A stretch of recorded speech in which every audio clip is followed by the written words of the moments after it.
Chapter 1. The young master returns. Madam, he has returned. The doorman's voice reverberated through the air, not due to its volume, but rather the astonishing nature of the announcement. Madam, the young master has returned. The steward, who had stepped out on an errand, was taken aback by the tall figure entering the doorway. His eyes widened in disbelief, and his body trembled with excitement. After regaining his composure, he stumbled inside. Chuayer, go outside and see what the commotion is about. It's early in the morning, and the noise is quite unbearable. The elegantly adorned lady frowned as she spoke. The lady, known as Pang Jing, was naturally beautiful. However, the disappearance of her son had plunged her into sorrow for years, leaving her with a heart heavy with grief. Although she had gradually come to accept her fate, the pain remained palpable, making her appear far older than her mere 42 years. Just yesterday, she had lost sleep over her longing for her son, and now, fatigue was evident on her countenance. Irritated, she scolded the noise outside. "Very well, madam," Chuayer replied, bowing respectfully as she made her way toward the source of the disturbance. "Steward Guo, what has happened?" Chuayer inquired politely as she approached the steward, who hurried toward her. Though Chuayer served the lady closely, the steward managed the entire marquis adeptly, earning the admiration of both the lady and the marquis, which made Chuayer regard him with great courtesy. Chuayer quickly informed the lady, the young master. "The young master has returned." The steward panted with exertion. Although a man, his advancing age and slight pudginess made running a challenge. "The young master?" Chuayer exclaimed, astonished. The loyal and valiant Marquis Gu Tsang had two sons, the eldest named Gu Yao. 5 years prior, as a war erupted between the nations, Gu Yao had departed without even enjoying his wedding night, heading directly to the front lines where he was tragically lost, his fate unknown. The loyal Marquis had dispatched numerous individuals on countless occasions, both openly and covertly, to investigate the truth of that fateful year and the whereabouts of the young Marquis. But to no avail. No one had anticipated that on this very day, 5 years later, the young Marquis would return, accompanied by a young lady of considerable beauty. In an instant, what began as an ordinary day transformed into a jubilant occasion within the Marquis. Jiu Yao nodded slightly at Chuayer before striding purposefully toward his mother's quarters. Chuayer, understanding the significance of the moment, trotted closely behind him. She realized that the lady would undoubtedly be taken aback upon seeing her son. In light of the years of decline in the latter's health due to her son's absence, Chuayer couldn't help but worry that such excitement might prove overwhelming for her. Contemplating this, she discreetly instructed a nearby servant to hasten and fetch a doctor, just in case. "Mother!" Gu Yao called out, his long strides carrying him swiftly as he caught sight of the familiar, yet somewhat unfamiliar face of his mother. His mother had always been radiant and graceful, a vision of beauty. Yet, in a mere span of 5 years, she had aged considerably, and a wave of guilt washed over Gu Yao. The lady is now aware. Even before Gu Yao knocked on the door and the doorkeeper opened it to shout loudly, whispers of the commotion had already reached her courtyard. However, the incredibility of the situation left her in disbelief, yet filled with anticipation. At this moment, she awaited eagerly, her palms damp with sweat from tension. She contemplated rising to greet him, but, mindful of her status, retook her seat. Upon hearing footsteps from outside, followed closely by a familiar figure, her heart nearly ceased to beat.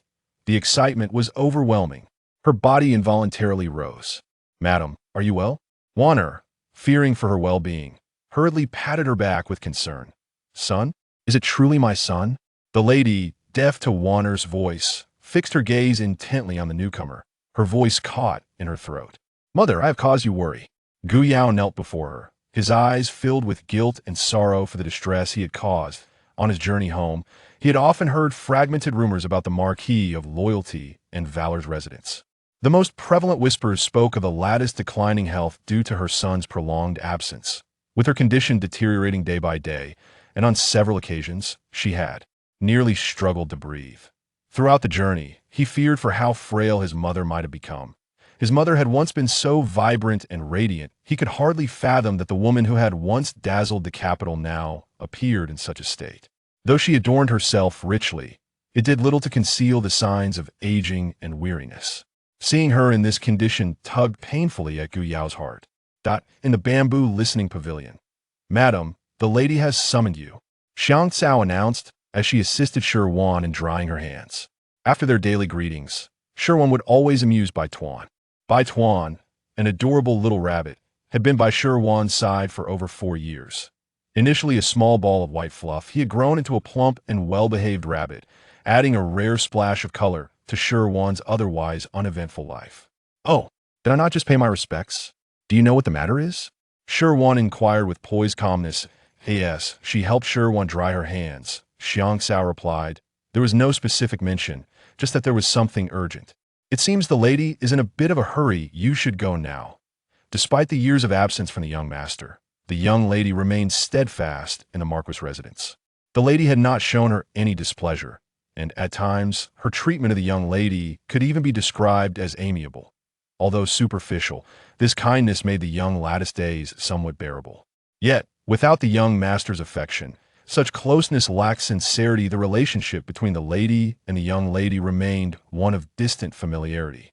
Shi Wan gazed at her unruffled reflection in the copper mirror and managed a bitter smile. 5 years ago, on the day of their marriage, after the young master had completed the ceremonial rites, he donned his battle attire without a moment's delay due to the turmoil at the borders. Only after he had left did she receive the news that moment. Her feelings were a mix of astonishment and trepidation.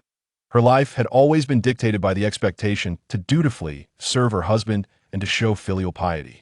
Towards her elders, this nominal husband, whom she had not even laid eyes upon, departed from her life without a trace. That moment, an instinctive feeling enveloped her, a foreboding that she and her husband would forever remain strangers in this lifetime. Contemplating this, a chill akin to snow seized her body. No one could fathom the tears she shed beneath the crimson veil. The entire night, she sat in silence beside the festive bed, the hours stretching interminably, as if an entire lifetime had passed. It was as though she beheld the narrative of her existence unfold before her. On the following day, she dutifully adhered to the customs, visiting the lattice quarters to pay her respects, fulfilling the responsibilities of a daughter-in-law. This visit marked the commencement of a span that would endure for 5 long years. Chapter 2. Reunion after 5 years. At the outset, hope was abundant as everyone awaited the return, but as days turned into weeks, that hope gradually morphed into despair. After countless futile attempts to receive news, Shi Wan finally relinquished her expectations. Life settled into a serene routine, and she resigned herself to the absurdity of her fate. The community proclaimed the young master to be lost, leaving her to bear the stigma of abandonment. After much negotiation, her father succeeded in persuading the marquis to grant her freedom to return home, allowing her the liberty of choosing her own marriage. However, Shi Wan was reluctant to let her father suffer the scorn of society on her behalf. Her father, a man of great virtue and integrity, stood as a pillar of strength, ensuring stability in their nation. As long as he remained esteemed in the court, chaos would not dare to ensue. She could not bear the thought of her noble father being dragged down because of her. Moreover, the young marquis had not been definitively declared deceased. Perhaps there remained a glimmer of hope. Thus, Shi Wan resolved to hold on a little longer. Since her marriage, she had cherished the image of this husband she had never met. Perhaps it was merely a stubborn contest with herself, but she persevered. 5 long years had passed. Each day blended into the next. Though she staunchly proclaimed her commitment to wait, the struggles she endured were known only to her. Instead of reveling in a husband as affection and basking in daily happiness, she faced the stark reality of solitude, enduring the slow torment of her own company. As she reflected on the passage of time, she was struck by the realization that 5 years had indeed slipped away. It felt as though her wedding had occurred just yesterday, when the once naive and awkward girl had arrived at the marquis residence. Now, she had transformed into a poised and gentle woman. The youthful hopes and fears she had harbored for the future had faded into a monotonous existence. Shi Wan began to question the validity of her perseverance. Was it wise to consume her future in the pursuit of an uncertain destiny? Given her circumstances, remarriage would not be a daunting prospect. Her father, esteemed and powerful, held the title of Duke of Stability, and her elder brother occupied a significant position in the court. Although her second brother's rank was modest, His talent and character earned him high regard among the military elite. As a woman presumed abandoned, despite having been married, she remained untouched in body and spirit. Even if her status were compromised, the illustrious backgrounds of many respectable families would still seek her hand in marriage, thanks to her father and brother's esteemed positions. Should she choose to return to the Duke's household, suitors would soon come knocking at her door, provided she could set aside her pride and heed the counsel of society. Gathering her thoughts, Shi Wan resolved to move forward. She must not keep the lady waiting. As the devoted daughter-in-law of the loyal marquis, she was bound to adhere to the customs and honor her in-laws. With renewed purpose, she quickened her pace towards the Ningyan courtyard. Approaching the lady's quarters with grace, she navigated the path at a measured pace, ensuring that not a single misstep marred her composure. Upon crossing the threshold of the courtyard, she was met with the sounds of weeping. A frown creased her brow. The lady, a paragon of propriety and decorum, would not exhibit such distress without grave cause. Shi Wan squinted slightly, catching sight of a tall, elegant figure with a powerful back. The lady was leaning closely against this man's arm, seemingly pressing half her body against him while animatedly speaking. Their interaction imbued with intimacy. A sense of perplexity washed over Shi Wan. If a man from outside were present, the lady would not have allowed her, a woman of the inner chamber, to appear so freely.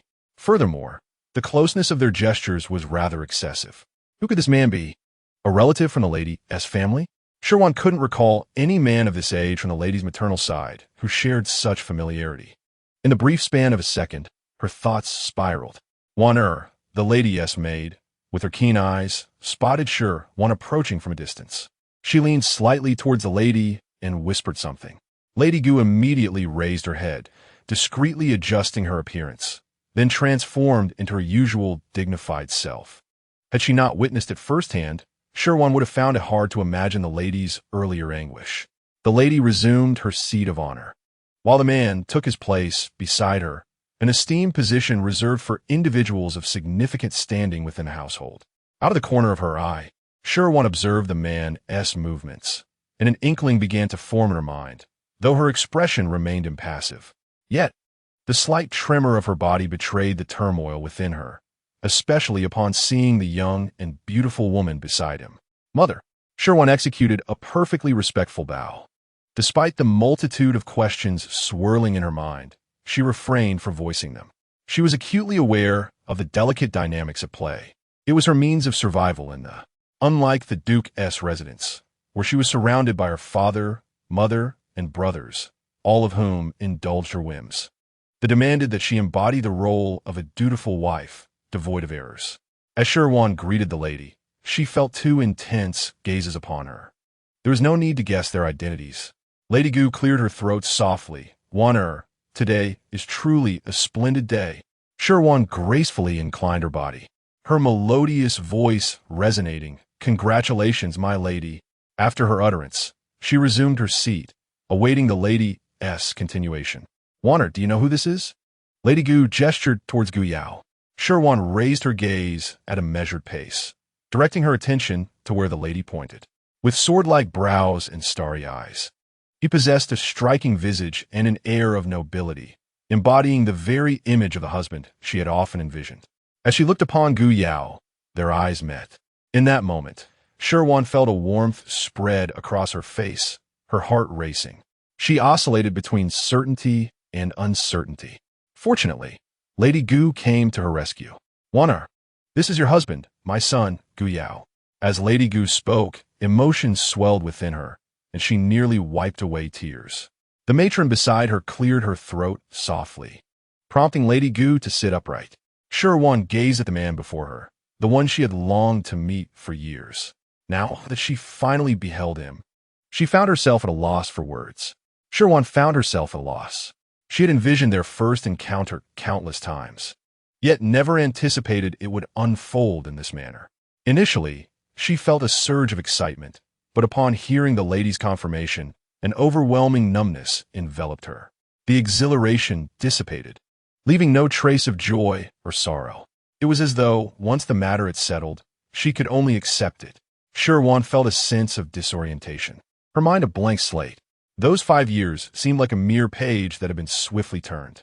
The countless days and nights spent in anticipation had now become mere memories. Chapter 3. Is it just a joke? In the past, Shi Wan believed that upon meeting her husband, she would be overwhelmed with joy. However, now she found herself devoid of such feelings. The man before her was undeniably handsome, possessing both striking looks and an impressive physique. She reminded herself that, like any other woman, she should feel thrilled, shy, and ecstatic upon seeing the man she had longed for. Yet, as she recalled the anguish of the many days gone by, a twinge of melancholy washed over her. Regardless of the pain endured during her wait, she should have been elated to finally behold her husband, treating him as her sky, her support, her pillar, and believing that the hardships had finally come to an end. At last, she would have someone to cherish and love. This was what a woman ought to feel. Yet, inexplicably, a faint sorrow lingered in her heart.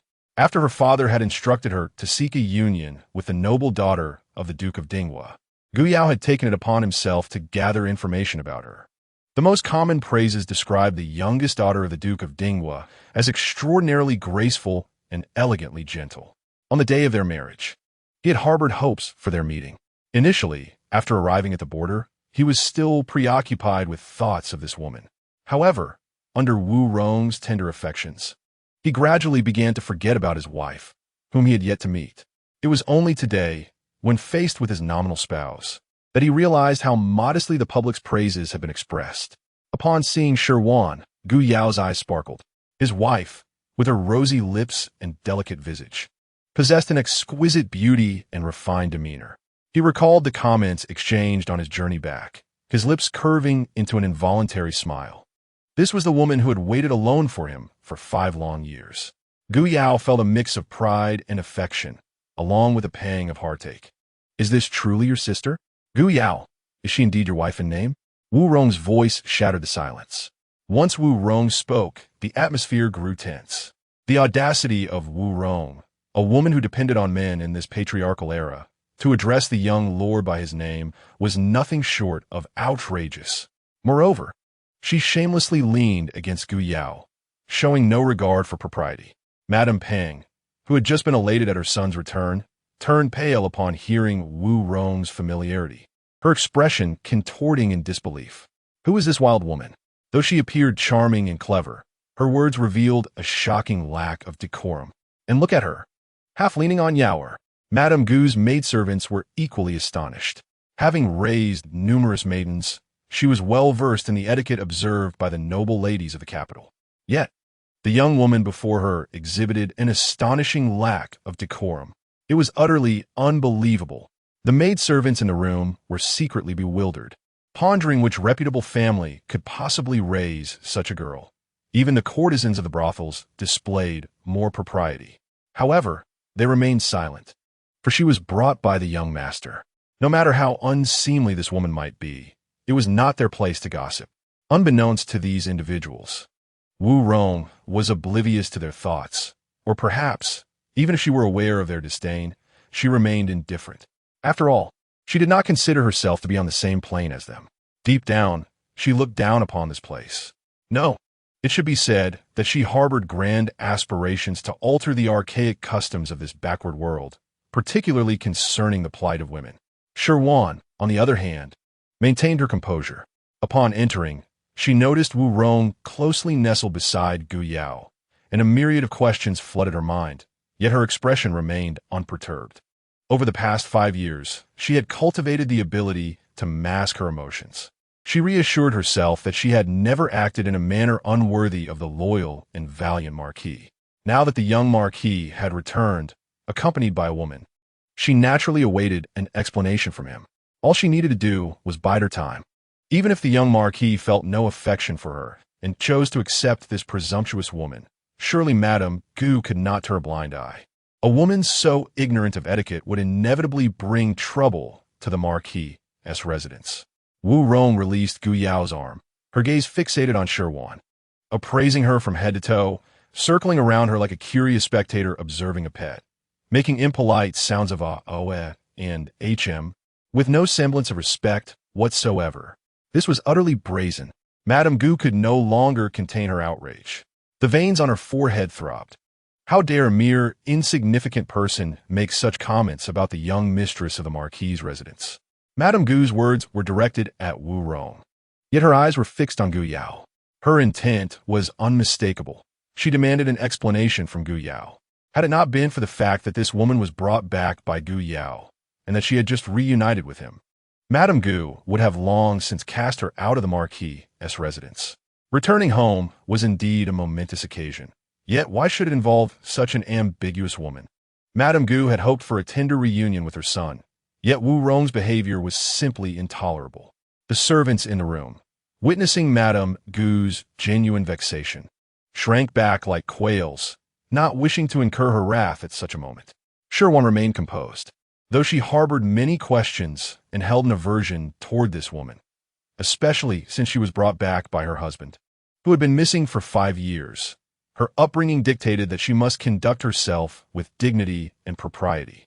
Observing Wu Rong's blatant disregard for decorum, Gu Yao frowned deeply.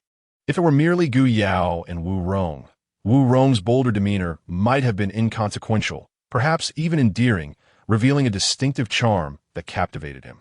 However, under the watchful eyes of the crowd, her audacity only fueled his growing ire. As Gu Yao appeared on the verge of anger, Wu Rong, far from retreating, boldly declared, "Gu Yao, do not forget your promise to me, a lifetime as a pair." With her head held high and a defiant smile gracing her lips, she seemed to challenge everyone present. In that instant, Shi Wan's heart sank. If she continued to remain silent, would she not be allowing herself to be bullied? Too afraid to resist? With grace and composure, she turned her gaze toward her husband, Gu Yao. In her lively, almond-shaped eyes, there flickered a mix of inquiry, shock, and disappointment. After 5 years of waiting, 5 years of emptiness, 5 years of perseverance, was this truly the outcome she deserved? A divorce decree? A letter of dismissal? Had those 5 years merely been a cruel jest? Chapter 4. What is the meaning of my husband's actions? A tempest surged within Shi Wan. This woman before her was indeed extraordinary. Yet, in the grand scheme, Wu Rong was of little consequence to her. What truly mattered was Gu Yao's stance. The very fact that Wu Rong dared to utter such words in this setting indicated that Gu Yao had indeed spoken to her, had granted her enough confidence to act so brazenly. Otherwise, how could a mere woman have the audacity to be so unruly in the Duke's residence? But if this were the case, where did that leave Gu Yao and her? Shi Wan was his legally wedded wife, recognized by all, while this mysterious woman seemed to dismiss her entirely, boldly proclaiming their past vows to Gu Yao. With an expression of serene elegance, Shi Wan coldly inquired, "My husband, what is the meaning of this?" As the only daughter of the Duke, she had been cherished by her parents since childhood. She possessed her own pride, her own convictions, and her own beliefs. Not everyone was worthy of addressing her. Shi Wan had no desire to engage with Wu Rong. Her piercing gaze remained fixed on Gu Yao, the man she had longed for day and night, the man who had returned to her side with another woman. Gu Yao's face betrayed his irritation. Prior to this encounter, he had conferred with Wu Rong, hoping for a gradual resolution. Wu Rong was a woman he had met during a time of vulnerability, spirited, lively, and brimming with vitality. She had brought much-needed joy to his monotonous existence. Not only that, but she also possessed a wealth of peculiar knowledge, capable of crafting artillery and incense, unlike the conventional women he was accustomed to. From her, Gu Yao had found not only emotional solace, but also support for his career. Her sole demand was to be his partner for life. How could he not be swayed by such a request? Yet, he was acutely aware of the legitimate wife who had awaited him for 5 long years. He needed to navigate this situation with care. However, Wu Rong's audacity had caught him off guard. Gu Yao could not abandon his wife. Shi Wan is the daughter of the Duke of Dinghua.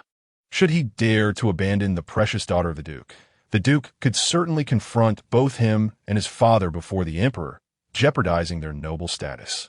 Regardless of her lineage, even if she were an ordinary noblewoman, the fact that she waited for him for 5 long years speaks volumes. If he were to return and cast her aside, it would render his position within the capital untenable. In this city, reputation holds paramount importance. He could not gamble the entire loyalty and valor of the whole family for the sake of a single individual, Wu Rong. Moreover, for reasons unbeknownst to him, upon meeting his wife, he found himself reluctant to let her go.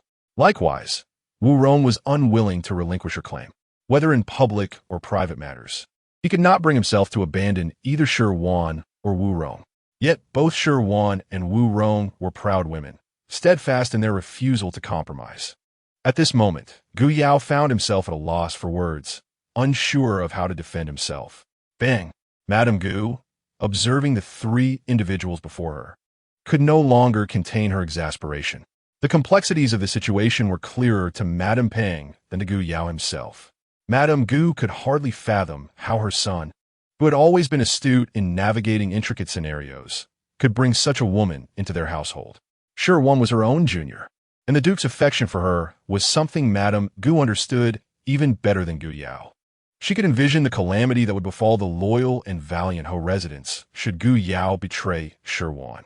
Furthermore, Gu Yao had been absent for 5 years, while Shi Wan had remained virtuous, waiting for him all this time. Should Gu Yao cast her aside, the entire Ho family would find it impossible to hold their heads high in the capital. Such a straightforward truth should not have escaped Gu Yao's understanding. If he was aware, why then did he humiliate Shi Wan in such a public manner? Could it be that Gu Yao was somehow compromised by Wu Rong? Upon considering this, Madame Gu's eyes blazed with fury as she looked at Wu Rong. Gu Yao, you have finally returned home after such a long absence. You must be weary. Please go and rest. After speaking, Madame Gu instructed the maid to attend to her son and then casually directed another maid to take care of Wu Rong. Now, only Madame Pang, Shi Wan, and a few close maids remained in the room. Wanner, come here. Madame Gu beckoned after clearing her throat. My dear child, you have endured so much these years. She clasped Shi Wan's hand in her own, which bore the roughness of age, her face etched with concern. Do not overthink things, Wanner. Gu Yao has been missing for 5 years. None can truly know what transpired during that time. Put your heart at ease and allow me to seek clarity. I will ensure that justice is served for you. I will not allow Gu Yao to err repeatedly. Trust me, I shall advocate for you. I have seen the hardships you have faced. Be good, Wanner, and return to rest for now. Let Rong's mother contemplate the situation. With these words, Madame Gu rendered Shi Wan unable to protest, and she could only bow respectfully before retreating to the bamboo listening pavilion. Watching Shi Wan's departing figure, Madame Gu sighed, her previously upright posture collapsing. The maid beside her quickly supported her. Observing the empty room, Madame Gu felt utterly lost. Indeed, Gu Yao's decision to bring Wu Rong back to their home was a grievous mistake. Madame Gu could easily imagine the uproar outside, with everyone gossiping about the young marquis returning with a dubious woman. It is but natural for a young man, brimming with youthful vigor, to harbor affections for a lady. Yet, to allow such infatuations to escalate to the realm of matrimony is a matter that cannot be taken lightly, especially for a family of the stature of the loyal and brave marquis. Since the young marquis's disappearance 5 years ago and the marquis's ailing health, the entire household has been in a state of decline, with the marquis aging and gravely ill, and the young marquis presumed dead. The influential figures, like vultures sensing weakness, have ceased their dealings with the marquisate, leading to a palpable desolation. The once vibrant estate has fallen into a shadow of its former self, and without a promising future. It is no wonder that others look down upon it. Moreover, a critical issue looms over the household. The internal treasury can no longer sustain itself. Had it not been for the dowry of Shi Wan, which has been a lifeline, the facade of prosperity would have long crumbled. Only Madame Pang and Shi Wan are privy to this dire situation. If Shi Wan is currently engulfed in pain and disappointment, then Madame Pang is as restless as a cat on a hot tin roof. In fact, it would have been better had Yaoer not returned at all. Had he remained absent, Shi Wan could have continued her stable life at the marquisate, undoubtedly striving to prevent its further decline. Yet now that Yaoer has returned, if he were to build a harmonious relationship with Shi Wan, it would herald a new dawn for the marquisate, lifting it from despair towards prosperity, restoring its former glory. Unfortunately, there has emerged a Wu Rong, unabashedly proclaiming notions of a lifetime together as a pair. Madame Gu is genuinely perplexed about the relationship between Gu Yao and Wu Rong. Contemplating various scenarios, she finds herself at a loss for solutions. Her distress not only manifests in coughs, but also culminates in her spitting out a copious amount of crimson blood. Chapter 5. Quiet Contemplation. Madame. The maidservant before Madame Gu instantly paled in fright, and upon hearing the commotion, the matron hurried from behind her to the front.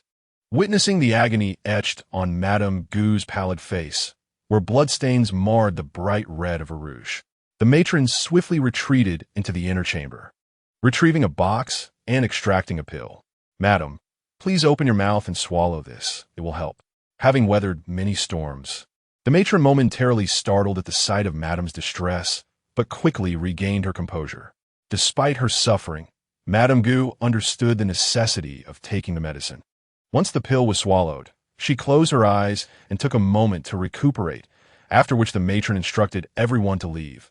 "Please go. The madam requires some time to rest." In Yinsong courtyard, Gu Yao, speak up, Wu Rong exclaimed, hands on her hips, her eyes blazing with fury. "Have you forgotten the words you spoke before? You haven't suddenly forgotten our agreement now that you've seen your wife, have you?"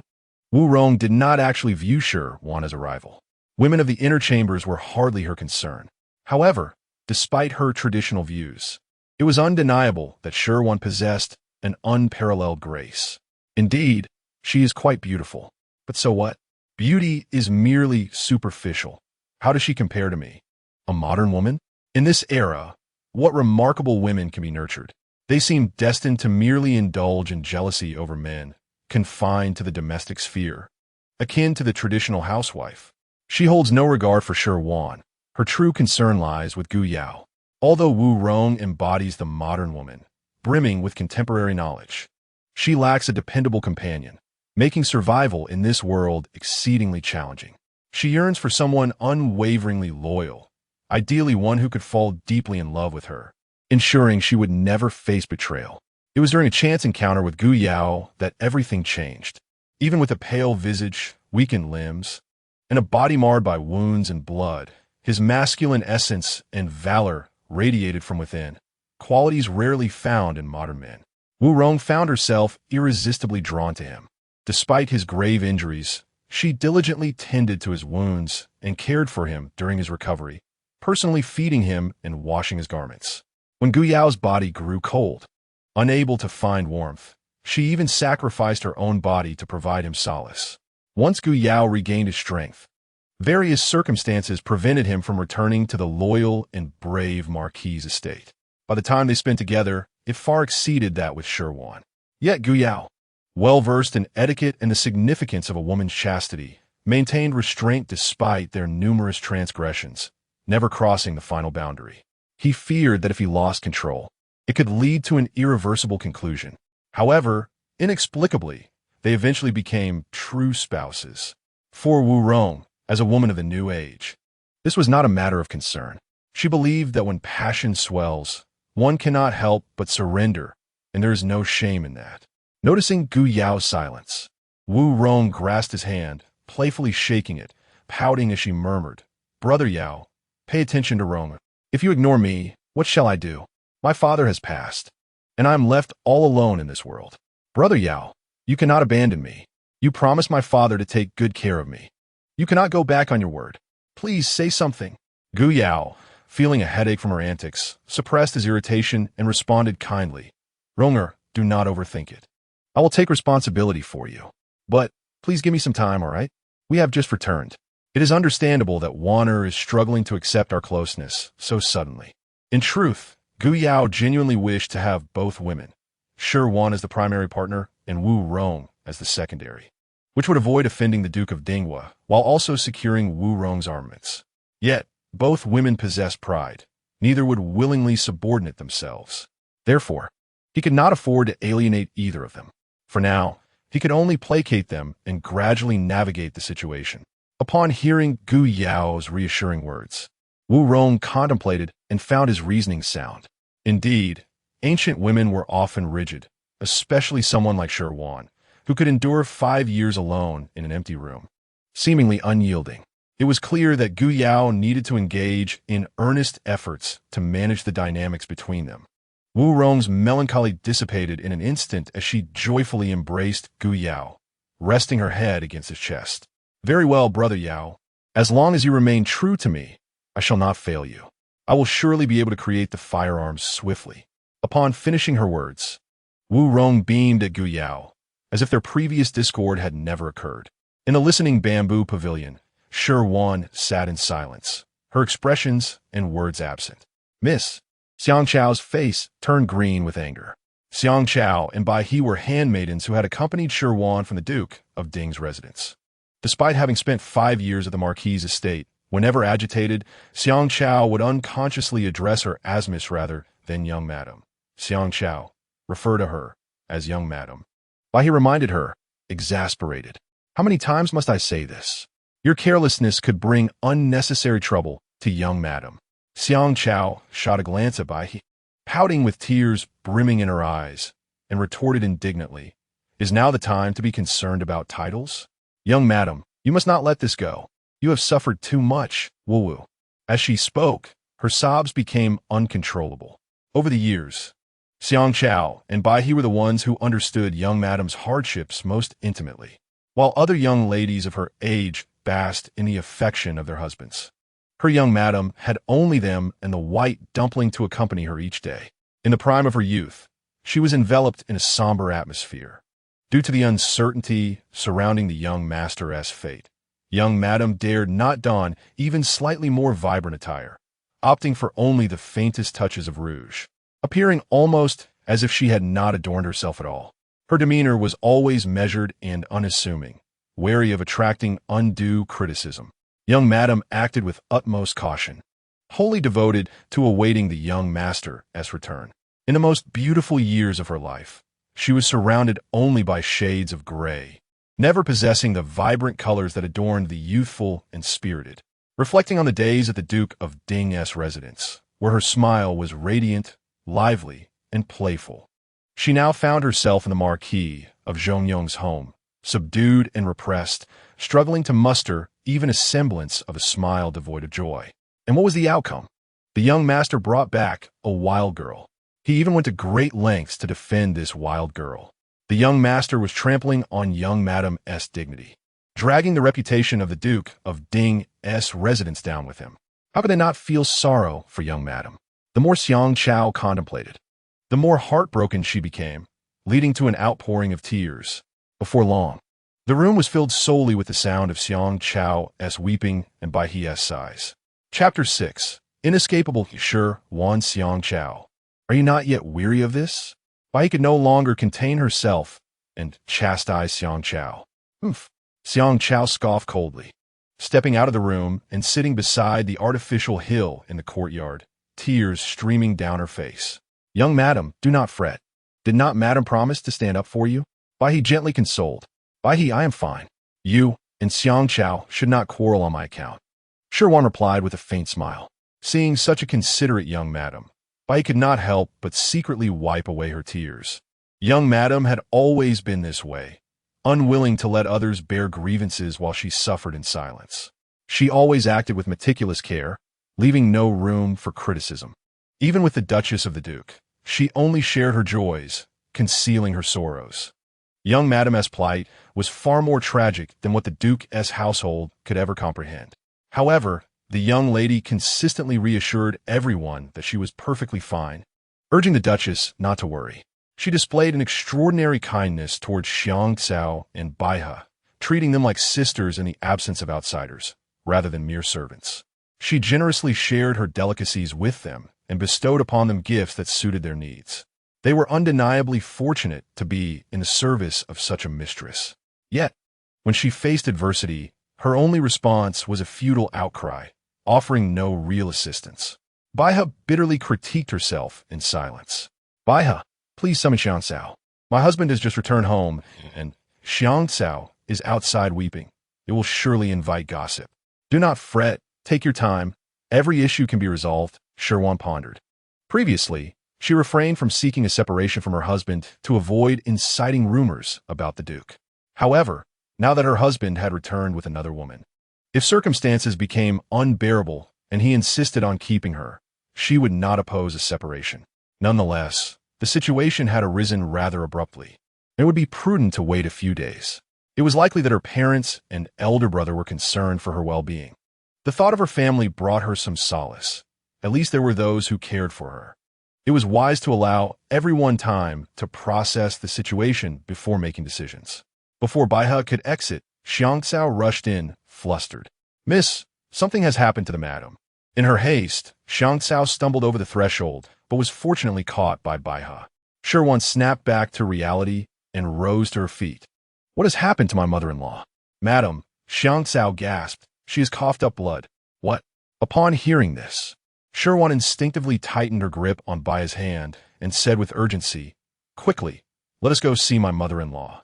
Although they were not close enough for Shi Wan to consider her a daughter, she felt a certain fondness for her mother-in-law, who had patiently awaited Gu Yao and contributed her dowry to the marquis. During festive occasions, she would still remember to send gifts or share delightful experiences. At the very least, she was not a wicked mother-in-law. Shi Wan mused that it was fortunate not to have encountered a mother-in-law who would torment her. She instinctively harbored goodwill towards those who had not harmed her.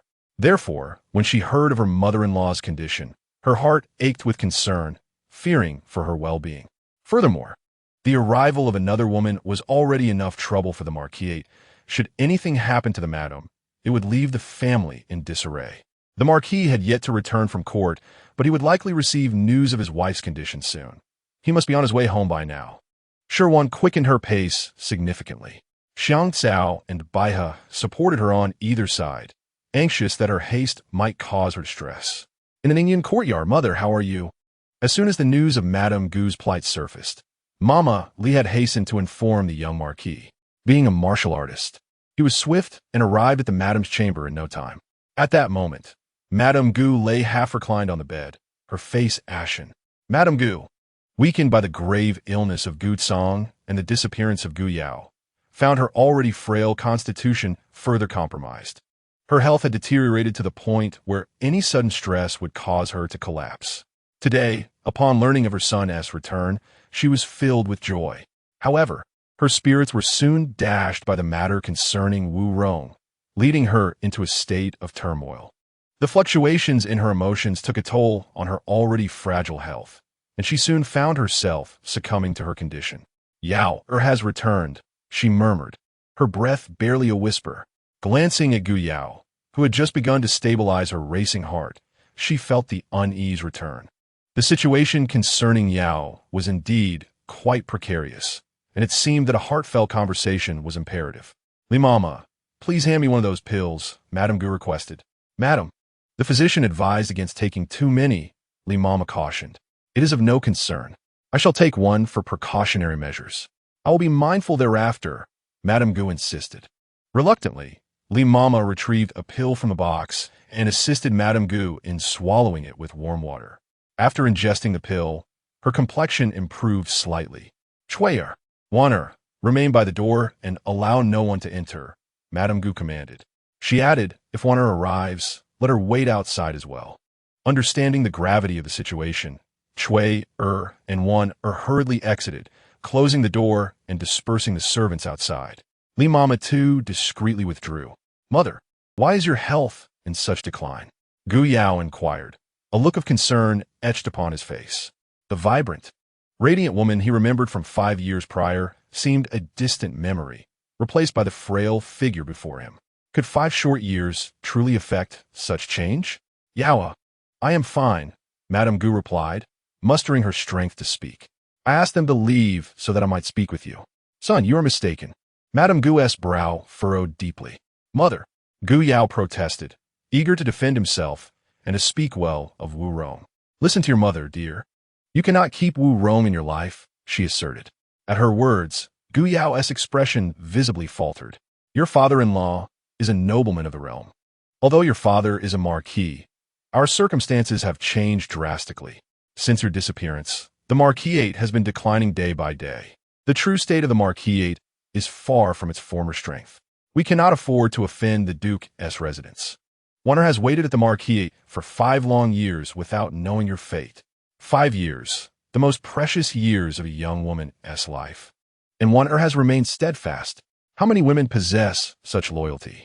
Especially one of noble birth from the Duke's estate. Should you betray one the world's scorn would drown both you and the marquis. Madame Gu coughed painfully. Yao, please, listen to your mother. Our marquis cannot part with one not now. At least, Madame Gu's expression turned serious. You must not only refrain from leaving one but you must also cherish and adore her. She urged, her grip on Gu Yao's hand tightening, her knuckles whitening. Mother, why is this so? Gu Yao questioned, genuinely perplexed. His mother's concerns regarding the marquis's relations with the Duke's residence were indeed valid. But why is it said that the marquis cannot part ways with Shi Wan? To sever ties with Shi Wan would invite a tarnished reputation. Yet the marquis's title remains, and its circumstances would not be dire. Why? Cough, cough. Cough. Madame Gu's face contorted in anguish. Yower, the marquis's treasury is insufficient, woefully inadequate. The treasury is depleted? Gu Yao queried, bewildered. Indeed, my son.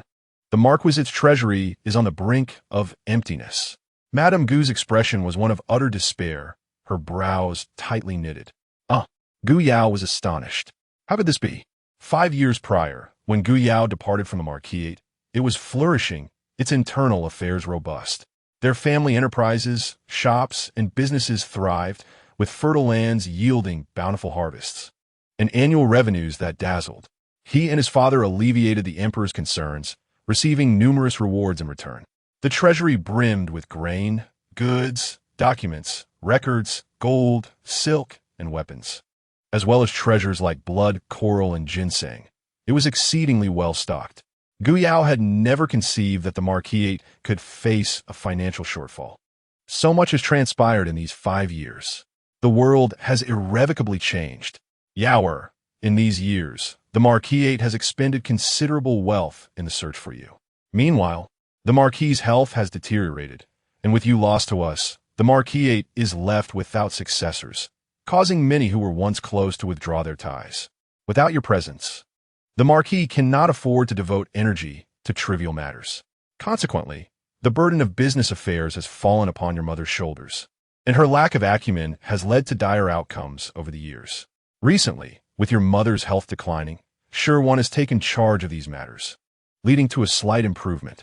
However, such improvement does not come swiftly.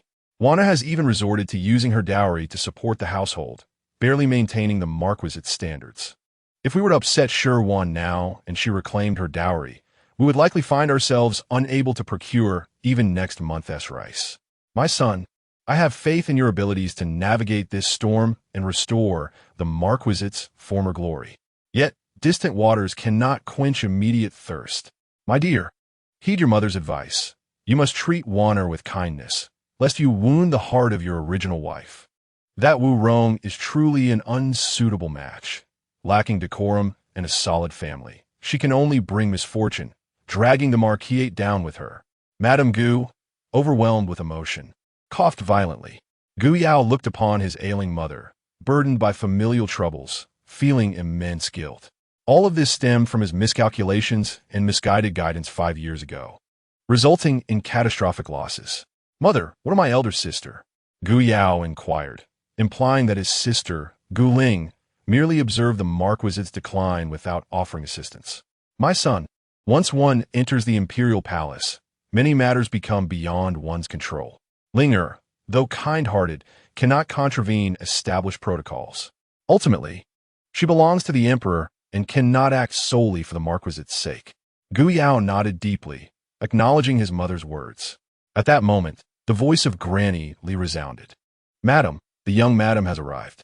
Madame Gu cast a glance at Gu Yao, her meaning unmistakable. Their recent conversation left Gu Yao with an unshakable resolve to reveal nothing, particularly to ensure that Shi Wan remained uninformed. Moreover, he needed to seize the opportunity to capture Shi Wan's heart. Shi Wan's dowry, the influential duke behind her, and even the enigmatic Yu Fei, all constituted indispensable forces for the resurgence of the Ho residence. Upon learning she had been granted entry, Shi Wan hastened her steps, her demeanor markedly more anxious than her usual composed self. Mother, are you all right? Before she could finish her sentence, she noticed Gu Yao sitting on the edge of the bed, his face etched with concern for his mother. Taken aback for a moment, Shi Wan awkwardly performed a curtsy. Young lord. Gu Yao, observing Shi Wan's flushed cheeks, felt a momentary daze. The chilly atmosphere that had enveloped him seemed to dissipate, replaced by an unexpected warmth. Irritated, he endeavored to clear his muddled thoughts, recalling his mother's earlier words. Wanner, we are family. There is no need for such formalities. You may simply address me as your husband. At his words, Shi Wan's cheeks deepened in hue, a crimson so vivid it could almost bleed. Despite having been married into the Ho residence for 5 years, serving her in-laws and managing household affairs, she had scarcely encountered any man from outside, let alone converse with one. Now, the man speaking to her was her dashing husband, whom she had only met for the second time. Casually uttering such intimate words in her mother-in-law's chamber during a time of illness, Shi Wan felt a tumult of emotions, shy yet embarrassed, exasperated yet incensed. She was elated that her husband could engage her in such amicable conversation, yet furious that he had brought a stranger into their home, trampling upon her dignity in the process. She found herself caught in a whirlpool of contradictions. Shi Wan yearned to confront her husband about Wu Rong, demanding a respectable explanation.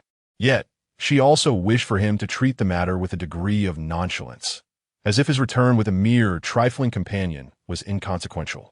In her flustered state, she momentarily lost sight of the purpose of her visit. Wanna?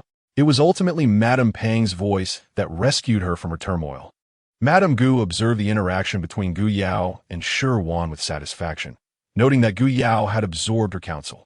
Shi Wan, in truth, did not harbor aversion towards Gu Yao. During her clandestine discussions with him, Madame Gu had contemplated the probability of success. Though Gu Yao was a passionate young man, easily drawn to women like Wu Rong, as the heir of the Ho family, he could not afford to be oblivious to the dynamics at play, nor could he fail to make prudent choices. If the scion of the Ho family could not navigate such matters with finesse, it would indeed be a grave disappointment. Despite her distaste for Gu Yao's return with a stranger, Shi Wan was a legitimate wife of the Ho family. If rumors spread that she, as the rightful spouse, had not seen her husband in 5 years only to have him return with another woman, it would be a severe blow to her pride, leaving her with no face to show in public thereafter. From a perspective of romantic relationships, Shi Wan had never encountered such tactics. Deep within, she remained akin to a youthful teenager at the stage of emotional awakening. As long as Gu Yao could charm her with sweet words and gentle coaxing, she would easily succumb to his allure. Thus, the most prudent resolution lay in both Gu Yao and Shi Wan taking a step back. Chapter 8. The difficulties of mending a broken mirror. If Gu Yao and Shi Wan could forget this unpleasantness, everything would return to the right path. Subsequently, once the matter concerning Wu Rong was resolved, all else would flow smoothly, heralding the resurgence of the Ho family. The mere thought of this lightened Madame Gu's spirit significantly. Wanner, come sit. Madame Gu beckoned to Shi Wan, patting the edge of the bed beside Gu Yao, inviting her to join him. Shi Wan hesitated, unsure of how to navigate the situation, as she glanced at Gu Yao, who sat there radiating warmth and gentility. With a newfound confidence, she stepped forward. Madam, are you feeling well? What did the doctor say? Shi Wan inquired dutifully, taking a seat at a distance from Gu Yao, facing him, yet unable to lift her gaze to her husband. Madame Gu looked at Shi Wan with kindness, her frail hand grasping Shi Wan's. Wanner, you needn't worry. My health remains unchanged. As one ages, one inevitably experiences the occasional ailment. As long as you and Yao can resonate harmoniously and bless me with a few robust grandchildren, I shall have no regrets. The blush that had just faded from Shi Wan's cheeks returned with even greater intensity. Instinctively, she attempted to withdraw her hand, only to be held firmly by Madame Gu. How could a woman, unaccustomed to such intimate gestures, not feel shy upon hearing such words? Although she understood her mother-in-law's intentions, she could not help but feel embarrassed. Gu Yao, observing Shi Wan's reaction, found himself involuntarily smiling. His usually stern countenance softened, and he regarded her with a gaze that reflected tenderness. The flushed face of a shy woman resembled a budding flower vibrant and demure.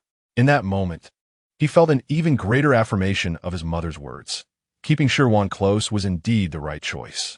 All his hopes for a future with his wife crystallized in Shi Wan's essence.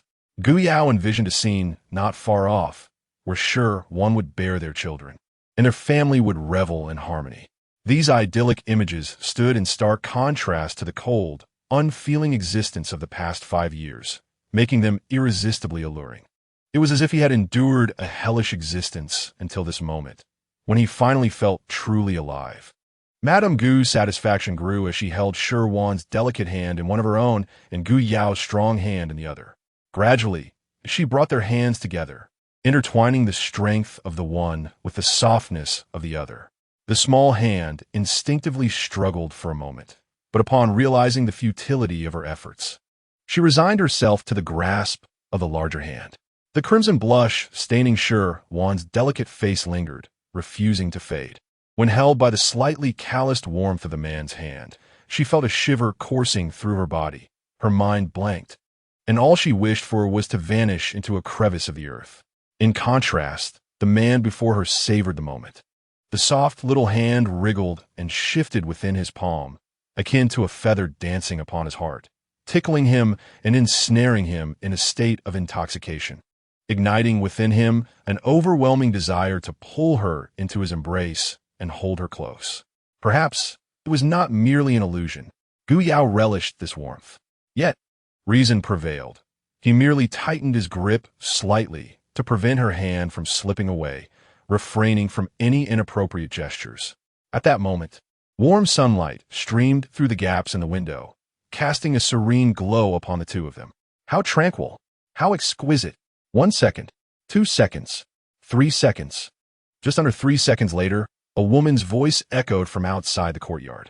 Gu Yao, are you in there? Wu Rong, without permission, could only call out loudly from the yard. Her voice jolted Shi Wan back to reality. She abruptly withdrew her hand, feeling a newfound strength in her previously immobile fingers, as if they could shake mountains. Shi Wan pondered what had ensnared her thoughts, what had caused her to forget the betrayal and humiliation of an hour prior. Was it the surrounding warmth? The beguiling words of her mother-in-law? Or perhaps Gu Yao's enchanting demeanor? In those fleeting seconds, Shi Wan had astonishingly forgotten about Wu Rong. She had momentarily believed that Gu Yao had eyes only for her. How absurd! Swiftly, Shi Wan rose to her feet, maintaining a decorous distance from both Madame Gu and Gu Yao, returning to her usual position. She felt a lingering heat in the hand once held by Gu Yao, igniting a desire to immerse her small hand in ice-cold water for several hours. The scorching sensation served as a reminder of her own perceived worthlessness. Was she truly so cheap, so easily dismissed? Would she rush to him at the mere beckoning of his hand? Shi Wan felt a surge of frustration, reprimanding herself. Just as she had been enamored with Gu Yao moments ago, now she felt equally vexed by Wu Rong. Gu Yao resigned, allowed Shi Wan to withdraw her small hand from his grasp, observing as the warm and affectionate girl transformed back into an aloof and frigid presence. The once blush-stained face, filled with shyness, was now marked only by calmness and rationality. The girl who had basked in the warm sunlight now felt distant and foreign. He understood that the shy girl who had so easily blushed had vanished, and he had an unsettling intuition that such a girl might not return for a long time. Gu Yao's heart tightened painfully. He regretted deeply that he had not rejected Wu Rong from the outset, allowing himself to be ensnared by her charms, agreeing to take her back to the marquis and foolishly promising her a lifetime together. Gu Yao clenched his empty palm.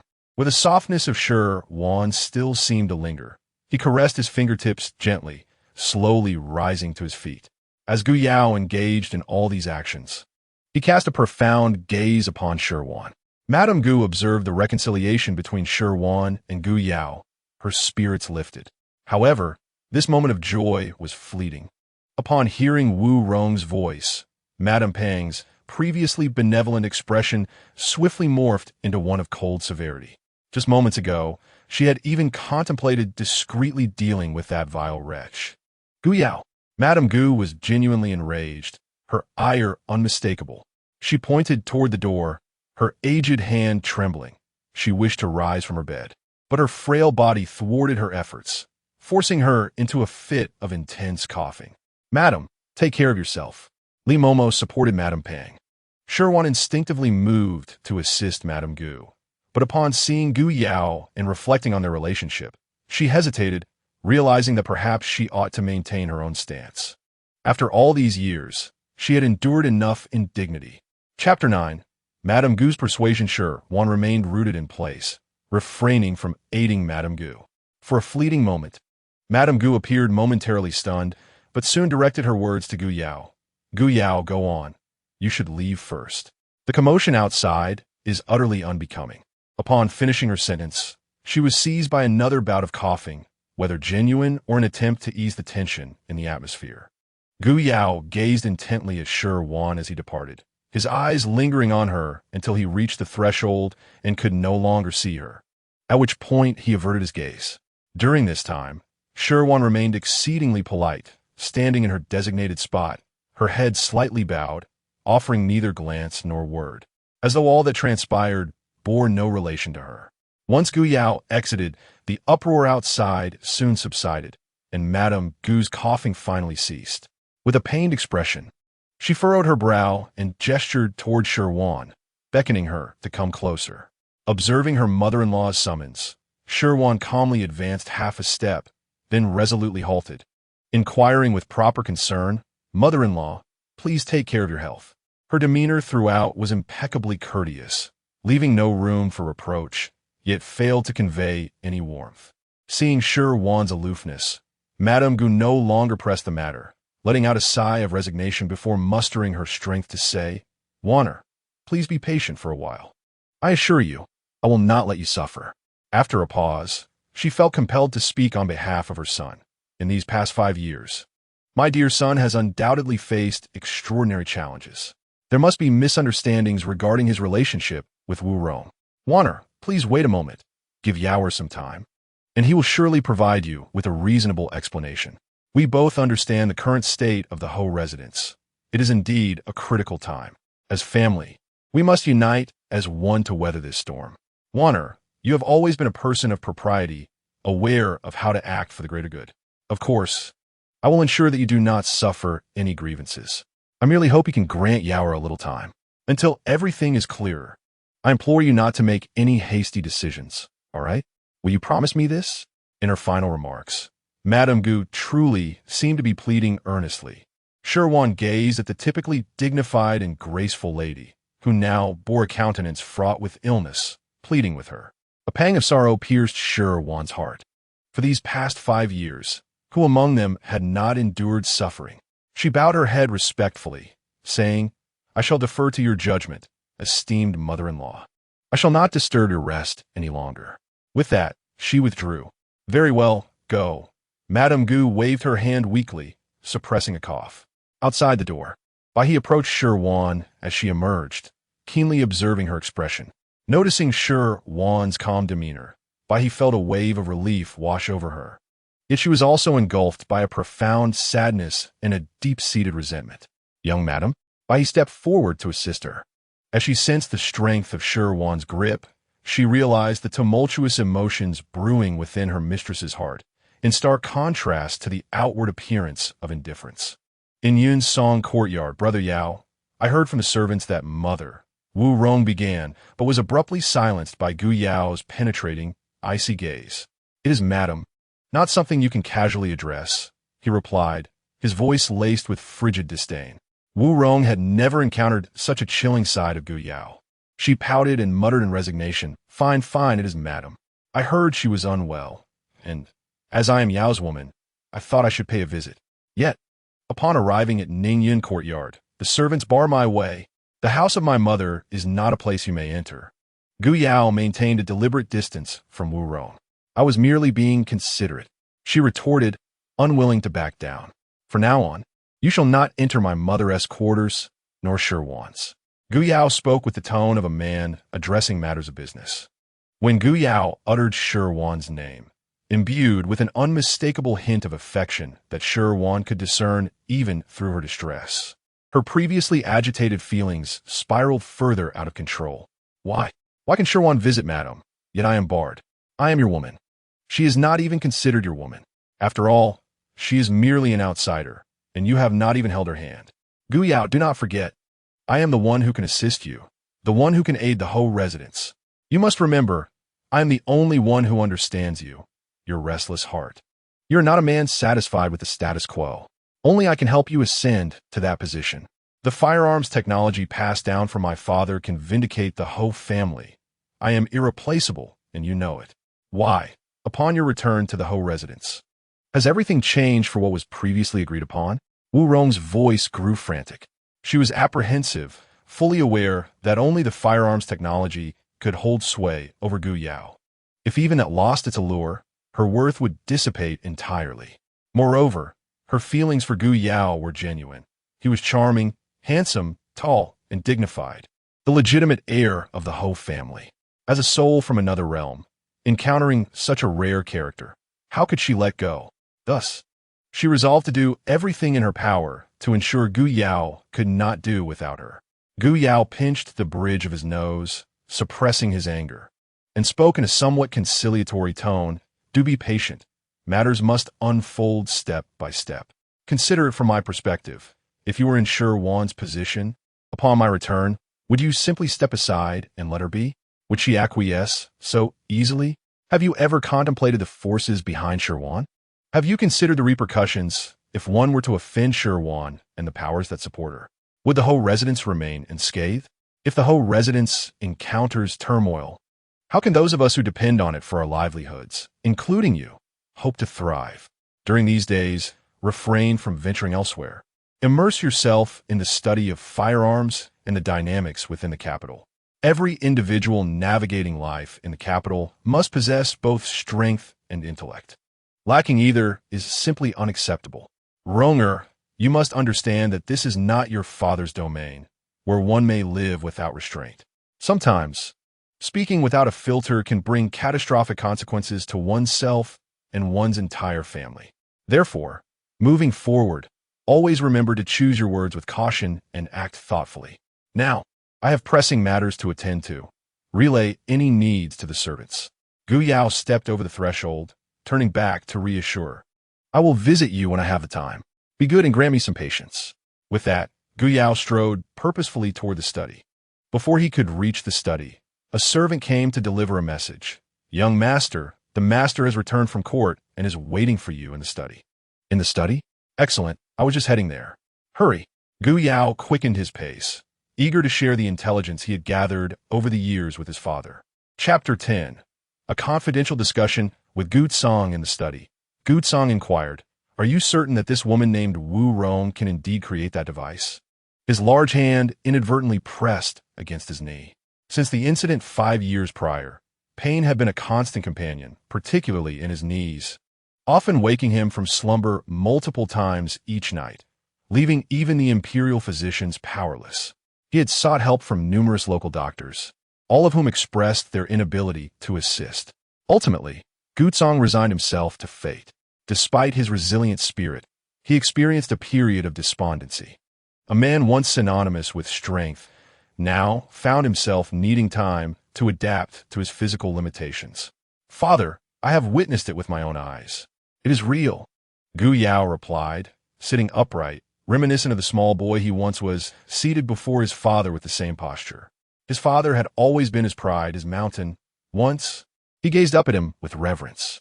Even now, although his father's body was hunched and weariness was evident, those keen, hawk-like eyes remained as sharp as ever. In his father's presence, Gu Yao consistently aspired to exhibit his finest and strongest self. Can it truly be produced now? Gu Tsang pressed on. It is unstable. I have only seen it once.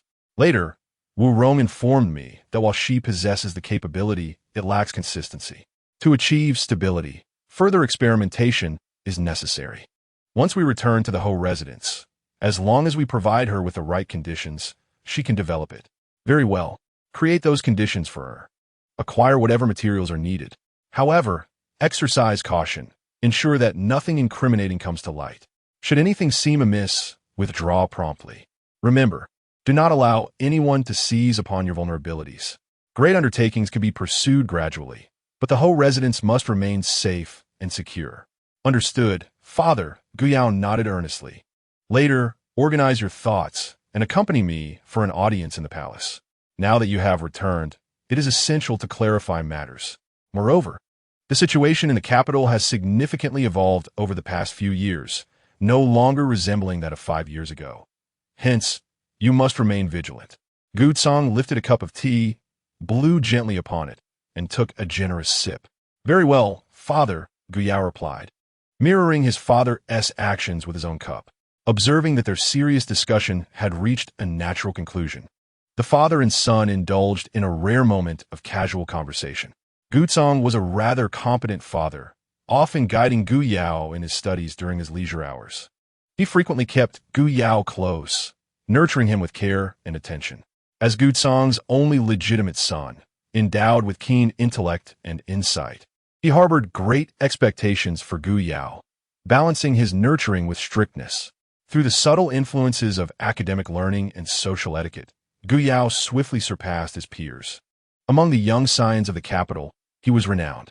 It was this reputation that enabled him to court the affection of the esteemed Shi Wan, a woman of exceptional merit. Their union was a tale of perfect harmony, a match of talent and beauty. However, an unforeseen conflict disrupted their lives. Rumor had it that Wu Rong was a formidable opponent. Gu Tsong continued sipping his tea, while Gu Yao understood his father's unspoken thoughts. Clearly, before returning home, some servant had apprised Gu Tsong of the events that had transpired.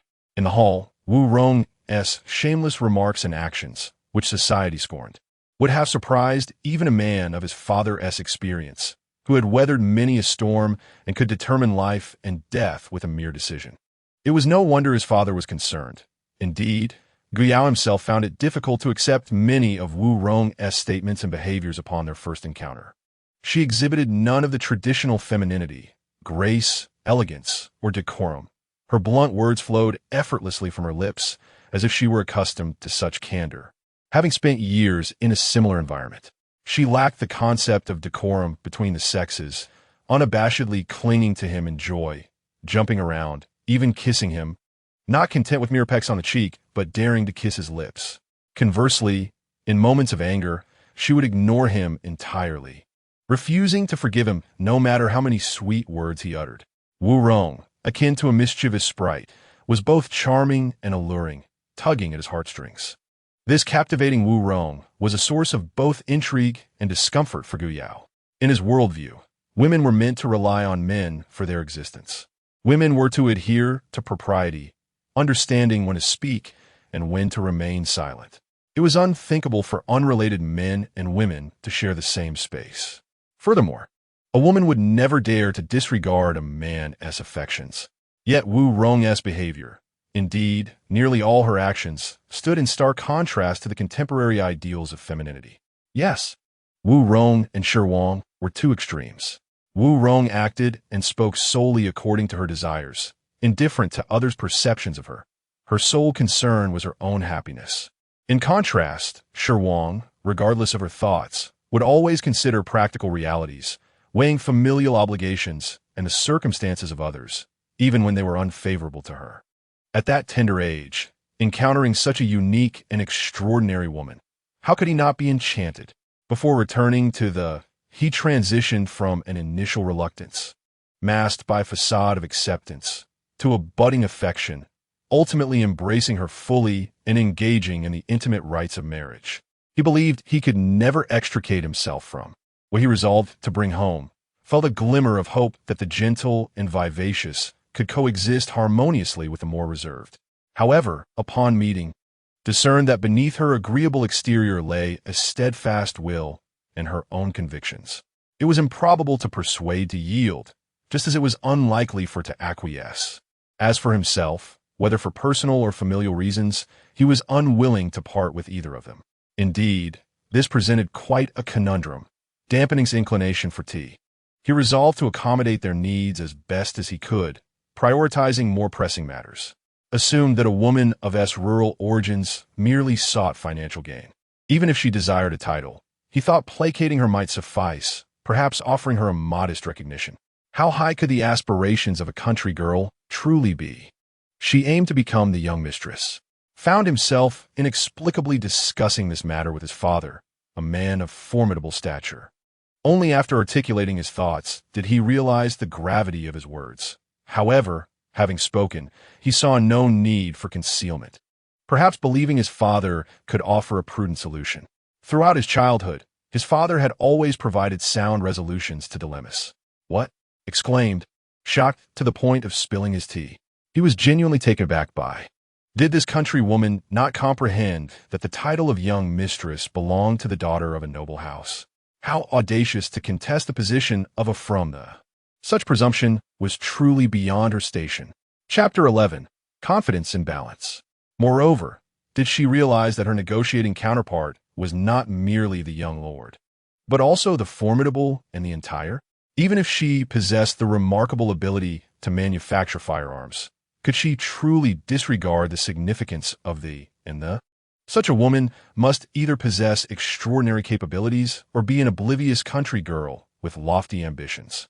That woman named, did she truly understand that she was within the, and that your legitimate wife was the daughter of a noble family? S. demeanor shifted from fatigue to sternness, his brows furrowed in disapproval. "Father, I had informed you of all this prior to our arrival at the," replied, feeling a surge of frustration, and presented an insolvable conundrum. Did she not recognize the chaos she was inciting? Should he involve his father? The piercing gaze of revealed a hint of menace. "Father, I will manage this situation appropriately. Please refrain from intervening for now. I do not wish for matters to spiral out of control." Yes, was well aware of his father's formidable methods. Once intervened, the issue would undoubtedly be resolved, yet the resolution would likely diverge from what envisioned. Since childhood, had been inclined to heed his father's counsel. However, he was acutely aware of the distinctions between them. His father prioritized outcomes, the interests of the family, and prospects in the official realm. When it came to women, his father valued lineage, background, and the capability to manage the household.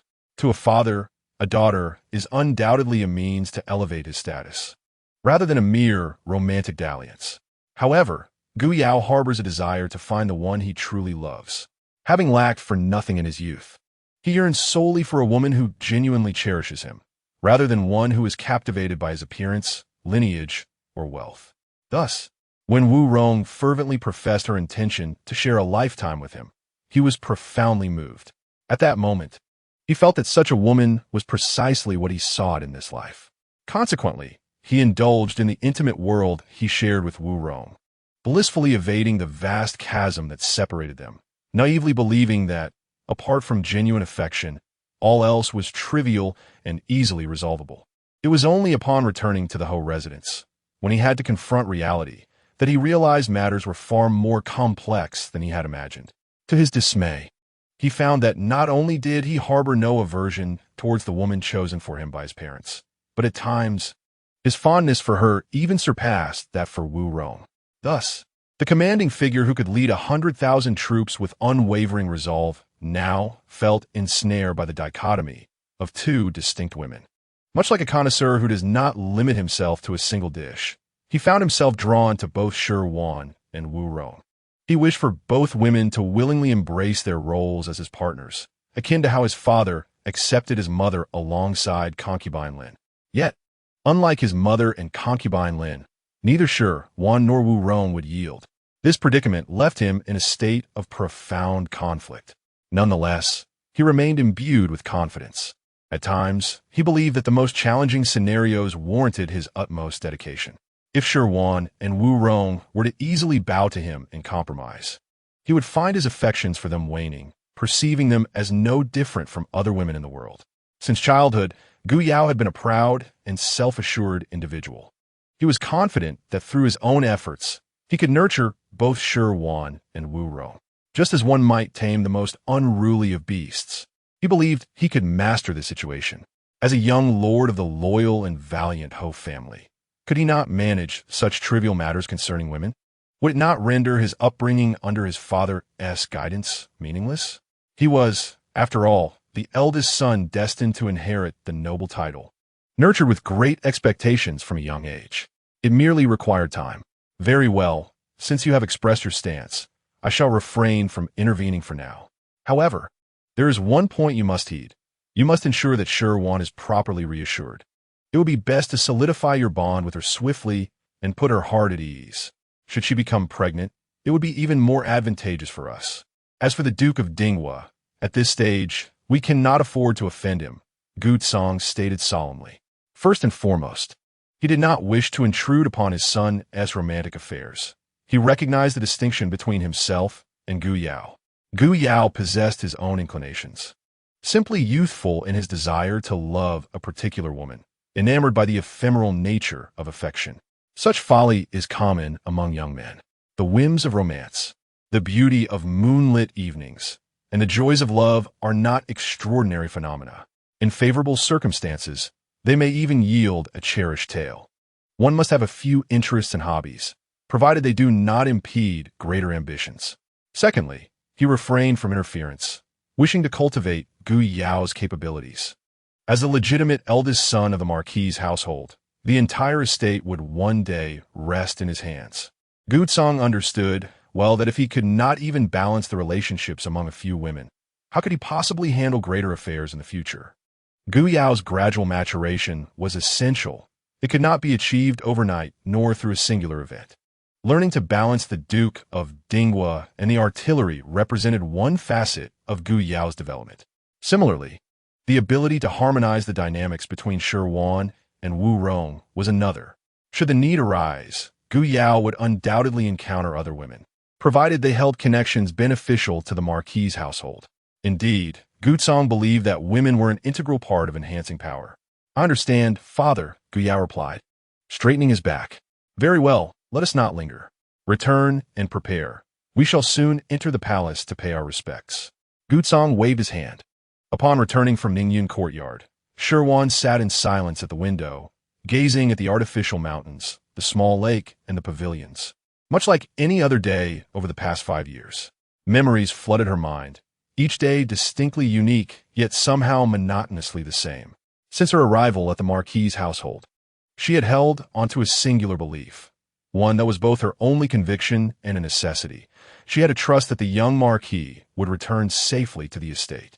As long as he returned, her status as a forsaken widow would be shattered, allowing her to experience the affection of a husband and the favor of in-laws, bearing sons and daughters, and eagerly anticipating the morrow. What these ordinary women could easily attain felt to her like the unreachable moon, forever out of grasp. The agony of waiting day after day remained unspoken to anyone. The torment of enduring each day like stagnant water was a burden she dared not share. She feared her family's worry and dreaded the mockery of others. She consoled herself with the notion that fate was fair in the first half of her life. She had enjoyed the love of her family, and in the latter half, she must endure some trials. Otherwise, would her illustrious background and lifelong happiness not provoke envy in others? Would it not leave other women feeling discontent? Chapter 12. Compromise for the greater good scenes flashed before her eyes. Arriving at the marquis's household was undoubtedly painful. Yet, were these pains inflicted by certain individuals? No, they could only be deemed the intricate design of fate. Thus, could she break through all obstacles to live for herself? Shi Wan chuckled lightly. She was Shi Wan, and she could not disregard everything for her own sake. Ultimately, she was a woman of her time, unable to act as recklessly as Wu Rong. She had too many considerations: her father, mother, elder brother, aunt, and even her unmarried nieces. The jealousy of women could be devastating. The world was often cruel to women. Even after 5 years of patient waiting, even after spending 5 long years in an empty, cold chamber, she still had to graciously accept her husband taking concubines. She could not monopolize his affection.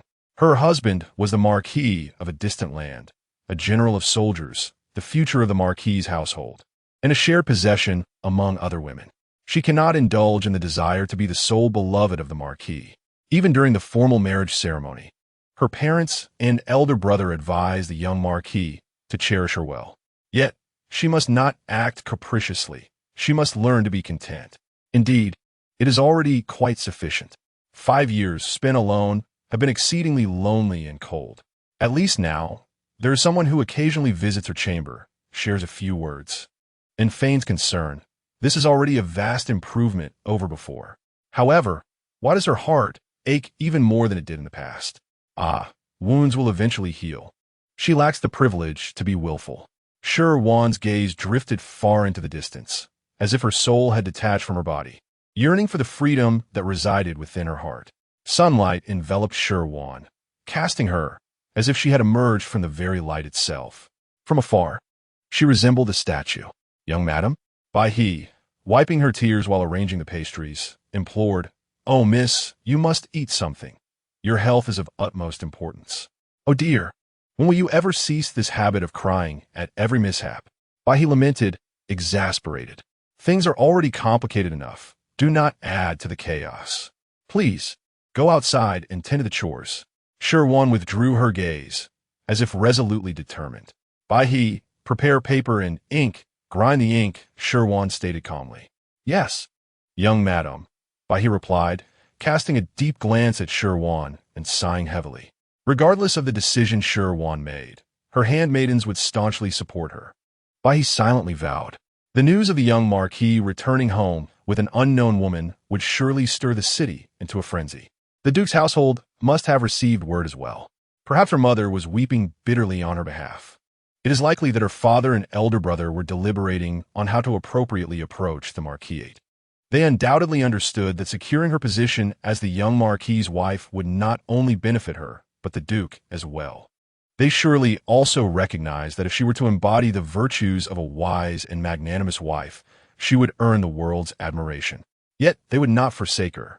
Should Shi Wan desire it, her parents and brother would be willing to sever ties with the marquisate and welcome her back to the duke's residence. If Shi Wan wished, her aunt would certainly do everything within her power to advocate for her. So many individuals would consider her well-being. Thus, she is no longer a mere child. She must comprehend the intricacies of human relationships, learn to navigate the balance of advantage and disadvantage, and understand the art of mutual benefit. She cannot simply indulge her whims. She cannot be willful. She is not merely herself. She is the youngest daughter of the duke, the niece of the favored consort, the aunt to the unmarried nieces in her family, and the young mistress of the marquisate. Her parents are aging and cannot withstand turmoil. Her brother's career is at a pivotal moment and cannot be disrupted by her whims. Her nieces are on the cusp of marriage, at the prime age for selecting suitors. Although her aunt may not currently be the emperor's most cherished consort, she has the crown prince. She bears many identities and cannot afford to be solely herself. She has numerous responsibilities and cannot solely consider her own feelings. She is entitled to her own thoughts and pride. However, the cost must not be the duke's residence or her aunt. This matter pertains solely to her and the young marquis, and it must not involve others. At least, not at this moment. For now, everything remains within her sphere of influence. Surely, if she takes a step back, the situation can be resolved flawlessly. With quill in hand, Shi Wan composed a letter, one destined for the duke's residence and another for the imperial palace's Yuhua Palace. The message was simple and clear. Her words radiated joy and happiness, overflowing with familial bliss. She began with light-hearted chatter about delicacies, accessories, and the weather, typical topics among women in domestic circles. Subsequently, she addressed the most discussed family matters of the marquisate in the capital. She urged her correspondents not to indulge in rumors and to dismiss the unreliable gossip circulating among the populace, emphasizing the importance of her own perspective as the person directly involved. She expressed her contentment with her husband's return and her hopeful anticipation for the future. The letter was filled with exuberance and satisfaction. Had one only read her words without the noise of rumors, they would have concluded that the writer had finally seen her long-held wishes fulfilled, receiving a splendid response to her years of longing. The mention of Wu Rong in the letter was not a frivolous reference to someone carelessly embracing Gu Yao.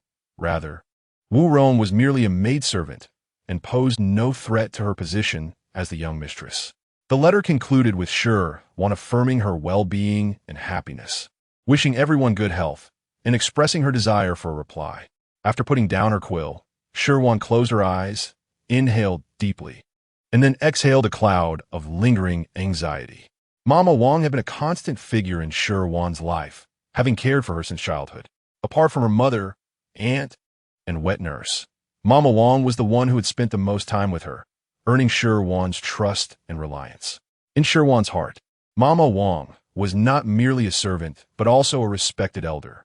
During her time in the marquis, when she felt wronged and distressed, she hesitated to write to her parents and brother, unwilling to burden them with worry.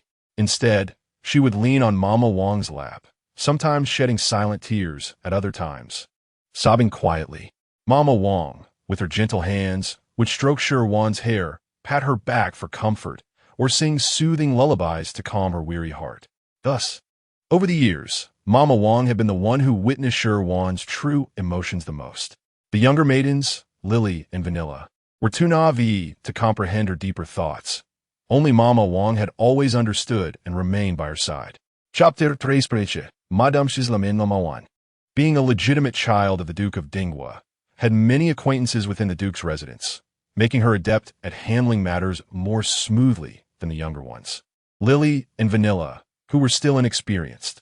Her age endowed her with insights into human affairs far surpassing those of the younger maidens. Additionally, Mama Wang possessed skills in martial arts, making her well-suited for ordinary protective tasks. Therefore, Shi Wan entrusted her with the delivery of important correspondence, emphasizing the necessity of personally handing it to her father and aunt. Shi Wan solemnly handed 2 letters to Wang Momo. "Young madam, I shall certainly see to it," Wang Momo replied briskly as she took the letters and departed. Shi Wan watched the retreating figure of Wang Momo, a faint smile gracing her lips, as if a heavy burden had been lifted from her heart. The most arduous task lies in making a choice. Once a decision is reached, the rest becomes relatively straightforward. Xiang Chao wished to inquire further about the matter, but was restrained by Bai He, who shook her head in disapproval. Bai He's intent was unmistakable. Regardless of the choice made by the young madam, it was driven by her own considerations, and, as their maids, their duty was to fulfill their roles diligently. The young madam had always been exceptionally astute and industrious, possessing a keen understanding of the world and knowing when to advance or retreat. Her decisions would invariably be sound. At the Duke's residence, as soon as the Duke returned from court, he was summoned by his wife. On the way, the servants delicately indicated that the madam was currently quite irate, advising the Duke to take care. The Duke, vexed, scolded the servants for their foolishness, yet a sense of trepidation began to envelop him. Upon entering his wife's quarters, he was met with a stern countenance. "My lord, do you not owe me some explanation?" the Duchess demanded, teetering on the edge of fury. Under her piercing gaze, the Duke hesitated to advance. Glancing around, he noticed the servants had discreetly distanced themselves. Thus, he realized he must confront the situation alone. Rubbing the back of his head and stroking his grizzled beard, he donned a smile, attempting to placate her. "My dear madam, which insensible servant has displeased you this time? Someone, bring me the culprit." Before he could finish, the Duchess interjected sharply. Realizing he could no longer evade the matter, the Duke abandoned his feigned joviality and, with a serious demeanor, inquired, "Does the madam already know?" The Duchess's maiden family was the Wang family, a prestigious lineage of considerable influence and solid foundation. Her birth name was Wang Yu. As a paragon of virtue, she was not only strikingly beautiful, but also proficient in the arts of music, chess, calligraphy, and painting. She excelled in needlework and dance, and even had unique insights into military strategies and political theories, often elucidating the complexities of the capital's affairs. Women in the capital looked up to Wang Yu as a role model, and the matrons trained their daughters to emulate her. Young gentlemen throughout the capital held Wang Yu in high esteem. Her family was inundated with suitors vying for her hand. In her youth, she was an unparalleled gem of the capital, pursued by countless young men. Among them was the Duke himself, who, in his earlier days, went to great lengths just to catch a glimpse of Miss Wang. The Duke fell deeply in love at first sight with her, and thereafter, his thoughts were consumed by her. Whether eating, sleeping, or studying, there was not a moment he did not yearn for her. Consequently, he returned home to implore his parents to propose to the Wang family. Their families were well matched, both in social standing and talents. And soon their union became the talk of the town. After their marriage, the Duke lavished unparalleled affection upon the Duchess, taking her as his sole wife, rejecting concubines and secondary partners. Apart from the Duchess, he would not even spare a glance at other women. Due to these circumstances, Shi Wan was profoundly unable to accept Gu Yao's intention to include Wu Rong within their household. Ultimately, however, she yielded to the pressures of reality. The Duke and Duchess serve as paragons of virtue within the capital, their relationship characterized by mutual support, harmonious companionship, and a dignified partnership. After marriage, Madame Shi showcased her remarkable capabilities, skillfully managing the Duke's residence and engaging in discussions concerning court affairs with her husband. Madame Shi is no ordinary housewife. "How long does my husband intend to keep this from me?" Madame Shi exclaimed, forcefully placing her teacup down, her expression as dark as ink. She understood the Duke's affection and respect for her, yet she never exploited his favor to behave arrogantly or unreasonably unless provoked. Witnessing his wife's genuine anger, the Duke cautiously approached her side, humbly attempting to appease her with his analysis. "My dear, the situation remains unclear, and it is premature to draw conclusions. I fear your anger may hinder your recovery." As the Duke and Duchess aged, health issues became inevitable. Furthermore, Madame Shi had endured significant hardship during her pregnancy with Wan, leaving her with lingering ailments. The Duke gently patted her back and offered her tea to soothe her, his tone laced with affectionate coaxing. "Unclear?" Madame Shi scoffed, arching her brow. "Does the Duke truly believe I have become senile and irrational?" The rumors abound outside. Even beggars on the streets dare to insult Wan. Countless tales have been spun, depicting Wan and Gu Yao, and the common folk are clamoring to read them. "Wan, my beloved Wan, after 10 months of carrying you, my late life blessing, I risked my very life to bring you into this world. Such a noble child. I have nurtured you with care and affection, and yet you were subjected to humiliation. Where is your dignity? Your honor has been trampled into the ground.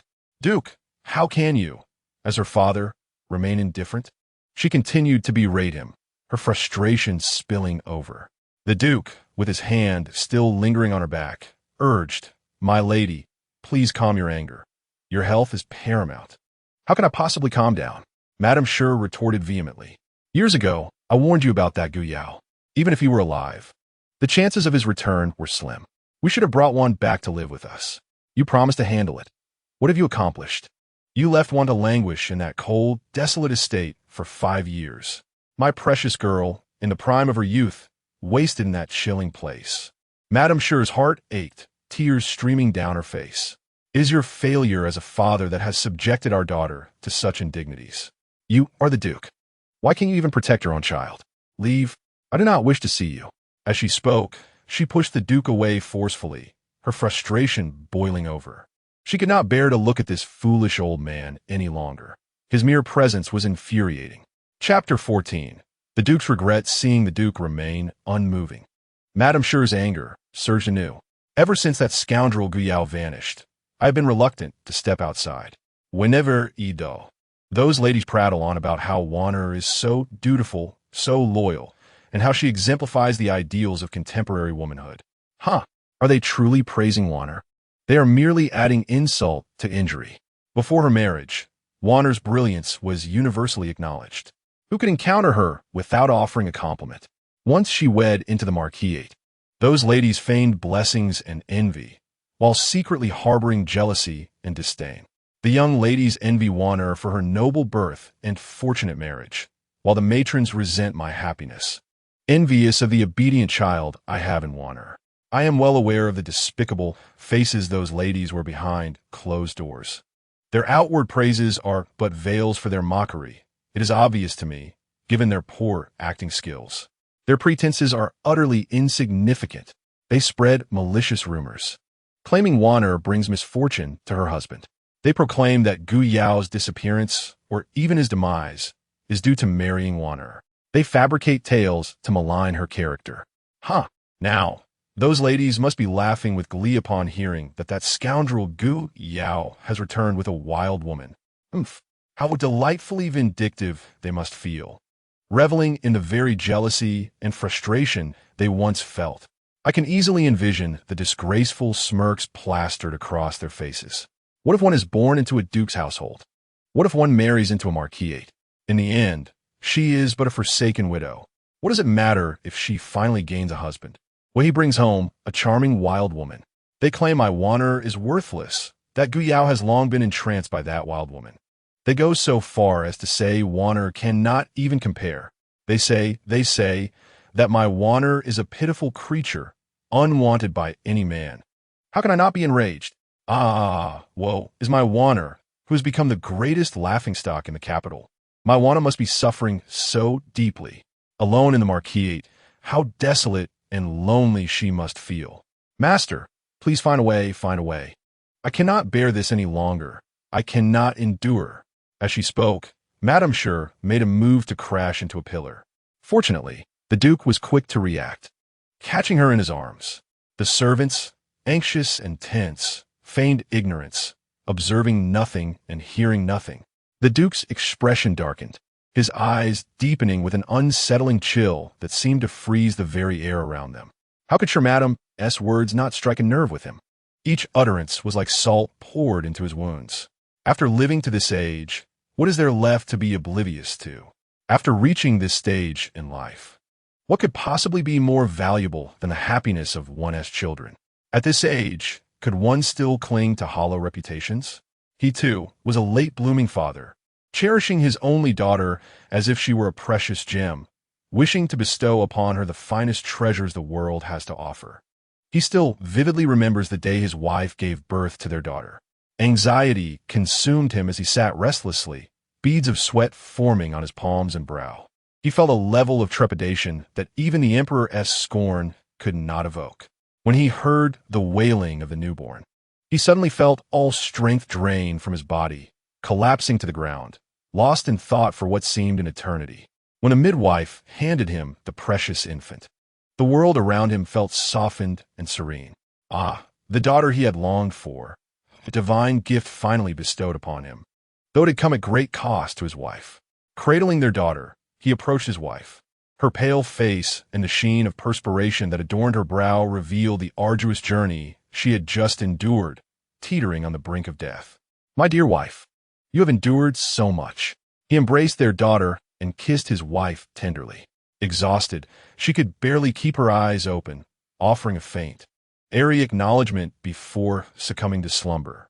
To this day, Shi recalls that moment with clarity. As her daughter grew, the inevitable thought of her marriage loomed over him and his wife, often robbing them of sleep. Finding a suitable match for one who would also capture her heart, was no simple task. After much deliberation, they finally settled on a match. Though she was to be wed into the marquis, he felt no joy. His daughter was the finest girl in the world. No young man was worthy of her. Yet, amidst the sea of suitors, they chose a man who was passably suitable.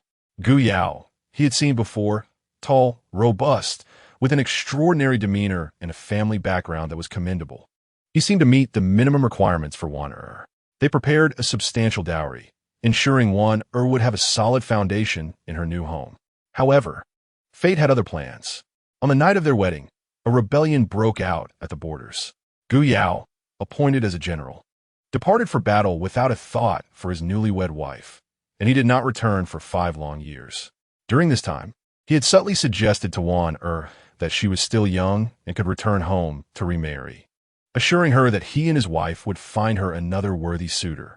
Yet, his daughter, both sensible and headstrong, resolutely refused, declaring her unwavering commitment to wait for Gu Yao.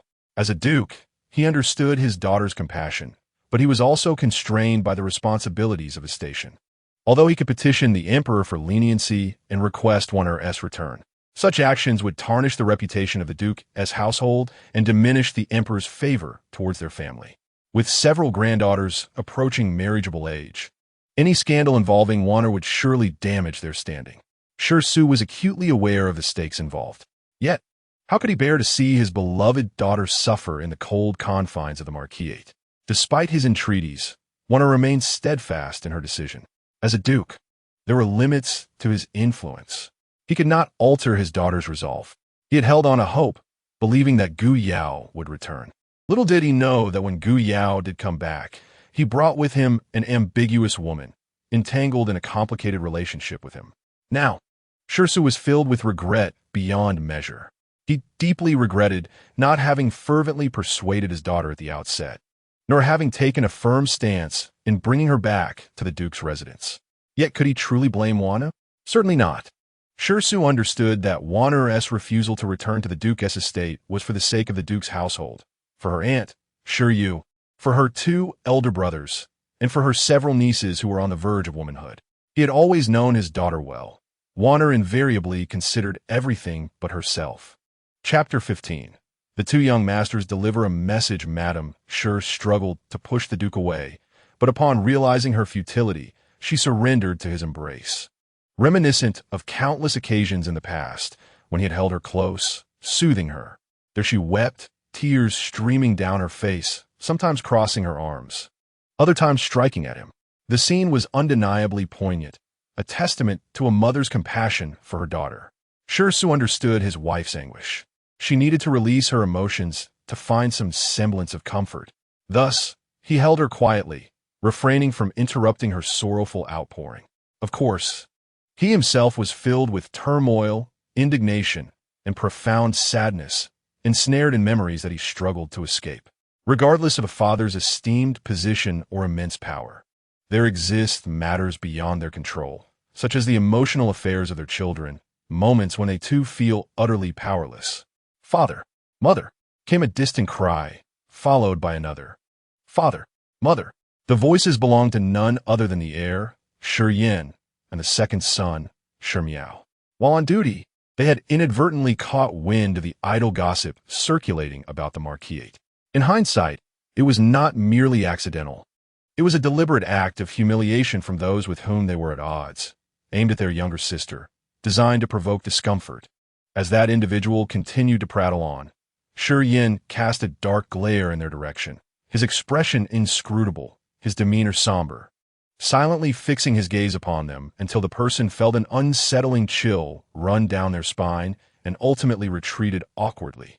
Once the individual had departed, Shi Yin spat in disdain before making his exit. Meanwhile, in another location, as another individual continued to prattle incessantly, Shi Miao seized a nearby implement, ready to hurl it at the person, whether to their head or foot, believing that any impact would serve as a satisfying release. Fortunately, he was restrained by a companion, averting what could have been a disastrous incident. The other person hastily fled the scene. Shi Miao, raising his voice in anger, cursed a few times before departing as well. Thus, they entrusted their duties to their colleagues and hastened towards the Duke's residence. The matter concerning their younger sister was of paramount importance to them. A weighty affair indeed. On their way, the 2 brothers crossed paths and, upon exchanging a few words, quickly grasped each other's intentions, leading them to converge towards the Duke's estate. They hurried to the Duke's residence, only to be informed that he had gone to the Lady South quarters immediately after court. Consequently, they promptly made their way towards their mother's chambers, knowing that their father often convened with her during times of discussion. The Duke's household was unlike any other. In other households, women refrained from inquiring about past affairs, and men seldom engaged their wives in discussion. Should a woman meddle excessively, she may even be reprimanded for her unsolicited involvement. However, the situation is markedly different in the Duke's residence, where, in matters of significance, the Duke habitually seeks out his wife. Even if she cannot provide suitable counsel, he finds solace in her gentle admonishments, which ease his heart. Before reaching the courtyard, Shi Yin and Shi Miao could hardly contain their eagerness to discuss their younger sister's affairs. Their words flew forth more swiftly than their hands could act.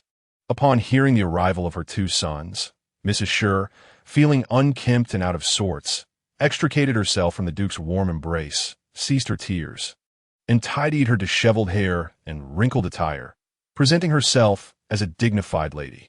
The Duke took his place at the head of the table, awaiting his son's arrival. Soon, the 2 boys appeared, one with his crown askew and the other covered in dust, both flushed from their hurried movements, panting heavily. They appeared flustered, a sight unbecoming for a serious discussion. Observing their disheveled state, The Duke furrowed his brow, embodying the authoritative figure he was. His demeanor suggested that he had not just been in a vulnerable embrace with his wife. Of course, the Duke had his reasons.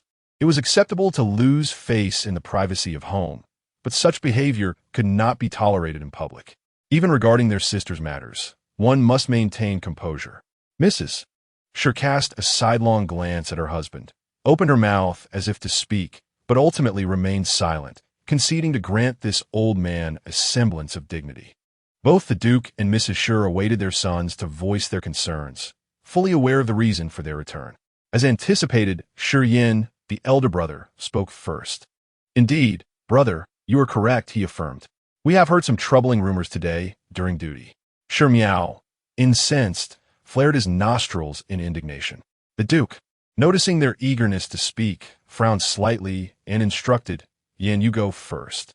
With permission granted, Shi Wan poured forth his words like a stream of beans. "Father, while on duty today, I overheard my companions jesting.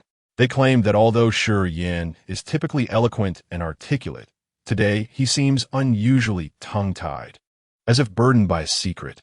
He opened his mouth, glanced at his father, then at his mother, and ultimately bowed his head, burying it in his chest, unwilling to continue. On the journey home, Shi Wan regained some of his composure. Earlier, upon hearing someone insult his younger sister, he nearly engaged in a brawl. As a civil official, he was not accustomed to physical confrontation. He had always prided himself on his refined demeanor and gracious disposition. Yet today, upon hearing disrespectful remarks directed at his sister, he lost his usual calm, his expression darkening with fury. Their sister already endured considerable hardship, and she hesitated to return to the Duke's residence, concerned for the well-being of her family. They were already filled with guilt towards their younger sister, thus could not bear to hear any disparaging remarks about her, not even a single word. She was the cherished jewel of the Duke's household. It was truly the first instance of such reckless disregard, tarnishing the dignity of the Duke's residence. After being pulled back by his colleagues, he sought an explanation and returned. Given the gravity of the situation, he felt compelled to discuss it with his parents. Emerging into the fresh air, his throbbing head began to clear. Shi Wan acknowledged his impulsiveness. He had indeed failed to exercise restraint just moments ago. If he continued to act so rashly, it would reflect poorly on the Duke's family. Nonetheless, he could empathize with his own feelings. Were he not to act impulsively, he would be unworthy of the title of elder brother to such a sensible, obedient, and charming sister. If he remained indifferent while she was being bullied, would that not render his education and virtue meaningless? Yet, upon returning to the Duke's residence, he found himself at a loss for words to express the insults directed at his sister. Chapter 16. Lady Shi's anger. Shi Wan glanced at his father and mother seated above. He simply could not bring himself to speak. Firstly, he felt shame in articulating such words before them. Secondly, he feared that uttering those words might provoke his mother's ire. The Duke, already exasperated by their disheveled appearance, grew more displeased at their hesitance, deeming it unmanly. If there is something urgent, speak plainly without hesitation. A heir should embody the dignity of his status. The Duke reprimanded. Shi Miao, being impulsive, could no longer endure the silence as her elder brother stumbled to convey a single clear thought. "Father, I have heard that my sister's husband, Gu Yao, has brought back a charming young lady from outside. People say Gu Yao is fortunate to have returned with such a delicate beauty, fair-skinned and beautiful. With a graceful figure, adorable and sweet, truly a treasure to behold." Praise for the mysterious woman flowed freely. Yet they did not hesitate to belittle Wan heir in the process. They extolled her as unmatched among all the women in the capital. Though I may be simple-minded, I discern the underlying sentiment. It was not that the women of the capital were inferior, but rather that my sister fell short compared to this newcomer. Shi Wan, noticing his mother's changing expression, swiftly intervened. Shi Miao, interrupted by his elder brother, felt a twinge of frustration, thinking, why should my brother's lack of eloquence prevent him from clarifying the situation? Shi Wan shot frantic glances at his younger brother. Under his intense gaze, Shi Miao finally grasped the gravity of the moment. He then turned to his mother, realizing her complexion had indeed deteriorated. He decided, that since he had already conveyed enough, it would be prudent to refrain from any further remarks, lest his mother's condition worsen, which would certainly incur the wrath of his father, elder brother, and younger sister. Thus, he fell silent. The Duke and Shi Wan both sighed in relief. During this time, the Duke discreetly instructed a servant to summon a physician to their residence. It was as if a storyteller had been abruptly silenced mid-narrative, forced to pause. Continue. Lady Shi's complexion fluctuated between crimson and pale. Indeed, she had been deeply affected by Shi Miao's words. Although Madame Shi had learned much from the servants and understood the sequence of events, the coarse and humiliating words spoken by others were likely conveyed to her in a more delicate manner. Thus, she remained unaware of the full extent of the indignities faced by Wanner.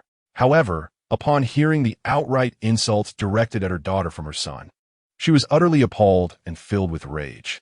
Furthermore, noticing her younger son's demeanor, it seemed there were even more unspeakable remarks yet to be revealed. Shi Miao, understanding his mother's temperament, though a woman, she possessed a resilient and unyielding spirit, realized that if she desired to know the truth, she would find a way to uncover it, regardless of whether he chose to speak. Rather than allow his mother to hear the news from others, he resolved to assume the role of the villain himself. At least he would be present to manage any unfortunate consequences that might arise, alongside his elder brother and father. Thus, he decided to disclose everything he had overheard. Rumors circulated that the woman in question possessed an unparalleled charm that could mesmerize anyone, leaving them utterly captivated day and night. Gu Yao was said to be so entranced by her that he hardly acknowledged his own sister. It was whispered that in Gu Yao's eyes, his younger sister was akin to dust and refuse, while that woman was a celestial being, irresistible and enchanting. Others even claimed that it was because of the presence of his sister that Gu Yao had not returned to the marquis's residence, mocking the notion that she was a harbinger of misfortune. They further jeered at the fact that despite being married for 5 years, his sister remained untouched. Moreover, it was rumored that the wild woman had already borne Gu Yao's child, rendering Wanner's attempts to marginalize her based on her status futile. Gu Yao would never abandon her. Preposterous! Madame Shi exclaimed in outrage. Coughing violently, she struggled against her frail constitution. After a taxing encounter with the Duke, her prolonged sorrow combined with this overwhelming fury proved to be too much for her weakened body, and she collapsed. Madame, the Duke, who had been by her side, quickly rushed to support her upon noticing her distress. The facade of calmness and seriousness he had just assumed was instantly replaced by panic and concern. Mother! Both Shi Wan and Shi Miao called out simultaneously. Quick, summon a doctor. The Duke commanded the servants, who hurriedly scurried away in flurry. The Duke shot an admonishing glare at his younger son, clearly indicating, "You blockhead, can't you express those harsh words in a more palatable manner? Are you completely clueless? You are a fool. Do you not realize your mother has frail health? If anything were to happen to her, I would hold you accountable." Shi Wan, too, regarded his younger brother with a semblance of reproach.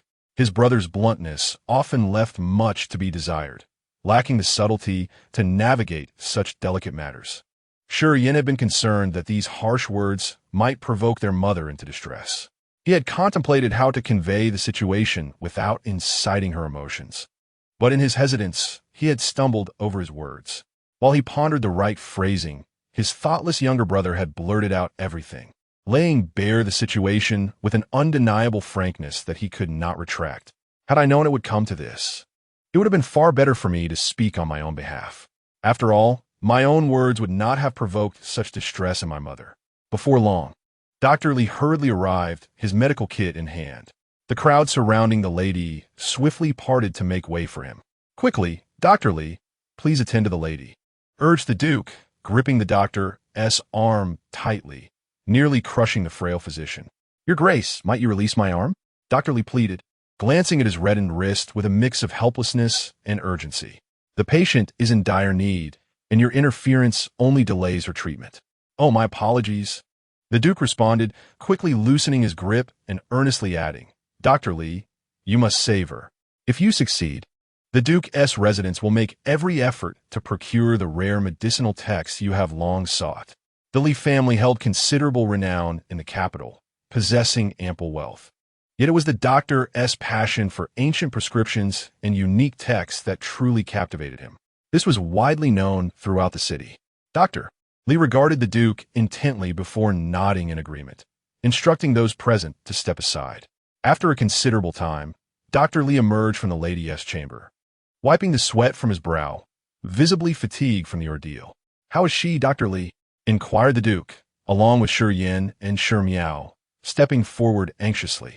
After surveying the three men, Dr. Li exhaled deeply, stating, "The lady has suffered from excessive anger, but is not in immediate danger." At his words, the tension in their bodies dissipated, and a hint of color returned to their pallid faces. "I will prepare a prescription, Your Grace. Please instruct your servants to follow it precisely, ensuring she undergoes treatment for a full 81 days. The lady has an underlying condition. You must also attend to her emotional well-being. It is critical that she does not experience any undue distress, for otherwise, no remedy will suffice." Pausing briefly, Dr. Li continued, "Her health is as precarious as a drifting leaf, susceptible to the slightest disturbance. Therefore, Your Grace and the young masters must be prepared for any eventualities." With a sigh, Dr. Li reflected on the cycle of life and death, acknowledging that the lady's excessive worry had led to her current state.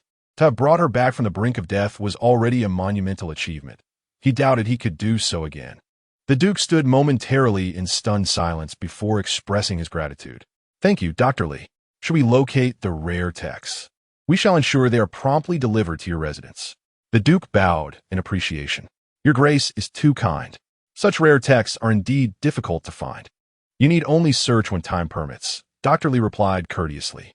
"Thank you for your understanding, Dr. Li," the Duke reiterated gratefully, while the lady slumbered within her chamber.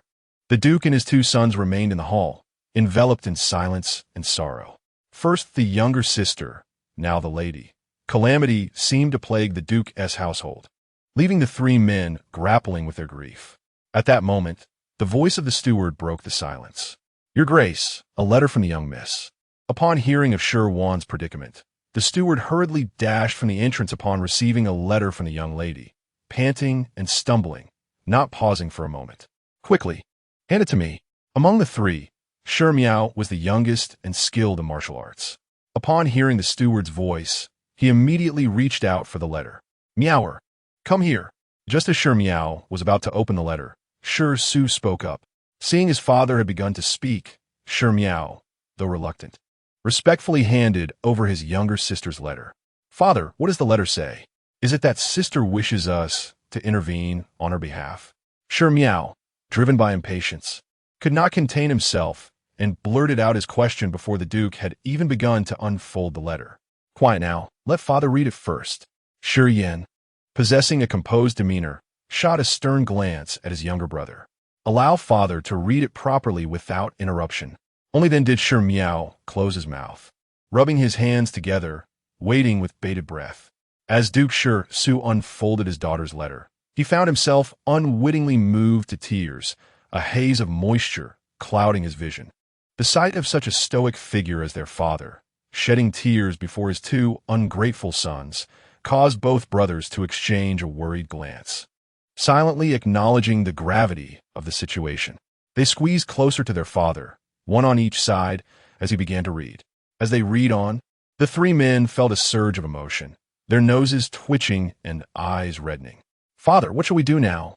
Although Shi Miao was already in his 40s and soon to be a grandfather, he still felt like a child in the presence of his father and elder brother, instinctively turning to them for guidance in times of trouble.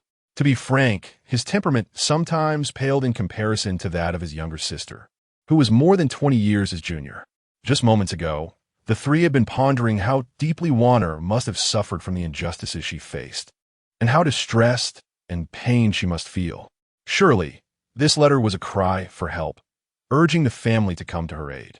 Yet, who could have anticipated that Wanner's letter would not only downplay the troubles with Wu Rong as if discussing the weather, but also express her joy and delight at Gu Yao's return home, subtly reminding everyone of the interconnectedness of their fates. Where one flourishes, all flourish. Where one suffers, all suffer.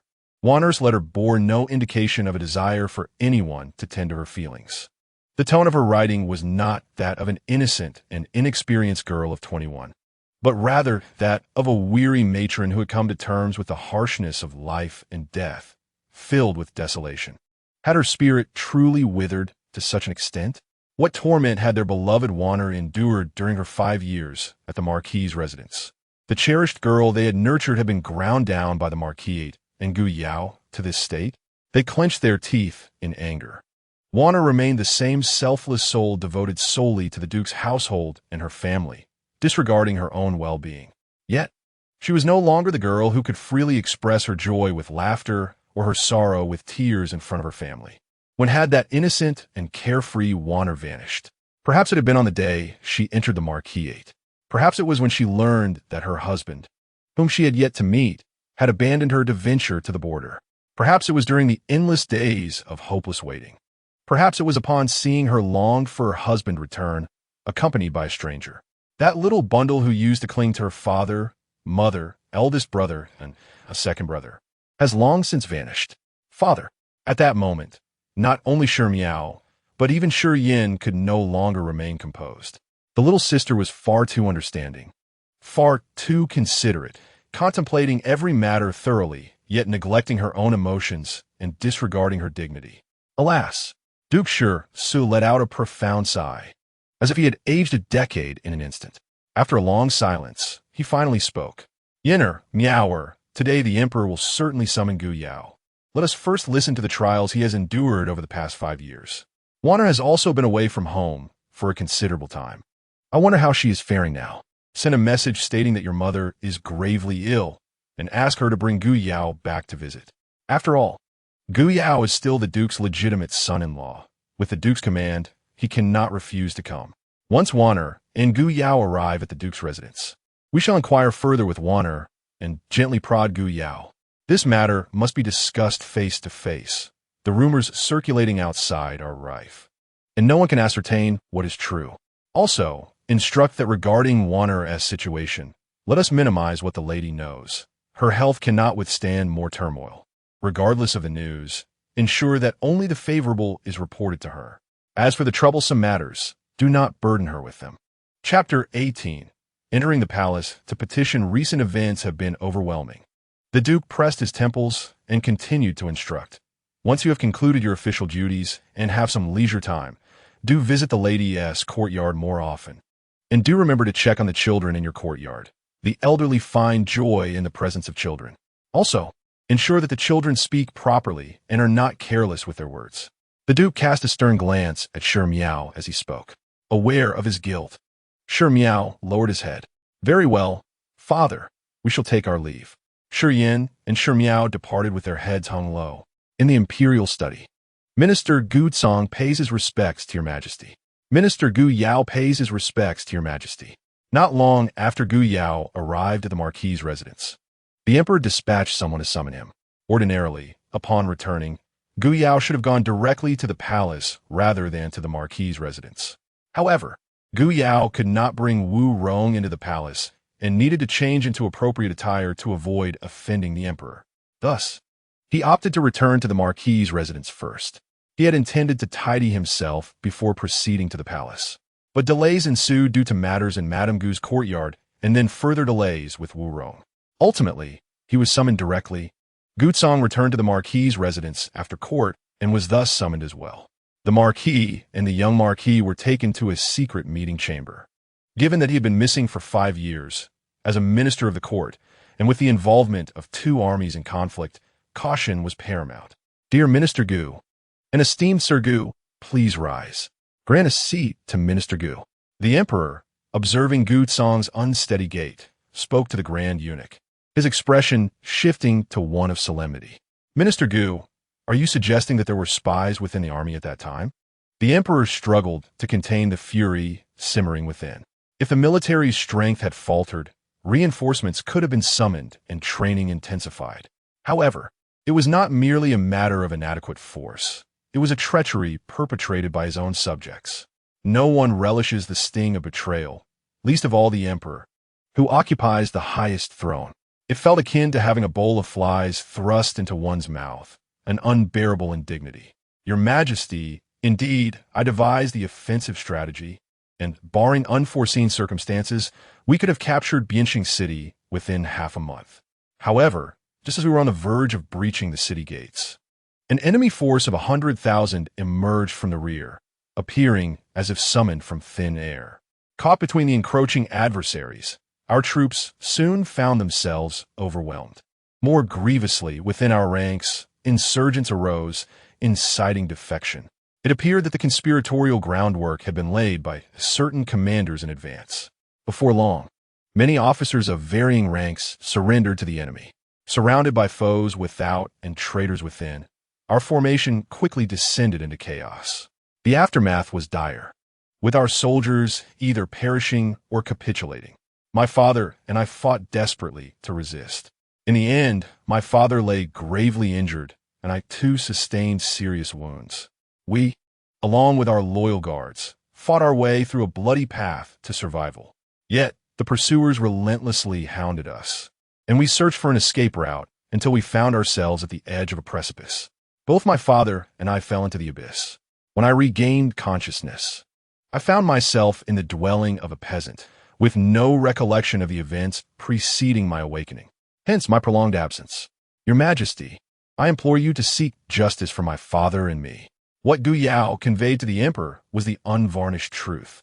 Nevertheless, in his narration, Gu Yao artfully omitted numerous details. He refrained from disclosing certain conjectures, such as hearing the pursuing soldiers calling out for the capture of Gutsong and Gu Yao during their flight. Indeed, the insurrection 5 years prior had aimed directly at him and his father. Gu Yao found it perplexing why the kingdom of Song would go to such lengths for their heads. Was it a ritualistic sacrifice? Or did they intend to seize them alive, extorting the state for ransom or territory? However, while they were undeniably significant to the kingdom, they were not royal heirs. Even if captured, no substantial ransom would be forthcoming, and the kingdom would never relinquish its cities for their sake. Gu Yao harbored a selfish hope, wishing to keep this matter undisclosed in hopes that the emperor might assist in uncovering the orchestrators behind this treachery. Although the marquis' household had been investigating, their efforts paled in comparison to those of the emperor's court. In recent years, the resources of the marquis' household had nearly been depleted, and relying solely on them would likely lead to an inconclusive resolution. For instance, many soldiers who had perished in the military camp were loyal only to the marquis. Furthermore, during the pursuit, numerous assassins from the marquis' household had valiantly protected him and his father, barely preserving their lives, albeit at a heavy cost. These were individuals meticulously trained and nurtured by the marquis' household. In that battle, the losses were profound. Not only was his father gravely wounded, but he also went missing. For many years, they invested heavily in the training of numerous assassins, all of whom perished in that fateful battle. It could be said that this conflict consumed this prospects for the next decade, destabilizing its very foundation. Subsequently, both father and mother expended considerable resources, including assassins and wealth, in their quest to locate him. Therefore, when mother informed him that the treasury was depleted, he was initially taken aback, but upon reflection, he understood the gravity of their situation. Indeed, Gu Qing had toiled greatly. I shall dispatch individuals to investigate thoroughly. For now, Gu Aiqing and Gu Qing may return. The emperor, as the sovereign, possesses a depth of thought unparalleled by others. In the midst of his anger over betrayal, he quickly regained his composure, pinching his brow and sending Gu Tsong and Gu Yao back. The ensuing matters were beyond the purview of the. Over the course of the past 5 years, the emperor had not been idle. He had been diligently investigating the truth behind those events. He had even had a few clandestine conversations with Gu Tsong. Yet this individual claimed ignorance of the matter. In truth, the himself was also oblivious to the reality of the situation. The conflict primarily involved Gu Yao and General Gu Ermengden of the Song Kingdom. Gu Tsong arrived only in the nick of time, rushing to assist his father when Gu Yao faced imminent defeat. However, upon his arrival, the situation had already spiraled out of control. The two briefly exchanged words before being pursued by enemies, ultimately leading to their plummet from a precipice. with Gu Yao suffering amnesia and residing with a farming family for 5 years. Gu Tsong returned to conduct a secret investigation into the matter. The truth, revealed today after a clandestine discussion with Gu Yao and synthesizing all gathered information, confirmed the presence of an infiltrator. That battle was meticulously orchestrated, waiting for Gu Yao to step into the trap. Surprisingly, Gu Tsong was also ensnared, effectively draining of its resources. In the end, the emperor did not inquire about Wu Rong's situation. After all, what kind of person is the emperor? The multitude of matters requiring his attention is overwhelming. He possesses neither the leisure nor the inclination to concern himself with such trivialities of romantic entanglements. Although this issue pertains to thee and the Duke's residence, it ultimately boils down to personal matters that are insignificant in the grand scheme. As long as the two families manage their affairs properly, there is no need for excessive elaboration. Chapter 19. The loyal and brave family. What man is devoid of romantic escapades? A hint of flirtation, a touch of moonlit trysts, and a few cherished confidences only serve to render a man more sincere and relatable. The emperor does not find it particularly noteworthy that the missing young lord, after 5 years, returned with a woman, especially given his exalted status, having experienced a plethora of captivating beauties, each possessing their own charm, as well as those whose hearts were as treacherous as their appearances. Women are merely instruments for fulfilling physical desires, ensuring the continuation of lineage and balancing relationships among ministers. When Gu Tsong and Gu Yao returned from the palace, twilight had descended. With the return of the young lord, they appeared vibrant on the surface. A grand banquet was being prepared to host various colleagues, dignitaries, and relatives in a few days' time. Today's banquet is attended by only a few members of the family. The household of the marquis is neither overly complicated nor excessively simple. Gu Tsong, the marquis, possesses formidable martial prowess and holds a prestigious position in the court. At the height of his power, he served as the Grand Marshal of the Li Kingdom, leading campaigns across the land and earning significant accolades. It can be said that the current prosperity of the Li Kingdom, characterized by abundance and tranquility, is partly attributable to the marquis's contributions. At that time, the marquis's residence was indeed a revered stronghold of power in the capital, rivaling many princely houses in desirability. Describing the marquis's estate as bustling with visitors would not be an exaggeration. Madame Gu, Peng Jing, is the marquis's lawful wife, formally betrothed to him through traditional means, and has maintained a high status within the household. The Peng family is a distinguished lineage with profound heritage and complex familial ties, well regarded in the Li Kingdom. Madame Peng entered the household when the marquis was still on the rise, and though her husband's status was commendable, many believed he was not yet worthy of the esteemed Peng family. Despite the criticisms from other noble families, the Pengs steadfastly pursued this union, celebrating it grandly, ensuring that all in the capital were aware of Gu Tsong's marriage to the Peng's legitimate daughter. After Madame Peng joined the household, the marquis's status ascended, bolstered by her family's influence and his own capabilities. It was then that many noble families recognized the foresight of the Peng patriarch in selecting a man of great potential like the marquis. Even though Madame Peng was married before the marquis achieved prominence and faced jealousy that distanced her from his affections, her position within the household remained unassailable. Madame Peng bore a daughter and a son. The daughter, Gu Ling, married into the imperial palace years ago and is now renowned as the esteemed Yufei. Their son, Gu Yao, is the legitimate heir of the marquis's household and is expected to inherit the title in due course. Consequently, he has been educated according to the expectations of a royal heir from a young age.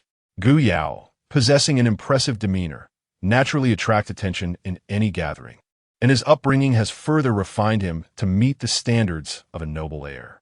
With a tall, elegant stature, a complexion as fair as jade, and eyebrows sharp as swords, he exudes an air of nobility.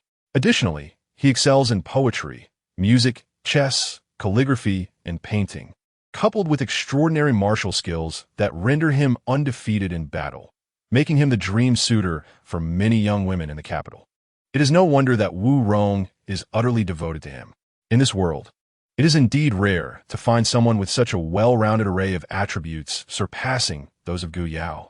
Wu Rong, aspiring to showcase her own brilliance in this world, cannot afford to overlook the opportunities that present themselves. The marquis has 3 concubines, the most favored being the enchanting and graceful Lady Lin.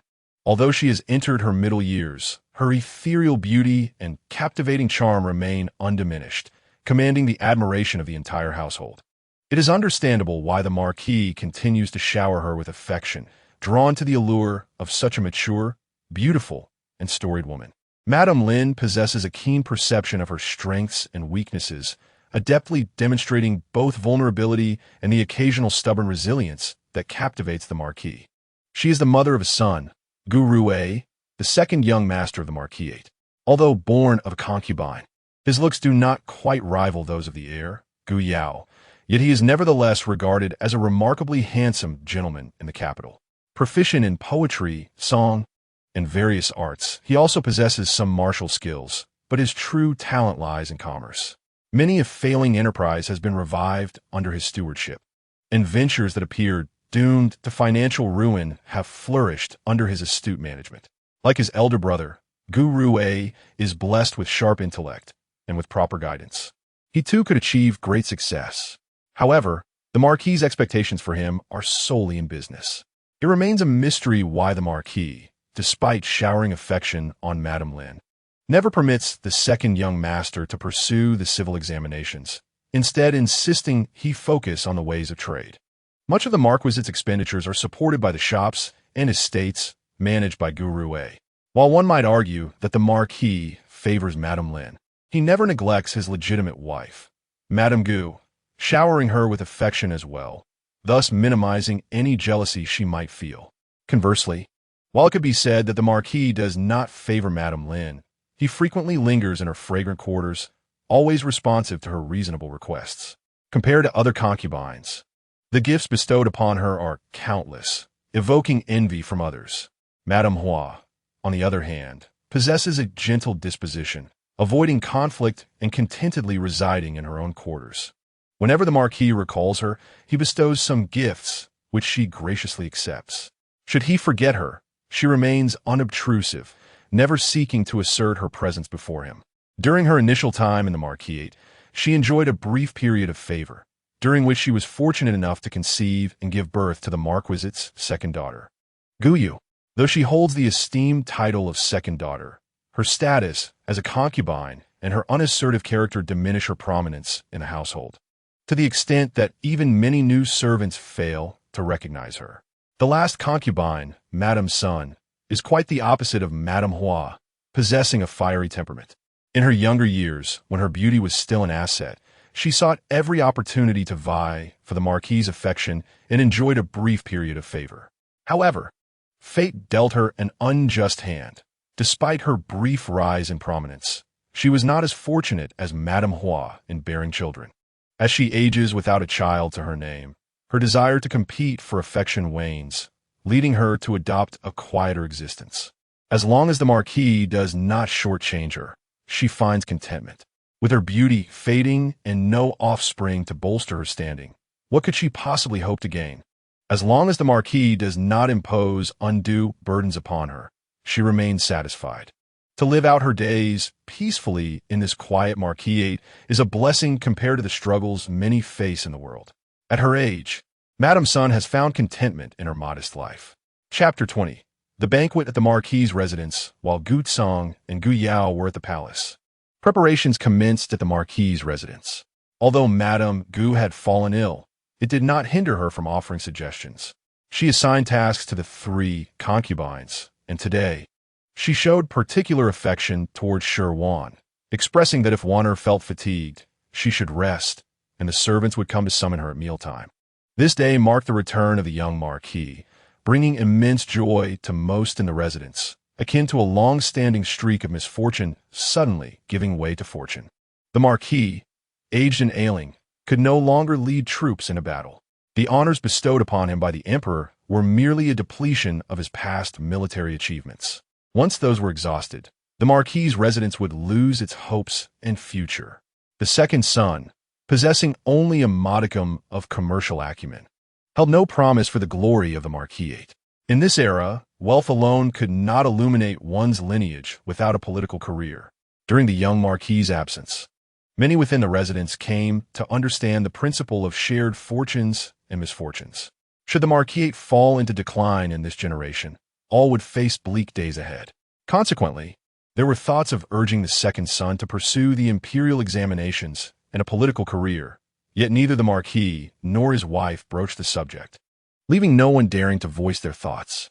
Over 5 years, the shadows over the marquis deepened with each passing day, and its inhabitants bore a sorrowful anticipation of an impending end to their riches and glory.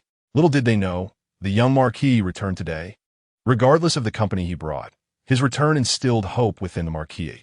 Although the past 5 years have been marked by neglect and disregard, with the young marquis back, there was a prospect of earning military accolades and regaining the attention of the capital's elite.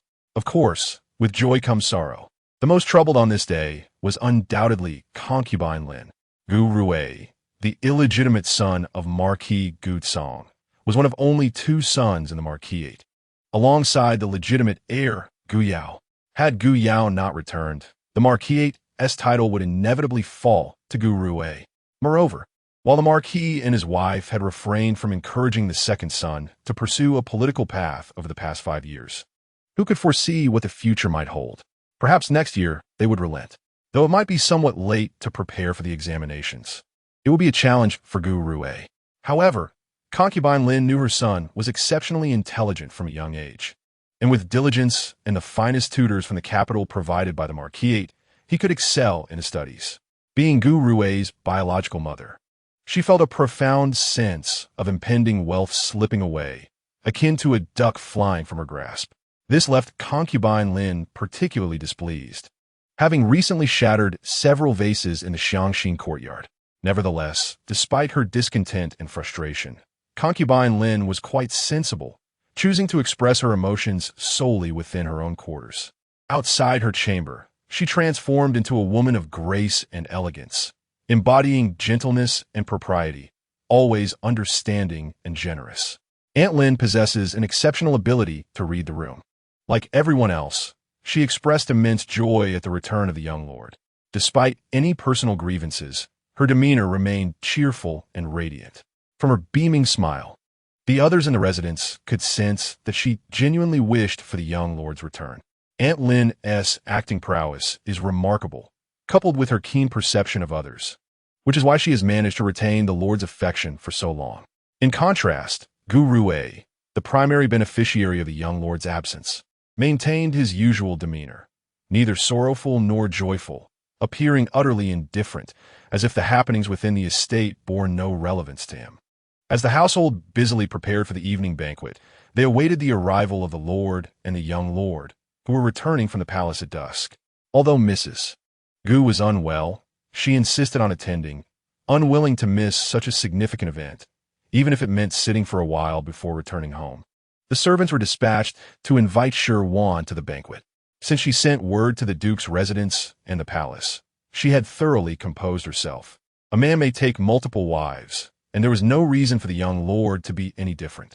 Publicly, she recognized the importance of being magnanimous, keeping the greater picture in mind for the future of the Ho house and the duke's residence, rather than getting caught up in trivial matters.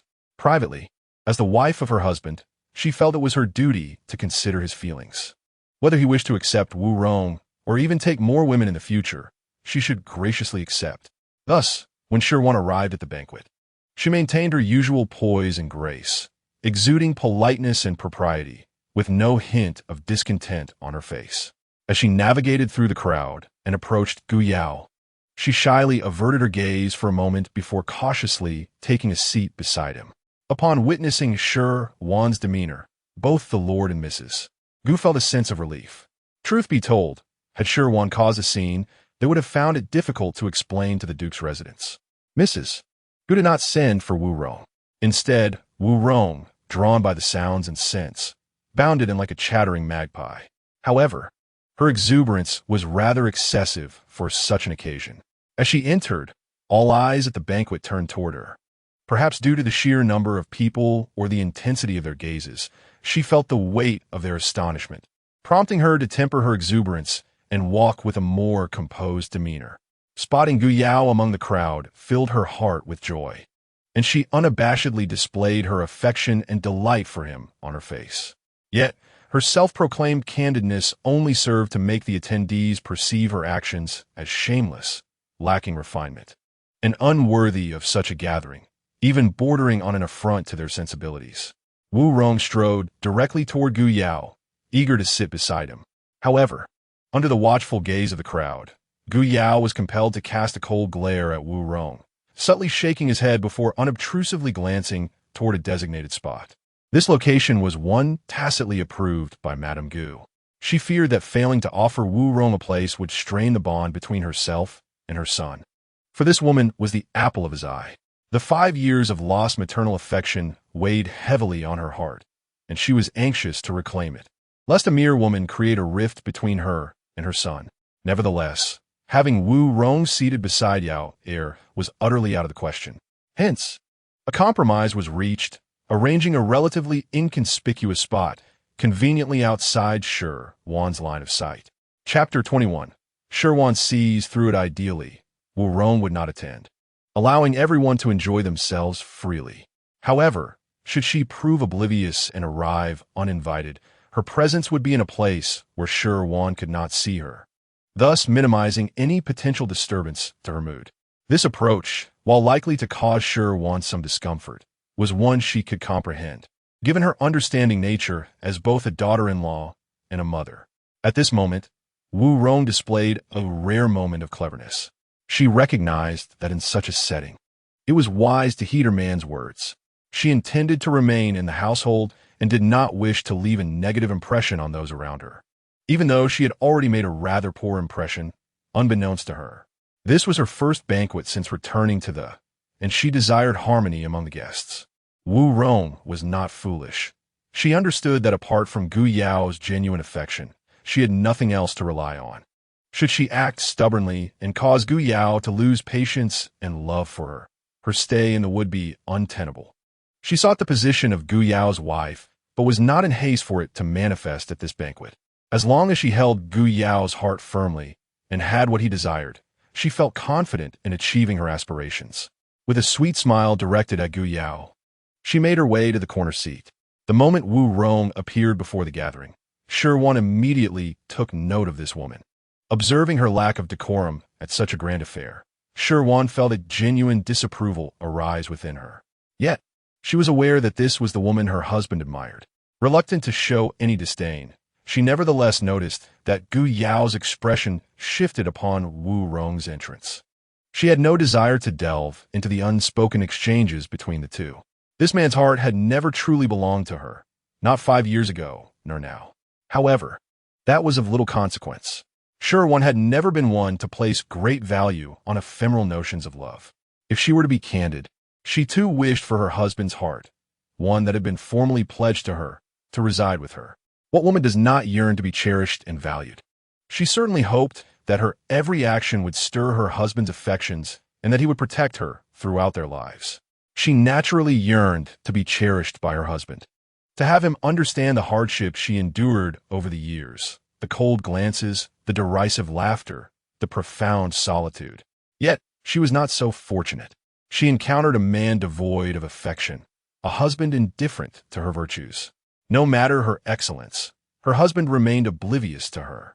Such is the inexplicable nature of love. Indeed, for someone of her standing, a man's affection was a luxury, inherently unreliable. Their union was merely a strategic alliance between the Duke's household and the loyal marquis' estate, a convergence of two families rather than a bond forged by genuine intent. Shi Wan only hoped that she and Gu Yao could coexist amicably within their current roles, discussing not emotions but rather interests in daily life. The very essence of what had sustained her hope over the years had dissipated, leading her to a state of despair. Nevertheless, Shi Wan was rational. She permitted herself a moment of collapse before regaining her composure to confront reality anew. To embody the same happiness as her parents was a blessing. If that were unattainable, she must persist. She was not merely herself. She was the youngest daughter of the Duke's household, the niece of the Jade concubine. She lacked the privilege of indulgence. In the midst of Gu Yao and Wu Rong's tender moments, it would have been exceedingly unwise for her to exert pressure on Gu Yao based on her status. As long as he afforded her a modicum of respect as his wife, willing to cooperate in public without humiliating her, she would not dwell excessively on his affections. Let him bestow his love upon whomever he wished. She no longer desired it. She possessed her own pride. Since she could not attain it, she would disdain to seek it. Casting a fleeting glance at Wu Rong, she then lowered her gaze, appearing to disregard Wu Rong entirely. She would comport herself with grace, propriety, and dignity beside Gu Yao, ensuring that no one could find fault with her demeanor. Today was a family banquet, and all were present. Naturally, due to their statuses, everyone occupied their respective places. However, the second son, Gu Rue, positioned far from Shi Wan, would often cast discreet glances in her direction, so subtle that only the most observant would notice. Gu Rue was the second son, while Shi Wan was his sister-in-law. They were expected to maintain a respectful distance. In the years since her elder brother's absence, Shi Wan had been particularly cautious around him. In the absence of a third party, she adeptly and promptly concluded conversations with him, departing gracefully and appropriately, ensuring that no discomfort was perceived. Only Gu Rue himself understood that each time she left, he would linger, captivated by the sight of her retreating figure, unable to tear his gaze away. He watched her gradually fade from his world, the vibrant aura she brought dimming into shades of gray in her absence. Over the past 5 years, their conversations have been few and far between, while more often, it was his gaze that followed Shi Wan. Gu Rue recognized her adherence to decorum, and thus, he never wished to add to her burdens. As long as she departs, no matter how much he yearns, he will not reveal his sentiments. Instead, he will silently endure the bitterness in his heart. Gu Rue is acutely aware that the affections his elder brother dismisses are forever beyond his reach. Even if his brother does not return, he remains unattainable. The dark, sordid thoughts that cloud his mind are secrets he dares not share with anyone. Wanner, a paragon of propriety who places honor and integrity above life itself, would undoubtedly detest him if she were to discover his vile fantasies. The emotions he struggles to articulate will never see the light of day, confined to the endless, torturous nights where he must nurse them alone. When his brother returns, his feelings are not as intense as those of his concubine. The title of marquis was never meant for him. It rightfully belongs to his brother. Yet, he harbors resentment towards his brother for not cherishing such an admirable sister-in-law, trampling her dignity and affections beneath his feet. He knows all too well the loneliness and desolation his sister-in-law has endured over the years. Despite the bitterness that may dwell within her, she has always treated others with kindness, never casting blame. Her smiles, though radiant, are mere facades devoid of genuine warmth. Throughout the 5 years of his brother's absence, his sister-in-law could have summoned the Duke to escort her back to the Duke's residence. Yet she steadfastly chose to wait in the Marquis's house, clinging to a hope that was never to be realized. His heart aches fiercely, yet there is a strange joy intertwined with that pain. It is precisely because of such a sister-in-law that he occasionally catches fleeting glimpses of her graceful figure, alleviating his longing, even if each encounter only intensifies his desire. He acknowledges the pettiness of his own heart, while his sister-in-law suffers in the abyss. He selfishly wishes for her to remain there a little longer, just so he may behold her. He is torn, conflicted, yet he is also grateful to his brother. It is through his brother's neglect that his sister-in-law's heart has remained untouched. Each time his brother has pushed her away, she has been able to withdraw her affections. Though it seems implausible, Gu Rue still clings to foolish hopes and unrealistic dreams, as if the mere fact that his sister-in-law harbors no affection for anyone but him could somehow grant him a chance. When he learns of his brother's return, a wave of panic washes over him. The joy he feels upon discovering that his brother has brought back a woman with whom he shares a close bond is bittersweet, filling him with both elation and anguish. As he learns of the impending banquet at the Marquis's residence, he swiftly organizes the necessary arrangements, wasting no time in returning home. As he journeys back, he finds today to be extraordinarily beautiful. It seems that with Wanner ahead, he has a renewed desire to press on. Only with her presence can the marquis's residence truly feel like home, making his return worthwhile.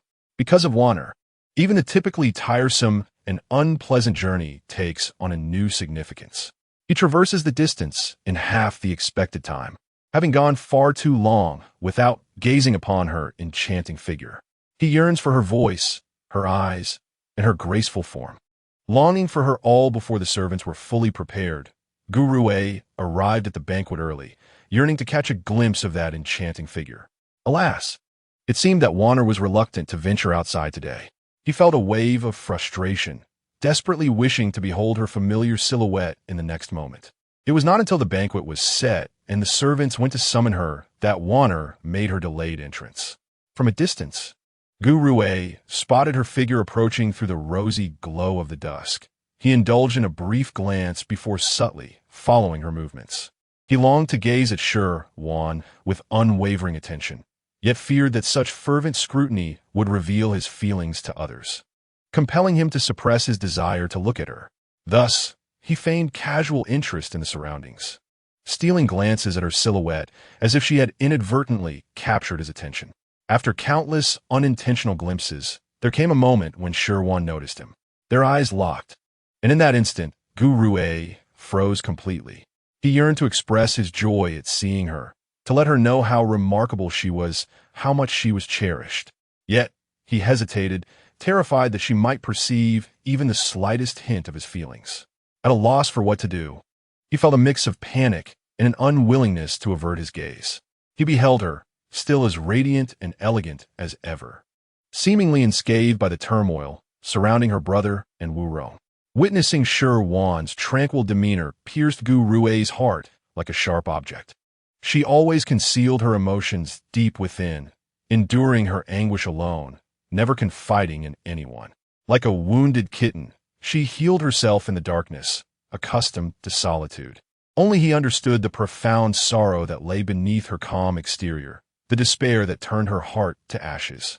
He observed her as she inclined her head slightly and offered a gentle smile, greeting him with the same polite detachment as she had on countless previous occasions. A deliberate distance, yet undeniably warm.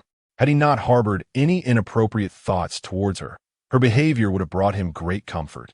After exchanging pleasantries, Shi Wan naturally diverted her gaze, lingering only a moment longer. He, however, remained ensnared in the lingering glow of the moment. Out of the corner of his eye, he saw her surveying the banquet hall before proceeding directly towards Gu Yao, her expression devoid of emotion. Yes, indeed, they were husband and wife, destined to sit together. At no other moment had Guru felt more envious of his brother than now. In the past, when their father devoted attention to his elder brother while treating him with indifference, he felt no jealousy. Previously, when concubine Lin remarked on Gu Yao being the legitimate son while he was but a mere illegitimate child, he felt no jealousy. Even when the noble ladies of the capital admired his brother while looking down on him, he felt no jealousy. Yet today, even if his brother did not cherish Wanner, and she did not reciprocate his brother's feelings, the fact that they still had to sit together stirred an overwhelming sense of jealousy within Guru. He harbored jealousy towards his elder brother's legitimate son status, envious of the fact that his brother could effortlessly approach Wanner. However, the tumultuous emotions surged within him, suppressed and concealed, his demeanor remaining composed as ever. While he endeavored to stifle his feelings, he was suddenly distracted by an incongruous sound. Guru followed the gaze of the crowd and beheld a woman he had never encountered before, her conduct frivolous and unruly, her appearance passably attractive, yet when compared to Wanner, she was as distant as the heavens from the earth. Astute as Guru was, he quickly deduced the woman's identity. She was none other than the rumored Wu Rong, the one who had captivated his elder brother's affections to the extent that he forsook Wanner. It was truly unexpected. A woman of such ordinary allure could ensnare his brother's heart, rendering him indifferent and frigid toward Wanner. How could a woman of such modest beauty lead his brother to neglect his stunning sister-in-law? Guru found it utterly incomprehensible. He had always admired his elder brother, blessed with a noble status, a distinguished background, handsome features, and remarkable abilities. It seemed as though he had claimed all the world's blessings for himself. Even the most exquisite wanner was his wife, a comparison he could never hope to match. Yet, at this moment, he found himself bewildered by his brother's choices. Was this what they meant by becoming accustomed to delicacies? Only to yearn for the humble fare of pickled vegetables? Did this woman possess some extraordinary qualities, perhaps exceptional skills in intimacy? However, from what he knew, his brother was not that kind of man. Or did she have other remarkable attributes? His thoughts whirled in a tempest of confusion, but time was fleeting.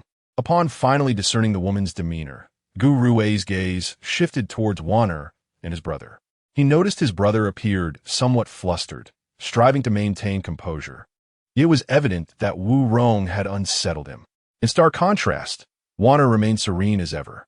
How resilient her spirit must be to maintain such tranquility. Indeed, if she were not a formidable character, how could she have waited for someone in the cold, desolate halls of the marquis's residence for 5 long years? Chapter 23. Turmoil at the family banquet. As these thoughts crossed Gu Rui's mind, a pang of pain struck his heart. Ever since Wanner arrived at the marquis's residence and he beheld her stunning beauty, he had harbored a fondness for his sister-in-law. Subsequently, her kindness towards him awakened within him an inexplicable affection. Thus, he began to pay closer attention to Wanner. As he matured, amassing his own influence and allies, he initiated an investigation into Wanner. It was only after gathering information that Gu Rui realized the stark contrast between the sister-in-law he had known before marriage at the Duke's residence and the one who now resided in the Marquis's household. At the Duke's, she was a vivacious and carefree spirit, her laughter echoing through the halls, revealing a heart as clear as day. Such a woman seemed untouched by worries, as though she had grown up in a jar of honey. Yet the Wanner who arrived at the Marquis's residence was a starkly different figure. Mature, composed, elegant, and gracious. Qualities that belied her youth. No one can fathom the thoughts of this woman, yet she has always treated others with gentleness. It is the Duke's household that has wronged her, stripping her of the capacity for joy. Once Wu Rong took her seat, everyone else discreetly averted their gaze. Rudeness may be attributed to others, but if one were to continue staring, they too would become discourteous.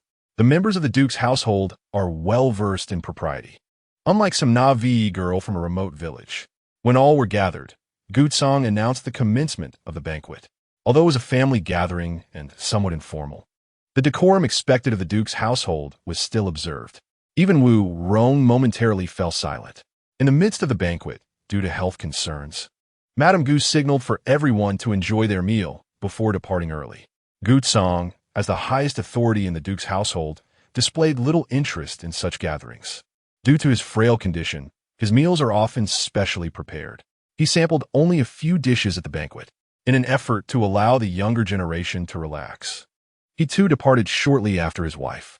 With the 2 eldest and most authoritative figures gone, only the Duke's 3 concubines, 3 children, Shi Wan, and Wu Rong remained at the table. The atmosphere became considerably more relaxed, and acquaintances began to engage in casual conversations. When the Duke and Madame were present, Gu Yao and Shi Wan maintained a certain restraint, but now, sitting beside each other, they exchanged not a single word, creating an awkward silence. "Little sister, this hibiscus soup is delightful and quite suitable for young ladies. You look so radiant. Consuming this will surely enhance your beauty. Come, let me serve you some, Guyu." Being younger and of lower status, was seated near Wu Rong. Wu Rong, observing the lack of potential conversation partners at the banquet, turned her attention to Guyu, whom she perceived as an easy target. Noticing the girl's timid demeanor, Wu Rong felt emboldened to approach her with greater familiarity, leaning closer and whispering in her ear. Startled by this boldness, Guyu froze momentarily, her complexion flushing with embarrassment, and her shoulders trembling slightly from a mix of fear and astonishment. She could not comprehend the behavior of this elder sister, whose words were frivolous and whose actions lacked any decorum, reflecting a complete absence of refinement.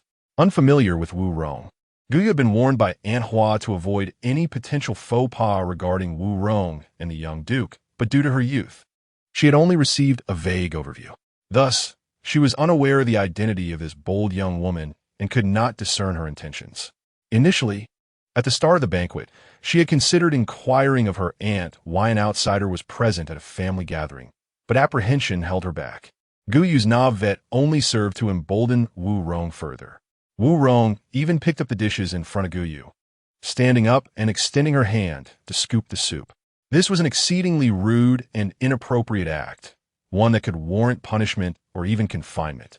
Previously, Wu Rong was a commoner from a small village on the border and had not received any formal upbringing, hence she was unaware of the regulations within the marquis' residence. Today marked her first day in the marquis' household, and with Gu Yao preoccupied with myriad matters, it was unlikely that he would have the time to arrange for a teaching matron for her. As a person from the modern era, Wu Rong had encountered various customs of grand estates through literature and drama, yet these were merely theoretical musings.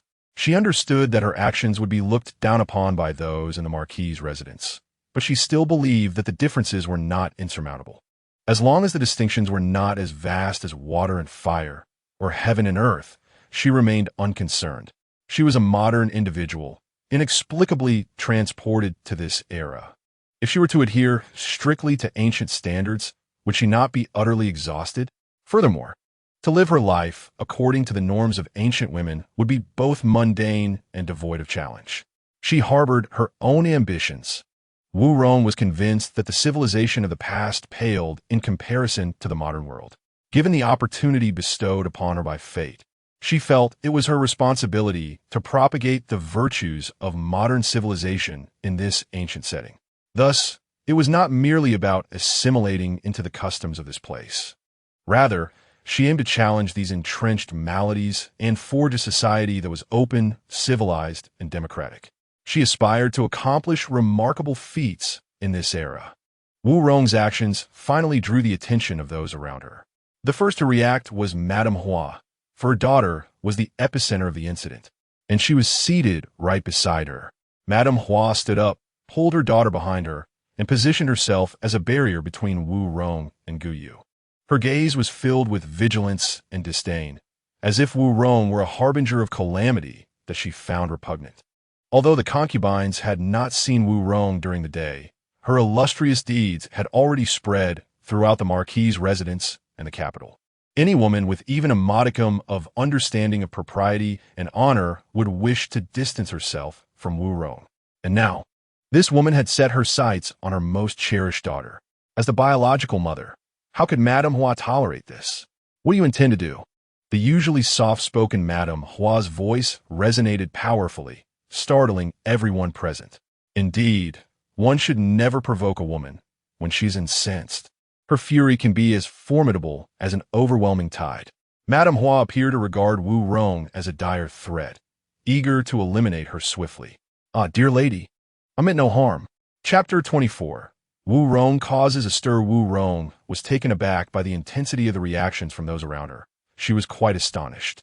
Although she anticipated that the residents of the marquis' household would disapprove of her background and demeanor, she had not expected their disdain to be so overt. "Auntie, what is this term of address?" Sun Yingyang inquired. In their youth, Aunt Hua and Aunt Sun were rivals vying for favor. Locked in a fierce contest where neither would yield to the other, their animosity igniting a tempestuous struggle. They wielded every cruel tactic imaginable, each wishing to pierce the other's very essence. However, as the years passed, they gradually came to understand that beyond the ephemeral affection of men, there exists a multitude of worthy pursuits. Thus, an unspoken accord emerged between them, leading to a cessation of their relentless competition. After all, the affections of the man in question were irrevocably fixed on Aunt Lin. Their ongoing strife held no purpose. Men, at times, serve merely as instruments, and placing undue significance upon them can lead one into a quagmire. With this clarity, their relationship blossomed, transforming their dynamic into one akin to sisterhood. Though Gu Yu was born of Aunt Hua, Aunt Sun treated her with kindness. Lacking children of her own, Aunt Sun found joy in Gu Yu's presence. And as time passed, she began to dote on her, as if she were her own. Aunt Hua, appreciating the additional affection bestowed upon her daughter, welcomed the warmth. Who would ever bemoan an abundance of love? In the courtyard of the marquis's residence, three distinct factions appeared to vie for influence. The first was undoubtedly Madame Gu and Gu Yao, an unassailable force, bolstered by wealth, power, and formidable connections. Opposing them would be akin to an ant attempting to shake a tree, a futile endeavor. The second faction comprised Aunt Lin and the second son, Gu Rue. Aunt Lin held a cherished place in the marquis's heart and possessed an acute perception of his desires. Skillfully navigating his affections with her striking beauty and remarkable talent for performance. Although a son of lesser status, Gu Rue was still of noble birth, and his prospects remained promising as he anticipated a future of distinction.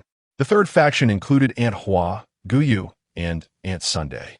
In the face of the two preceding powers, their influence was negligible, and they were acutely aware of their position. Their aspirations were modest. They sought to live unobtrusively, content with a quiet existence devoid of want. Thus, when Wu Rong launched an assault against Aunt Hua and Gu Yu, Aunt Sun unhesitatingly stepped forward, casting a fierce glare at Wu Rong. "Oh, do not concern yourself with titles," she interjected. "Ladies, you misunderstand. I simply found the young girl's innocence and beauty captivating and wished to draw closer, devoid of any ill intent." Wu Rong, employing flailing gestures to convey her sincerity, attempted to win the approval of those present, professing no malice. Yet her words only heightened their wariness. Aunt Hua and Sun were resolute in their desire to keep Gu Yu at a distance from Wu Rong, fearing that the girl might be led astray by this shameless woman, potentially tarnishing her reputation. Aunt Lin, too, sought to separate Gu Rue from Wu Rong. Although they harbored disdain for such a wanton character, the inclinations of men remained unpredictable. Some men, with their base desires, might find themselves drawn to women of such frivolous demeanor. Should Gu Rue fall under her spell, aspirations of a marquis would dissipate, and he might even find himself cast out from his home. Gu Rue is not like Gu Yao, the legitimate eldest son of the marquis's residence, endowed with a formidable background, who boldly brings Wu Rong into the marquis's estate, challenging the marquis and his wife. Gu Rue, being a son of a concubine, must remain obedient, cautious, and ensure that his affairs are conducted with propriety. Although concubine Lin does not hold Gu Rue in high regard, he is her support and her trump card within the marquis's household. She cannot afford to lose him, despite the marquis's affection for her. Such favor granted through beauty is ultimately ephemeral. Moreover, in recent years, as the marquis has aged and his health has deteriorated, his desires have waned, and he has gradually begun to value the substantial background of Madame Gu.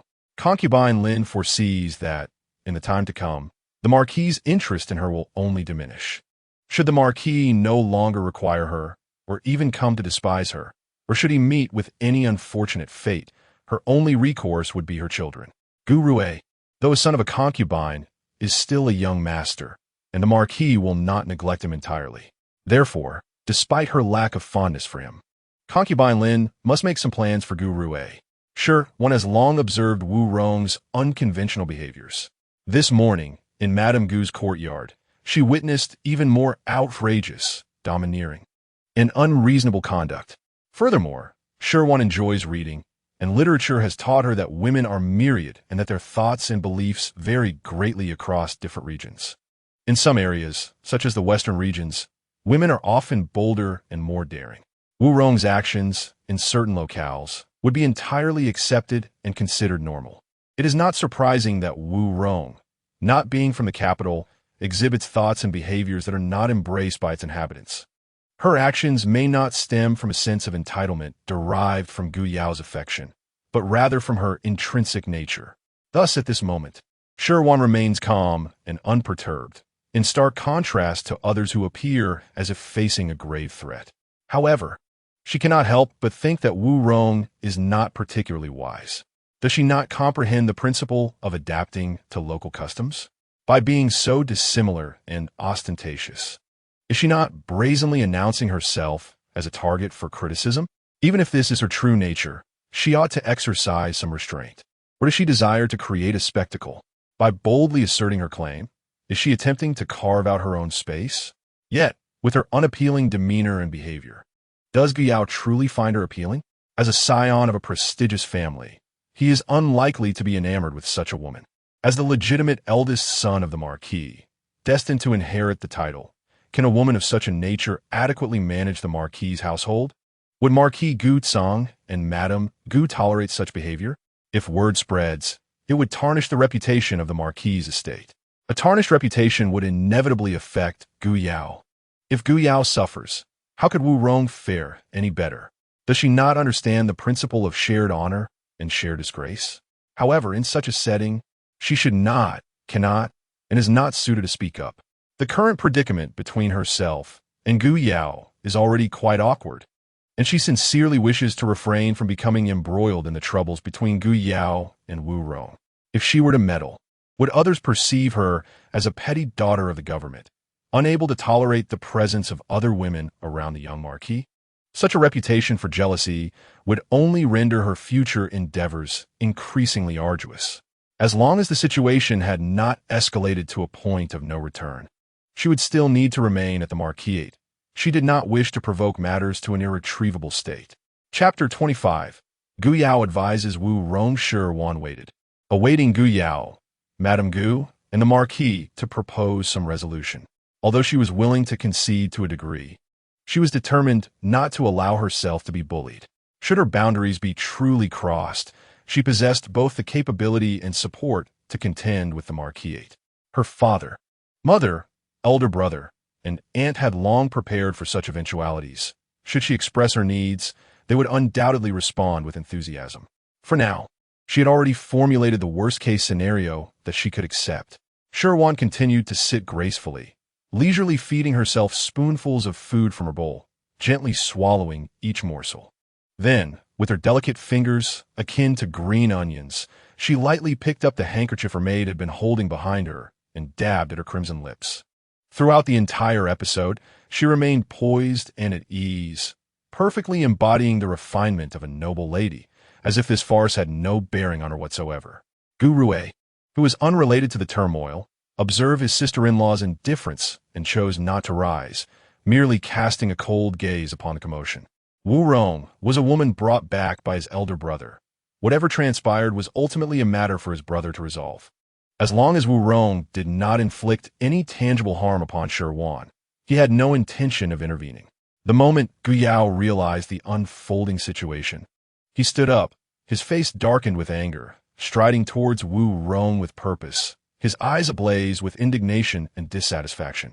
His strikingly handsome visage was now overshadowed by a stormy expression, sending a chill through onlookers. Gu Yao seized Wu Rong, somewhat dragging her aside to create a modicum of distance from the crowd, ensuring their conversation would not be overheard. "Ouch, you're hurting me, Gu Yao," Wu Rong exclaimed, her brow furrowed, her small face a canvas of confusion and disappointment. She attempted to extricate her delicate hand from Gu Yao's strong grip, but the disparity in strength was overwhelming. Her hand merely trembled slightly before he tightened his hold even further. Feeling an immense sense of grievance, tears shimmered in her eyes, her vulnerability making her appear exceedingly pitiable. Gu Yao had not been like this during his time at the frontier. Back then, he had been gentle, considerate, with eyes that sparkled with warmth. He had been charming and tender, captivating her completely. Whenever she expressed a desire for something, he would spare no effort to procure it, presenting it to her as if it were a treasure. He had cherished her as one would a precious gem. However, her instincts told her that ever since he had encountered Shi Wan, Madame Gu, and the Marquis, Gu Yao's demeanor towards her had shifted.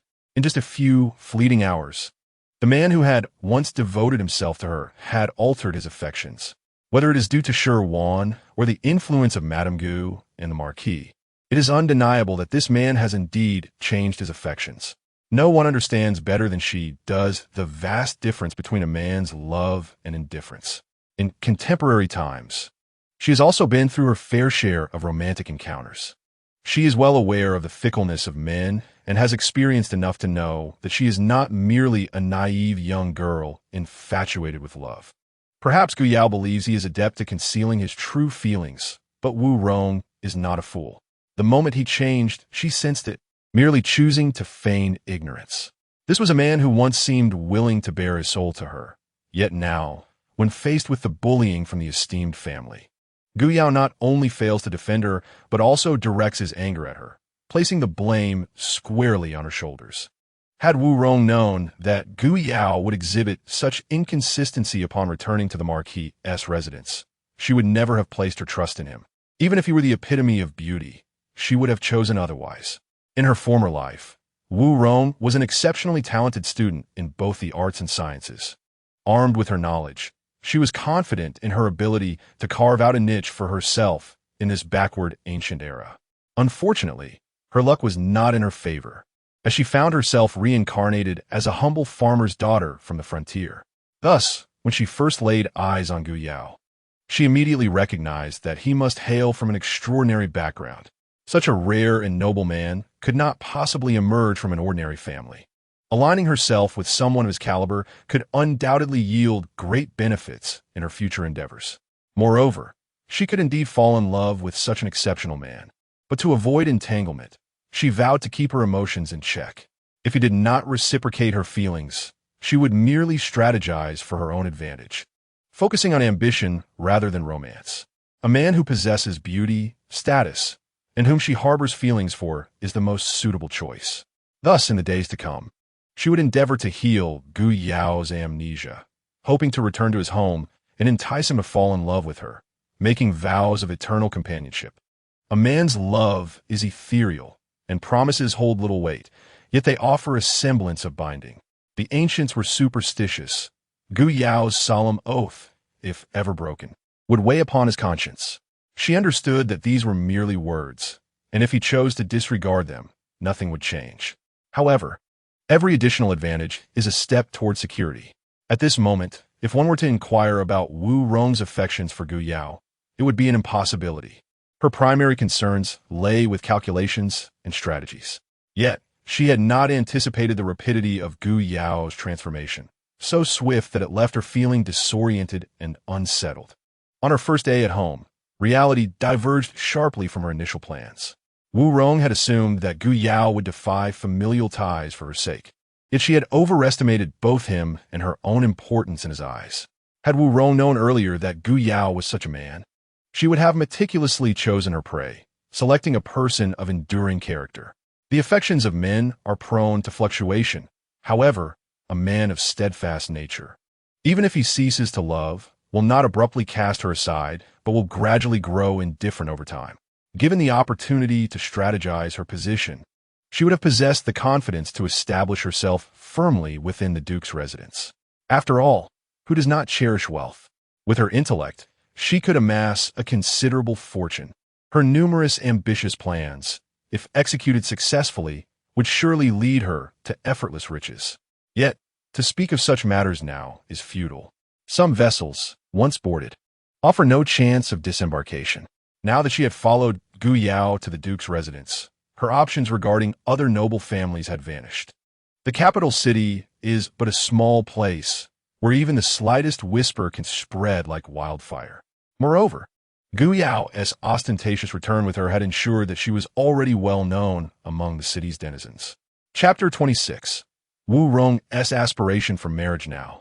Besides clinging tightly to Gu Yao, what better choice remained? Brother Yao, you truly hurt me. Wu Rong's voice quivered with sorrow and injustice. Seeing her pitiable state, Gu Yao felt an inexplicable pang in his heart. Indeed, Wu Rong's presence lingered in his thoughts. After all, it was she who had gradually helped him recover his memories following his amnesia. Furthermore, she was not without her own charm.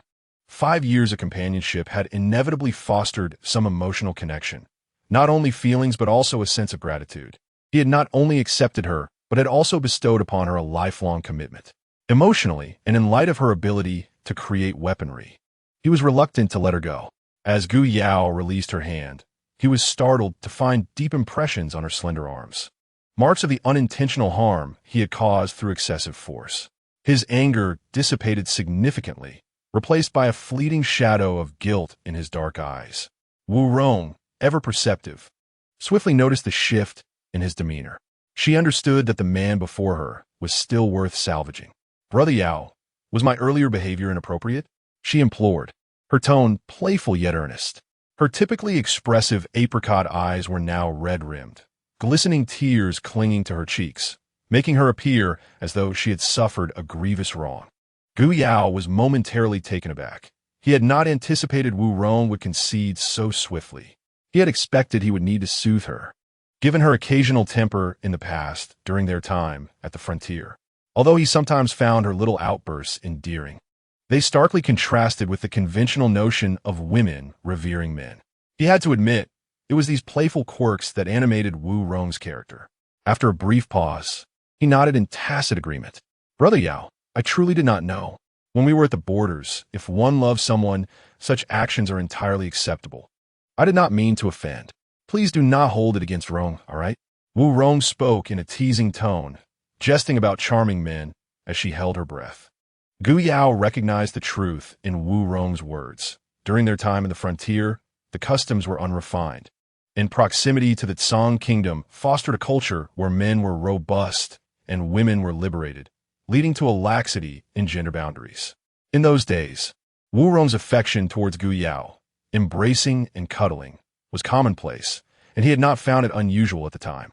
However, upon arriving in the capital, surrounded by a populace that adhered strictly to decorum, he began to reflect on his past behavior, realizing that he could no longer act as freely as he had done at the border. The influence of one's environment is indeed profound. When immersed in a particular culture, one tends to unconsciously conform to the societal norms. Wu Rong, having been raised in the frontier and never having ventured elsewhere, let alone to the capital, remained oblivious to the established etiquette. Therefore, her adherence to the customs of her upbringing was understandable.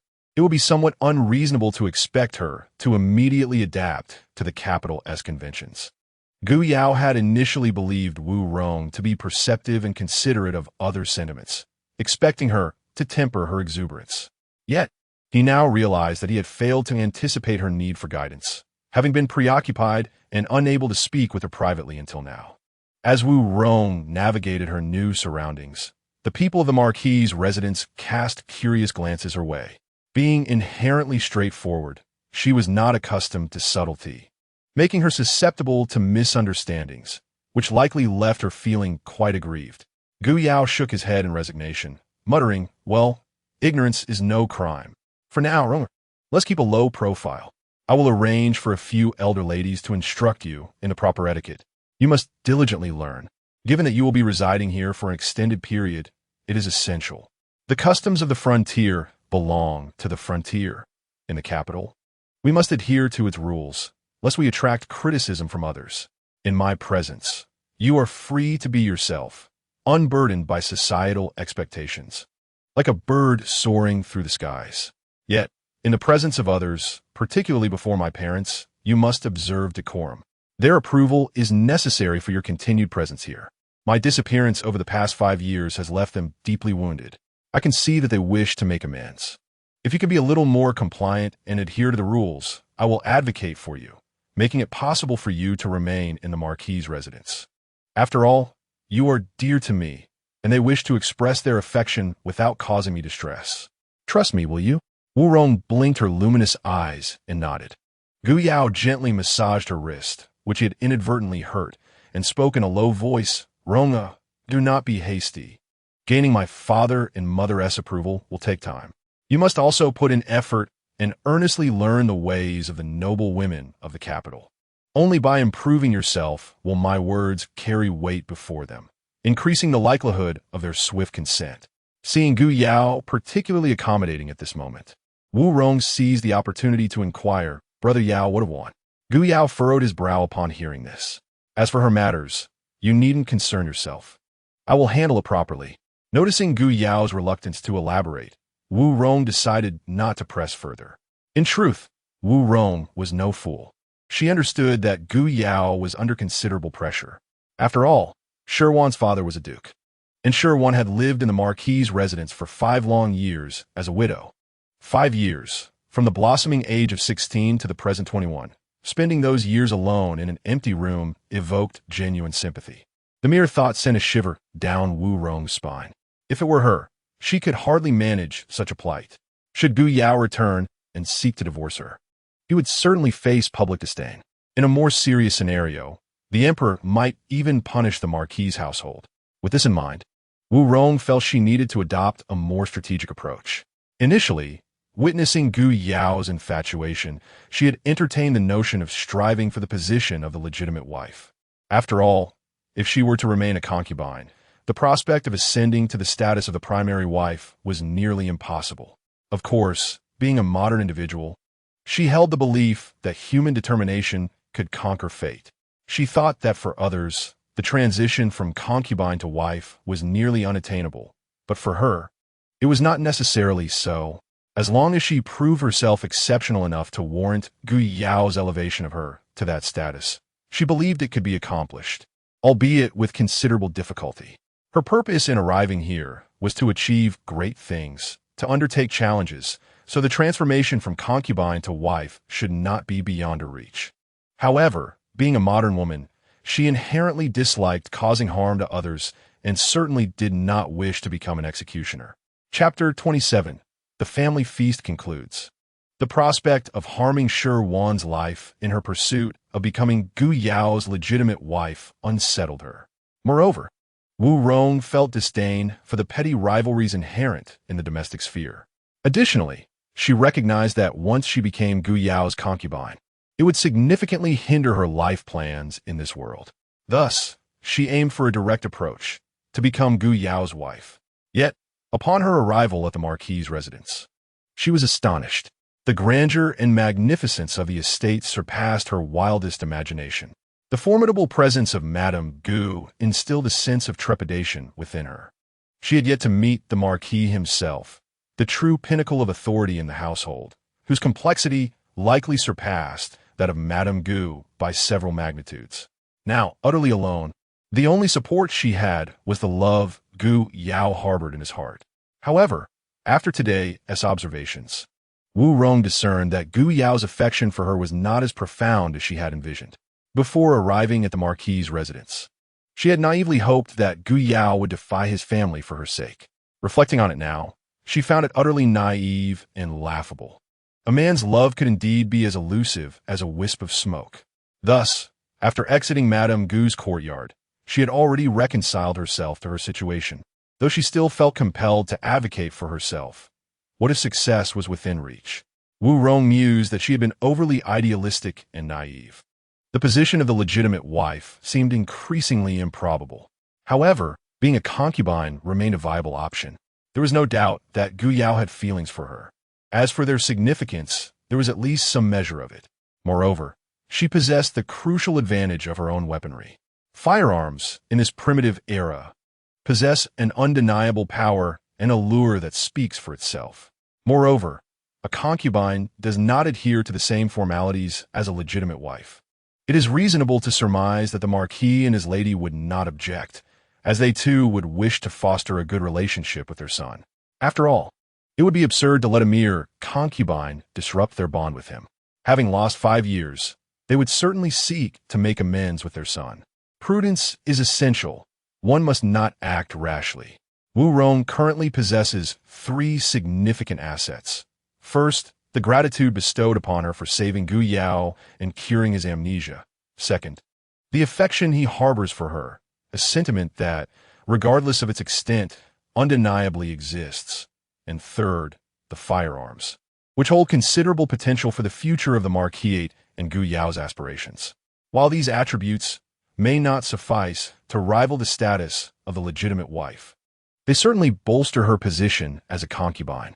Her objective is to conduct herself admirably, thereby altering the perceptions of those in the marquisate, aside from Gu Yao.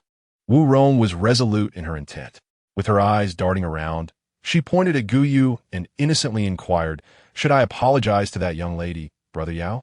Gu Yao furrowed his brows and replied, "No need. Ultimately, Ronger, you are my woman. They have no right to bully you." Hearing Gu Yao openly declare her as his woman caused a rush of warmth to flood Wu Rong's cheeks, igniting a blush across her face. This charming shyness dispelled Gu Yao's earlier frustration, replacing it with a deep yearning. Wu Rong recognized this as an opportune moment to win over those in the household. She continued to play the part of the amiable one, saying, "Brother Yao, perhaps I should acknowledge my mistake, as that young girl seemed frightened by me." He gently ruffled her hair, his voice deep and soothing as he replied, "Roma, there's no need. Be good in return for now. I will handle this." Reluctantly, Wu Rong turned to leave, casting glances back towards him as she made her way to the east wing, which served as the guest quarters. Though she had been brought back by Gu Yao, their relationship was understood but not formally acknowledged, relegating her to the status of a guest. Once Wu Rong was finally out of sight, Gu Yao exhaled with relief. He had felt quite conflicted with both Shi Wan and Wu Rong present. However, he ultimately believed that the most rational approach was to first soothe Wu Rong and separate the two, despite the unfairness to Shi Wan, who was, after all, his legitimate wife, one with a prestigious background who had waited 5 years for him, and to whom he owed much. Yet, encountering Wu Rong had thrown convention to the wind.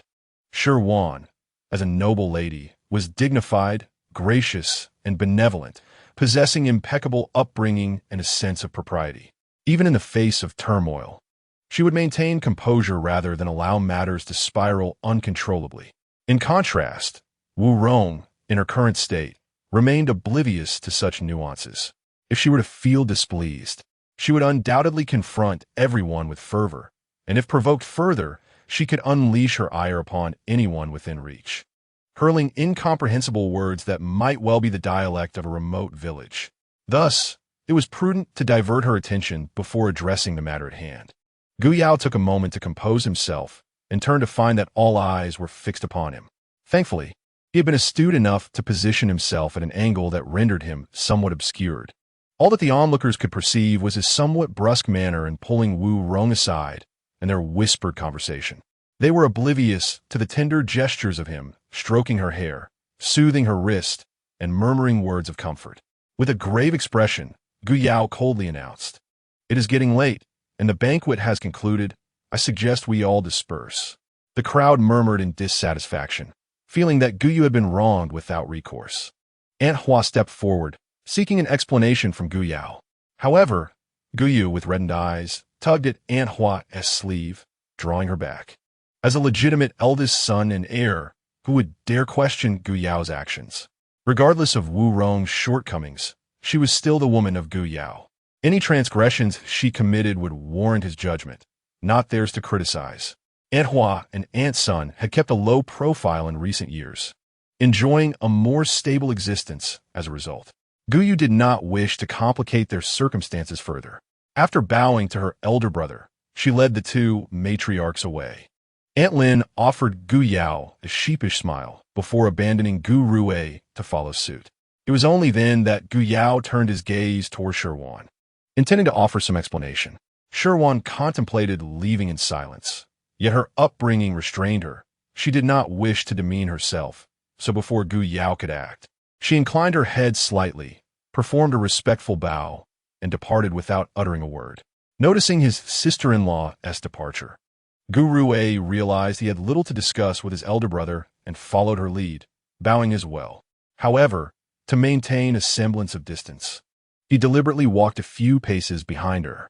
As he trailed behind Shi Wan, he found himself lost in thought, observing her desolate silhouette.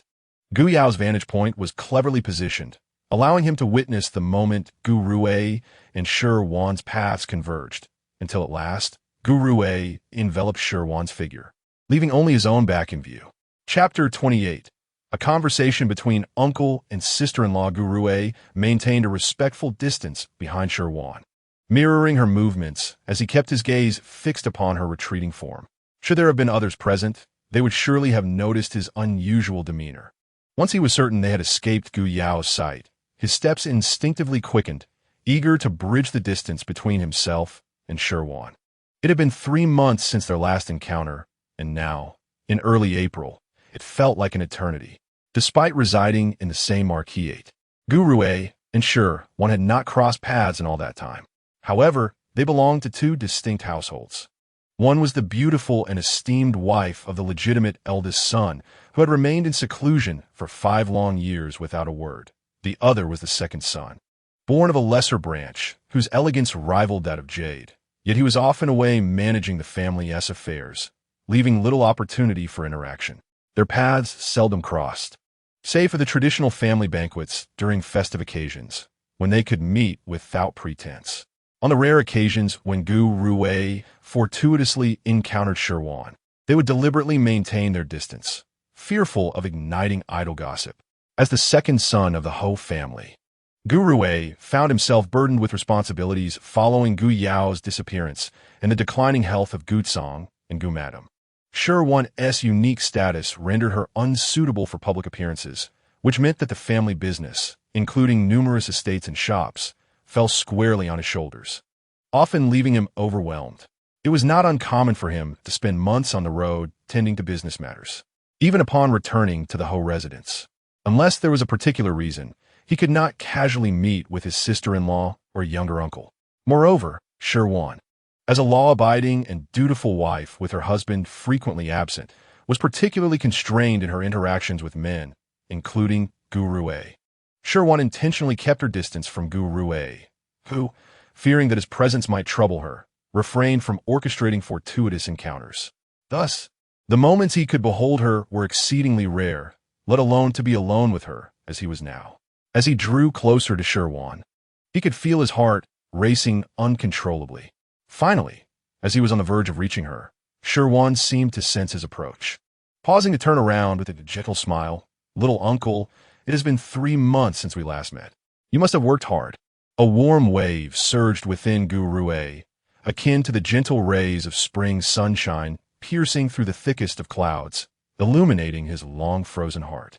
Despite his travel-worn appearance and exhaustion, despite the countless trials and tribulations he had endured along the way, the mere thought of her warm smile, her caring words, and the enchanting figure that dimmed all surrounding colors rendered every hardship worthwhile. The aches and fatigue from his relentless endeavors seemed to dissipate, replaced by an invigorating sense of purpose and hope.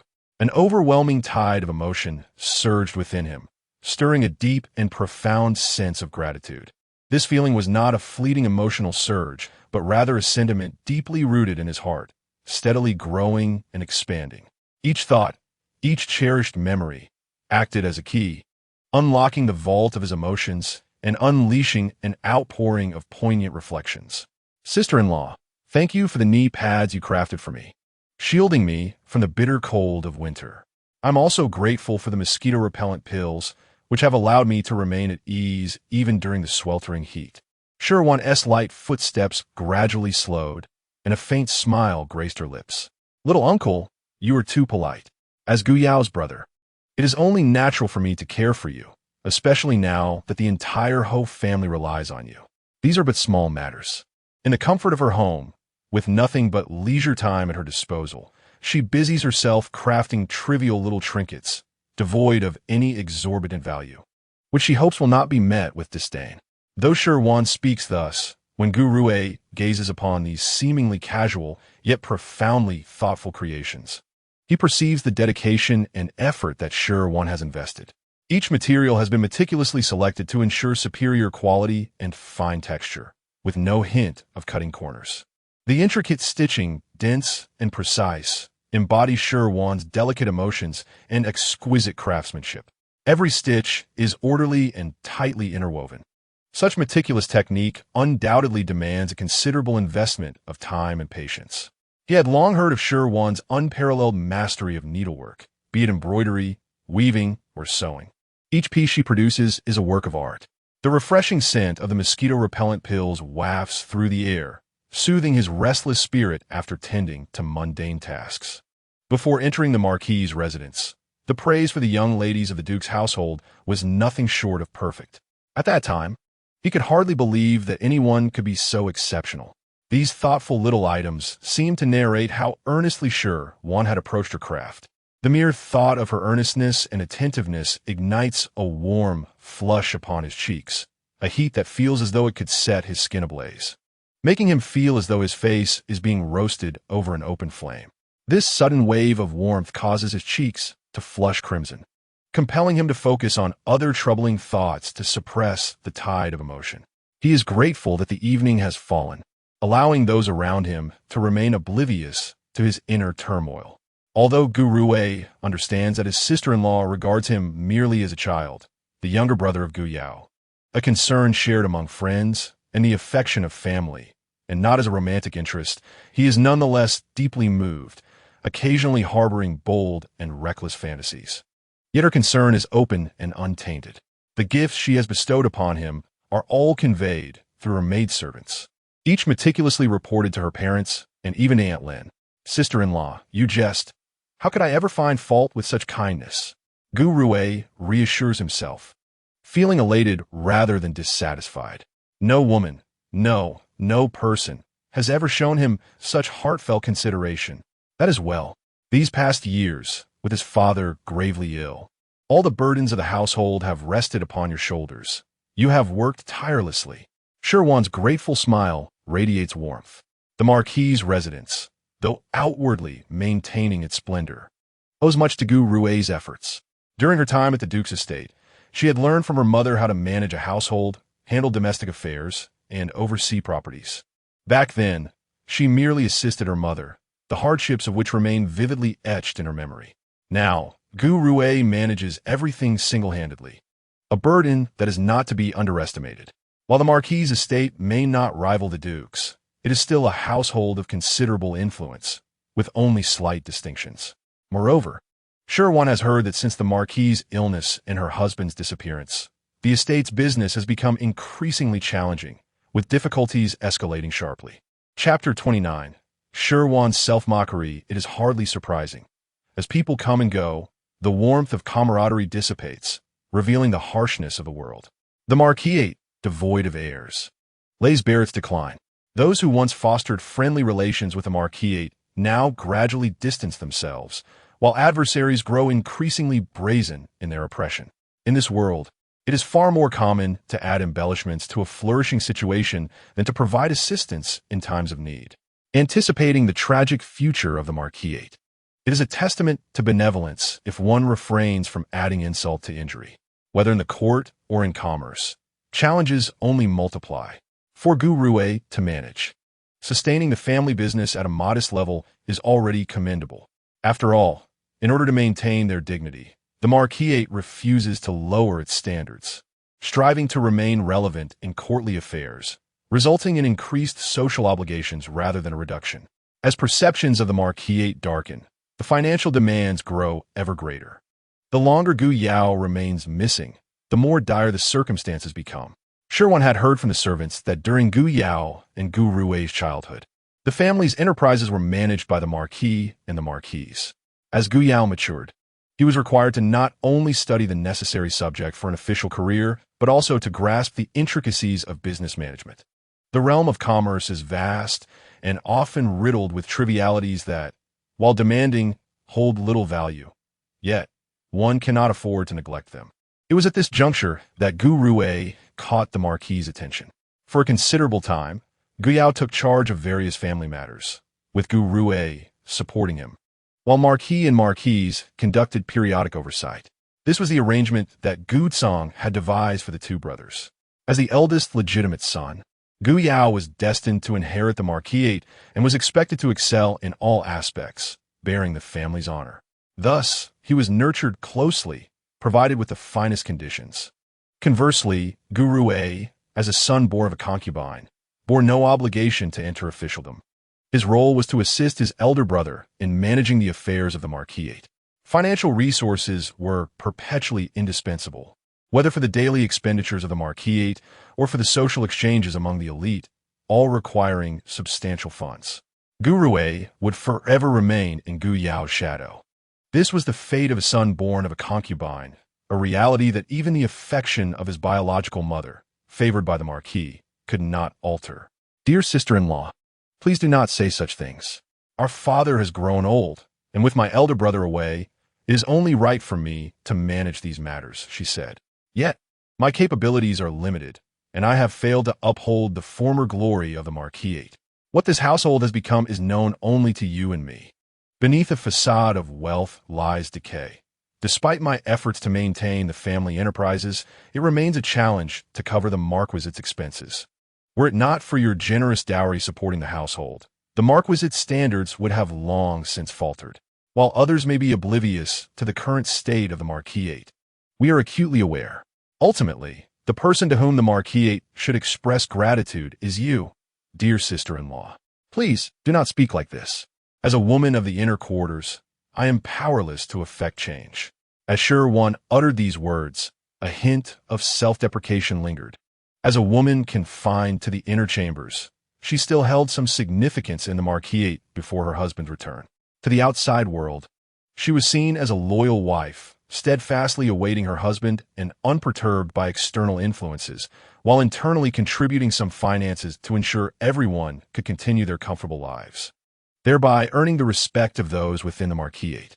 However, in the present moment, the lady finds herself in a state of both intolerance and helplessness toward her husband. Compromise appears to be her only recourse.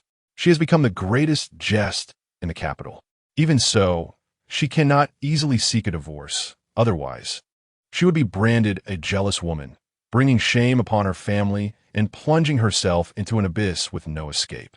Her life has been sharply divided into two distinct segments. The first was spent in the Duke's residence, where she garnered the affection of all within, showcasing her remarkable abilities. She mastered all that a noble lady of her standing was expected to learn, excelling in each. Gifted with unparalleled beauty, she was a radiant gem, possessing both grace and intellect. Poised and dignified, she also exuded a playful charm. The latter part of her life unfolded in the marquis's estate. Prior to her marriage, she had heard of Gu Yao's esteemed reputation. Handsome as jade, with a tall and graceful stature, he embodied the ideal youth. She had anticipated harmonious melodies and a blissful existence upon entering the marquis's household. Yet, soon after their nuptials, her husband departed for the battlefield, leaving her in solitude, confined to her chamber day after day. A bittersweet smile crept upon her lips, tinged with a hint of sorrow. Today, Shi Wan often pondered whether, had she heeded her parents', brothers', and aunt's counsel, her fate might have been different. At the very least, she would not have squandered these 5 precious years, the most beautiful years of a woman's life. These 5 years ought to have sparkled like the brightest stars. Once, she had yearned for this time, believing herself to be a figure admired by all in the capital, one deserving of a place on a pedestal overlooking the masses. And now, even common women and street vendors felt entitled to comment on her life.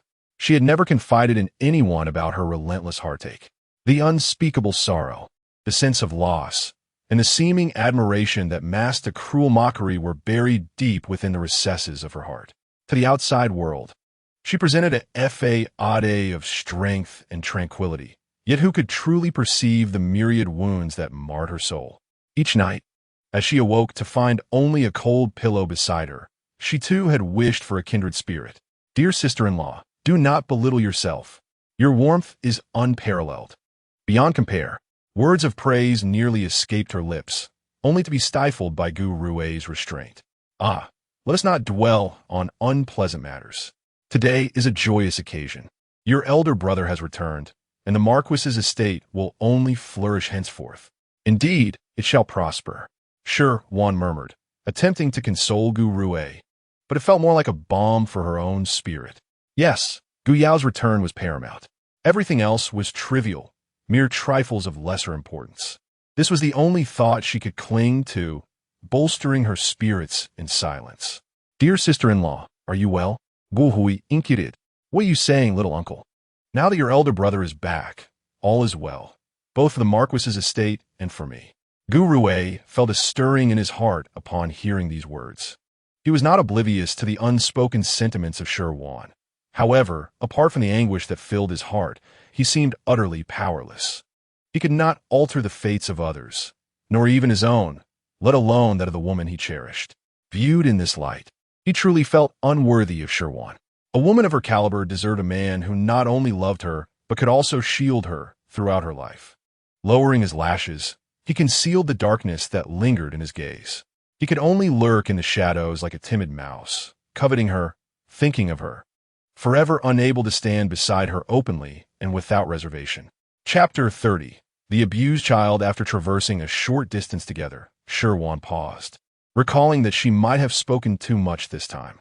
A look of concern flickered in her eyes as she said, "Little uncle, there are still matters to attend to in the courtyard. I must return." Though Gu Rue felt reluctant, he could only nod in compliance. His lips pressed tightly together, and a profound sense of reluctance shone in his eyes, as if the night itself threatened to engulf him.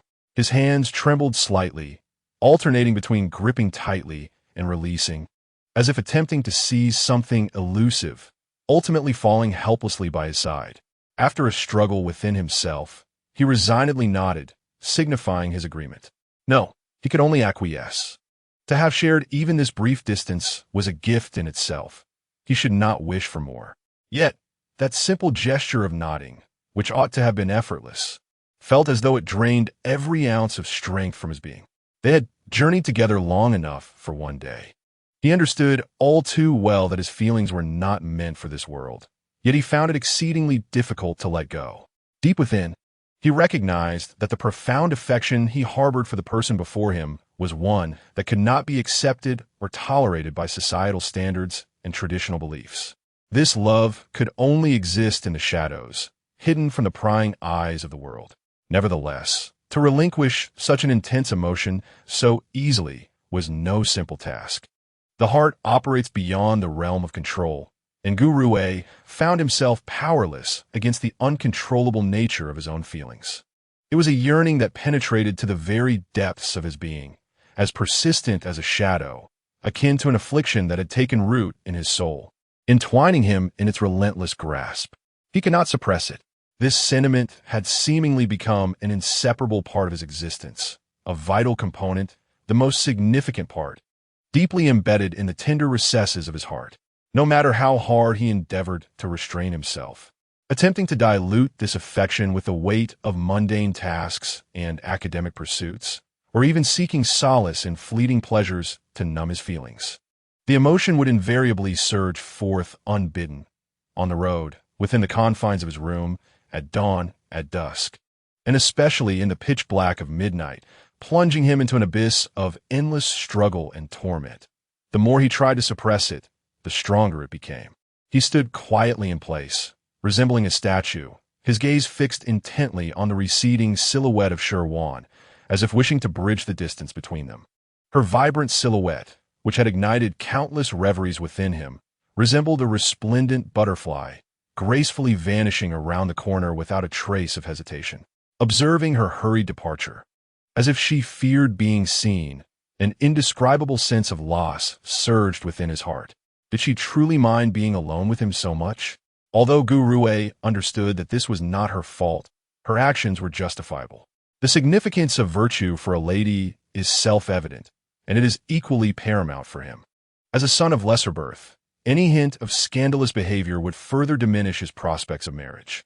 Thus, the course of action taken by Shi Wan was beneficial for both her and him. He instinctively clenched his fists, his nails embedding into his flesh, drawing forth blood that dripped from his pale fingertips. Gu Rue inhaled deeply, then exhaled slowly, as if such an act could suppress the tumultuous emotions within him.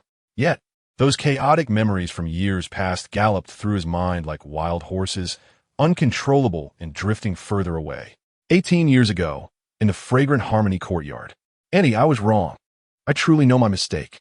The young child fell to the ground with a thud, tears streaming down his face as he pleaded with the woman before him. "Auntie, I truly understand. Please, I beg you, forgive me just this once." The small child, barely able to articulate his words, instinctively uttered his apologies, one after another. "I promise I will be careful from now on. I will be careful." He continued to bow his head, his tears soaking his small, bruised face. His forehead slightly reddened. Though his voice trembled with sorrow, he restrained himself, unwilling to let his aunt perceive his tears and incite further wrath. The person before him should have been his closest confidant, his mother, Lin Shui. The one who first shared his bloodline was this woman, Lin Shui. As his biological mother, she ought to have treated him with tenderness, compassion, and affection, bestowing upon him the finest gifts of the world. Everyone says that even a tiger does not eat its own cub. Yet, this woman directed harsh words and violent actions towards her child, born after 10 months of pregnancy. inflicting torment that left him on the brink of death several times. Aunt Lin's emotions were perpetually unstable. In her own fragrant Harmony courtyard, whenever there were no outsiders present, her mood shifted like the unpredictable June weather, making her difficult to comprehend. Just moments before, she had resembled a gentle spring breeze, warm and soothing. Her lips curved into a soft smile that enveloped those around her in comfort, inviting closeness. Yet, in the blink of an eye, she could transform without warning, becoming a raging beast, unleashing the most venomous malice upon him. She stood there with her arched brows furrowed, hands on her hips, eyes wide open, her hair bristling with rage.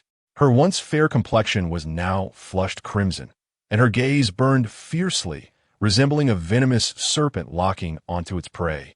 Fixated on little Gu Rue, Lin Shui's lips quivered slightly, betraying the immense wrath and indignation within her. Little Gu Rue was oblivious to the source of Lin Shui's fury, yet he would soon come to experience its consequences firsthand. Her breaths quickened, her chest heaved violently, as though a volcano were on the verge of eruption within her. She emitted guttural roars that resonated like thunder, deafening and seemingly capable of shattering teeth. The muscles of her once beautiful face contorted in anger, transforming her delicate features into a visage of terrifying ferocity, a stark contrast to her usual gentle demeanor.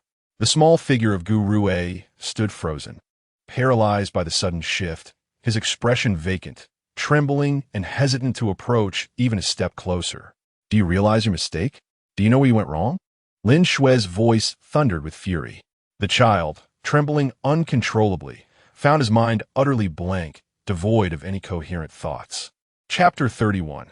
The malice of a biological mother. His eyes widened in sheer terror as he gazed at the person before him, unable to comprehend where he had erred. Yet, years of ingrained habit compelled him to lower his head instinctively, stammering, "I'm sorry. I know I was wrong. Please forgive me." Although he had no understanding of his misdeeds, the apology slipped from his lips as if it were a reflex.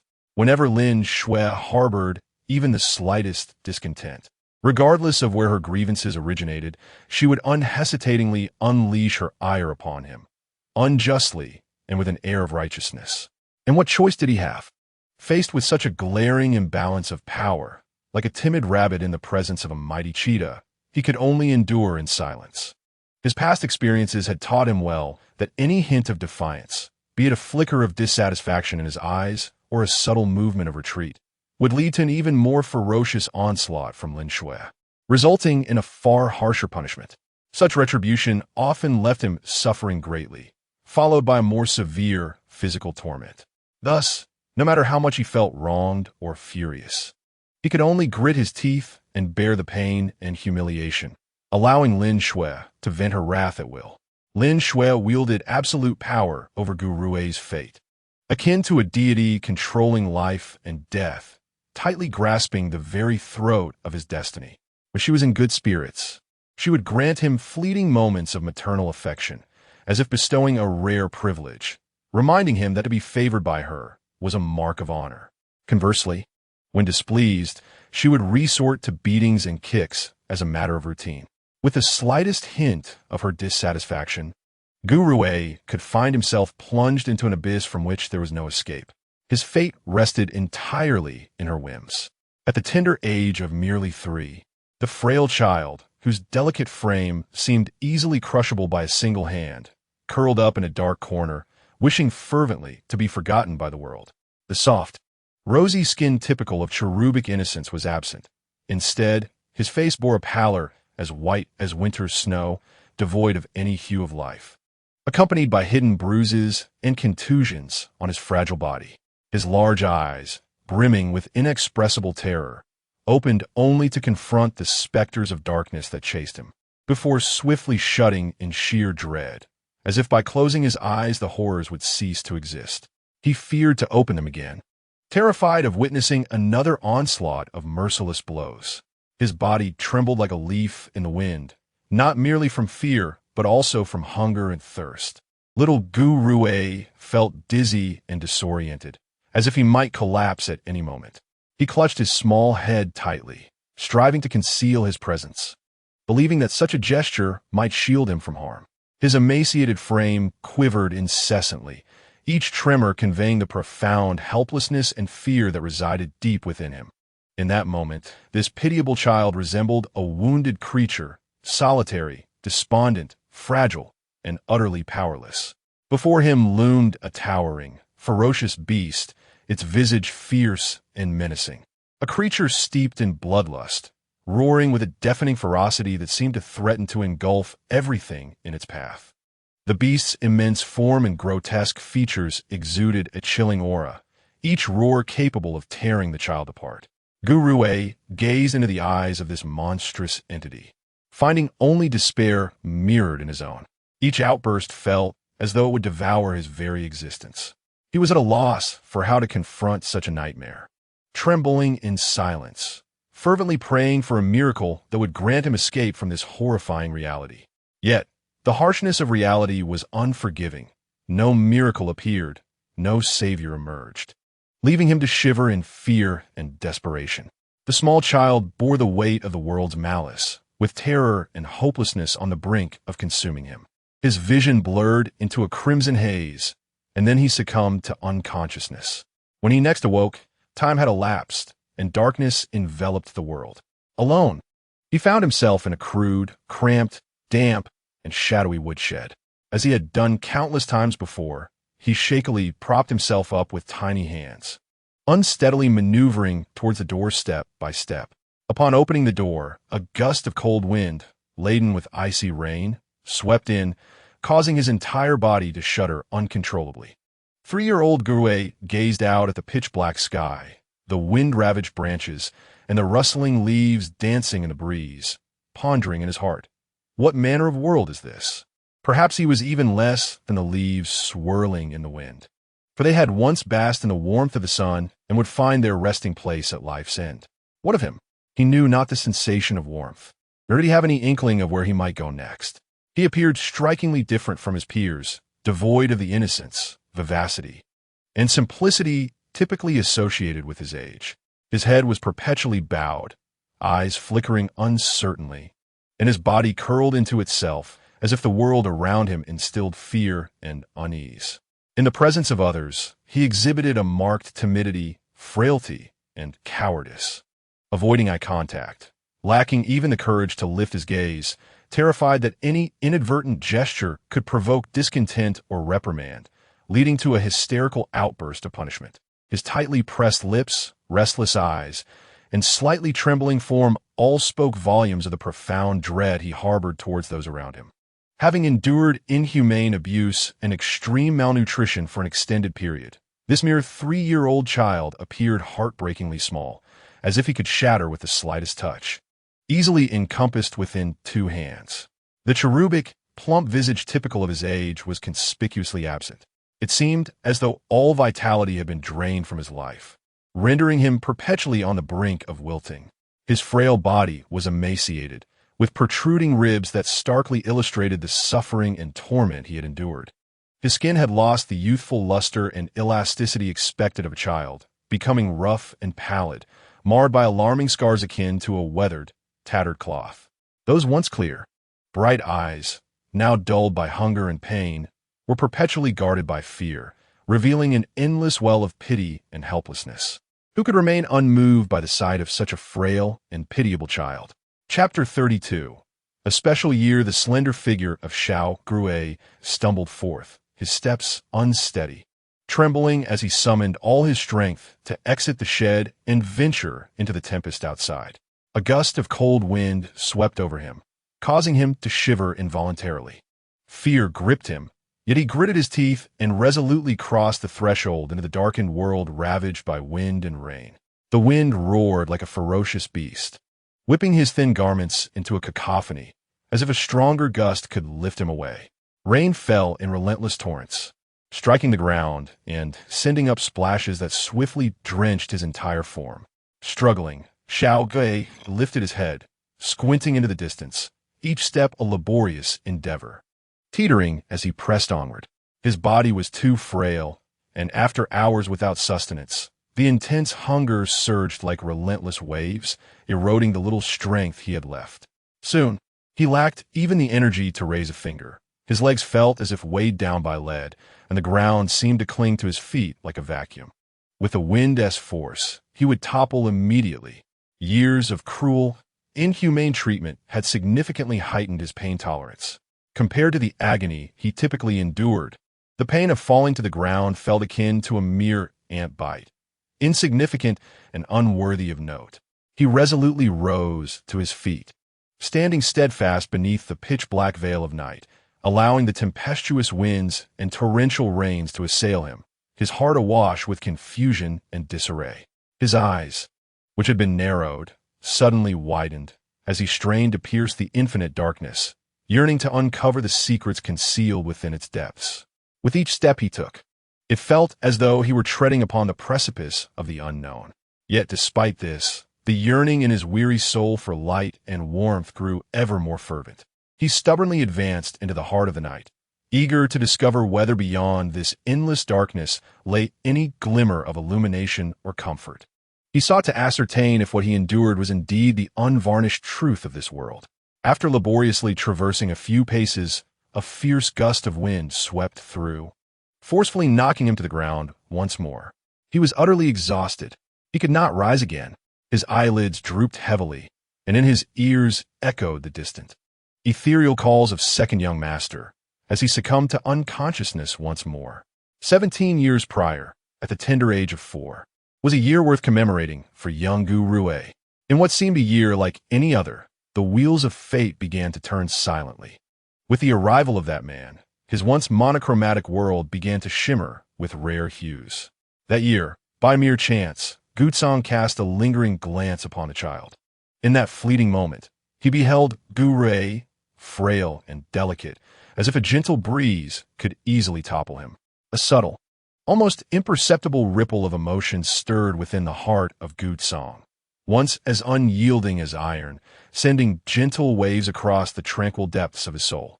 He had always known of his sickly, illegitimate son, but had never given it much thought. In the past, he deemed the child unworthy of affection, believing that, as an illegitimate offspring destined for a short life, he should abandon the boy, wasting neither emotions nor time. It was only upon witnessing the child, whose features bore a hint of his own, that Gu Tsong's heart was stirred, though the sentiment was but a fleeting whisper, akin to a pebble cast into a lake. It sent ripples of unexpected paternal love coursing through him, a stark contrast to his usual indifference towards all but Gu Yao. Even Gu Tsong himself was astonished by the softness that had crept into his heart due to this innocent child. After all, he was a battle-hardened general, surrounded by countless specters of the fallen. He had never considered himself a man of compassion. Yet, he could not deny the pang of anguish that gripped him upon seeing the child, frail and feeble, as if a mere gust could send him tumbling. He could no longer bear to witness the child's suffering. Thus, Gu Tsong found himself visiting the fragrant courtyard more frequently than before.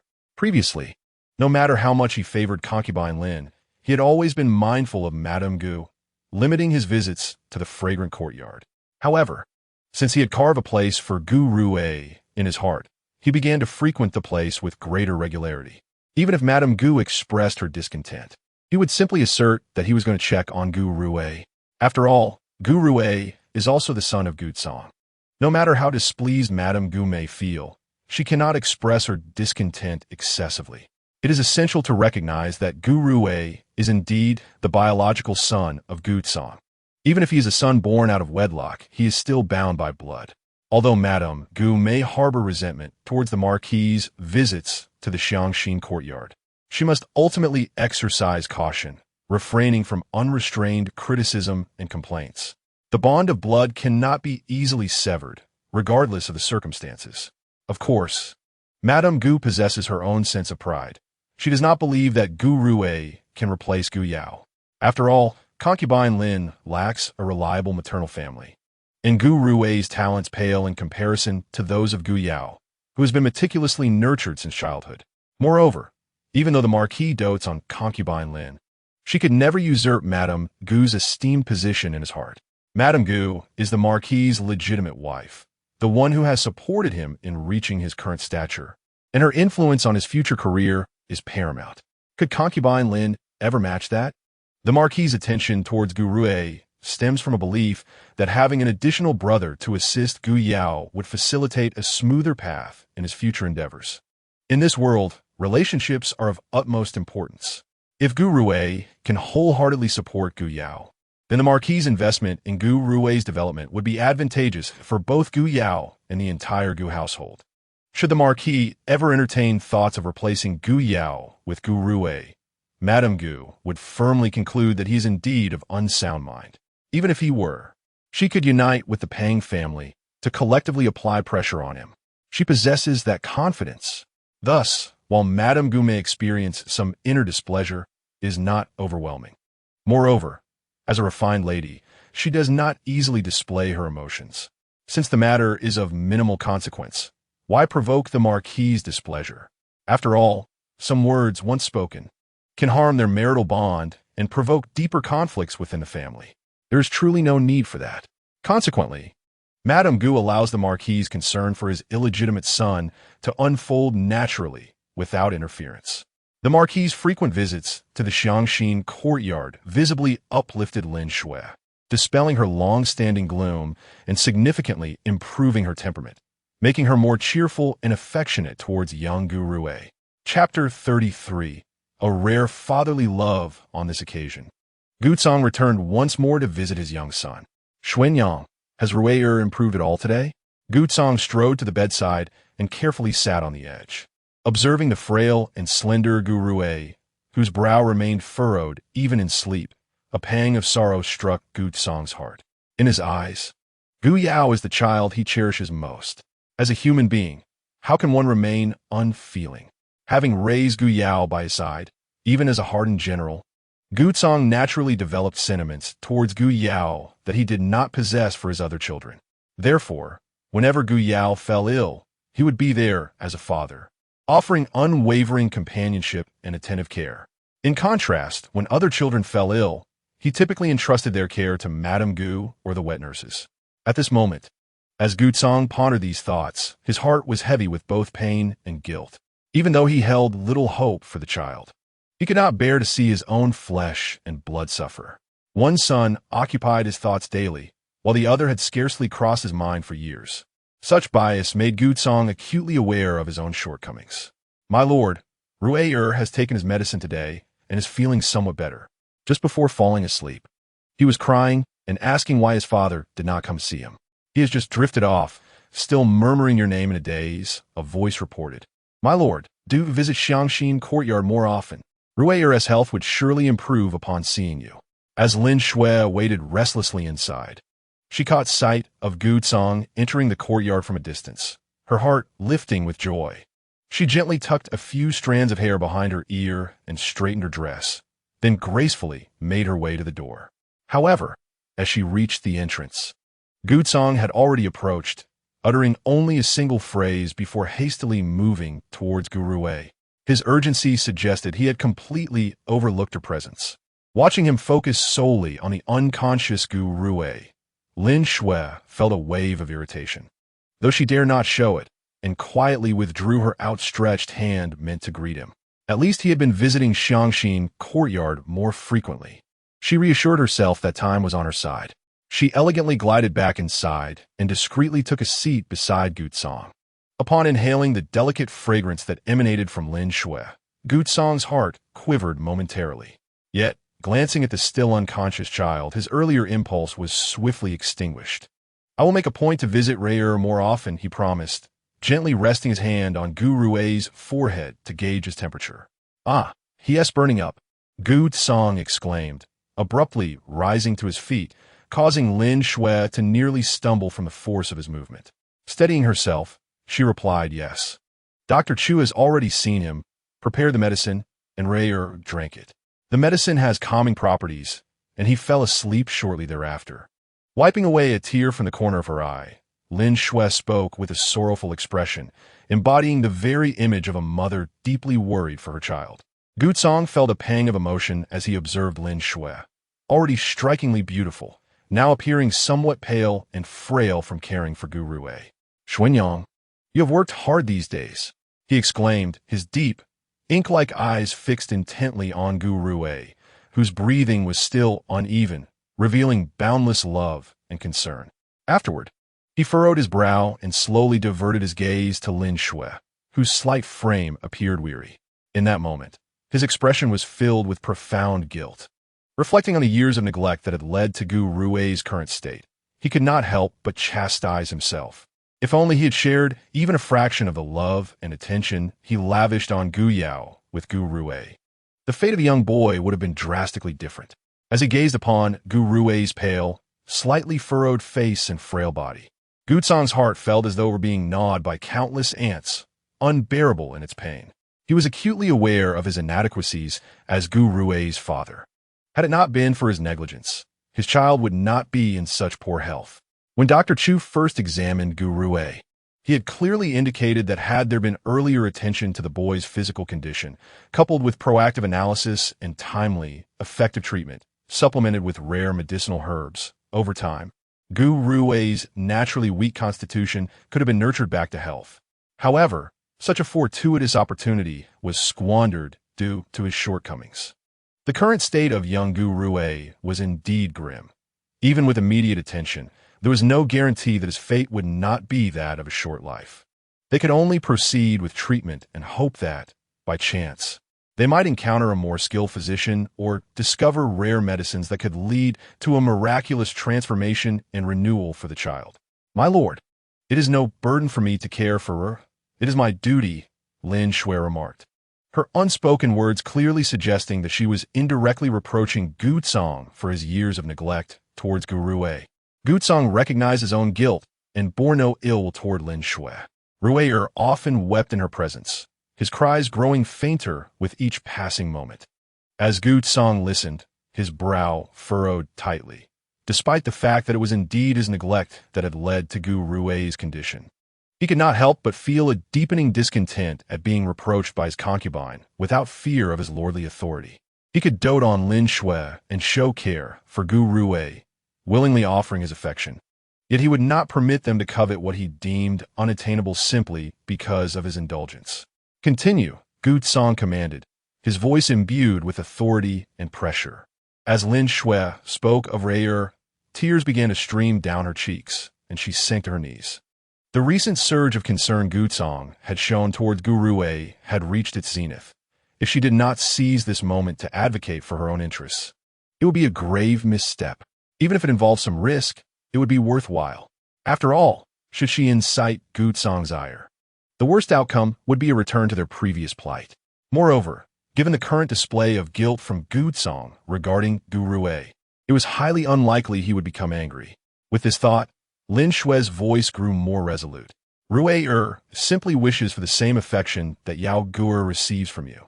My lord, I do not wish for Rui to surpass Yao Gur. I merely hope that when you have the opportunity, you might visit him more often. Perhaps, with your presence, Rui's health might improve. After all, my lord, you are a figure of remarkable prowess, feared even by malevolent spirits. As Lin Shui's voice dwindled to a whisper, her tears flowed freely, her pitiable demeanor evoking deep sympathy in those who beheld her. Chapter 34. Contesting for favor with one's child. Upon hearing her words, the Lord remained unmoved, his countenance darkening, as if the very atmosphere around him had become heavier. This woman, given a taste of sweetness, seemed to have lost all sense of perspective. Truly, she was a product of humble origins, lacking any broad vision and unable to conceal her intentions. The mere fact that he could visit Shangxin courtyard a few more times was already an immense favor bestowed upon this mother and child. To comprehend the situation, it is essential to recognize that a minister of such esteemed rank and power, who deigns to visit the courtyard of a concubine on multiple occasions, is an immense boon from the heavens for both Lin Shui and Gu Rui. They ought to harbor gratitude and appreciation rather than harboring insatiable desires for more. Just as they begin to experience a modicum of his concern, delusions of grandeur take hold, as they attempt to usurp Gu Yao's position in his affections. Contemplating this, Gu Tsang's expression darkened ominously, emanating an aura that instilled dread. Any fondness or compassion he previously felt for Lin Shui, owing to her exquisite beauty and gentle demeanor, evaporated in an instant. Kneeling on the ground, Lin Shui felt a surge of anxiety, her heart racing uncontrollably. A multitude of thoughts flooded her mind, leaving her uncertain of how the Lord would respond. Summoning her courage, she timidly lifted her gaze, only to find Gu Tsang regarding her with a grim countenance, as though she were a lifeless entity. A chill ran down her spine. Perhaps she had indeed acted too hastily. Trembling, she began to bow fervently, her voice a continuous plea for mercy. "My lord, it is I who have overstepped. It is my fault. I was wrong. My lord, I was wrong, and I shall never dare again." At that moment, Gu Rui, who seemed ensnared in a nightmare, was roused by Lin Shui's piercing confession of guilt. Having endured years of torment at her hands, he instinctively recoiled at the sound of her voice. Upon realizing that the sharp tone originated from Lin Yinyang, he shivered involuntarily. His frail body, already burdened by illness, felt as though it might fracture with the slightest movement. This shiver made him feel as if he were being torn apart. With wide, terrified eyes, Gu Rui awoke, the pain and fear causing him to furrow his brow tightly. Slowly, he turned his head and beheld Lin Shui kneeling before him, instinctively shrinking away. However, upon catching sight of the Lord before Lin Yinyang, a sense of reassurance washed over him. This man had previously shown him kindness. Moreover, he possessed an imposing presence, exuding an aura that instilled fear in wrongdoers. Young boys are often drawn to strength, and as this man had never harmed him, Gu Rui felt not only admiration for Gu Tsang, but also a desire for closeness. Just as joy blossomed in his heart, Lin Yinyang's unrestrained sobs pierced his ears once more. He flinched again, suddenly recalling her admonition. If he were to encounter the Lord, he must obediently address him as Father. In the presence of this man, he must speak sweetly, professing his affection and admiration for his father, expressing a longing for him to visit more often. Otherwise, the man might cease to come, and Lin Yinyang would become displeased, venting her frustrations upon him. Lin Yinyang had instilled in him the understanding that this man was the cornerstone of their existence in the. Only by winning his favor could they secure a good life there, ensuring that Lin Yinyang would treat Gu Rui kindly.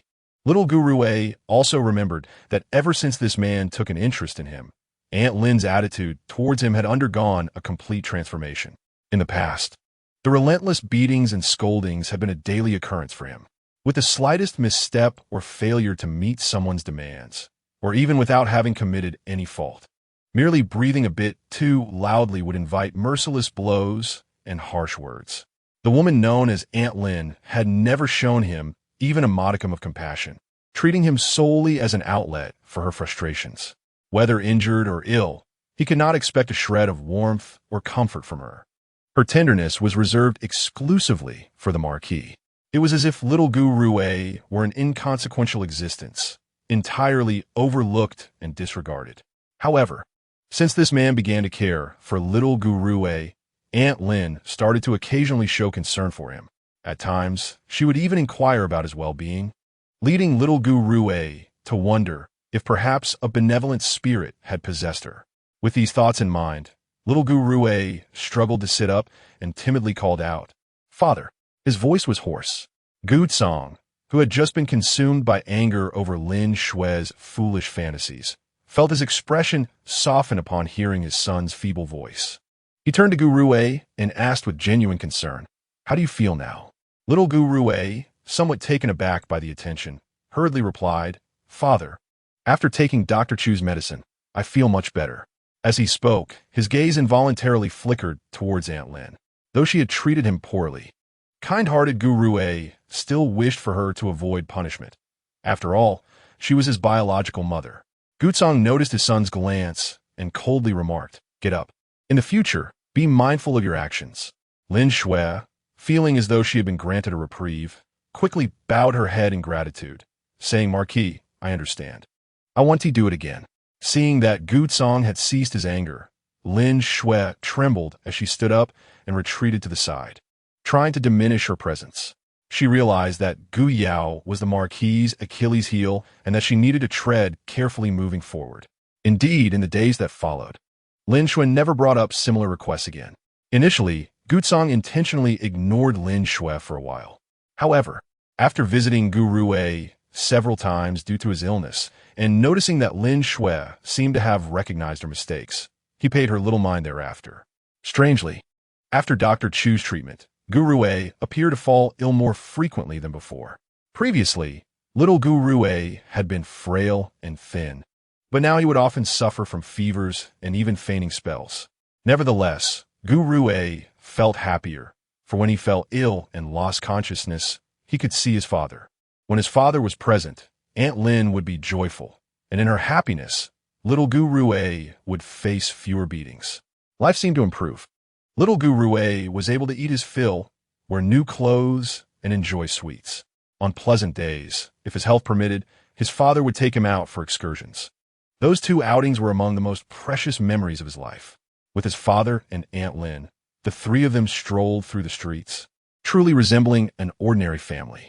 The father, though imposing, exuded a greater tenderness, inquiring about his preferences and indulging him with gifts of his favorite delicacies. Lin Yinyang, radiant and unparalleled in beauty, displayed an extraordinary gentleness that left him momentarily entranced, as if she had transformed into an entirely different person. Chapter 35. The unrequited love of the concubine. Many years later, Gu Rui would come to realize that his affliction was a consequence of human malice. His illness was deliberately orchestrated by the woman who ought to have cherished him the most, driven by her selfish desires. The recurrent bouts of sickness he endured were the result of Lin Yinyang's calculated actions. As she sought to entice the marquis to visit Xiangxin courtyard more frequently by secretly introducing harmful substances into his food or clothing. In her desperation for the marquis's affection, Lin Yinyang resorted to sabotaging her own flesh and blood. Upon discovering this, Gu Rui was engulfed in disbelief. How could she, his own mother, who had nurtured him for 10 months and shared a blood bond, be so ruthless? However, upon reflecting on Lin Yinyang's past actions, it became evident that such cruelty was indeed within her character. Each of her deeds over the years had been driven solely by her own interests. His frail constitution made him susceptible to the ailments she inflicted upon him. As fate would have it, the marquis began to visit Xiangxin courtyard with alarming frequency. Just as Lin Yinyang had hoped, the more severe Gu Rui's condition became, the more the marquis was drawn to the courtyard, his concern for her growing in tandem.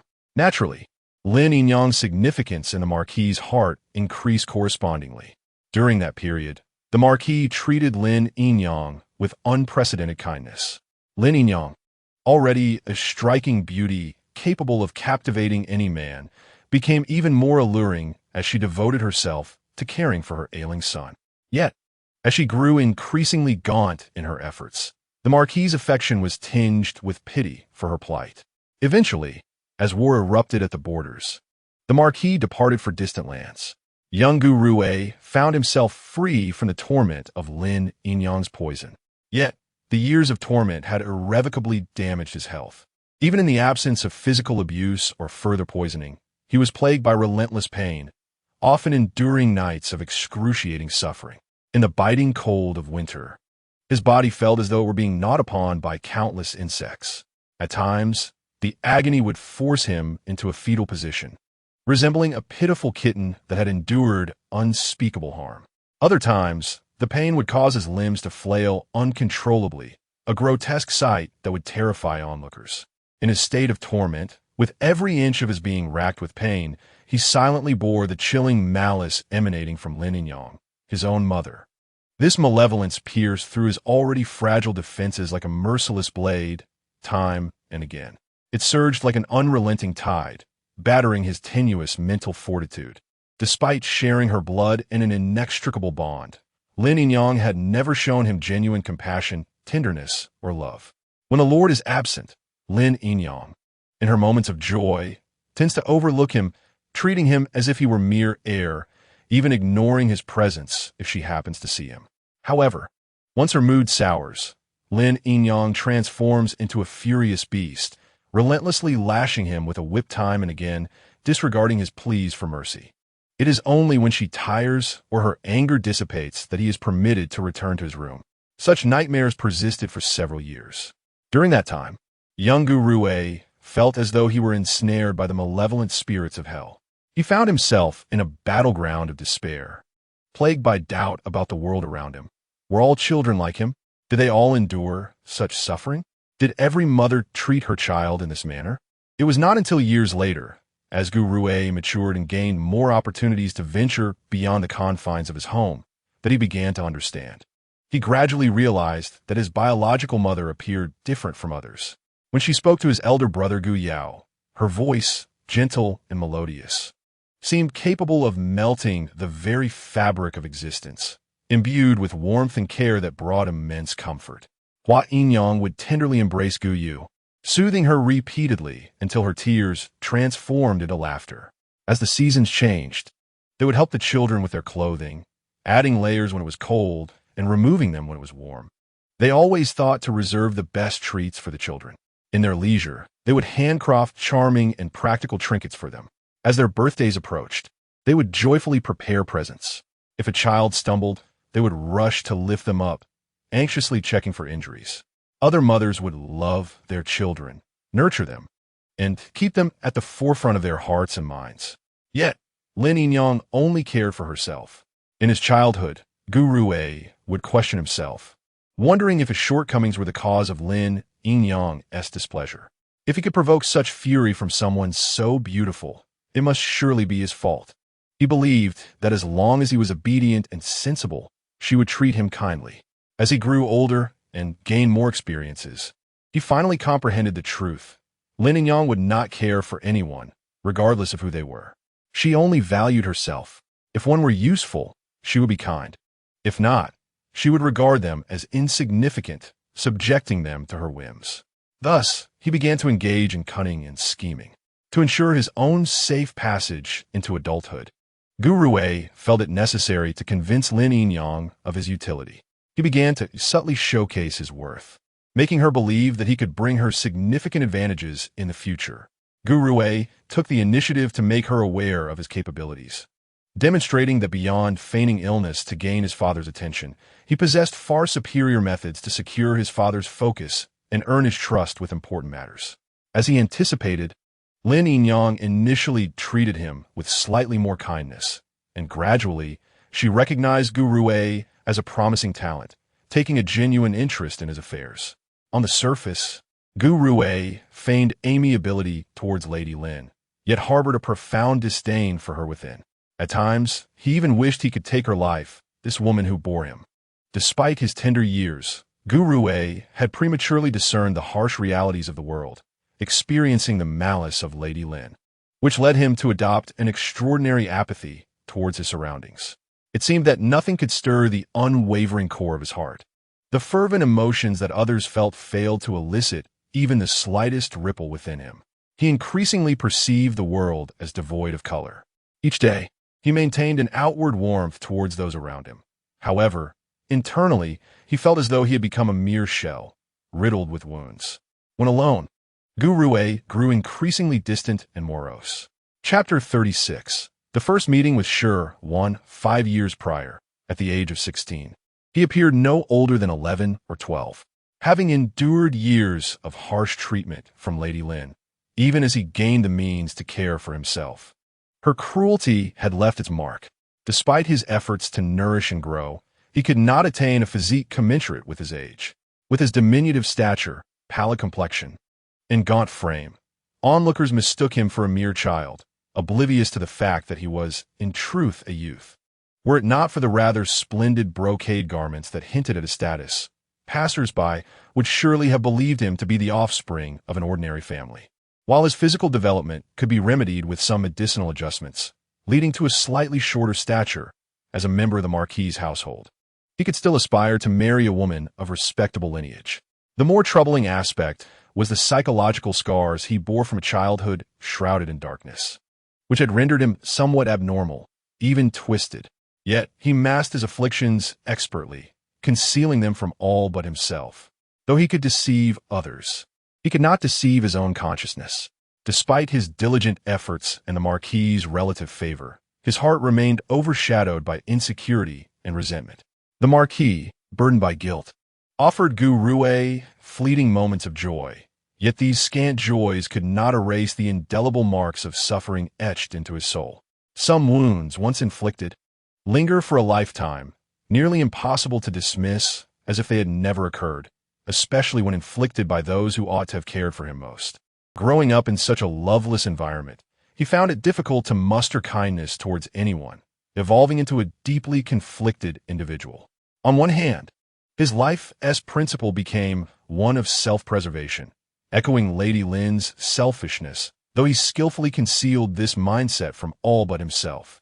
Still too young to thrive outside the marquis's household, he outwardly conformed to the expectations of those within. His life was a masquerade, as he donned a facade of warmth, often accompanied by a faint smile. Conversely, deep within, he harbored a profound longing for affection. It is often said that one yearns for what one lacks. From a young age, he was deprived of maternal affection, and thus, deep within his heart, he harbored an insatiable longing for a mother's love. Despite the irremediable nature of Aunt Lynn, Guru A still hoped to receive even a modicum of maternal warmth from her. Thus, a flicker of hope for her lingered in his heart, albeit well concealed. He donned his mask for over a decade. On the 18th day of the first lunar month, the atmosphere remained vibrant with the festivities of the new year. Red lanterns and peach blossom charms adorned every corner. The streets bustled with a throng of people, all wearing smiles that radiated joy. The Ho residence was especially lively, for this day marked the wedding of the young Lord Guyao and Miss Shi Wan from the Duke's manor. The accomplished and handsome Lord Guyao was uniting with the talented and graceful Miss Shi Wan in a splendid marriage. Both Guyao and Shi Wan were renowned figures, and their union was indeed a beautiful tale. Whispers of excitement filled the air as people exchanged thoughts and called upon friends, eagerly discussing the myriad details of this grand wedding. The magnificently adorned procession made its way through the bustling streets, captivating countless onlookers who paused to marvel and express their astonishment. The young lord, atop a magnificent steed, bore an exquisite countenance with sharp brows and bright eyes, reminiscent of an immortal descending from the heavens, eliciting admiration from the women along the road. The endless stream of bridal gifts from the Duke's manor astounded the crowd. The sheer quantity was unmatched in the capital, not to mention the rare treasures inside the boxes that ordinary folk could scarcely dream of encountering in a lifetime. The entire Ho residence was alive with the fluttering of red envelopes as everyone warmly welcomed the guests, watching the jubilant faces surrounding him. Even the typically aloof Guru A found his spirits inexplicably lifted. He pondered the peculiarity of his feelings, for this event bore no direct relation to him. Guyao, as the legitimate eldest son, was destined to become the lord, while he, born of a concubine, occupied a far lower station, hardly better than the average commoner. What relevance did such grandeur hold for him? Yet, strangely, he felt an unusual stirring within him. What beauty and virtue did the universally praised Miss Shi Wan possess that warranted such fervent admiration from all? As the auspicious moment arrived, the crowd held its breath, their gazes converging upon the newlyweds. The groom, clad in an exquisitely resplendent wedding robe, stood tall and poised like a pine tree, his remarkable features radiating charm as he gazed affectionately at his bride, dressed in a vibrant and intricately adorned wedding gown. Miss Shi Wan moved with a grace akin to a willow swaying in the wind, each step deliberate and elegant. Draped in colorful attire, crowned and veiled, she held a fan in hand, her beauty akin to a flower or jade, each step a delicate lotus bloom, exuding charm and poise, a vision of ethereal elegance.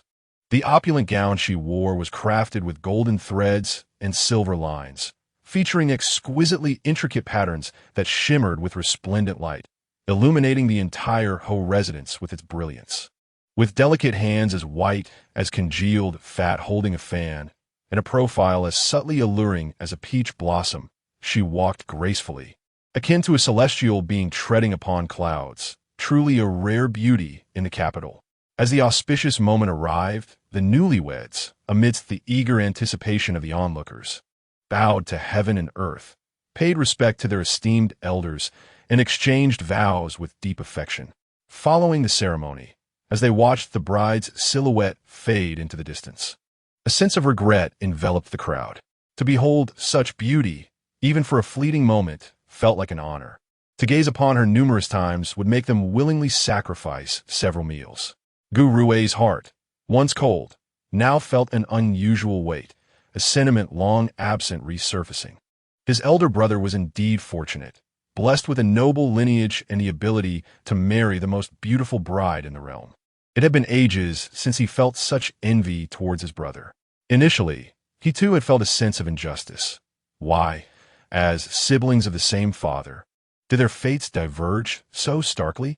It was only as he matured that he came to understand the distinction between legitimate and illegitimate offspring. Recognizing the differences between his concubine mother and his brothers, and the vast chasm that lay between them, he began to counsel himself against coveting what was not rightfully his. Yearning for that which belongs to another would only taint his already sullied heart further, though he had already sunk into the abyss. A sliver of sunlight breaking through the cracks still beckoned him to reach for its warmth. Thus, he continually sought to reassure himself. Chapter 37. The marriage with Gu Chung. Despite having found solace within himself, today, the profound thoughts that lay dormant at the bottom of his heart resurfaced. Such a splendid life he too yearned for. As dusk settled and guests departed, soon the groom would enter the bridal chamber.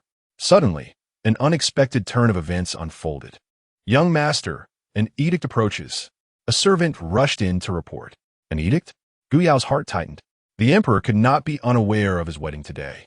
The union between the Marquis of Loyalty and the Duke's household was known throughout the capital. Just days prior, during a casual conversation, the emperor had specifically advised him to treat the Duke's daughter with utmost care, warning against being ungrateful. The Duke's daughter was no ordinary woman. To wound her heart would spell disaster for both families. On the very day of his marriage, the emperor issuing an edict was unlike him, unless something significant was afoot. From a distance, Gu Yao gazed through the window at Shi Wan, who sat gracefully at the edge of the bed, a pang of guilt washing over him, his heart subtly aching. Shi Wan was someone he was genuinely pleased with, especially during their vows when a gentle breeze lifted a corner of her veil, revealing an unparalleled beauty that left him breathless, a vision he had never encountered before. In that moment, his heart stilled as if time itself had paused. That fleeting glimpse, akin to a firework, etched itself into his heart, taking root and blossoming within him. At the banquet, while raising glasses with the guests, his mind wandered, consumed by a desire to return to the bridal chamber and see that enchanting beauty. Yet, it was still early, and if he departed too soon, rumors would surely circulate by the morrow. The Duke's and Marquis' residences are, after all, the epitomes of nobility in the capital, drawing the gaze of all. He must not engage in any indiscreet behavior. Thus, throughout the banquet, he diligently moderated his drinking, striving to remain sober, for he could not afford to disappoint the beauty on the very first day. Yet, just as he was about to step into the courtyard to catch a glimpse of one, the voice of a servant echoed behind him. The emperor's urgent summons could not be delayed. However, to act in such a manner on their wedding night would undoubtedly cause her sorrow. It is difficult for any woman to accept being left alone by her husband on such a momentous occasion, especially one as proud and dignified as the daughter of a duke. Although the specifics of the situation were still unclear to him, his intuition warned that this matter would not resolve easily. Nonetheless, the emperor's decree was not to be defied. Gu Yao continued to stride forward, heading towards the courtyard. He understood that he might accomplish nothing today. However, he merely wished to inform Wan to rest and not to wait for him. He would attend to the matters at hand as swiftly as possible and return immediately. He longed to convey to her that it was not a matter of reluctance, but rather an order from the emperor that he could not oppose. He wanted to assure her that his heart had long been hers, and he sought to minimize her distress. She was his legitimate wife, the woman with whom he would one day share a life and raise children. He wished for her not to be saddened. Yet, the urgent voice behind him came again. "Young master, Lord Fu says the matter is pressing and urges you to attend to it immediately." The servant crawled a few steps forward on his knees, his face etched with anxiety, fearing punishment from the emperor for failing in his duties. This was not merely a matter of the Marquis' household. It was of the court, where a single misstep could cost one their life. Gu Yao halted in mid-stride, casting a lingering glance at the graceful figure hidden beneath the red veil, before reluctantly departing. As he turned away, an inexplicable pang struck his heart, as if this departure signified an irrevocable farewell. He pressed his hand to his chest, pausing momentarily to gather himself. He did not wish to leave. Yet, with the imperial edict in place, he could not afford to linger. National affairs and familial matters were distinct in his mind. Little did he anticipate that this parting would stretch into 5 long years. 5 years, where everything would change. That night, Gu Yao ventured into the palace. And after what felt like an eternity, he returned to the marquis's residence, his face heavy with gravity and fatigue as dawn began to break. Upon his return, he donned his battle attire and departed without uttering a word. The servants of the marquis's household remained oblivious to the events that had transpired until Gu Yao's departure. Meanwhile, Shi Wan sat dazedly at the edge of the bed for a lengthy period. The preparations for the wedding had been intricate, and she had risen at the break of dawn to begin her tasks. Eager for an exquisite appearance, she had not consumed a single grain since she commenced her preparations. Now, as the hour grew late, her stomach protested, grumbling incessantly, yet she dared not act hastily in her husband's absence. Initially, the sounds of joviality had echoed from outside, filling the marquis's residence with merriment, warming her spirits. However, as night descended, the outside world gradually fell silent, with the quiet enveloping her. Her heart began to tighten with anxiety. The guests had dispersed. It was time for her husband to return, on the day of her marriage. As she beheld her husband for the first time, Shi Wan was inexplicably overwhelmed by a torrent of emotions. It was a complex sensation, intermingled with apprehension and eager anticipation, as if a fawn were frantically bounding within her heart, causing her thoughts to scatter in disarray. She endeavored to maintain her composure, directing her gaze around the room to distract herself from thoughts of Gu Yao. The flickering flame of the red candles danced gently, enveloping the entire chamber in an ethereal haze. Everywhere she looked, there was an abundance of celebratory red, a crimson carpet, scarlet drapes, a ruby fruit platter, and joyous characters emblazoned in red. Upon a vibrant embroidery, 2 mandarin ducks entwined in a tender embrace caught her eye. At the sight of this, Shi Wan instinctively clenched the hem of her garment, her palms slightly moist with perspiration, her heart racing, a warm flush rising to her cheeks. In that moment, she resembled a bashful blossom, blushing with a delicate hue. The blend of anxiety and hope, confusion and nervousness, was an inescapable experience for every woman. And Shi Wan was no exception. Her thoughts unwittingly drifted back to Gu Yao. Shi Wan's grip on her garment tightened. She was an esteemed beauty among the noble women of the capital, her appearance and lineage widely acclaimed. Her husband, too, was renowned, the legitimate heir of a marquis. Strikingly handsome and imposing, having fought alongside the marquis, exuding an air of authority. The notion of what was to transpire later filled her with an involuntary association with the entwined mandarin ducks. Her face burned with an intense heat. Her mother and the housemaids had already enlightened her about the matters of the bridal chamber, and she was well aware of how to attend to her husband. Yet, the thought of engaging in such intimate acts with a man she had just met left her feeling restless. However, he was indeed her husband, and such actions were the natural prerogative of every married couple. Moreover, the young marquis, with his striking features, had captivated her gaze earlier through the delicate fabric of her fan, his visage illuminated by the soft light, etching itself into her heart. Thus, when silence enveloped the outside, she experienced a blend of joy and trepidation. As footsteps echoed from the hallway, her anxiety intensified. It felt as though each footfall was stepping upon her throat, reverberating against her heart. Her grip on her garment became more fervent, her knuckles paling, the fabric crumpling under her grasp. Tiny beads of sweat formed on her forehead. Her eyes involuntarily darted towards the door, but fearing that the approaching guest might catch her in her nervous fidgeting and mock her, she quickly averted her gaze, pretending to glance casually. Nevertheless, after several fleeting glances, the door remained shut, and she was met only with the voices of servants outside. She could hear their reports, but could not discern the details. As the bride in her nuptial chamber, she was not permitted to venture out. She heard Gu Yao's footsteps come to a halt, and the world around her fell into a profound stillness. For reasons unknown, Shi Wan's heart skipped a beat, as if something significant were about to occur, leaving her with nothing but trepidation and disarray. Shi Wan was uncertain about the nature of her feelings. It was akin to grasping at something just within reach, only to have it slip away, leaving her with an overwhelming sense of helplessness. Soon, she heard the familiar sound of footsteps, but they were not approaching her room. Instead, they grew fainter, retreating step by step, until all sound had vanished. It felt as if a bucket of cold water had been poured over her heart. The spine she had held rigid began to deflate. Unable to bear the weight of her body any longer, she leaned against the bed, gasping for breath. The wedding gown felt constricting, causing her discomfort. Shi Wan finally came to terms with the reality. Her husband had left her on their wedding night to attend to other matters.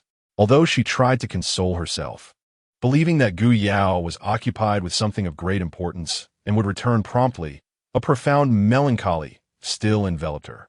In her heart, she mourned, yet simultaneously sought to justify Gu Yao's absence. Just wait a little longer, he would surely return. He could not possibly harbor disdain for her, let alone abandon her. He was merely preoccupied with more pressing affairs. With her beauty and esteemed lineage, what suitor would not cherish her? Raised in the embrace of her family, she had always been showered with praise. Whenever she ventured outside, her appearance and splendid attire garnered nothing but kind words. She had always lived in a realm of privilege, never having endured such treatment. On the night of her marriage, her husband had not even crossed the threshold of their chamber before departing. If word of this spread, she would become the subject of ridicule in the capital by dawn. She could not accept such an outcome. A wave of panic surged within her. How could a proud and confident young lady from a noble family believe that such an occurrence could befall her? Shi Wan firmly believed that Gu Yao would return soon. Yet, as the hours passed, and despite her waiting, he did not come back. The hour of the dog had passed, and still no sign of him. The hour of the pig came and went, and she remained alone in the room until the hour of the rat, where she was still the sole occupant. Through the red veil, she gazed at the pitch-black sky outside, her heart shrouded in confusion. The anxiety and impatience had dissipated, leaving only desolation. How could mere hours feel like a lifetime? Just a few hours prior, there had been joy all around. Her husband had treated her with tenderness, and during the wedding ceremony, she could clearly feel his gentleness. Yet, in just a matter of hours, he had abandoned her, leaving her to guard an empty chamber alone. What had transpired? Shi Wan felt compelled to open the door and seek answers. However, as it was her first day at the marquis' residence, she feared that acting on her own accord might cause her mother-in-law and the household servants to look down upon her. With her husband having not entered the room, her dignity had already been tarnished. How could she possibly conduct herself if she were to act out? Yet, waiting indefinitely was not a viable solution. Having gone 10 full hours without nourishment, Shi Wan felt herself weakening. Her head spun and her legs grew unsteady, as if she might faint at any moment.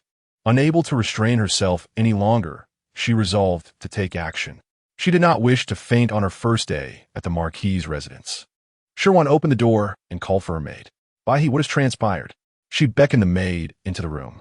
Bai He, along with Xiang Chao and Wang Momo, had accompanied the young lady from the Duke's mansion and were now assigned to the adjacent room, diligently preparing to serve both the young lady and the young marquis. Upon hearing the lady's voice, Bai He exchanged a glance with the others, furrowing her brow as she gently pushed open the door to Shi Wan's chamber. Seeing the young lady seated on a chair at the entrance, her complexion somewhat pale, Bai He hesitated. In truth, she had not gleaned the specifics of the situation. As a maid who had followed the young lady to the marquis' residence, she dared not enter the room uninvited, especially with the young marquis yet to arrive. The marquis' residence was not akin to the Duke's. There, they were cherished as the offspring of the Duke and his wife, who treated them kindly. However, here, the atmosphere was markedly different. It was evident to them that neither the maids nor their mistress could act with impunity. Had this been the Duke's mansion, the young lady, confined within her room for so long and enduring such indignities, would have caused an uproar by now. Yet, here she was suppressing her grievances. Reflecting on this, Bai felt a pang of sorrow for her mistress, the young lady, who had been nurtured in the loving embrace of the Duke and his wife, was subjected to such humiliation on her very first day in the marquis's residence. The days ahead seemed ominous. Bowing her head, her eyes glistening with unshed tears, she spoke with a quiver in her voice. "Mistress, it appears that the Holy One has summoned the young marquis, although I know not the particulars." Indeed, he was unaware of the specific events that had unfolded. Madame sure had instructed them that in the marquis's residence, the young lady must always be their foremost priority, and they were to conduct themselves with utmost discretion. What should not be seen should not be seen, and what should not be inquired about should remain unexamined. Only once the young lady had firmly established her footing in the marquis's residence could they act with greater confidence. Thus, they had remained dutifully in the adjacent room, oblivious to the happenings outside. When the young marquis had rushed in and then departed in haste, they had kept their heads bowed, awaiting instructions. Yet as of now, the marquis's household had failed to send anyone to inform them. Given this lack of communication, Shi Wan felt it inappropriate to dispatch her own people to seek information. Slowly, she turned her body, her gaze sorrowfully sweeping across the room. The flickering candlelight cast a dim, warm glow, enveloping everything within a veil of hazy softness. Had the young marquis been present, sharing a cup of wedding wine, it would have been a moment of tender anticipation as they embarked upon their marital duties. But at this moment, the room was steeped in desolation. Shi Wan's eyes fell upon a box of delicacies adorned with the figures of two little people, embracing each other, their faces aglow with joy. A sigh escaped Shi Wan's lips as she pondered. Was she truly less than these two little figures? Suddenly, she realized that she had not eaten for quite some time, and her stomach responded with a rumble, as if to echo her thoughts. "Miss, allow me to fetch you something to eat from the kitchen," Bai said respectfully. "Farewell, it is already quite late, and those in the kitchen should also take their rest. Let us merely have these pastries to satisfy our hunger," Shi Wan remarked, pointing at the delicacies. Though her heart was heavy with sorrow, her face betrayed none of her inner turmoil. She maintained an expression of calm detachment. Bai Xiangcao and Mama Wang had accompanied her to the marquis's residence. She was the anchor for the three of them.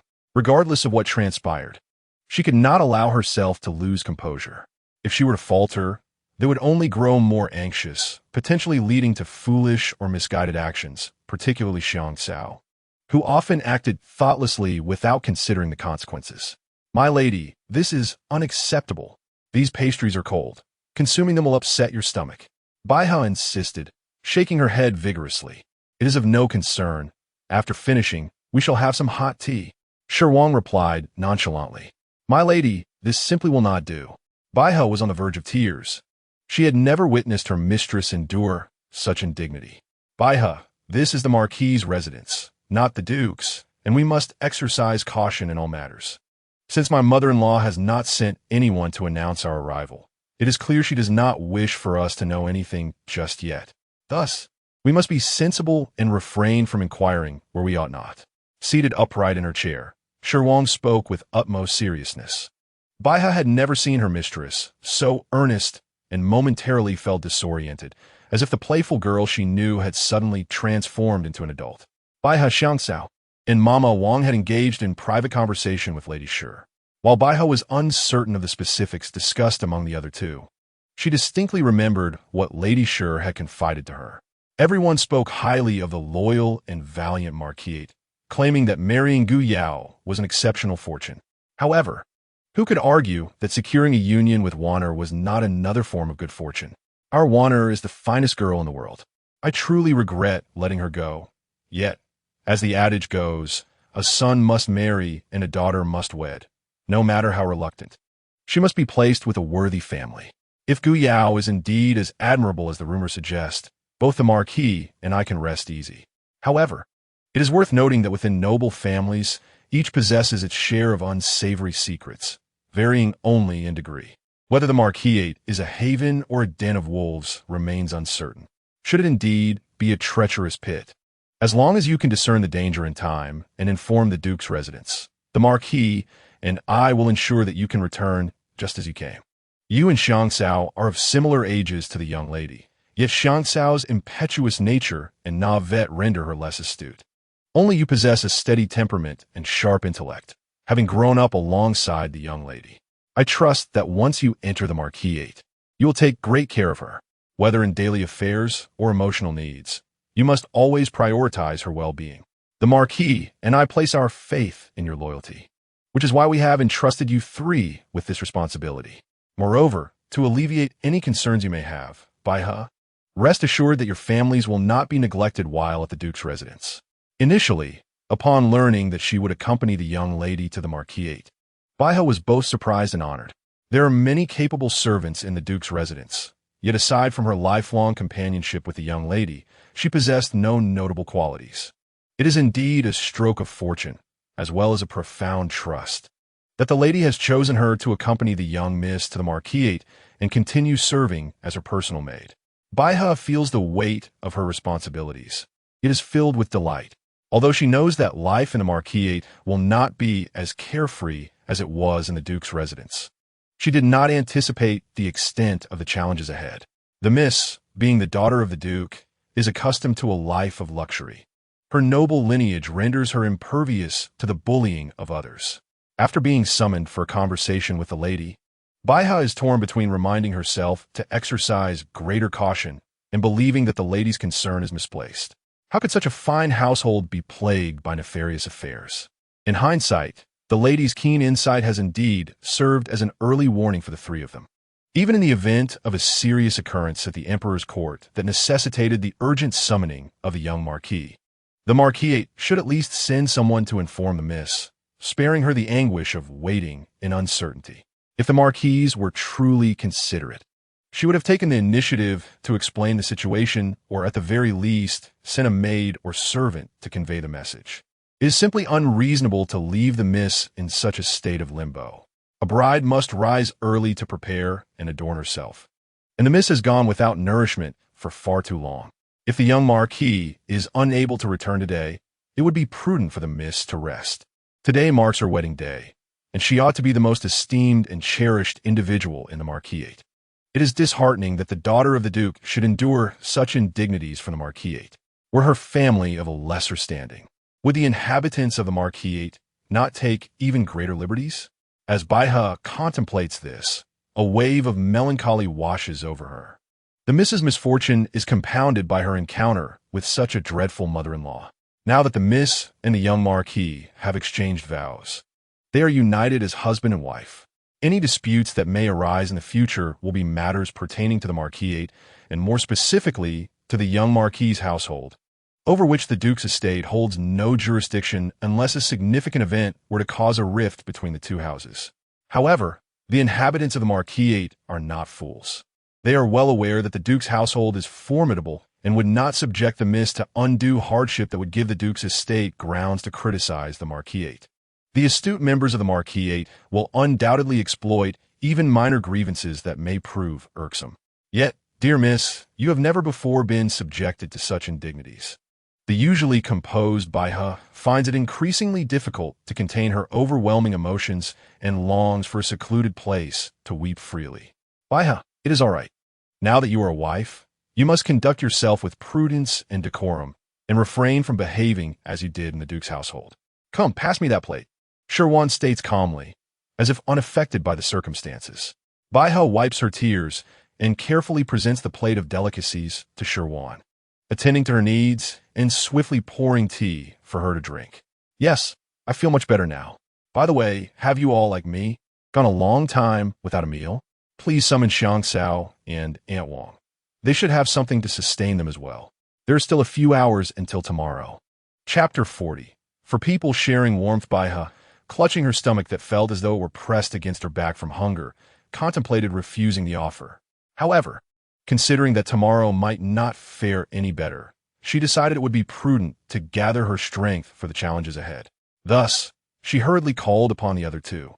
The three of them began to eat in unison, sharing morsels amidst laughter. Shi Wan sat calmly to the side, her usually vibrant and beautiful ink-black eyes now softened with a touch of guilt as she watched the trio devour their food with little regard for decorum. Clenching her fists tightly, the whiteness of her fingertips pressed against her flesh. The slight pain snapped her back to reality. Today should have been a time of celebration. Yet her actions had led to their suffering. Shi Wan murmured to herself. Upon hearing her words, the three servants paused, looking towards her with concern. They feared that the pampered young lady, accustomed to affection, might not withstand such indignities. "My lady, how can you speak in such a manner? It is my fault that you have endured this hardship." Wang Mama was the first to voice her concern. "Indeed, miss, if you say that. How can we bear it?" Xiang Cao lamented, her face drawn. "Mistress, if you speak thus, I shall perish from shame and anger." Bai had clenched her fists tightly. Once they had each expressed their sentiments, a mutual understanding settled among them, leading to a profound silence as they each contemplated their thoughts. The three servants discreetly observed the young lady's movements and expressions, fearful that she might harm herself in their absence.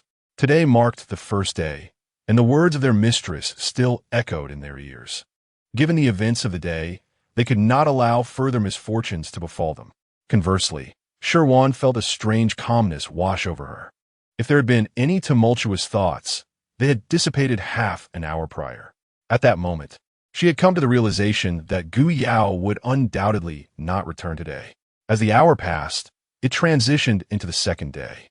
On the very day of their marriage, her husband had indeed coldly left her alone in the room, neglecting her entirely, allowing her to endure the bitterness of solitude.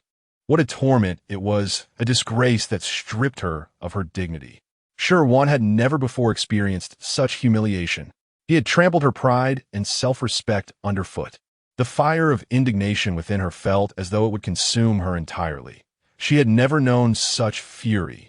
Her chest heaved with rapid breaths, resembling a volcano poised to erupt, with her overwhelming resentment threatening to engulf and incinerate her whole being. Her eyes widened, her exquisite features slightly contorted by rage. She bit her lip so fiercely that blood began to flow, yet she remained oblivious to the pain. Her hands formed tight fists, her nails digging into her palms until the sensation jolted her back to awareness. Countless times she had fantasized about rushing out of the Duke's residence, disregarding all else, to confront Gu Yao and the madam, demanding to know their intentions. If they could not provide a satisfactory explanation, she vowed to return to her family that very night, seeking her father, mother, and brother to avenge her, compelling those who had wronged her to kneel before her and admit their errors. Anger, fury, and resentment. Just as she teetered on the brink of becoming a puppet of rage, she suddenly recalled her mother's earnest admonitions as they had departed from the Duke's residence. "Warner, from now on, you must adhere to the decorum that is expected of you, unlike during your time at the Duke's residence. Upon entering the marquis's household, you are to serve the young marquis with utmost dedication and show reverence to your parents-in-law. Should your mother-in-law place her trust in you and grant you the authority to manage affairs, you must consider the marquis's interests above all else.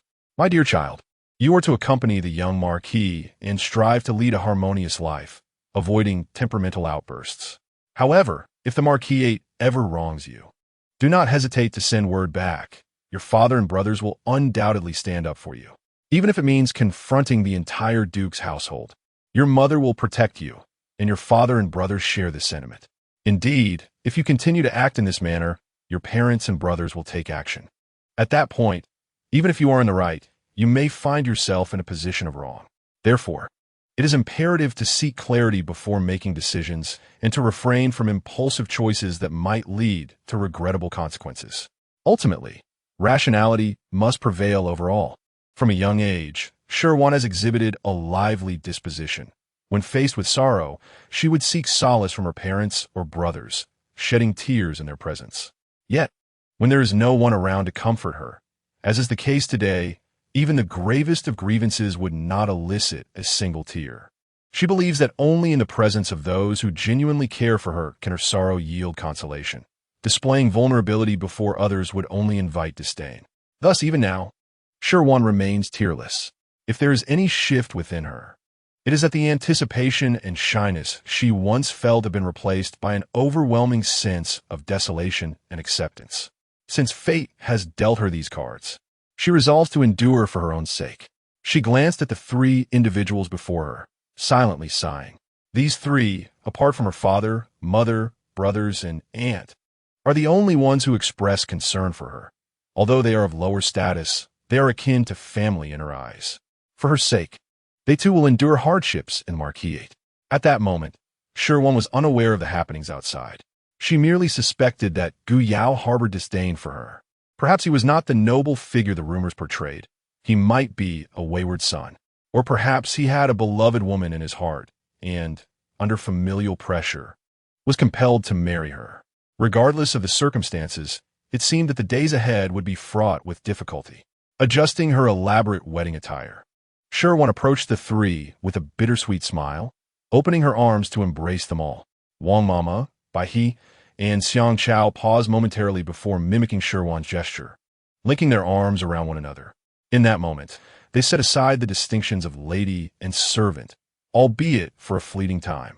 Under the dim glow of the candles, the four of them leaned against one another, resembling four wounded creatures seeking warmth from each other. They held one another in silence, fully aware that the days to come would demand great fortitude. After a long while, it was Wang Mama who spoke first. Being the eldest, her body could no longer maintain the same posture, and fatigue began to set in. "Miss, allow me to help you wash up and rest," she suggested gently, holding back the latter part of her thought, fearing it might sadden the young lady. As the hour grew late, it was time to remove her makeup and rest, for she must pay her respects to her mother-in-law promptly on the morrow. Lily, Vanilla, and Wang Mama began to attend to their respective tasks, fetching water, tidying the bedding. Shi Wan gazed out at the pitch-black sky and mused that it was not merely a matter of paying her respects. She must inquire about Gu Yao's absence today and ascertain the reasons behind it. After a moment, Shi Wan turned toward the mirror, with Vanilla following closely behind. Though Vanilla was simple-minded, her dexterity was remarkable. Chapter 41. Preparations before paying respects. The latest hairstyles in the capital, once observed by Vanilla a time or two, she could master with ease. Furthermore, she often devised numerous exquisite new styles of her own. Indeed, many of the trending hairstyles in the capital were born from her creativity. Vanilla took great pride in this skill, and her favorite pastime was designing new hairstyles for her young mistress. With Shi Wan's beauty, enhanced by Vanilla's creations, she could captivate all men, and even women would turn their heads in admiration. With deft hands, Vanilla helped Shi Wan remove her hairpins and cleanse her face. "My lady, shall I give you a gentle massage?" Vanilla suggested, noticing Shi Wan's slight frown in the copper mirror, her expression tinged with fatigue and desolation. The phoenix crown was heavy. Shi Wan had borne its weight for many hours, all while maintaining a proper posture, leaving her body weary. Not to mention, after confirming Gu Yao would not be coming, a torrent of thoughts surged within her, a tumult of complex matters and burdensome emotions swirling relentlessly in her mind. Those feelings, be they sorrow, anger, fear, or despair, were like tempests, mercilessly extinguishing the joy that had recently filled her heart. At this moment, both her body and spirit were utterly drained, as though all strength and vitality had been siphoned away, leaving her devoid of any spirit. She resembled an overworked machine in dire need of rest and repair.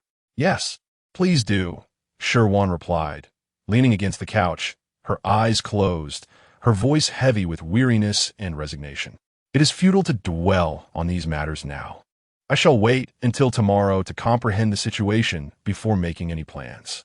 Time seemed to rewind to the not-so-distant days at the Duke's residence, where Vanilla would occasionally massage Shi Wan's body and head. Back then, Shi Wan was lively, bounding about with a clear mind, harboring no secrets, so her exhaustion was primarily physical. Yet today, she repeatedly requested Vanilla to massage her temples, the sorrow between her brows lingering long. "My lady, the water has arrived," Lily announced as she brought in hot water for Shi Wan's ablutions.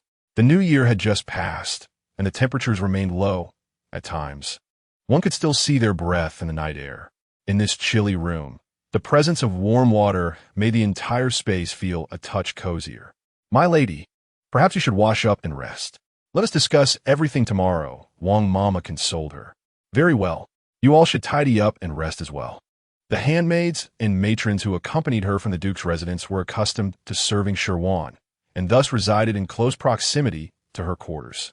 Lying on the unfamiliar bed, Shi Wan stared at the blood-red canopy above, its color so glaring, so ironic. With her eyes closed, Shi Wan found herself utterly devoid of sleepiness. Although she had repeatedly admonished herself to refrain from impulsive actions and to not let her emotions dictate her decisions, she could not escape the turmoil within her. It was fortunate to receive Gu Yao's affection, yet if he were to withdraw his love, life would undoubtedly continue. The plight of women is fraught with challenges, rife with helplessness and hardship. Under the constraints of a patriarchal society, love often feels elusive and intangible. When a man confesses his feelings and bestows affection, a woman is compelled to feel an overwhelming sense of fortune and gratitude, even reverence. Conversely, if a man remains indifferent and cold, a woman must silently bear the weight of her suffering and the injustices she faces. Even when her heart brims with resentment and grievance, she is expected to serve her husband devotedly, feigning a demeanor that reflects unwavering love, treating him as her universe, her sole source of reliance, and the very essence of her existence. Women must strive to cater to their husband's desires. Failing to do so would render them guilty of neglecting their wifely duties and lacking in propriety and honor. While men can easily initiate divorce, a woman's desire to separate from her husband is deemed utterly fanciful, unless she possesses the backing of her family, as Shi Wan does. Yet, even with the support of her noble lineage, she must deliberate cautiously before making significant decisions. In the past, Shi Wan found such notions utterly absurd and resolutely refused to compromise with these injustices. However, as the reality of her situation unfolded, she found it increasingly difficult to remain unperturbed. The more she pondered, the more she grew weary, ultimately longing for the comforts of life within the Duke's residence. Physically exhausted and emotionally drained, she seemed to grasp a multitude of truths that night, as if she had matured within those fleeting hours. The stubborn beliefs she once clung to began to crumble, and the behavior she had steadfastly upheld lost their significance. Upon awakening, a throbbing pain gripped her head, and her eyes ached. Despite shedding no tears the previous night, her eyes were suffused with bloodshot veins, seemingly narrating the unutterable anguish and sorrow deep within her soul. There was little she could do. She had forced herself into slumber, yet some nights, such efforts proved futile. The events of the previous evening had been too overwhelming. Even the act of accepting them had drained her completely, leaving her unable to find the peace necessary for restful sleep. "Miss So, young madam, what has happened to your eyes?" Last night, she had been alone, quieting herself with the assurance that it was of no consequence, but now that daylight had arrived, the presence of servants loomed. Should someone overhear them addressing her as Miss instead of young madam, it would likely incur the wrath of Madame Gu, who had already shown herself to be rather formidable in light of recent events. Granny Wang, aged and burdened with worries, had slept little after her brief rest. Awakening after merely 2 hours, unable to find solace in thoughts of the days to come at the marquis's residence. Thus she rose early, waiting quietly at the threshold of Shi Wan's chamber, mindful not to disturb her should she still be asleep. As soon as the door opened, she was greeted by the sight of Shi Wan's swollen, bloodshot eyes. Madame Wang gazed at Shi Wan with profound sympathy. The sight of Shi Wan's haggard appearance shattered her heart. Since Shi Wan's childhood, Madame Wang had been by her side, viewing her as her own child. The time that had elapsed since last night was scarcely 3 hours. Typically, the young lady could slumber at her leisure within the Duke's residence. Was she troubled and unable to sleep, or did she believe that, being in this, she ought to rise early? Regardless of the reason, it was clear that the young lady was suffering internally. "Madame Wang, you are being rather excessive," Shi Wan mused. Though she was aware of her own poor condition, it hardly warranted such alarm from Madame Wang. Approaching the bronze mirror, she beheld her reflection, and indeed, compared to the previous morning, she appeared considerably more wan. Particularly her eyes, which were laced with red veins, rendering her countenance devoid of vitality. With a heavy sigh and a bitter smile, she remarked, "It's nothing. Just bring me the eye drops. A single drop will suffice. Chapter 42. Madame Gu's grave illness. The Duke had only one daughter, and thus her dowry was exceedingly generous. Madame Shi, since the birth of her daughter, was wholly consumed with thoughts of her daughter's future husband, a blend of exasperation and joy. The way her husband prepared the dowry for their daughter mirrored his earlier efforts to please her with his meticulous and discerning nature. She considered herself incredibly fortunate to marry such a man. With a distinguished lineage and striking appearance, he was already a rarity, yet he possessed a genuine heart. He loved her sincerely, even shouldering the pressures of their family for her sake, ensuring that there were no concubines in their household apart from herself. She felt immensely fortunate that in an era where men often had multiple wives, she had secured a lifelong partnership with one devoted man. He cherished their children, whether son or daughter, providing them with diligent education and abundant affection, carefully considering their futures. Unlike other men who viewed their daughters merely as tools for advantageous marriages, Shi harbored genuine love and concern for Shi Wan. Gold, silver, jewels, fine silks and satins, esteemed paintings, opulent residences, fertile lands, and various rare herbs and exquisite collectibles. Ever since the Duke Shi welcomed his beloved daughter into the world 16 years ago, he became increasingly preoccupied. No matter where he heard of something remarkable, he would hasten to his wife's quarters to discuss whether this treasure was suitable for Wanner and whether it should be included in her future dowry. If so, he would tirelessly seek it out. Each selected item was personally inspected by the Duke, who meticulously assessed its quality and craftsmanship.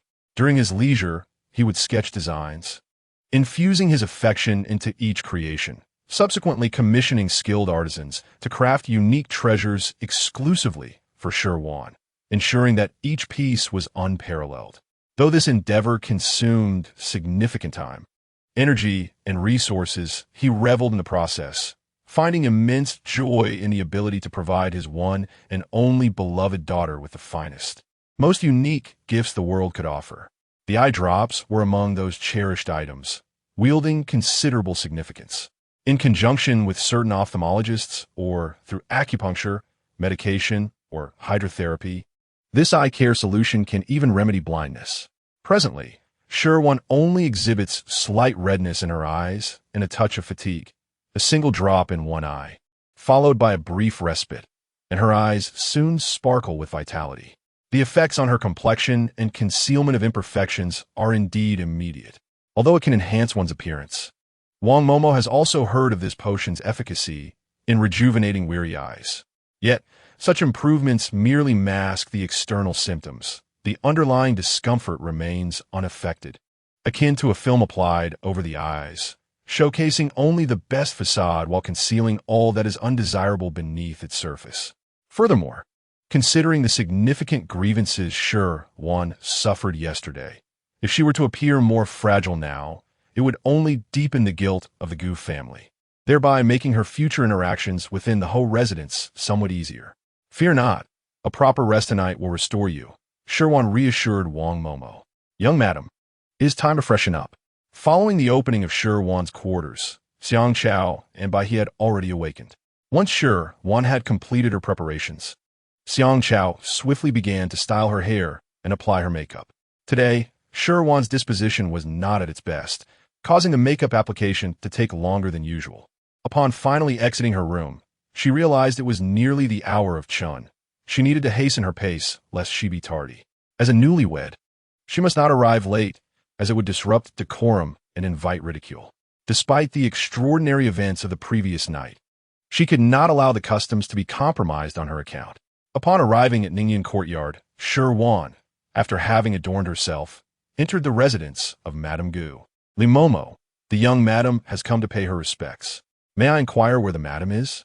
Wang Momo, noticing the absence of anyone in the hall, directed her question to an elder matron present. Li Momo bowed to Shi Wan and replied, Young madam, the madam is currently unwell. She may forego today as formalities. Forfeited? The customs dictate that a new bride pays her respects and presents tea. Does this mean the madam looks down upon me? Does she not recognize me as her daughter-in-law? Surely not.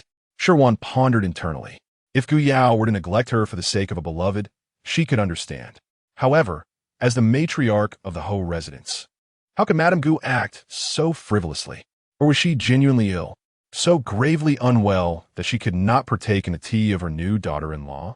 Li Momo seemed to perceive Shi Wan's thoughts and promptly added, "Young madam, do not misinterpret.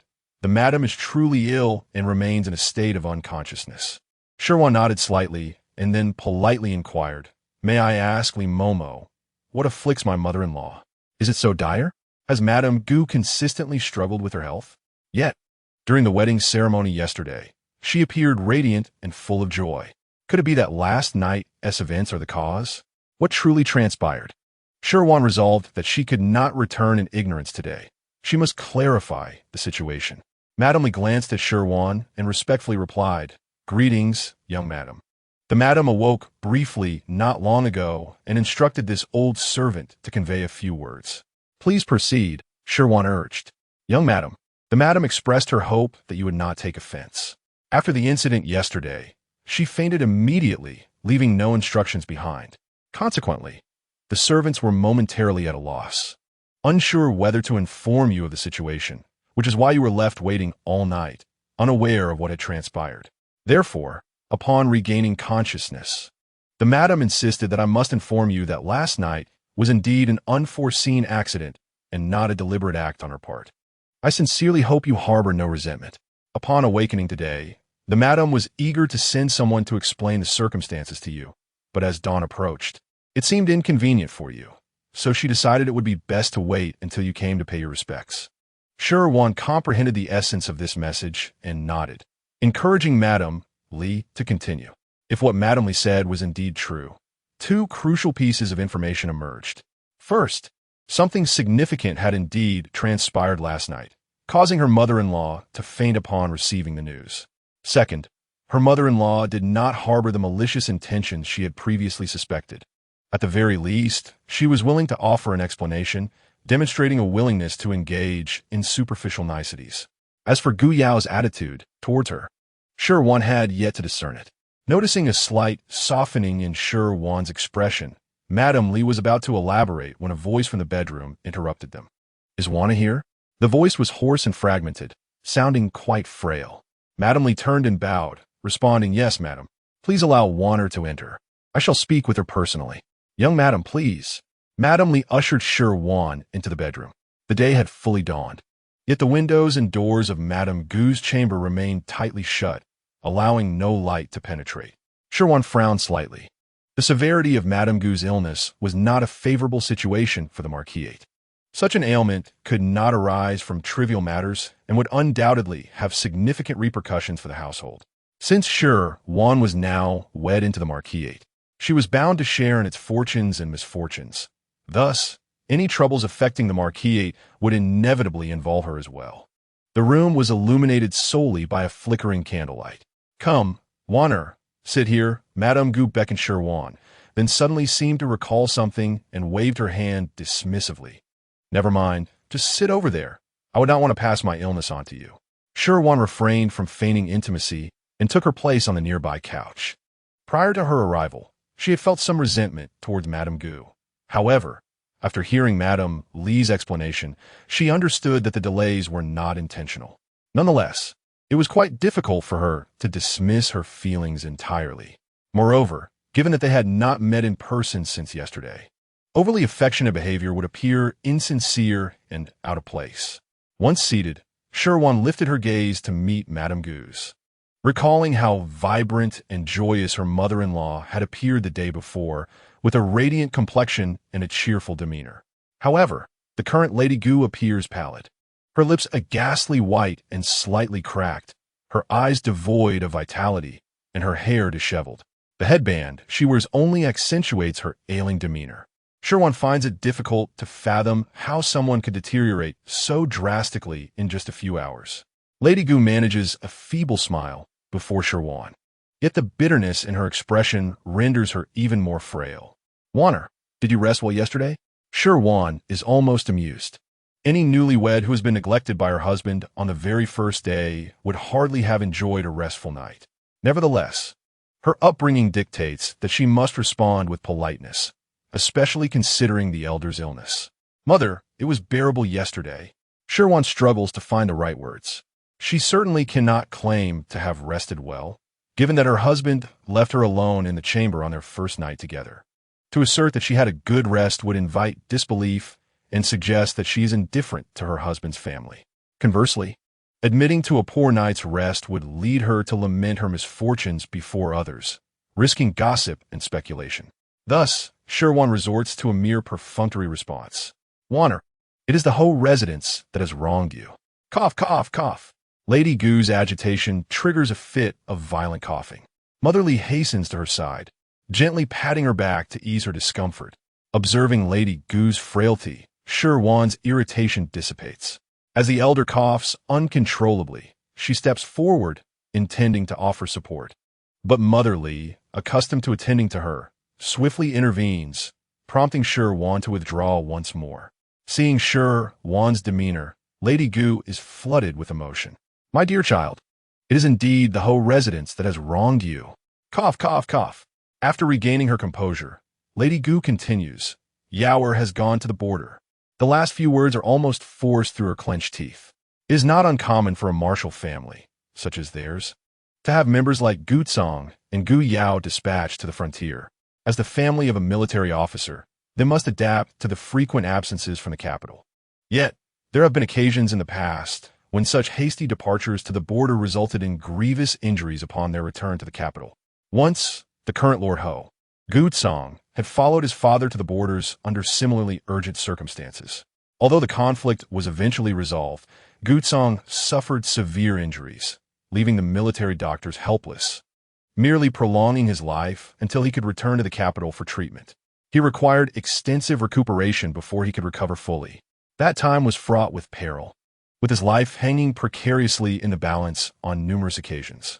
Those days were the darkest for Lady Gu, filled with the relentless fear that her husband might not awaken. The terror and uncertainty about the future clouded her existence for several years. Only when their child began to babble and life gradually became more vibrant did that fear begin to wane.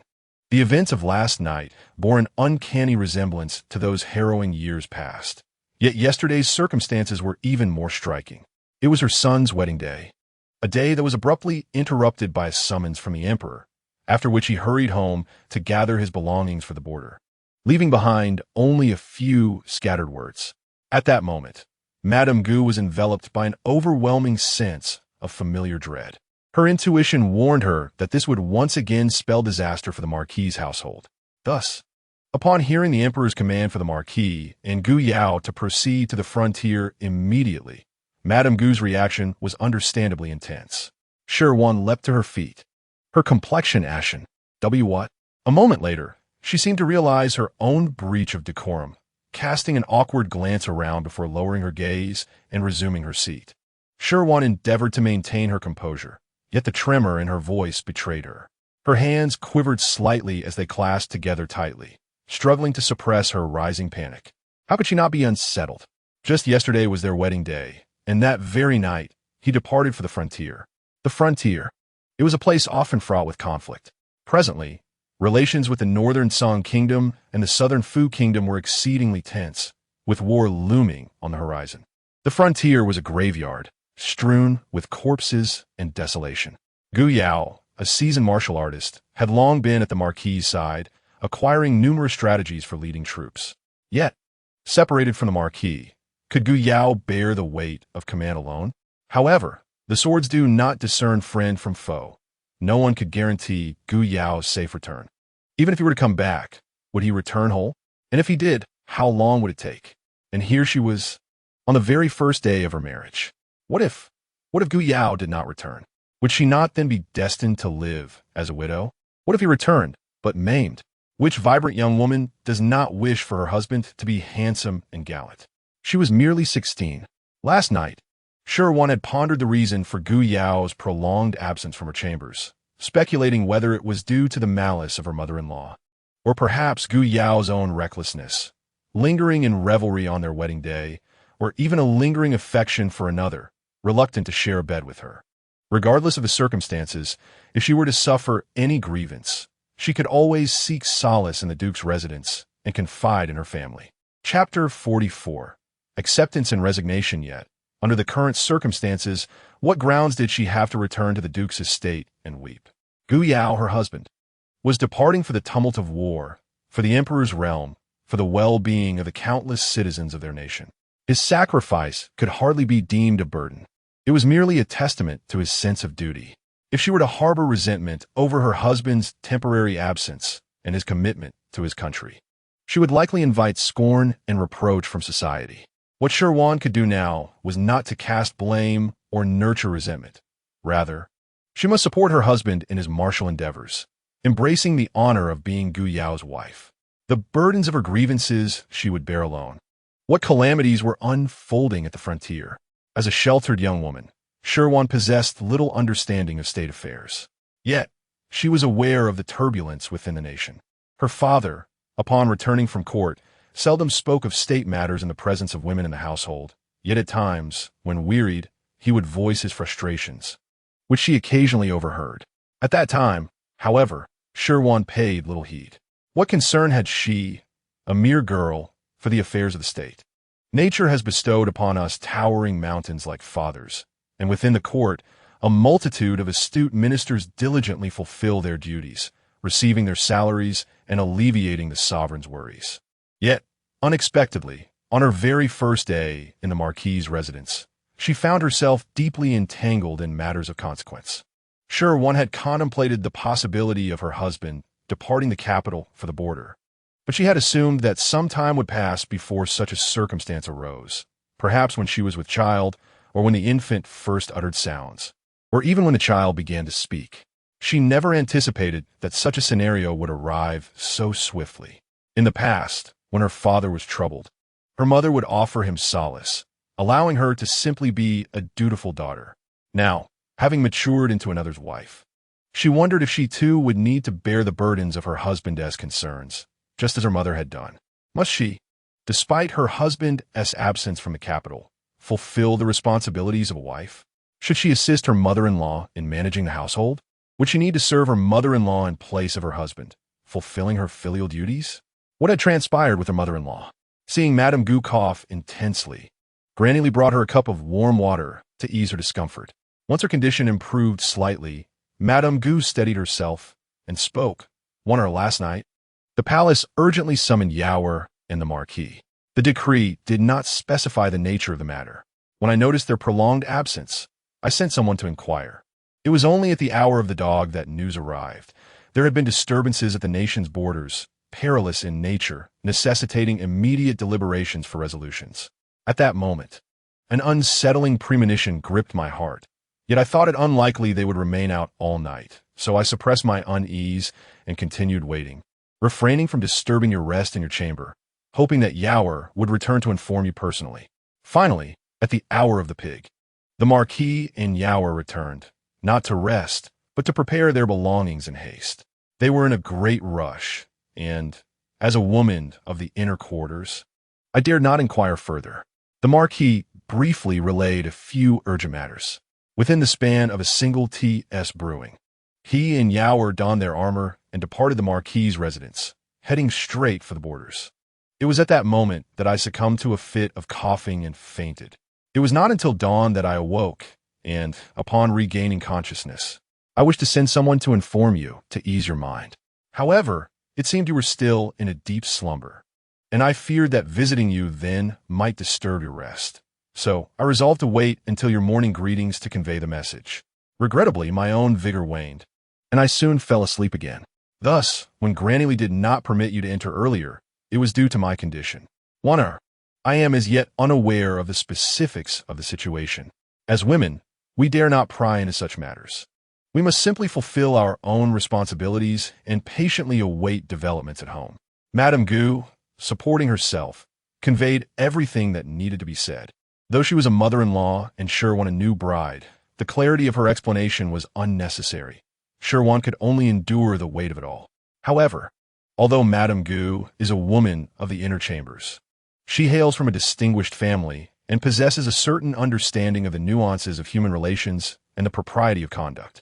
Firstly, Shi Wan is the most cherished daughter of the Duke, and treating her harshly would be tantamount to opposing the Duke's household. Should the Duke's wrath be kindled, the marquis may find it difficult to withstand the repercussions.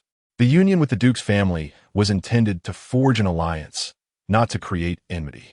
Secondly, as a newlywed, Shi Wan's wedding day was marred by the absence of her groom, who departed without consummating their union, a situation that surely wounded her heart.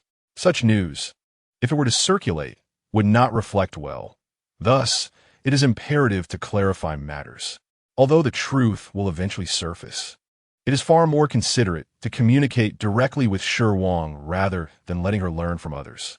Thirdly, Gu Yao's departure is shrouded in uncertainty regarding his return. Warfare can last from mere months to several years, or even decades. While Shi Wan adheres to decorum and refrains from publicly voicing her grievances, in her heart, discontent may simmer. As a woman from a military family herself, Madame Gu understands this anguish better than anyone. As Gu Yao's mother, it is her duty to help Shi Wan navigate her negative emotions. She wishes for her son to return to find her not a cruel mother-in-law. Her affection for Gu Yao naturally extends to Shi Wan. Seated quietly on the long couch, Shi Wan attentively absorbed her mother-in-law's words, her heart growing colder with each passing moment. The urgency and peril of the war are indisputable. What did she do now? She cannot blame Gu Yao, nor the emperor, nor the countless suffering people at the tumultuous borders. All she can do is express her unwavering support for her husband. Even if he were to perish at the frontiers, she would have to endure. After exchanging a few casual words with Madame Gu, both women tacitly agreed to refrain from discussing the march of the marquis and the young marquis. Shi Wan glanced at the time, then bowed respectfully, bidding farewell to Madame Gu. However, as she rose, her legs felt weak, and she had to rely on Xiang Cao and Baihe for support on her way back. Even upon returning to her quarters, she had yet to recover from the tumult of recent events. To think that just yesterday she was wed, and today she begins her life as a widow? Such is the unpredictability of life. At least the matter is clear now. Although she must bear her grievances alone, from another perspective, Gu Yao does not harbor disdain for her. Once he concludes the war and returns to the capital, everything will improve. Shi Wan consoled herself in her heart. For now, she simply needs to fulfill her role as Gu Yao's wife within the marquis, awaiting his return. Little did she know that this wait would span 5 long years, encompassing over 1,800 days and nights. Chapter 45. A monotonous existence. The days spent in the marquis flew by in a blur, characterized solely by their drudgery and monotony. Time passed swiftly, and before she knew it, Shi Wan had been in the marquis for over a month. During these 30-plus arduous days and nights, aside from the endless tedium and dullness, there was little else of significance to recount.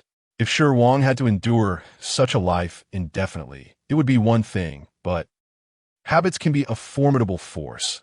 Once one becomes accustomed to them, acceptance follows. The crux of the matter is that, during her time at the Duke's residence, Shi Wan was a lively magpie, full of chatter. Yet now, she finds herself stifling her voice, afraid to speak loudly, and moderating her steps, unable to stride freely. She feels constrained in every aspect. Each morning, as the first rays of sunlight filter through the window and illuminate her bed, it is as if a clockwork mechanism has been set into motion at a predetermined hour. Shi Wan opens her eyes, gazing vacantly at the crimson canopy above. It takes her a moment to realize that she is no longer in the Duke's residence. Subsequently, she transitions into the role befitting the marquis' estate. With the assistance of fragrant herbs, lilies, and the matron Wang, she rises to groom and adorn herself. The marquis' household, materially, does not treat Shi Wan harshly.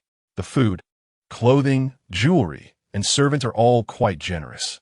The maidservants assigned to Shi Wan by the marquis are redirected to other tasks, while she feels more at ease entrusting her personal service to those she brought from the Duke's residence. After completing her grooming and enjoying breakfast, she proceeds to pay her respects to Madame Gu. Although Madame Gu kindly exempt her from this duty, Shi Wan recalls her mother's repeated admonitions before her marriage. She must never forsake propriety, and that the courteous words of her mother-in-law should not be taken literally. As the daughter of the Duke, Her conduct in public reflects upon the Duke's household. When one holds power, such matters pose no issue. Yet, once one falls from grace, these very actions may become a source of criticism. Upon returning from Madame Gu's quarters, Shi Wan finds herself with little to occupy her time. The ensuing hours are often spent meandering through the courtyard, sitting alone by the window to embroider, engaging in a solitary game of chess with herself, or strumming the zither at her leisure. Aside from the silence and the restriction of not being able to venture outdoors, she is free to indulge in her preferred pastimes within the confines of the courtyard. Yet, to be confined to such a space is hardly synonymous with freedom, nor is it what Shi Wan desires. The loyal and brave marquis' estate resembles a grand, opulent prison, ensnaring Shi Wan. It not only binds her hands and feet, but also constrains her free spirit.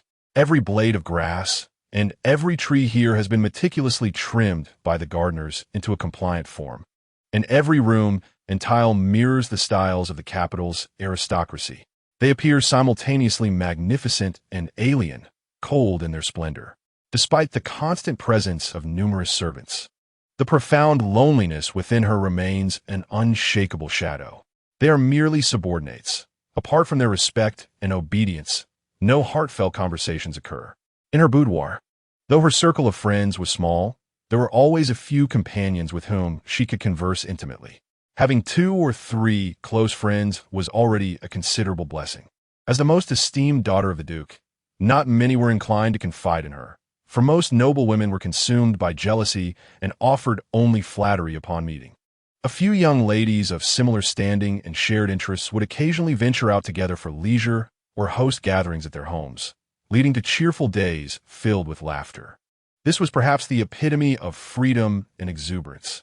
However, now Shi Wan finds herself solitary and trapped within the confines of the listening bamboo pavilion. Each nightfall, where she closes her eyes, marks her happiest moments. In her dreams, the joyful days of year would once again fill her heart with bliss. Yet, each morning upon awakening, she would come to realize that it was all but a dream. Nevertheless, aware that it was merely a figment of her imagination, she still yearned for sleep each night. Shi Wan's life was marked by 2 extremes. In her dreams, she was unrestrained, reveling in a world of freedom and delight, while in her waking hours, she adhered to decorum and propriety, embodying the ideal of a woman of the capital. Within the Duke's residence, apart from her parents, her 2 elder brothers were the greatest contributors to her sense of liberation, concerned that she might grow bored and stifled by remaining indoors. They would often take her out for excursions. The liveliest place in the capital was undoubtedly Linlang Street, where a ceaseless stream of novel and intriguing trinkets would captivate her attention. Each time Shi Wan encountered these delightful curiosities, her face would illuminate with unmistakable joy. Thus, her brothers frequently kept a watchful eye on this bustling thoroughfare. Whenever they discovered something new and entertaining, they would seize the opportunity to escort Shi Wan out for a stroll. Consequently, compared to other young ladies of similar lineage, she had the privilege of frequent outings from the estate. Of course, Shi Yin and Shi Miao were adept at maintaining discretion. Apart from a few esteemed members of the Duke's household, not many were privy to this arrangement. The people of the capital placed great importance on reputation. Should Shi Wan's name be tarnished, it would inevitably affect her future suitors and even the marital prospects of her nieces and nephews. Therefore, whenever she ventured beyond the Duke's residence, she would don a disguise, making it unlikely for even acquaintances to recognize her. During certain festivals, when it was tacitly accepted for women to leave their homes, such as the Shaanxi Festival, the Qixi Festival, and the Wanshou Festival, Shi Wan would revel in the opportunity to experience the splendor of the capital in her true form. Once on the streets, she would flit about like a bird released from its cage, joyfully hopping here and there. If something caught her fancy, she would purchase it and place it in her treasure box. The items she acquired were not necessarily expensive or extravagant, yet they possessed a certain charm that captivated her. At the end of Linlang Street stood a pavilion known as Yasi Pavilion, where the cultured folk of the capital would gather on designated days to hold poetry gatherings. Both the offspring of nobility and commoners, as long as they possessed talent, could showcase their artistry within its walls. Whenever a poetry event took place, the Yasi Pavilion would be bustling with activity and vibrancy. Those who composed verses deemed exceptional could hang their wishes on the wishing tree behind the pavilion. With numerous such gatherings held throughout the year, the wishing tree was adorned with countless red wish tags, fluttering in the breeze and creating a splendid spectacle. Whenever Shi Wan happened upon a poetry gathering during her outings, she would feel an exhilarating thrill and eagerly participate. With considerable talent, she often claimed the title of champion, and many of her wishes adorned the tree. The inscriptions on these red tags were expressions of good fortune. The last time she hung a red tag was a month before her wedding, and from then on, she lamented that she might never have such an opportunity again, feeling a sense of confusion about her future. Chapter 46. On a stormy day. During her time at the Guo family residence, Shi Wan led a life of leisure and joy. However, her days in the Ho residence were starkly different. As the daughter-in-law of Madame Gu, she bore the responsibility of serving her mother-in-law. If her husband were by her side, she could accompany him outside, and their shared presence would surely bring happiness. Yet, with Gu Yao absent, she found herself, a married woman, increasingly needing to avoid any semblance of impropriety to shield herself from baseless gossip. Thus, apart from attending ladies' gatherings and important festivals, she spent most of her time in her Tingzhu courtyard. For months post-marriage, time had quietly ushered in the Mengxia season. Located centrally within the capital, the temperatures were not yet uncomfortably hot, unlike the sweltering months of June and July. However, a subtle warmth lingered in the air, inducing a sense of restlessness. On days with inclement weather, this uncomfortable sensation proved more unbearable than the sweltering heat of summer, leaving one with an inexplicable discontent. The rapid fluctuations of a season were bewildering. One moment, sunlight would break through the thin clouds, casting a warm glow across the land, and the next, ominous clouds could gather, shrouding the world in a suffocating darkness, evoking a sense of impending calamity. On April 20th, the weather turned particularly dire, with fierce winds and torrential rain. Inside, candles flickered as Shi Wan focused intently on chess game. In the past, she had indulged in numerous pastimes, but under familial pressure, she had learned a few skills from her master. As a noble woman in the capital, despite her parents' and brothers' affection, she was not permitted to squander her time frivolously. She diligently pursued her studies, leaving no subject neglected. Though she was young and not particularly diligent, her innate intelligence allowed her to excel, achieving commendable results compared to her peers, thus securing her status among the talented young ladies of the capital. Some believe that she must have toiled tirelessly to acquire such skills, yet this perception was misguided. In truth, her chess skills were not particularly refined. While she fared well against ordinary opponents, her shortcomings became apparent when facing a master. Upon entering the Ho residence, she finally had the opportunity to delve deeply into the intricacies of chess, procuring several volumes of endgame studies to immerse herself in. Suddenly, a violent gust of wind swept through, startling her and prompting a fearful glance toward the window. In earlier times, her mother would have come to her courtyard during such weather, gently patting her back to offer comfort. Yet now, despite repeatedly reminding herself that she had grown and could handle challenges independently, she understood that she had to bear the weight of her circumstances alone. Gradually, she was acclimating to her present life.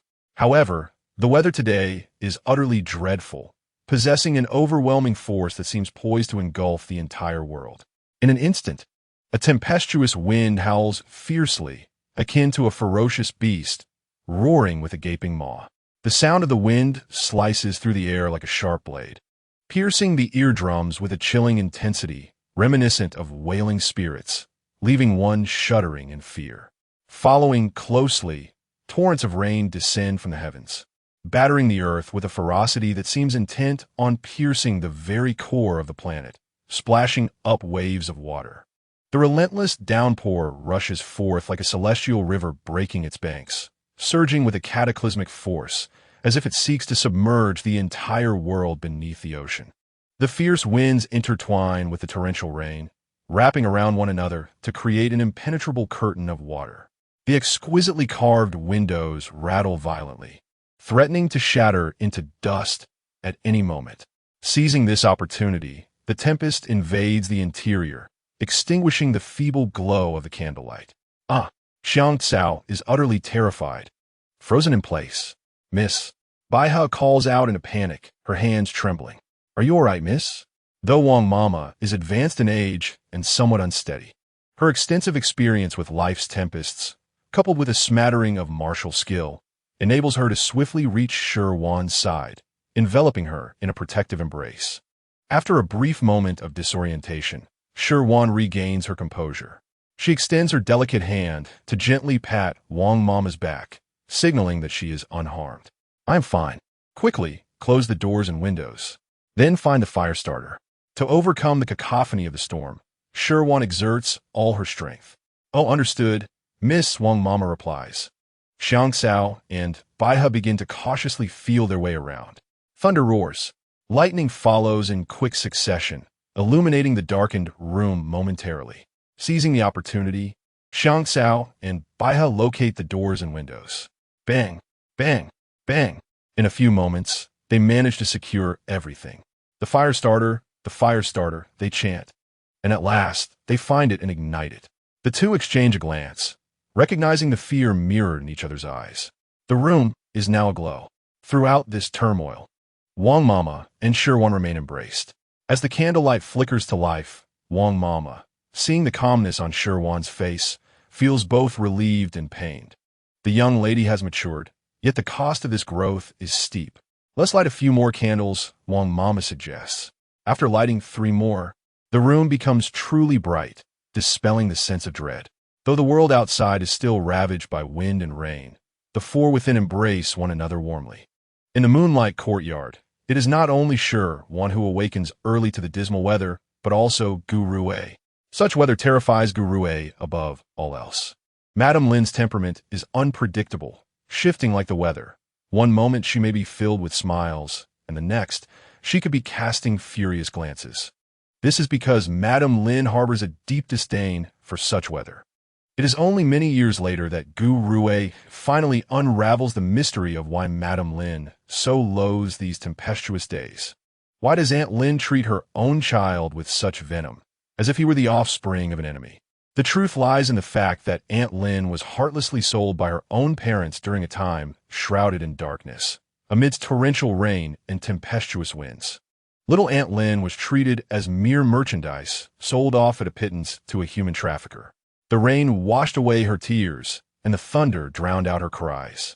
Light vanished from her world as she was unceremoniously tossed into a cage, much like a chick being handled carelessly. From that moment on, her life plummeted into an abyss. Chapter 47. The legacy of suffering. Each day, Aunt Lin wrestles with her demons, teetering on the brink of life and death. Though she is young and diminutive, her spirit remains indomitable. The relentless torment has not extinguished her hope for a better life. Instead, she vows to reclaim her desires. One day, she will unleash all the anguish she has endured. She harbors a deep-seated hatred for this world. She yearns to challenge it, to carve out a life of prosperity as a defiance against her suffering. She seeks to impose her pain upon others, a provocation to the universe that has wronged her. After being sold, Aunt Lin endured a wretched existence until she became a maid in a wealthy household, bringing some semblance of improvement to her circumstances. Eventually, she caught the eye of a nobleman, who took her as a concubine, marking a turn for the better. Yet, the memories of her past haunt her relentlessly. Particularly during tempestuous weather, the cruel images of her past threaten to engulf her entirely, rendering her unable to escape their grasp. Her emotions unravel, compelling her to find an outlet for her anguish. This small child becomes the perfect target for her frustrations. Having suffered torment throughout her youth, she feels it only just that her child should endure similar hardships. Why should her offspring enjoy a life of ease when she herself suffered so? It seems profoundly unjust. She desires her child to live in pain akin to her own, believing this will foster understanding of her plight. She seeks to perpetuate the cycle of suffering. On such wretched days, Aunt Lin's temperament becomes more volatile than usual, occasionally spiraling into madness. She lifts the little Gu Rui as if he were a mere chick, reminiscent of her own sale. Thus, the cycle of abuse befalls Gu Rui repeatedly. The torment is excruciating, especially during raging storms. As Aunt Lin unleashes her pent-up fury with unyielding force, again and again. Over time, Gu Rui develops symptoms of trauma. Even now, Aunt Lin dares not inflict further harm upon him. However, whenever the weather turns foul, those harrowing memories resurface, striking at his heart with relentless force. Gu Rui repeatedly reassures himself that those times are behind him. He must look forward. He has grown up, and no one can bully him as they once did. He has already acquired the ability to protect himself. However, the past does not necessarily fade away. Those painful experiences have been etched into his very marrow, lurking like demons deep within his being, waiting to pounce at any moment. Should his resolve waver, they will emerge to wreak havoc, attempting to control Gu Rui and turn him into their puppet. Gu Rui firmly shut the door, curling up in his blankets, trembling. Although he is already 16 years old, whenever fear dominates him, he reverts to that frail, pitiful child, the bloodied, scattered boy of yore. Yet, he is no longer a child. At 16, he has no excuse for cowardice. Therefore, he must force himself to endure, pretending that all is well, and then calmly return to his room. You wait outside. Gu Rui instructed his devoted servant, Xiao Ding.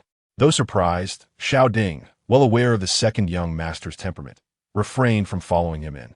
In the earlier instances, Xiao Ding would ponder whether he had erred in some way, but as time passed, he grew accustomed to it. Everyone possesses their own peculiarities. As a servant, it suffices for him to obey his master's commands. The reasons behind such actions need not concern him. Once the door was closed, Gu Rui, like a limp noodle, found his legs unable to support him any longer. He staggered step by step toward the bed, his pallid face and terrified gaze betraying the torment he endured. Crouched beneath the thin blanket, each clap of thunder and flash of lightning felt as if it could snatch away his life, rendering him utterly defenseless. Gu Rui curled his entire body tightly within the fragile blanket, which seemed to be his sole refuge, shielding him from all calamities and suffering. Each deafening roar of thunder resembled a death knell rushing forth from hell, mercilessly shattering his fragile psyche. Each bolt of lightning slicing through the night sky appeared as a razor-sharp sword, cruelly poised to consume his very existence. His body trembled uncontrollably, beads of sweat forming on his brow. He clutched the blanket's edge with all his might, as if it might be torn to shreds at any moment. He felt adrift in a vast ocean, a solitary boat with no origin or destination, facing the grim fate of being swallowed by the storm and sinking into the abyss. At the border between the kingdom of Li and the kingdom of Tsang, General, are you all right? At this moment, Gu Yao was leading the last dozen guards in a desperate struggle. On the day of his marriage, the emperor had summoned him and his father to the palace in haste to discuss military matters with the ministers. Upon leaving the palace, he longed to exchange a few parting words with his newlywed wife, Shi Wan. However, upon arriving his mother fell ill upon hearing the news, exacerbating an already urgent situation. He and his father could not afford to pause for his mother's sake, for the situation at the border was far too dire. In the end, he had no chance to leave even a single word for Shi Wan. With a final glance of departure, he deeply observed the room. Gu Yao seemed to pierce through all barriers, gazing intently at her as she quietly sat by the bed, awaiting his dignified return. Any further plans would have to be made at the border. Gu Yao hastened his journey, and when he finally arrived at the frontier, he was astounded by the sight before him. The once proud and seemingly impregnable defense of Xianyue City now lay in tatters, the walls riddled with gaping wounds, as if they were narrating the harrowing battles endured. Within the city, chaos reigned supreme. Collapsed houses and devastated streets met his eyes. The displaced citizens wore haggard expressions, their eyes reflecting despair and terror. A mother wept bitterly while cradling her child. A wife cried out in anguish over her breathless husband. A child, bereft of parents, gazed vacantly at the devastation, and an elderly man, whose kin had all departed, could not shed a single tear from his murky eyes. Witnessing such heart-wrenching devastation, Gu Yao felt a heavy weight in his heart, his gaze growing increasingly cold. What calamity had befallen the city? Gu Yao spurred his horse toward the Lord's Manor of Xiangyue City. Upon reaching the Lord's Manor, Gu Yao was informed that the once mighty garrison of 100,000 soldiers had dwindled to a mere 20,000. After a thorough investigation in Xiangyue City, he discovered that the so-called Lord, Fei Can, was nothing more than a debauched wastrel. 6 months prior, the former lord perished in battle against the Song kingdom, and the court had dispatched Fei Can as his successor, who also held the position of general in charge of the city's defenses. Fei Hong, a prominent statesman of the Great Li Kingdom, wielded considerable influence within the court, with the Fei clan controlling more than half of its ranks. It was likely that any official summoned from the palace was affiliated with the Fei faction. Fei Can, having only known indulgence since childhood, was a ne'er-do-well with no interest in learning. He squandered his days in taverns and brothels, cavorting with disreputable companions, engaging in cockfighting and dog racing without a second thought. Once outside the manor, he acted tyrannically, bullying the weak and displaying an arrogant demeanor, much to the chagrin of the populace. Yet, the power of the Fei clan silenced any dissent. People could only harbor resentment in silence. Fei Hong turned a blind eye to his grandson's misdeeds. Fei Can, though a prodigal son, was protected by Fei Hong's authority. As long as Fei Can engaged in the frivolities expected of him, eating, drinking, reveling, and gambling, without crossing the line into fatal consequences, particularly involving the powerful, Fei Hong would easily overlook his antics. Although Fei Can was Fei Hong's legitimate grandson, the elder was acutely aware that one cannot elevate a pile of mud. Thus, he permitted Fei Can to enjoy his extravagant lifestyle, believing that his indulgence was merely a means to ensure his descendants experienced some joy. Fei Hong had no hopes of Fei Can bringing honor to the family name. As long as the young man's reckless behavior did not jeopardize the foundation of the Fei clan, it mattered little how he squandered his time. Wealth was plentiful in the Fei household. However, months prior, the frivolous Hao Dazuan approached him, beseeching him to secure a position for his grandson, preferably as a military leader. After sending someone to investigate, Fei Hong discovered that Hao Dazuan had been provoked and was boasting about earning military merits.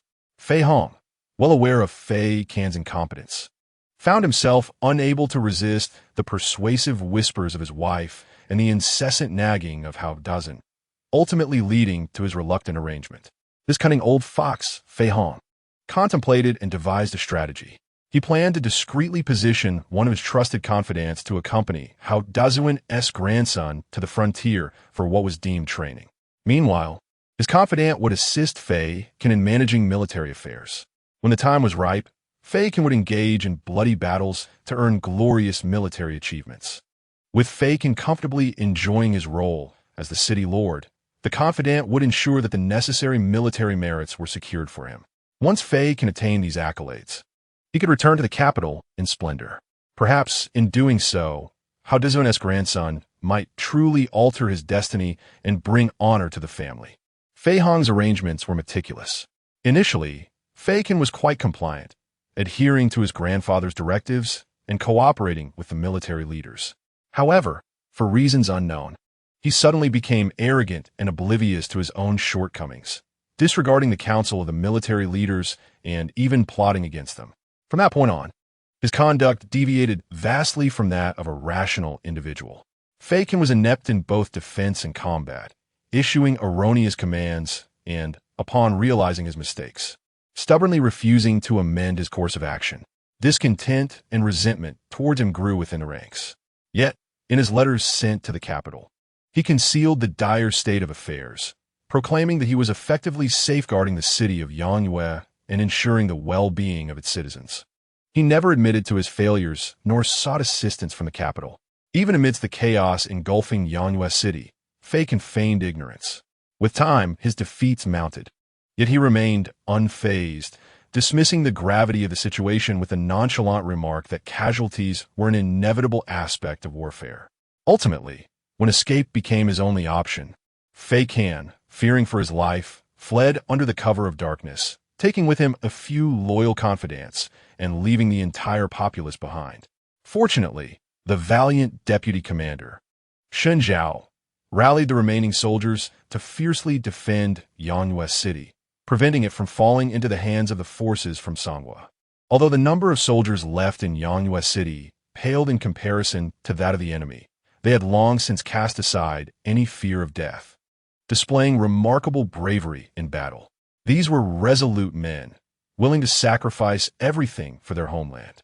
Leading by example, Shun Zhao charged into battle, his spear drawn and aimed with lethal precision at the enemy's vital points. His unparalleled valor greatly bolstered the morale of the troops. "Charge!" the soldiers cried, prepared to lay down their lives to protect the last bastion of their nation. On the very day Fei Can fled, the deputy commander took charge of all affairs and promptly sent a plea for assistance to the court. Although Shan Zhao was a commander stationed at the frontier, he remained cognizant of the political climate within the capital, where the Fei family wielded absolute power. If Shun Zhao had reported truthfully in the plea for aid, it is likely that the letter would never have reached the emperor, and he might have met his demise in silence at the borders or been condemned as a corrupt official, dragging his family into disgrace. All of this hinged merely on a single word from the Fei family. Though Shan Zhao was a military general, he possessed a remarkable talent for imitation. Thus, he resolved to forge a letter in the style of Fei Can, and as fate would have it, even the decision-makers of the Fei family failed to notice.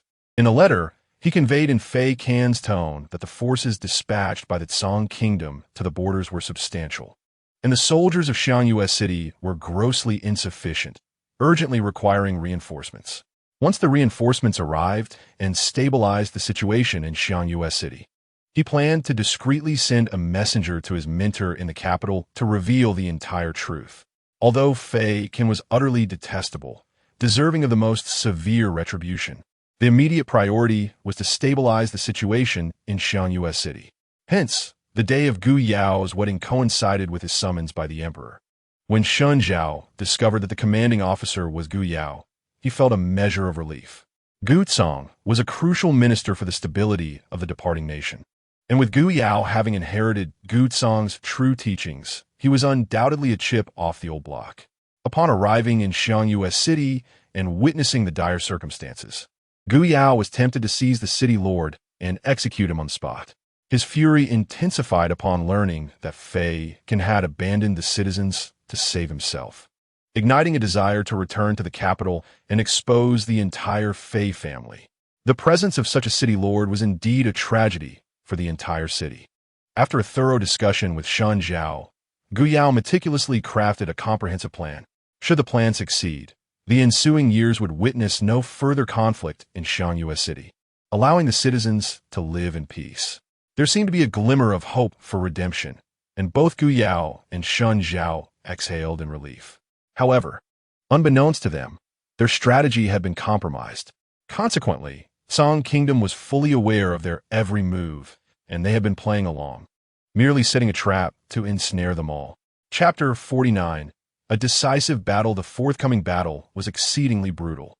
On the battlefield, blades clashed, soldiers' eyes glinted with rage, and the cacophony of combat echoed deafeningly as severed limbs and bloodied remains scattered across the ground, staining it crimson.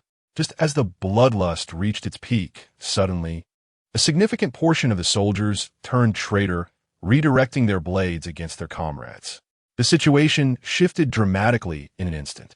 Xiangyue City had only 20,000 soldiers remaining, while Gu Yao led 60,000 troops from the capital against Song Kingdom's formidable force of 150,000.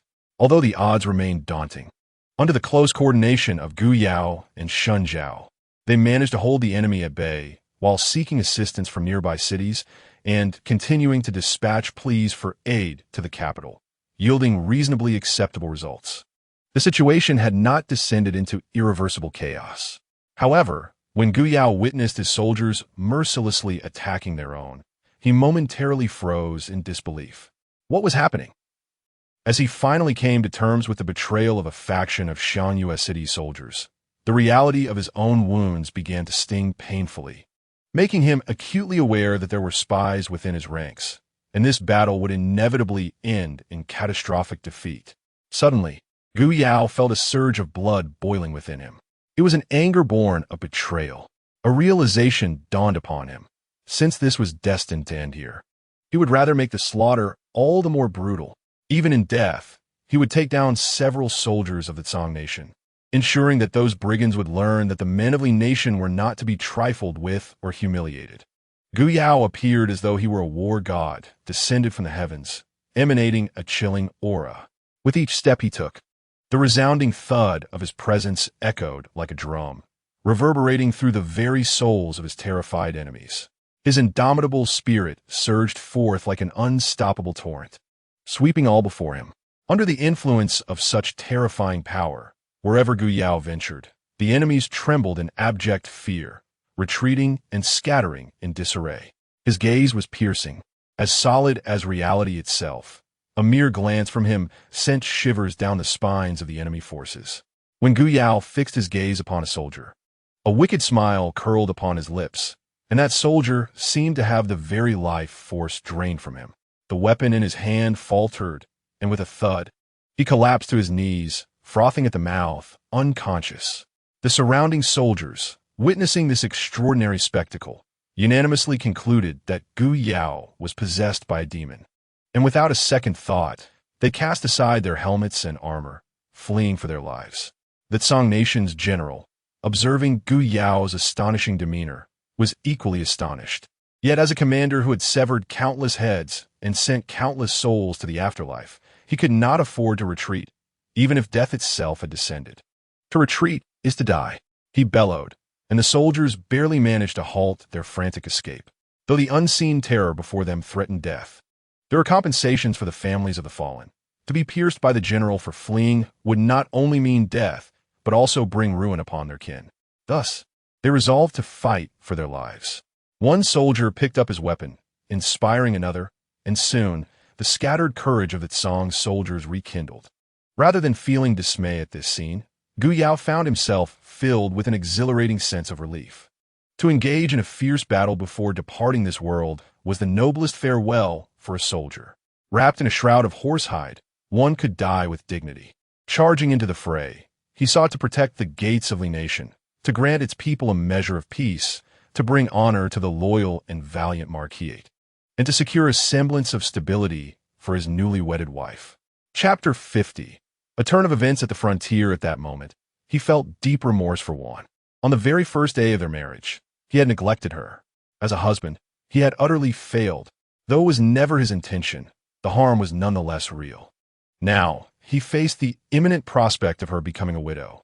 This, too, was not his desire, yet he felt powerless to alter the course of fate. As a husband, his impotence was a betrayal in its own right. He had not failed the marquis, nor had he betrayed the nation. He had solely failed his wife. A flicker of guilt ignited within Gu Yao's heart. It was fleeting. The gravity of the present situation allowed no room for distraction. He swiftly redirected his thoughts. In times of crisis, even the slightest lapse in focus could lead to irrevocable consequences. The remaining soldiers of the departing nation, witnessing the general's reckless bravery and extraordinary valor, felt a surge of determination. Each resolved silently in their hearts to stand steadfast with the general, fighting valiantly until the very last moment. Gu Yao was unwilling to accept defeat. Shun Zhao had already perished in battle, and just moments before his demise, he entrusted a letter to Gu Yao. "General, I can no longer endure." Shun Zhao struggled to extract a letter from his bosom, trembling as he handed it to Gu Yao. The envelope was emblazoned in striking crimson. This letter contains a detailed account of the situation in Xianyue City. I had intended to deliver it personally to the teacher once the conflict concluded, but alas, I can no longer do so. General, please ensure it reaches His Majesty's desk. Promise me. Shun Zhao, devoid of strength, dared not close his eyes. Without Gu Yao's assurance, he could not bear to depart. Gu Yao's eyes turned crimson, his heart weighed down by grief and fury. Observing the hope in Shun Zhao's gaze and the stubborn refusal to relinquish life as vitality ebbed from his body, Gu Yao finally conceded. "Very well, I promise you." Shun Zhao heard the answer he longed for and made a final effort to gaze at the azure sky. "Ah, such a beautiful sky. I shall never behold it again.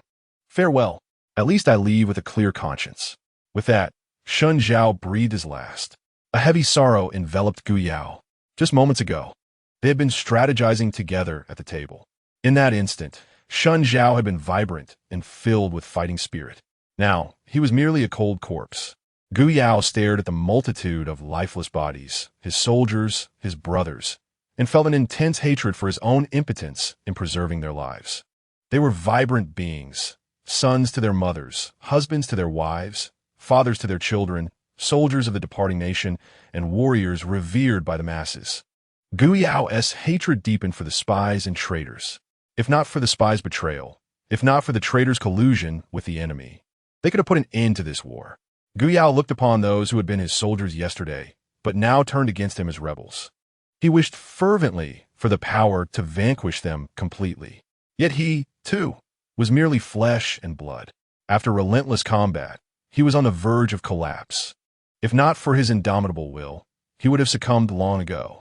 A dozen guards surrounded Gu Yao. "General, look!" One of the guards pointed excitedly in a direction.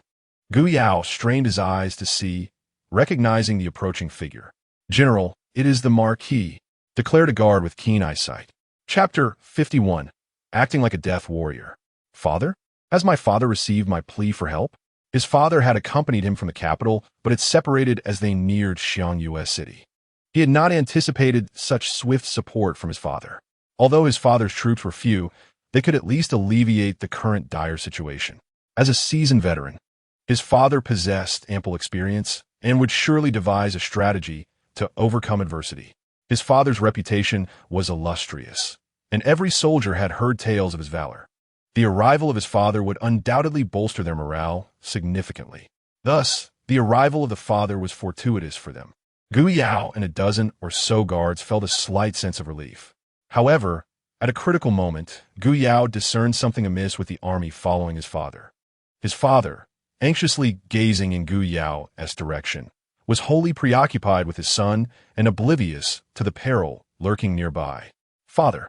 As Gu Yao beheld an inconspicuous soldier poised to stealthily plunge a blade into his father, his heart raced to his throat.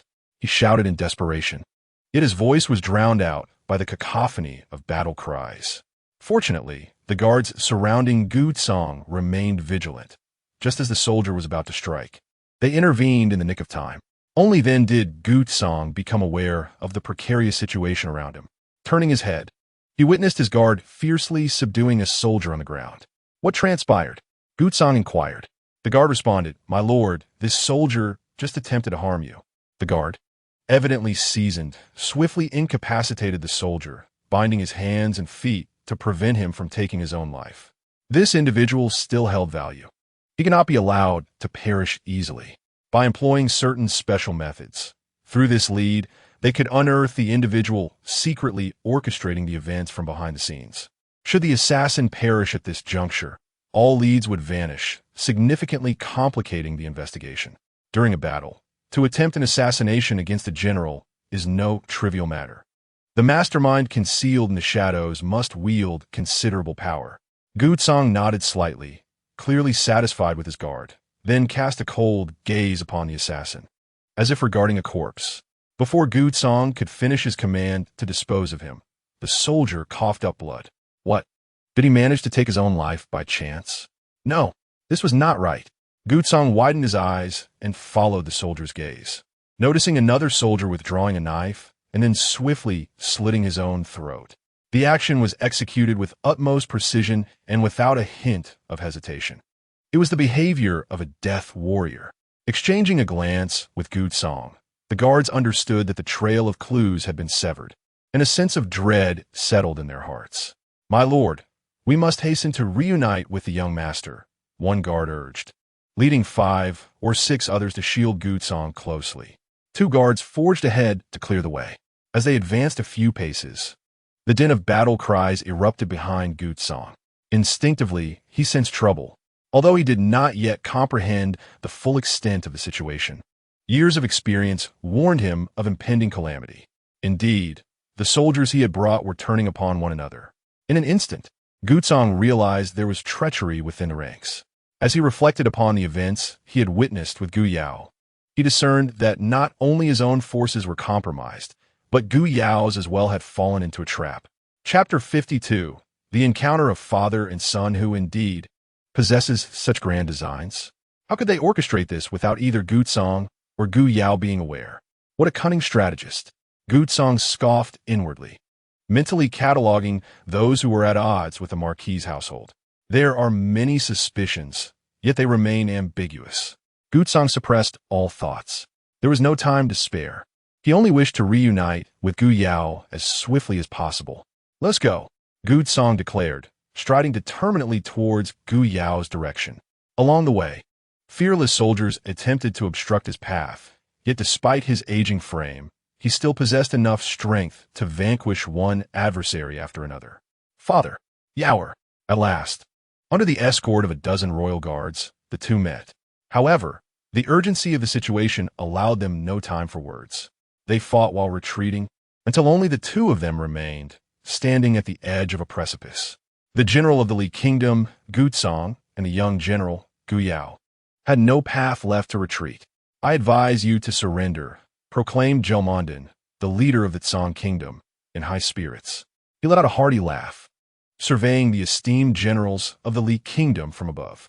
Gu Tsong, the illustrious general renowned throughout the land, had steadfastly defended the border between the Li and Tsong kingdoms for many years, engaging in numerous contests with Zhou over the course of time.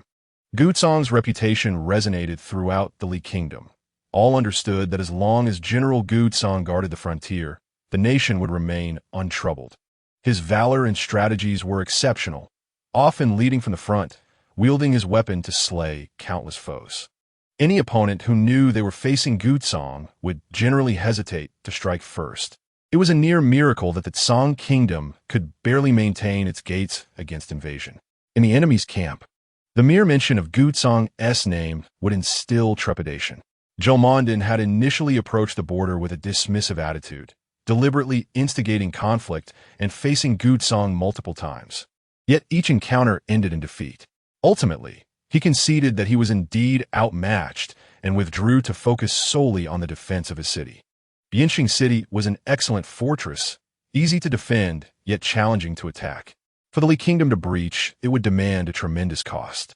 Though Gu Tsong was undeniably brave, breaching Bianxing City would prove exceedingly difficult. A headlong assault would likely result in mutual destruction, a loss far greater than the potential gain. Even if they could muster the strength to capture the city, the terrain and cultural practices of Bianxing were vastly different from the Central Plains, rendering assimilation a lengthy endeavor.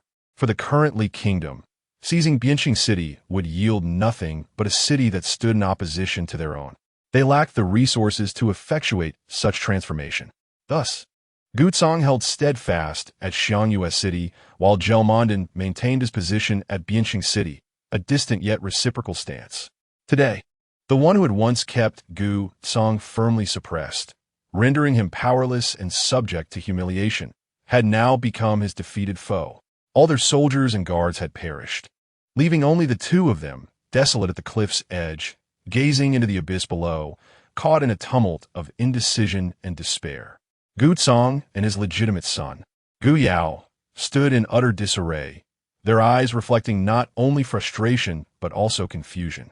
Indeed, the sensation of having turned the tables on another was profoundly gratifying. Zhou reveled in this exhilarating triumph. The sense of triumph within Zhou was simply ineffable. The lingering frustrations that had accumulated in his heart dissipated in an instant, leaving him with an unparalleled sense of exhilaration. Chapter 53. Confrontation with the General.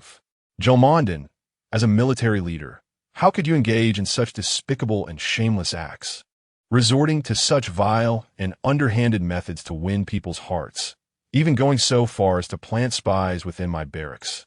It is utterly abhorrent. Your actions are disgraceful, treacherous, cunning. If you have the audacity, then fight me openly and honorably. Gu Yao was filled with righteous indignation.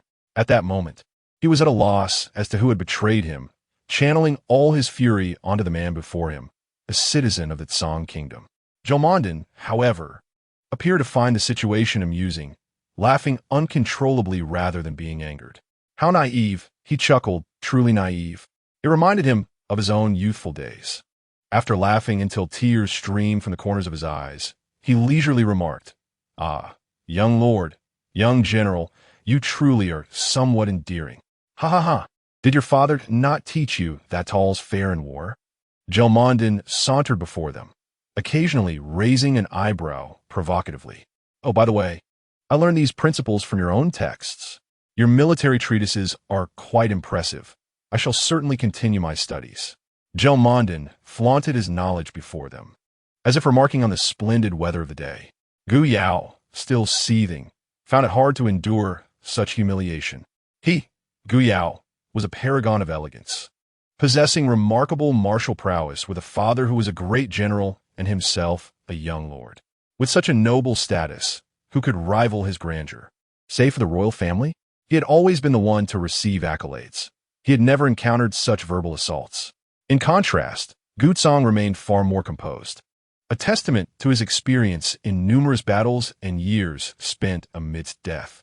Since donning this armor, he had cast aside the fear of mortality. To die for one's country, for the people, was a noble fate. Guzong had long understood that such days would inevitably come on the battlefield, though this particular day arrived sooner than anticipated. Yaoer. Guzong gestured for Gu Yao to cease his tirade. Gelmondin, you have indeed made remarkable progress. Indeed he had. A few years prior, the ambitious and impetuous Gelmondin had received orders from the supreme commander to garrison at the border city of Bianqing, tasked with a significant responsibility.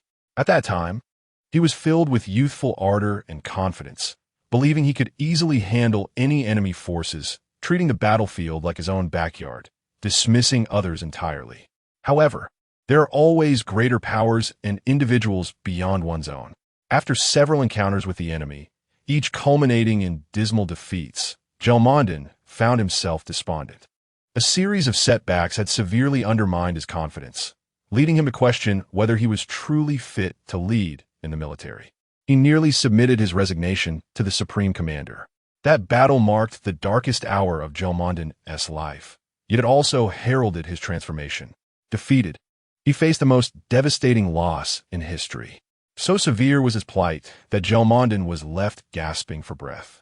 His weapon lay shattered in fragments, his body marred by wounds, every inch of him bruised, blood seeping through his armor. He sensed his strength dissipating rapidly, vitality slipping away, his breaths becoming increasingly labored as his vision began to blur. Chapter 54. The quest for truth, yet he gritted his teeth, weapon braced against the ground, stubbornly refusing to succumb. He surveyed the battlefield littered with corpses, the cacophony of battle now silenced, the heavy scent of blood permeating the air. The setting sun dipped beneath the mountains. At last, darkness enveloped him. He realized his departure was imminent. In that moment, he felt death was but a step away. Having narrowly escaped the clutches of death, Gelmondin underwent a profound transformation, as if a new core had been instilled within him. The once arrogant figure, who held his head high and looked down upon all, now approached life with newfound humility.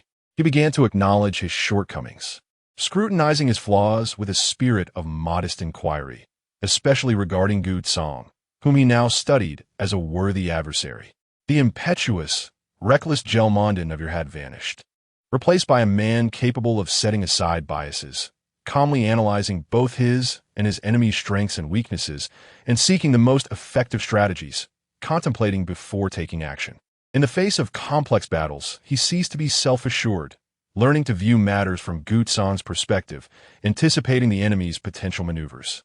He became receptive to the counsel of his deputy and others who offered sound strategies, gathering diverse insights for concentrated analysis to extract the most useful solutions.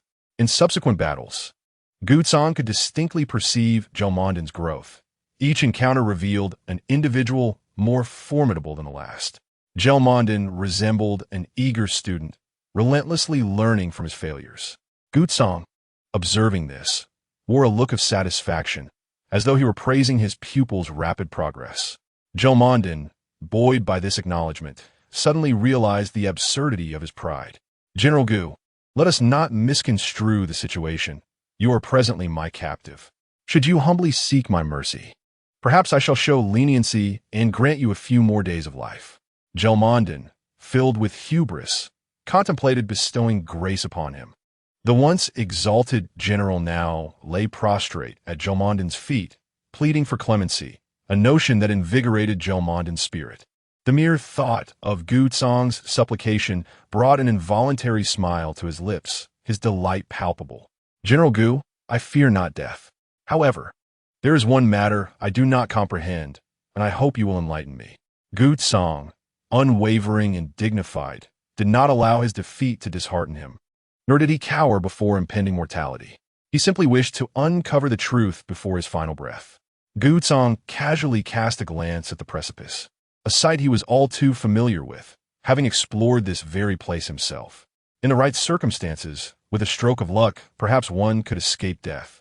Yet, the truth was of paramount importance to them, to the kingdom of Li. Gelmondon, with his keen, hawk-like gaze, fixated on Gu Tsong, a man who had undoubtedly become his defeated foe. Though mere inches separated Gu Tsong from the edge of the cliff, he stood tall and unwavering, exuding an aura of valor, as if nothing in this world could instill fear in him. Chapter 55. A touch of regret despite being in an undeniably precarious position. Gelmondon could eliminate him in an instant if he so desired. Yet, Gu Tsong faced this dire predicament with remarkable composure, radiating an air of calm and control, as if everything was firmly within his grasp. Gu Tsong's demeanor led Gelmondon to entertain the illusion that, even in such circumstances, Gu Tsong could emerge unscathed, perhaps even suggesting that this predicament was of Gu Tsong's own design. Could it be that all of this was orchestrated by Gu Tsong? No, he would never gamble with the lives of so many soldiers. Gu Tsong had lost. He had been defeated. Gelmondon briefly reviewed the battle, reaffirming his conclusions. A gust of wind swept by, causing Gu Tsong's battle robe to flutter, and his fearless countenance grew even more resolute. Gelmondon, observing Gu Tsong, felt an inexplicable surge of irritation rising within him. Despite having defeated his opponent, one word from him could condemn Gu Tsong to an unmarked grave. So why did Gu Tsong remain so unflappable? This defiance in the face of mortality incited Gelmondon's profound anger. Why at this moment? Did the general refuse to submit, even slightly? Was this the nature of the commanders from the kingdom of Li? No, there were those who bowed with humility. If everyone were like Gu Tsong, he would not be standing here today. Perhaps it was solely because he was Gu Tsong? Once, Gelmondon had dismissed Gu Tsong with disdain, then moved to gritted teeth, to encountering a worthy adversary, to narrowly achieving victory today, and now to this moment of vexation. Gu Tsong had seemingly always been Gu Tsong. It was Gelmondon himself who had consistently regarded others as formidable opponents. It seemed that along his journey, only he had deemed Gu Tsong an extraordinary rival. Yet Gu Tsong had never elevated his own status, viewing himself merely as an inconsequential figure. Even now, with his life in Gelmondon's hands, he remained steadfast. After a wave of irritation, Gelmondon was struck by a profound sense of defeat. Even in victory, he felt an overwhelming sense of loss. He looked up at the sky, suddenly enlightened.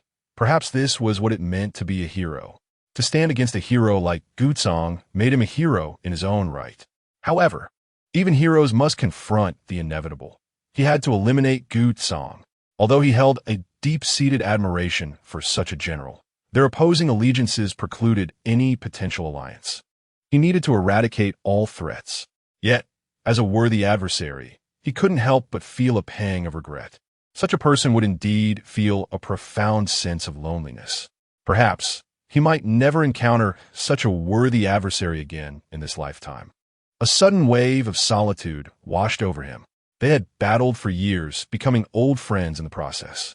Given that there was no longer any chance for a comeback, it would be more gracious to bestow upon him a final act of kindness, a parting gift for an old acquaintance. Very well, you may inquire. I will consider whether to respond, replied Gelmondon with a grand gesture. General Gel, may I ask, who has been in correspondence with you from the exiled nation? Gu Tsong's gaze remained inscrutable, leaving others unable to decipher his thoughts. Gelmondon glanced at the soldiers surrounding him, furrowing his brow. Gu Tsong, having fallen to the treachery of his own, must be feeling quite disheartened. Though Gu Song revealed nothing of his emotions, Montan could sense the desolation, indignation, and helplessness lurking beneath his words. Thus, did he also harbor spies from the exile nation in his midst? In Chapter 56, General Gu leapt from a cliff. He truly wished to extend a merciful revelation of the truth to Gu Song in his final moments. However, should there be a spy among them, the situation could become precarious. Thus, caution was paramount. Despite his admiration and compassion for Gu Song, Montan could not afford to endanger himself. General Gu, I must apologize. I cannot answer your question. Instead, why not share your unfulfilled wishes? As your long-standing rival, I shall endeavor to assist you if I can. A shadow of disappointment flitted across Gu Song's face. Father, stop wasting words with him. In the end, let us fight. It's worth the risk for one, and a gain for two. Gu Yao assumed a stance, preparing for a final assault. No. Gu Song grasped Gu Yao. Yaoer, heed your father's counsel. As he urged Gu Yao, he discreetly guided him to a more suitable position. With an expression Montan could not comprehend, Gu Song unexpectedly leapt with Gu Yao into the abyss. Quick, stop them! Montan shouted in shock. He had never anticipated General Gu's decisive action. Gu Song might not necessarily perish. As a captive accompanying Montan back to the Song kingdom, the exiled nation might indeed be willing to pay a ransom for their release. Their lives could serve to restrain the exiled nation, perhaps even sow discord between its populace and the sovereign. Would the citizens not feel disheartened if the valiant general, who fought tirelessly for their homeland's safety, was disregarded by the court? After all, they were generals of the exiled nation. Securing their lives would afford the Song kingdom a measure of leverage. Of course, even if a ransom were paid, Montan and the Song kingdom would likely devise a means for them to meet an untimely demise on their return journey. For a general like Gu Song, as long as he could not belong to the Song kingdom, the best fate awaiting him would be the underworld. The Song kingdom had never been one to release a tiger back to the mountains. Yet, he had never anticipated Gu Song's resolute embrace of death. Perhaps, this was indeed what befit the name of a great general. Montan reflected that, were he in a similar predicament, he might not possess the fortitude to make the same choice. After all, who among the living willingly seeks death? He had never been one to impose hardship upon himself. When Gu Song was alive, he had his reservations and kept his emotions in check. However, now that Gu Song is gone, he seems to have adopted a somewhat arrogant demeanor reminiscent of his earlier days. Nevertheless, at least he has not become irrational. Quickly, go search below the cliff. If he is alive, we must see him. If he is dead, we must see the corpse. Only by truly finding the body and confirming the death can he find solace. Yes, and then a throng of people hurried down the mountain. Undoubtedly, in the end, nothing was found. Montan, feeling dejected, led his army to conquer the Moonlight City. Although they ultimately emerged victorious, the absence of Gu Song's body left Montan with an unsettling discomfort. He always felt that one day, this general would reappear and bring him to ruin. 4 months after the marriage, on April 20th, the weather was exceptionally dreadful, with howling winds and torrential rain. In the capital, at the residence of the loyal and brave marquis, Madam, the steward Gu, not yet old and still agile, found his pace hindered by the severe weather. After receiving the news, he rushed back to the estate without pause. When he first heard the news, he was utterly shocked. Steward Gu, must you be so alarmed? Is there no decorum remaining? Scolded Mama, who was beside Madame Gu. Looking at the drenched steward with hair clinging to his scalp, she frowned in displeasure. You must be more composed. How could you disrupt the madam in such a state? Madame Gu had been troubled by palpitations the previous day and had not rested well. It was only during the early hours that she finally managed to doze off. At that moment, she was still in a deep sleep. For the past few months, it had been a struggle for her to find a good night's rest. Mama, seeing Gu's breathless state, pressed her hands on her knees, gasping as if on the verge of collapse. After a moment, he finally managed to speak coherently. Mama, something grave has occurred. You must quickly summon the madam. I truly have urgent matters to discuss. Gu was in a state of agitation, stamping his feet in desperation. Nothing is more important than a madam's health. Li Mama stood her ground. You are aware of the madam's condition these days. She has finally managed to sleep. Do not disturb her lightly. Li Mama emphasized this again, fearing that Gu's carelessness would exacerbate the madam's condition. Today, Gu was indeed lacking in propriety. But, Li Mama, this is of utmost importance. Gu attempted to explain further. Concubine. Before he could finish, the madam's voice drifted softly from the inner chamber, revealing that her health was indeed compromised. At that moment, Gu realized, if the madam were to hear this news and suffer any ill fate, he would be irreparably blamed. Where is Dr. Chu? Gu glanced around, not seeing the physician, and quietly inquired of Li Mama. Dr. Chu is outside drying herbs. What is the matter? Li Mama signaled for Gu to enter. Madame Gu was roused from her slumber by Steward Gu's clamor, much to the displeasure of Nurse Li. Upon noticing his own drenched attire, which was still dripping with water, Steward Gu realized he had indeed acted rather recklessly. How could he possibly enter the lady's chamber in such a state? Furthermore, if any misfortune befell her upon hearing this news, would he not be courting his own demise? He summoned his young servant with urgency. Hurry. Fetch Dr. Chu at once. Go immediately, and ensure he comes without delay. With Dr. Chu by his side, he felt a sense of reassurance. Steward Gu cautiously entered the room where Madame Gu, supported by her maidservants, had taken her seat at the head of the table. Her complexion was pallid, and she appeared frail, having lost considerable weight. Over the past few months, the tidings from the border were grim, and her health seemed to mirror the unfortunate news. As she glanced at Steward Gu, her brow furrowed with concern. Having served the household for many years, his normally composed demeanor was worrisome. A sense of foreboding settled within her. Steward Gu peered outside, noting that the servant had yet to return with Dr. Chu. The old steward hesitated, attempting to buy some time. Madame Gu felt a chill in her heart. Speak, she urged, suppressing a cough, her voice hoarse. I can still endure.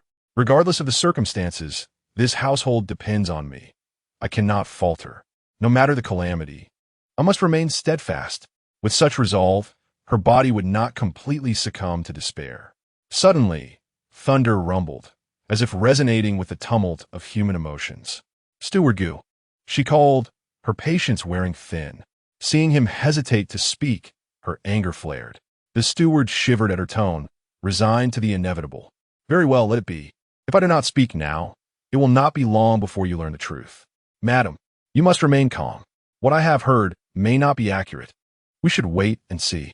It could merely be the malicious gossip of common folk. At that moment, Madame Gu wished more than ever to replace her steward. His procrastination in conveying such vital information was maddening. Was he waiting for the new year? His reluctance was unsettling. She shot him an exasperated glare. Steward Gu, feeling the cold seep into his bones as he recalled the rain, realized he could no longer evade the truth. With a heavy heart, he finally spoke. Madam, I have heard troubling news. It is said that the master and young master are missing.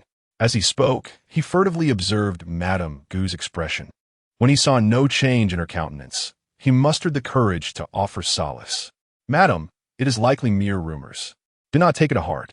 I will inquire further. Before he could finish, Madame Gu coughed up a mouthful of blood. Panic erupted in the room. Nurse Li reacted swiftly, rushing to support Madame Gu. Quickly, summon Dr. Chu, she commanded, addressing Chuyer and Wanner. He is on his way. At this moment, Madame Chu hurriedly arrived, guided by a servant. Upon hearing that Steward Gua had summoned him to the residence of Madame Gu, Dr. Chu could not help but wonder if something was amiss with her health once more. Without a moment's hesitation, he rushed over. Breathless yet undeterred, he promptly set down his medical kit, carefully placed a handkerchief, and gently positioned 3 fingers on Madame Gu's wrist. Despite his frantic arrival, his hand remained steady and calm as he took her pulse, instilling a sense of reassurance in those present. The servants, sensing the gravity of the situation, fell silent, as if time itself had paused.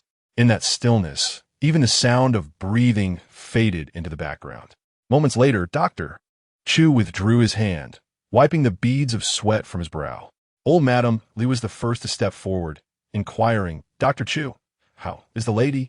After finally clearing the perspiration from his forehead and exhaling deeply, Dr. Chu replied, "Madam is suffering from excessive anxiety, and she must take care to restore her health. Today, she appears quite drained. It is essential for her to alleviate her worries and not let them fester within." The meaning of Dr. Chu's words was clear to all. Madam was troubled by her deep concern for both her husband and son. Yet, in such dire circumstances, what could be done? With her husband and son missing, how could she not be distressed? Old Madam Li, filled with urgency, asked Dr. Chu, "What can we do?" With a sigh of resignation, Dr. Chu responded, "I shall write a prescription to aid her recovery. Madam must also learn to ease her mind. She cannot keep everything bottled up inside."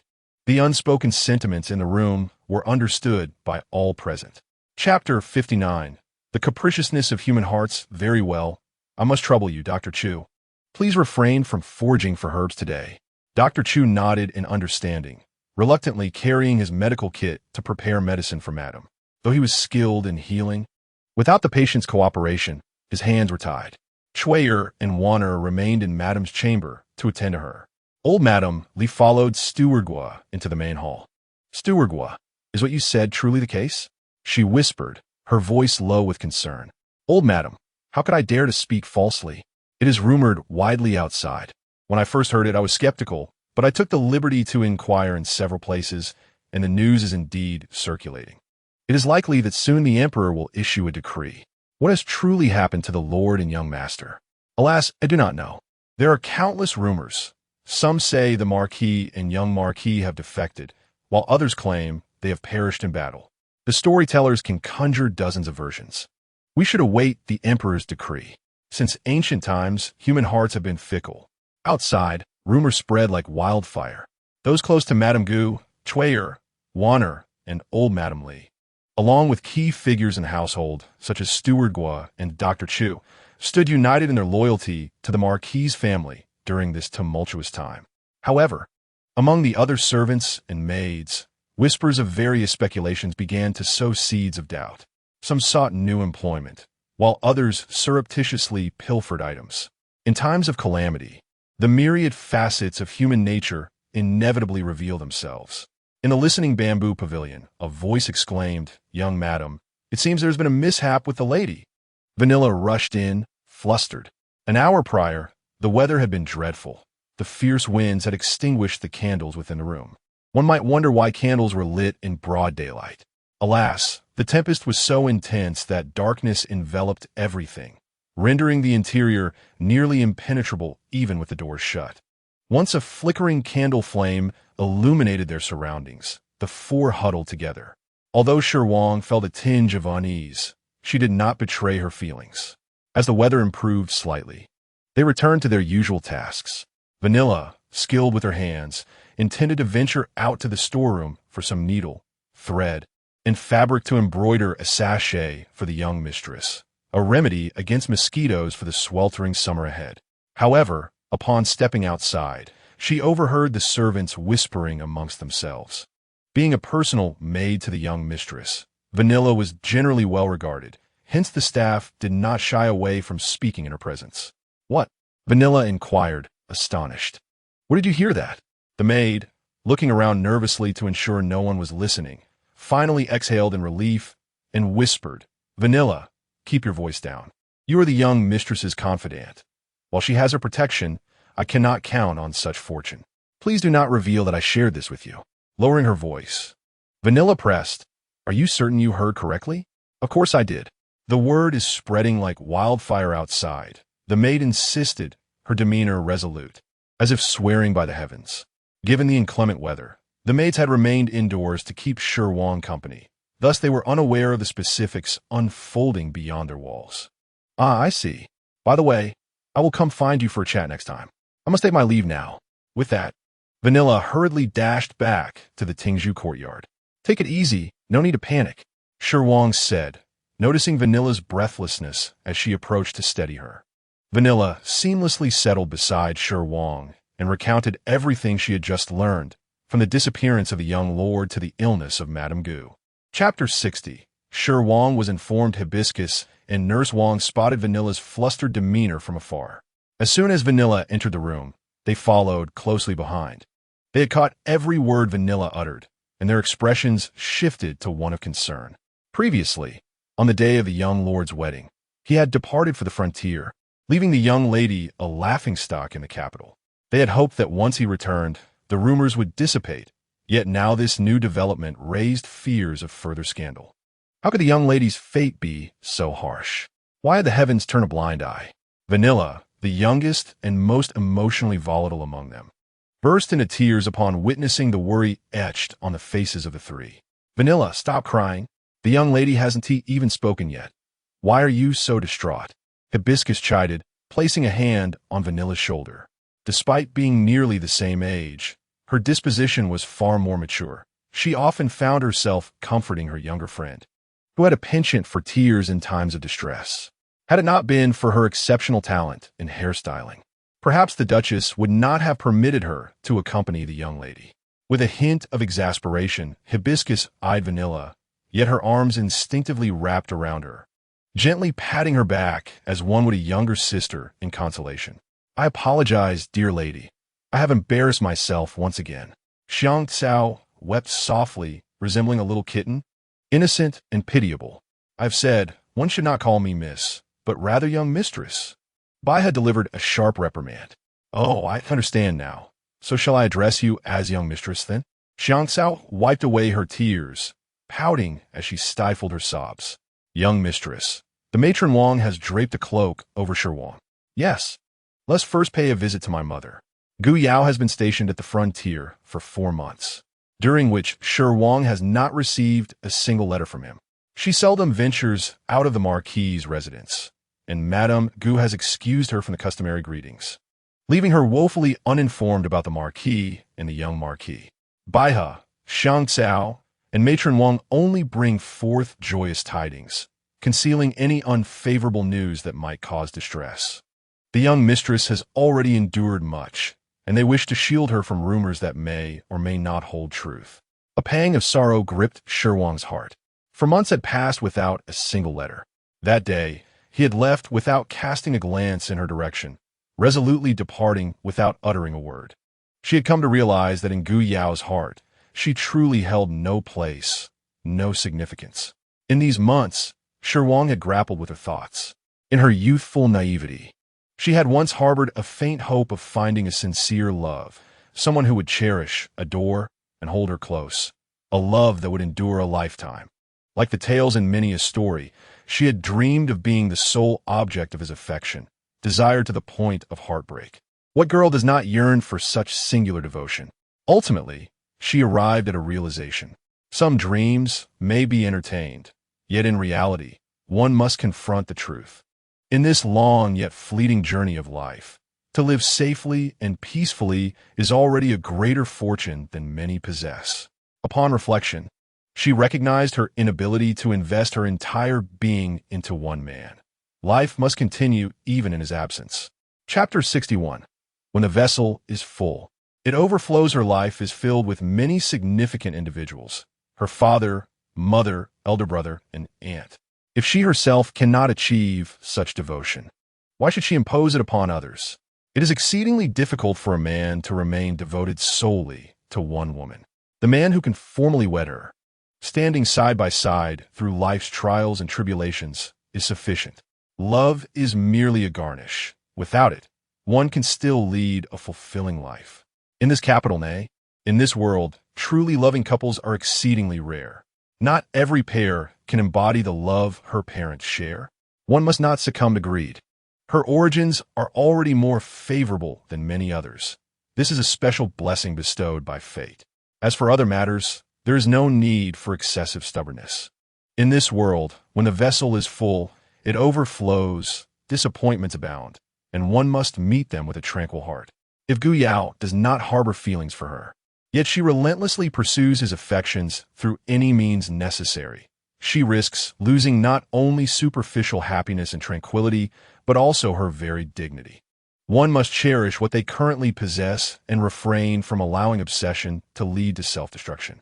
It is vital to value those who love you and to abandon unrealistic fantasies regarding those who do not, lest one squander their life. Desire breeds infatuation. Infatuation breeds resentment. and resentment breeds hatred. Shi Wan has always been adept at self-encouragement. Far away at the border, Gu Yao, engaged in military discussions and the heat of battle, repeatedly picks up his pen only to set it down again.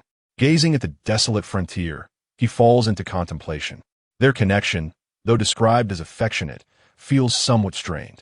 They have only met once, and that was through a fan. Despite the absence of affection, he often finds himself reminiscing about her. While her features remain obscured in his memory, her figure is distinctly clear. In moments of sorrow, solitude, fatigue, and joy, a hazy visage of a graceful woman often appears before him. He wishes to articulate his reasons for leaving in a letter.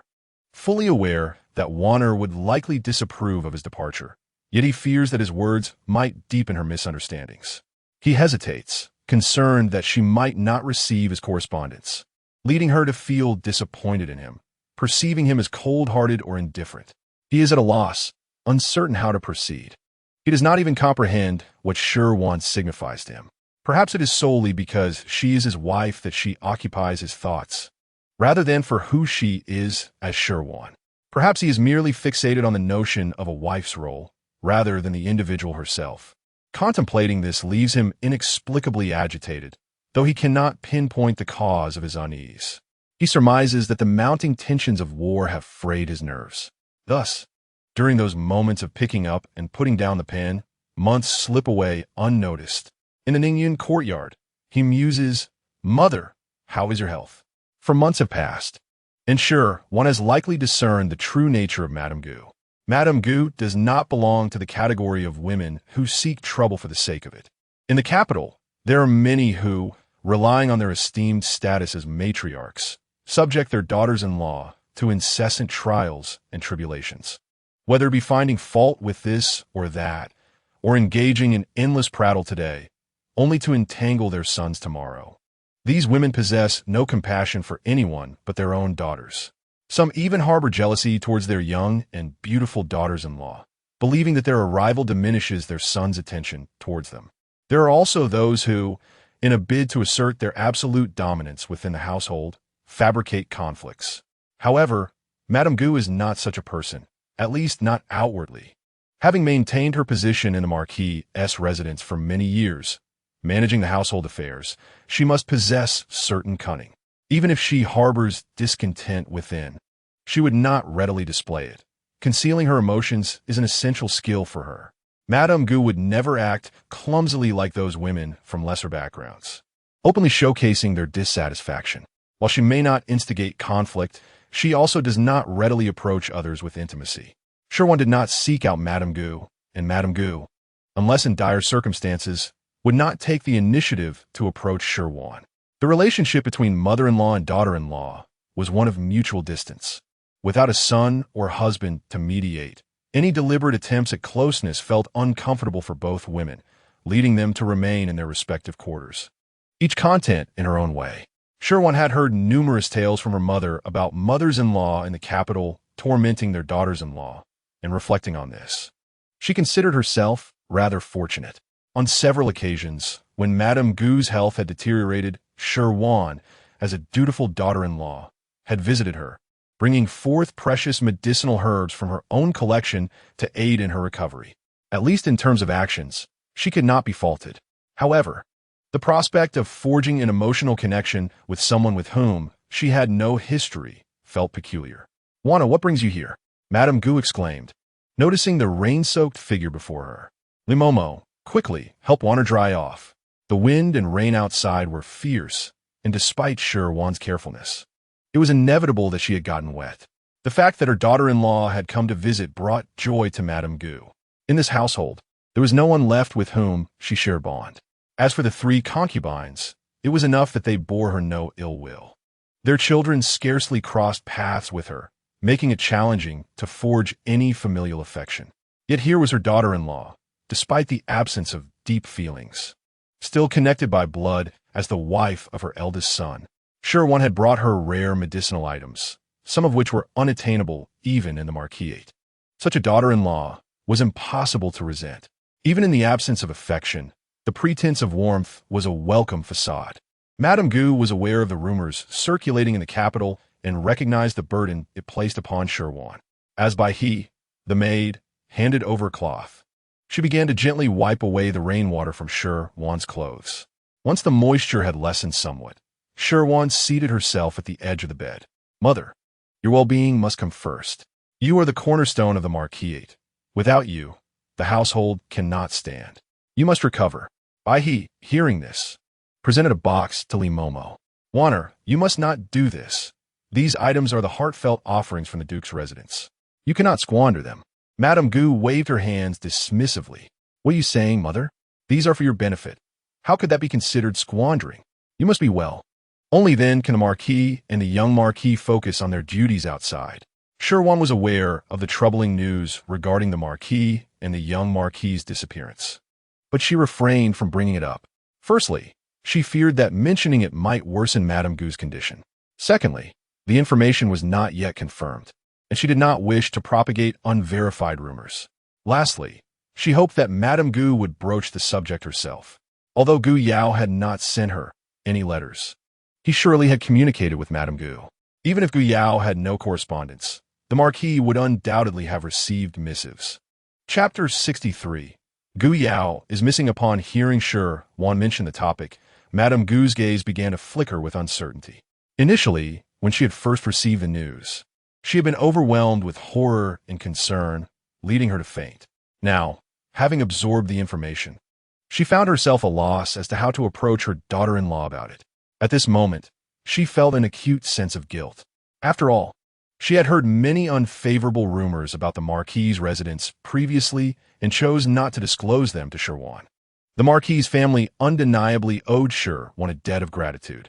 She longed to act as if nothing had transpired, just as she had done on countless occasions before, remaining silent about the circumstances mentioned in her previous letters. She was also aware that Gu Yao had not written to Shi Wan. Madame Gu, who managed the Marquis's household, was well informed about all occurrences within the estate. However, Madame Gu felt a pang of guilt. She had concealed the truth on numerous occasions, and if she were to hide it once more, would Shi Wan resent her? Such news would inevitably reach Shi Wan sooner or later, if she had not already learned of it. "Since that is the case, Wanner, I have something to discuss with you." Li Mama, being astute, took the initiative once Madame Gu began, leading several maids away to allow Shi Wan and Madame Gu some privacy. Li Mama did not arrange for Shi Wan's attendants to leave, for she understood that Shi Wan might not be as informed as they were. Why dismiss them unnecessarily? Shi Wan lowered her gaze, her eyes shimmering with emotion. After a moment, she steadied herself and met Madame Gu's gaze directly. "Mother, please speak." In a rare moment of intimacy, Shi Wan grasped Madame Gu's hand, reminiscent of a daughter holding her mother's. Regardless of the circumstances, their hearts were united in a shared hope for the safety of their loved ones at the border. Madame Gu momentarily appeared lost in thought before returning the gentle clasp of Shi Wan's delicate hand. "Wanner, news has arrived from the border. The Marquis and Gu Yao are missing." As she spoke, tears began to flow from Madame Gu's eyes. In her youth, she had been a formidable woman, but as the years passed, her heart had become more tender. Particularly after the Marquis's narrow escape from death years ago, she had grown increasingly sensitive. Shi Wan instinctively tightened her grip before releasing it. Hearing the news from Xiang Chao was one thing, but learning it from Madame Gu was an entirely different matter. While Xiang Chao may have been prone to gossip, Madame Gu was a person of great prudence. She would not have spoken unless the information were credible. Since Madame Gu chose to reveal this, it had to be either a confirmed fact or nearly so. "Mother, what should we do?" Shi Wan, being young and lacking guidance from the Duchess of the Duke's residence on such matters, felt at a loss. "Wanner, what can we women do?" Madame Gu began, dabbing at her tears. She wished to maintain her composure, not wanting to appear so distressed, yet the thought of her husband and child, lost and uncertain of their fates, overwhelmed her. Madame Gu's words rang true. She and Shi Wan were powerless in this situation. All they could do was anxiously await news at home. The two women exchanged a wordless glance. Before long, as anticipated, news arrived from the palace, though it bore unfortunate tidings. The edict criticized the Marquis and young Marquis for the loss of Yanhua City, yet due to their past victories in battle for the nation, no immediate repercussions would follow. They would first undertake a vigorous search for the marquis and young marquis. The loyal and courageous family of the marquis was ordered not to leave the capital without explicit permission, which essentially meant that the marquis and young marquis had given much for the nation. Chapter 64. Silence between mother-in-law and daughter-in-law. However, this time, without having ascertained the specific circumstances, everyone was placed under a temporary house arrest, prohibited from leaving the city. In an instant, the atmosphere in the capital shifted dramatically.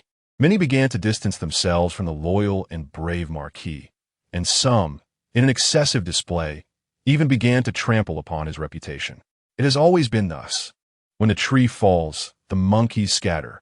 With the marquis's power waning, those who cherished the past dwindled, while the number of those eager to take advantage of his misfortune increased. In Xiangshin courtyard, upon receiving the news, concubine Lin wore an expression of disbelief. What? The marquis is missing? He is her world, her source of wealth. How could she possibly endure life without him? Is the emperor truly going to place the entire loyal and brave marquis under house arrest? Concubine Lin paced anxiously, her complexion pale as she fretted. Are you unwell, Madame Lin? Her devoted maid inquired with concern, thinking to herself how deeply the concubine must love the marquis. Hearing of the marquis's predicament, concubine Lin was in a state of restless agitation. It was no surprise, for all these years, the marquis had neglected Madame Gu in favor of concubine Lin. Leave at once. Concubine Lin snapped, her irritation mounting.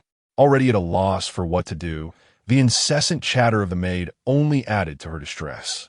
Once the maid departed, a flurry of thoughts raced through concubine Lin's mind, various plans flitting here and there. The memories of her childhood abuse morphed once more into a terrifying demon, brazenly reasserting its grip on her heart and snaring her tightly. In the damp, dark, and foul-smelling corners of her mind, the lashes and the wretched curses echoed, as if time itself had drawn a direct line to her present suffering. A shudder coursed through concubine Lin. The crack of whips and the filthy, vile invectives surged like a tide, engulfing her entirely. Concubine Lin curled into herself, hugging her knees tightly. Suddenly, in a fit of madness, she sprang to her feet, her eyes aflame with a crimson hue. She needed release. As she had done countless times before, she sought to expel her inner terror through the lashes of a whip.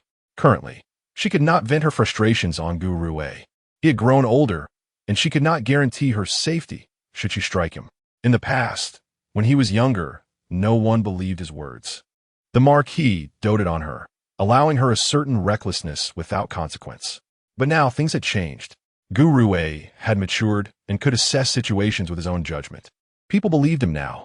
Moreover, with the marquis missing, who would shield her if matters escalated? Irritated, concubine Lin raked her fingers through her hair, finally managing to compose herself after several bouts of striking her pillow and bedding. Suddenly, a look of terror crossed her face as a thought struck her. With the current house arrest, would she soon face execution? Could it be that the marquis had truly betrayed them? Men are indeed unreliable. When Gu Tsong conspired, he would not spare a thought for his family. No, she must escape. From a young age, she had evaded danger in all manner of obscure corners. Escape? It was her forte. That very night, concubine Lin gathered her valuables. The gold and silver jewelry, banknotes, and jade ornaments she had amassed over the years filled her package to the brim. Satisfied, she patted the bundle, reflecting on the years gone by. She has exerted considerable effort to please that wretched individual, and at long last, it seems her endeavors may yield some reward. One might wonder why she harbors no concern for the marquis. After all, he has showered her with affection throughout the years. Yet, she, Lin Shui, is far from naive. From a tender age, she has discerned the truth. Men are devoid of genuine emotions. The marquis is merely drawn to her beauty and her ability to cater to his whims. As for that woman, Pang Jing, in comparison to her, she possesses an utterly commonplace appearance and a solemn demeanor. What joy could possibly arise from her company? Men, as they say, are well aware of such truths. Were she a man, she too would find no appeal in someone like Pang Jing, who resembles a mother figure. Is it women who serve men, or men who serve women? If Good Song favors her slightly because she brings him pleasure, she might believe it. However, to assert that he loves her deeply from the bottom of his heart, that is simply beyond her comprehension. How ludicrous! If his affection were sincere, he would not have allowed her to demean herself before Peng Jing for all these years, subservient and humiliated, seeking her favor in a most degrading manner. If his feelings were truly earnest, he would not have brought only Peng Jing to important gatherings, neglecting her entirely. If he truly cherished her, he would have unhesitatingly elevated her to the status of his legitimate wife, granting her the most esteemed position within the marquis residence, where her words would hold sway and none would dare oppose her. Such actions would reveal the authenticity and depth of his love. Thus, it becomes evident that men, with their multiple wives and concubines, remain untroubled by conscience, lacking true affection. When faced with choices, they seldom consider the dire fates that their female kin may endure. Now that Gut Song is missing, she will not foolishly accompany him into misfortune. It is said that the families of traitors, even if spared execution, will find no favorable outcomes. Most will either be exiled or sent to the brothels, reduced to being courtesans for the pleasures of high-ranking officials, and at times, even dispatched to military camps to amuse soldiers, becoming mere playthings for men. The mere thought of those brutish, foul-smelling men possibly lying upon her fills Lin Shui with revulsion. She will never again endure such a wretched existence. Never. Through her own efforts, she has altered the course of her destiny. Her life shall no longer be filled with suffering. She will not permit it. Clutching her bundle tightly, her gaze resolute, she contemplates. She must take this money and seek a place that she truly desires. Perhaps it will not possess the splendor of the capital, nor the wealth that it harbors. In the future, she may no longer bask in the reverence and glory that accompany high social status, but at the very least, she shall ensure her own sustenance, free from worries of food and clothing, and no longer forced to scurry and hide as she did in her youth, nor beholden to others' opinions. Lin Shui has never cared for matters of face or reputation. The essence of life lies in being well-fed and clothed, embracing a carefree existence with the money she has. That is her rightful pursuit. Can so-called integrity and pride fill one's stomach? What can one truly gain by following a man to the grave in an act of self-sacrifice? It is devoid of any significance. To be ensnared in turmoil because of a man is an incomprehensible folly. Lin Shui, shouldering her bundle, cast furtive glances around her and, bending low, stealthily ventured out into the night, harboring no sentiment for the abode she had inhabited for nearly 17 years. Alone, she navigated through the inky darkness, each cautious step taken with care. Freedom awaited her beyond the gates of the marquis's residence. Trust was a luxury Lin Shui could not afford. She did not bring along even her closest maid. She escaped alone, for she had become accustomed to fleeing on her own. Why burden herself with an unnecessary encumbrance? Why invite peril, as if to express disdain for her own life? Why include a companion, as if to suggest her wealth was excessive? Chapter 66. The concubine's flight, however. Reality proved that Lin Shui had underestimated both the loyalty of the marquis and the resourcefulness of Lady Gu. Upon learning of the situation, Lady Gu meticulously organized the response. The household tightened its defenses. Lady Gu was well aware of the inner workings of the marquis's estate. She knew which servants harbored intentions of escape and which sought to pilfer from the household, and she nipped such schemes in the bud. In grand families with substantial wealth and renown, the management of servants was executed with utmost rigor and prudence. Generally, servants were not permitted to leave the estate. There were myriad reasons for this. First and foremost, the daily affairs of a wealthy household were manifold, requiring a vast number of hands for tasks such as meal preparation, laundry, cleaning, and tending to the gardens. Without a sufficient number of servants, the orderly functioning of the household would quickly unravel. Secondly, every prominent family harbored their own secrets, not meant for the ears of outsiders. While within the estate, a servant's life was tightly bound to their master, ensuring their silence. Once a servant slipped from their master's control, those of dubious character could easily divulge secrets, whether out of a penchant for boasting or in exchange for coin. In short, the household secrets would soon become common gossip. Thirdly, Reputable families placed great importance on their image and reputation. Allowing servants to wander freely would mean that their actions outside could reflect poorly on the household.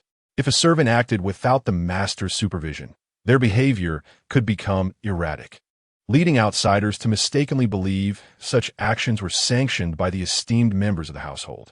In truth, that servant would no longer represent the family. Therefore, in most cases, servants in affluent households were not easily replaced. In the case of the marquis's residence, the scrutiny over servants was even more pronounced, for should the marquis's fortunes wane, those with ulterior motives might resort to unimaginable acts. Upon discerning the circumstances, Madame Gu promptly organized the affairs within the residence. This was a particularly sensitive period, and she wished to avert any missteps that might plunge the whole residence into irretrievable chaos. Thus, when Lin Shui sought to escape from the estate, she discovered that every exit was vigilantly guarded. Notably, the guards at Lin Shui's fragrant chamber outnumbered those at the other gates by 2. Indeed, Madame Gu possessed a keen understanding of Lin Shui, anticipating that she would attempt some mischief during such a tumultuous time. The guards stood resolutely, their long spears in hand, their sharp gazes scanning the surroundings with constant vigilance for any signs of disturbance. Hiding in a corner, Lin Shui endured the incessant annoyance of mosquitoes, her anxiety mounting as beads of perspiration began to form on her forehead.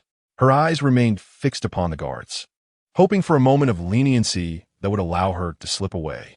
Having grown accustomed to fleeing from danger since childhood, she possessed skills that surpassed those of an ordinary woman. However, Lin Shui found herself unable to escape even her own courtyard. The guards within the yard were particularly alert, evidently having been incentivized by an increase in pay from Madame Gu. With a heavy heart, Lin Shui returned to her chamber, restoring the contents of her package to their original place, as if nothing had transpired. Chapter 67.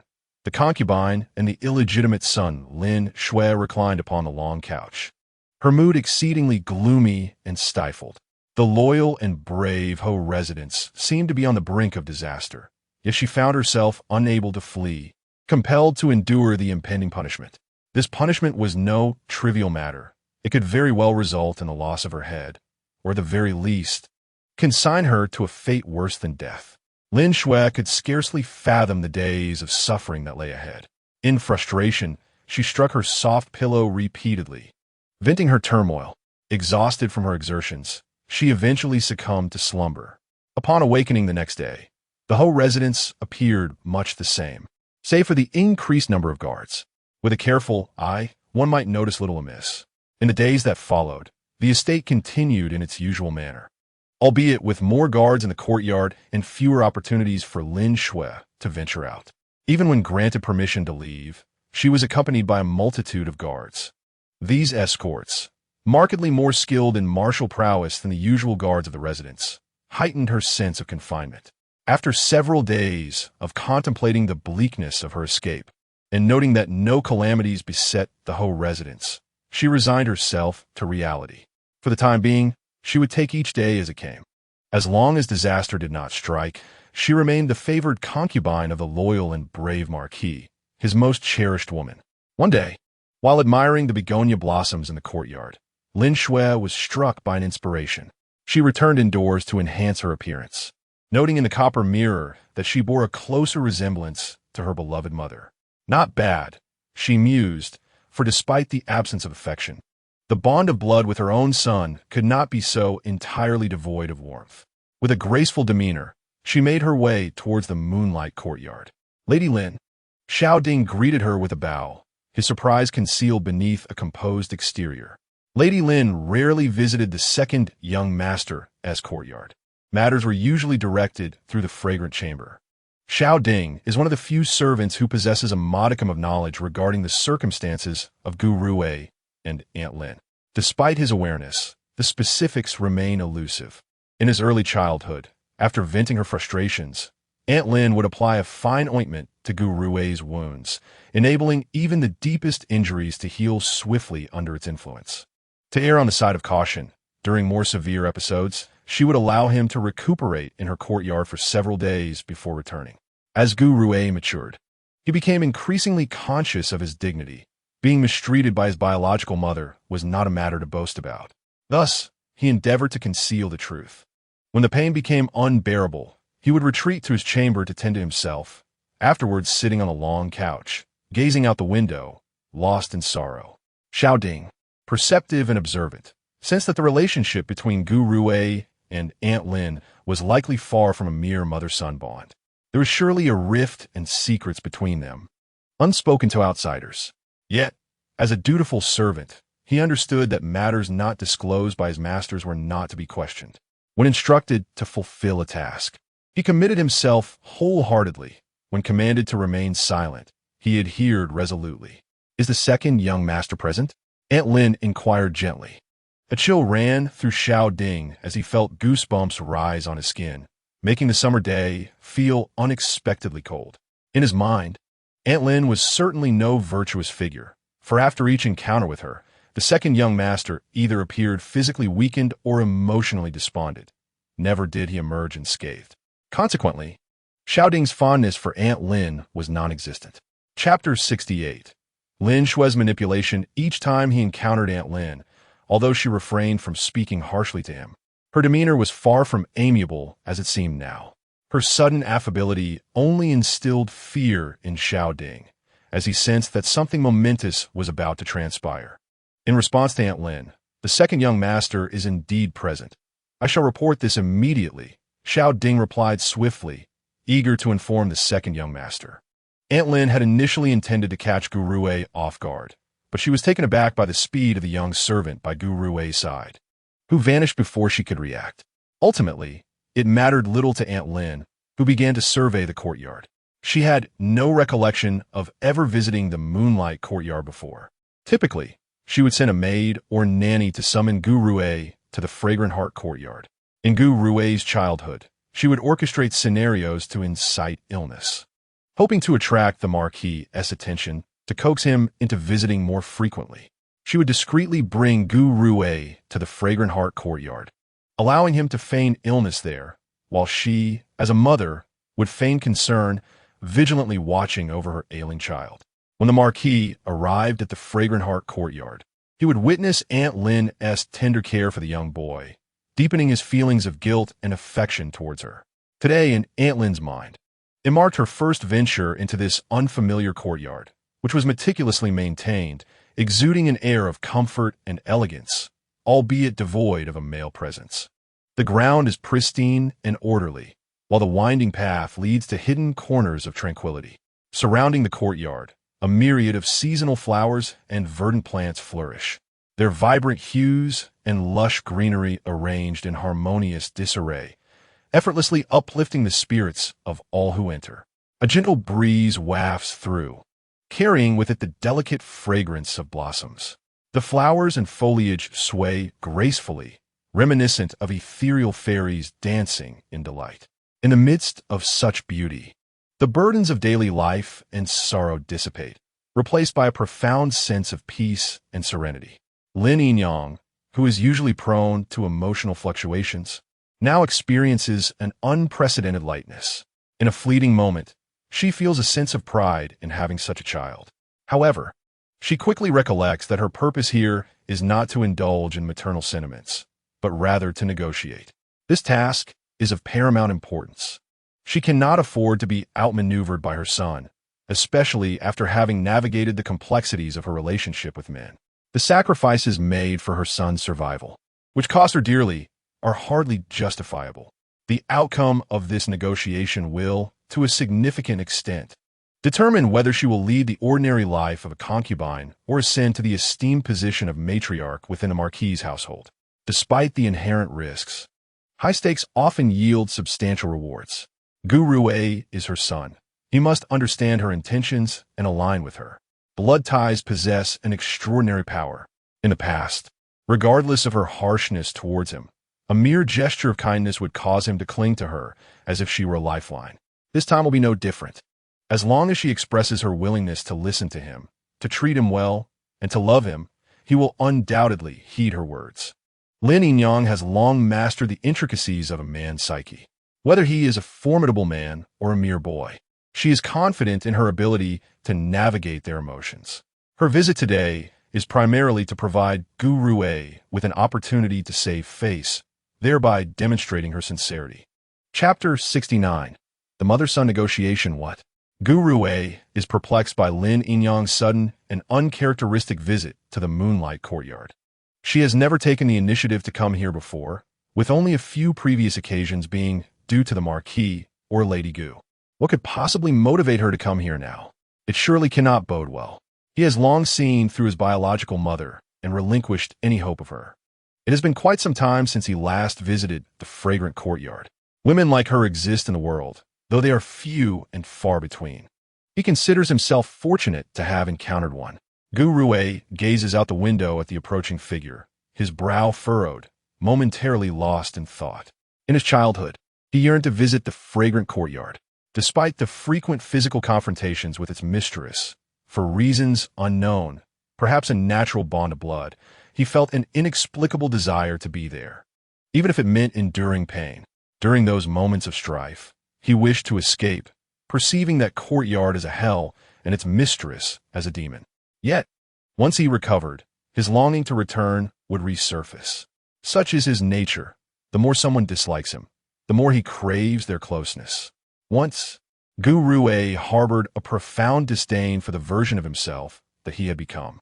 He was acutely aware that the woman in Xiangxin courtyard treated him with nothing but scorn and contempt, her words laced with malice.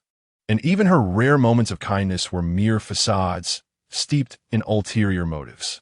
Yet, despite this understanding, he found himself yearning deep within, an uncontrollable longing for her unrestrained affection. He craved the softness of her touch, the intoxicating scent that enveloped her, and the melodious cadence of her voice. Whenever he encountered a woman of similar age to Aunt Lin, memories of her would inevitably resurface. As time passed, and Gu Rui matured, his dependency on Aunt Lin gradually waned, fading with the passage of years.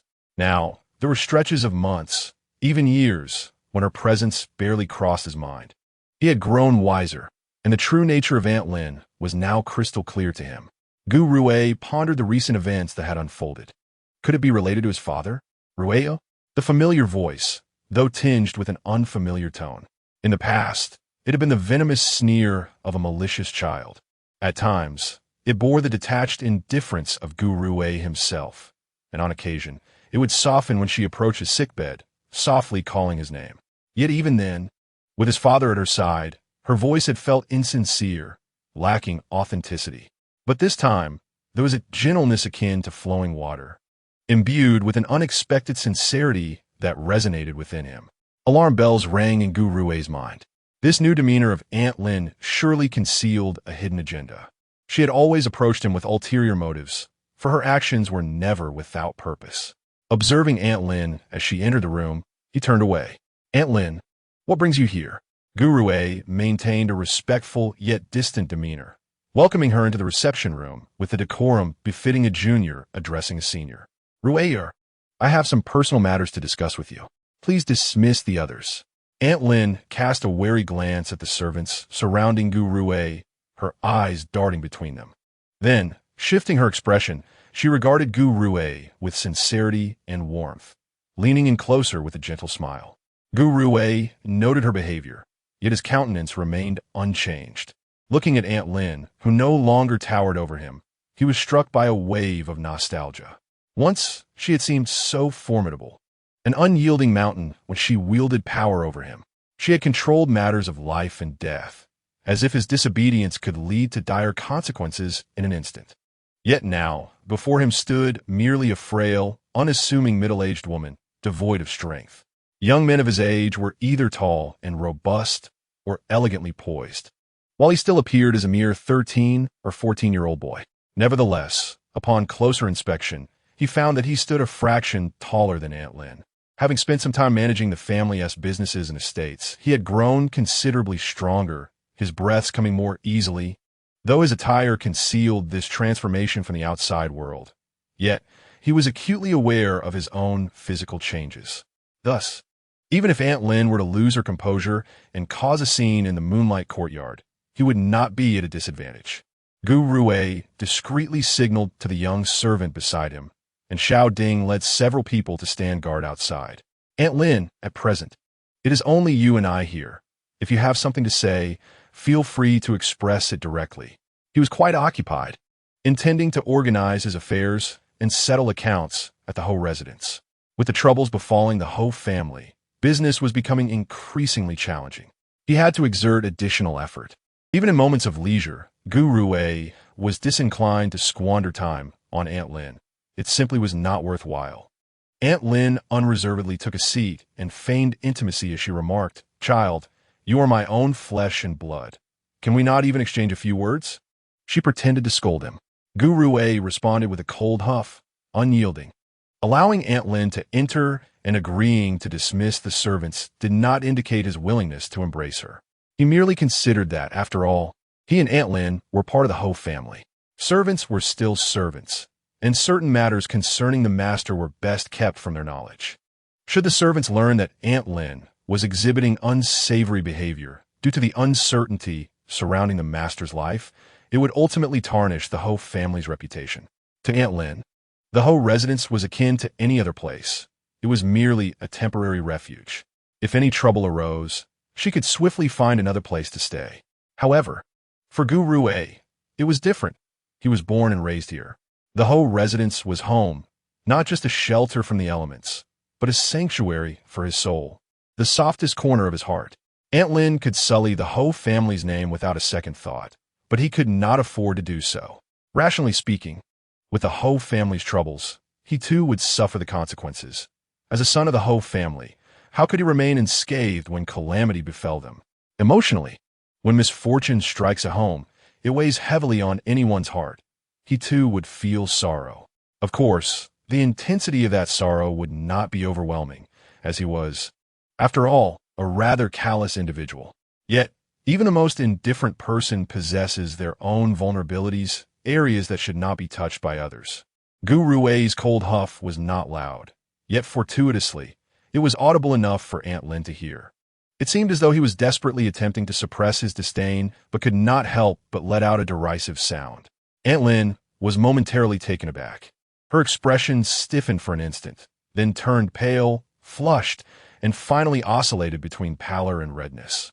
She yearned to instinctively unleash her anger before Gu Rui, as she had done countless times before, but considering her current predicament, she forcefully suppressed her wrath. Chapter 71. Aunt Lin's analysis in her heart. Aunt Lin repeatedly sought justifications for herself. The current Gu Rui was no longer the easily manageable child she once knew, easily deceived or intimidated. He had matured, developed his own thoughts, and formed his own opinions. He had also grown physically, gaining stature and accumulating power. If he were to be displeased, he could truly disregard their mother-son bond, although it was questionable whether such a bond truly existed between them. A mother knows her child better than anyone else. She has a certain understanding of her son. Furthermore, as a concubine, her life is of little worth, and no matter how much the Lord may cherish her, there are countless young women who could easily take her place. Gu Rui, after all, is the son of the marquis and holds a position of significance. If she oversteps her bounds, it is she who will ultimately face the repercussions, with no one to whom she can voice her grievances. Moreover, Gu Rui currently wields considerable influence over the marquis's affairs. Though engaging in commerce may not afford one high status or a reputable name, the wealth it brings is substantial. Even a mere trickle of that wealth would suffice for her to save for quite some time. Those with riches possess the power to speak. Therefore, she must nurture this son, if she can lower herself to curry favor with the marquis. Why not do the same with Gu Rui? Thus she endured. Madame Lin donned a facade of concern, her face adorned with a smile as she said, "Have you been eating well lately? You seem to have lost quite a bit of weight." She raised her hand, intending to affectionately ruffle Gu Rui's hair, only to find him disdainfully turning his head away. Her heart sank further with his next words. "Madame Lin, have you seen my bundle? I must be on my way. If you have something to discuss, please do so quickly. If not, do not delay me any longer." As Gu Rui stood to leave, she exclaimed, "Wait. Gu Hui, sit down. I truly have matters to discuss with you." Madame Lin sprang to her feet, arms outstretched to block his path. "Come now, Rare, let us sit and converse. I assure you it won't take long." Madame Lin, in a tone of utmost gentleness, coaxed Gu Rue back into his seat. Though he sat with evident impatience, he remained silent, allowing her to speak. "Ruer, you are undoubtedly more aware of the happenings in the marquis than I am." Indeed, Gu Rue was acutely aware. He was tasked with managing the affairs of the marquis, overseeing the estates and shops, fully cognizant of the rampant rumors circulating outside. The current state of the marquis has made business increasingly challenging. It would be arduous to return to previous levels of income. He was overwhelmed with the situation. How could he not be? Madame Gu had even sought him out for a conversation, for he was now the only male heir of the marquis. However, her intentions were not to graciously offer him the opportunity to inherit the title. Rather, she was subtly reminding Gu Rue to continue fulfilling his duties and to refrain from harboring extravagant aspirations. Despite the marquis undergoing its gravest tribulations, the adage that a lean camel is larger than a horse still holds true. As long as the marquis and the young marquis have not been branded as traitors by the emperor with the connections of the Pang family and the duke's household, the marquis's future should not be entirely bleak. During this interim, while the marquis and young marquis are away, she, Madame Gu, along with Pang Jing, must safeguard the household just as they have for many years. Although the marquis may not harbor deep affections for her, she understands the principle of shared fortunes and misfortunes. Chapter 72. The Lady and the Illegitimate Son. Although the marquis harbored no deep affection for her, he bestowed upon her the respect and honor befitting her status. Apart from his heart, he had indeed treated her better than many men would. She, Pang Jing, in her youth, may have vied for the marquis's favor, but as she matured and observed the world, she came to regard a man's affection as trivial as a feather. As long as the marquis was willing to grant her glory and recognize her as the mistress of the marquis, that sufficed. A man's love is fleeting. It is better to forego it altogether. With the entire Pang family as her support, she felt no trepidation even in the absence of the marquis's affection. In her younger days, she would have envied concubine Lin and sought opportunities to thwart her. However, now she has come to grasp many truths. Concubine Lin possesses nothing beyond the so-called love of the marquis. Should that love wane, she would find herself entirely destitute. The thought of being in such a predicament sent a chill through Pang Jing's heart. What a precarious existence. In truth, it is concubine Lin who is the pitiable one. How could a woman of the streets ever compare to her, a lady of a prestigious family? At present, it is she alone who holds dominion over the marquis, solely capable of making plans for its future. And what of concubine Lin? Beyond fleeing, what else can she do? Pang Jing was acutely aware of the ins and outs of concubine Lin's position within the marquis. Though not particularly formidable, concubine Lin was not one to be underestimated. She could not easily escape Pang Jing's grasp. Yet, her son remained an enigma to her. Madame Gu had never regarded Gu Rue with any particular interest. An illegitimate son, particularly one without the backing of a maternal family, was hardly worth her attention. A frail child such as he posed little threat. Nevertheless, given the current sensitive atmosphere within the marquis, it was prudent to issue a warning in advance to dissuade any ill intentions. Gu Rue readily agreed, yet in truth, he harbored no desire for what rightfully belonged to his elder brother. From a young age, Gu Rue had been acutely aware of the distinction between himself and his elder brother. The latter was the legitimate firstborn. His mother held a revered position, and their maternal family was a prominent clan. As for him, he had only a beautiful yet cold-hearted and self-serving concubine mother from the streets. Even if the entire marquis were entrusted to him, he lacked the capability to manage it effectively. His heart had always been barren, devoid of a sanctuary to call his own. At present, he could only rely on the marquis. He would never act against its interests. Should he be entrusted with the marquis as it stands now, he would be utterly incapable of sustaining it. Do not worry, mother. I shall continue to manage the estate and the shop as I have before. Furthermore, his health had been less than optimal lately, and he had not been able to attend to many accounts. Mother, I will bring the ledgers I cannot comprehend to you for your guidance. Gu Rui disliked being the subject of suspicion. Thus, it was better to relinquish authority proactively. Madame Gu was momentarily taken aback. She had always looked down upon concubine Lin, believing that the offspring she bore would inevitably be short-sighted and self-serving. Yet, given the current circumstances, Gu Rui's composure was astonishing. In the face of adversity, not only does she remain composed, but she also remains true to her original intentions. Her complete lack of desire for the titles and wealth of the marquis truly elevates her, in my esteem.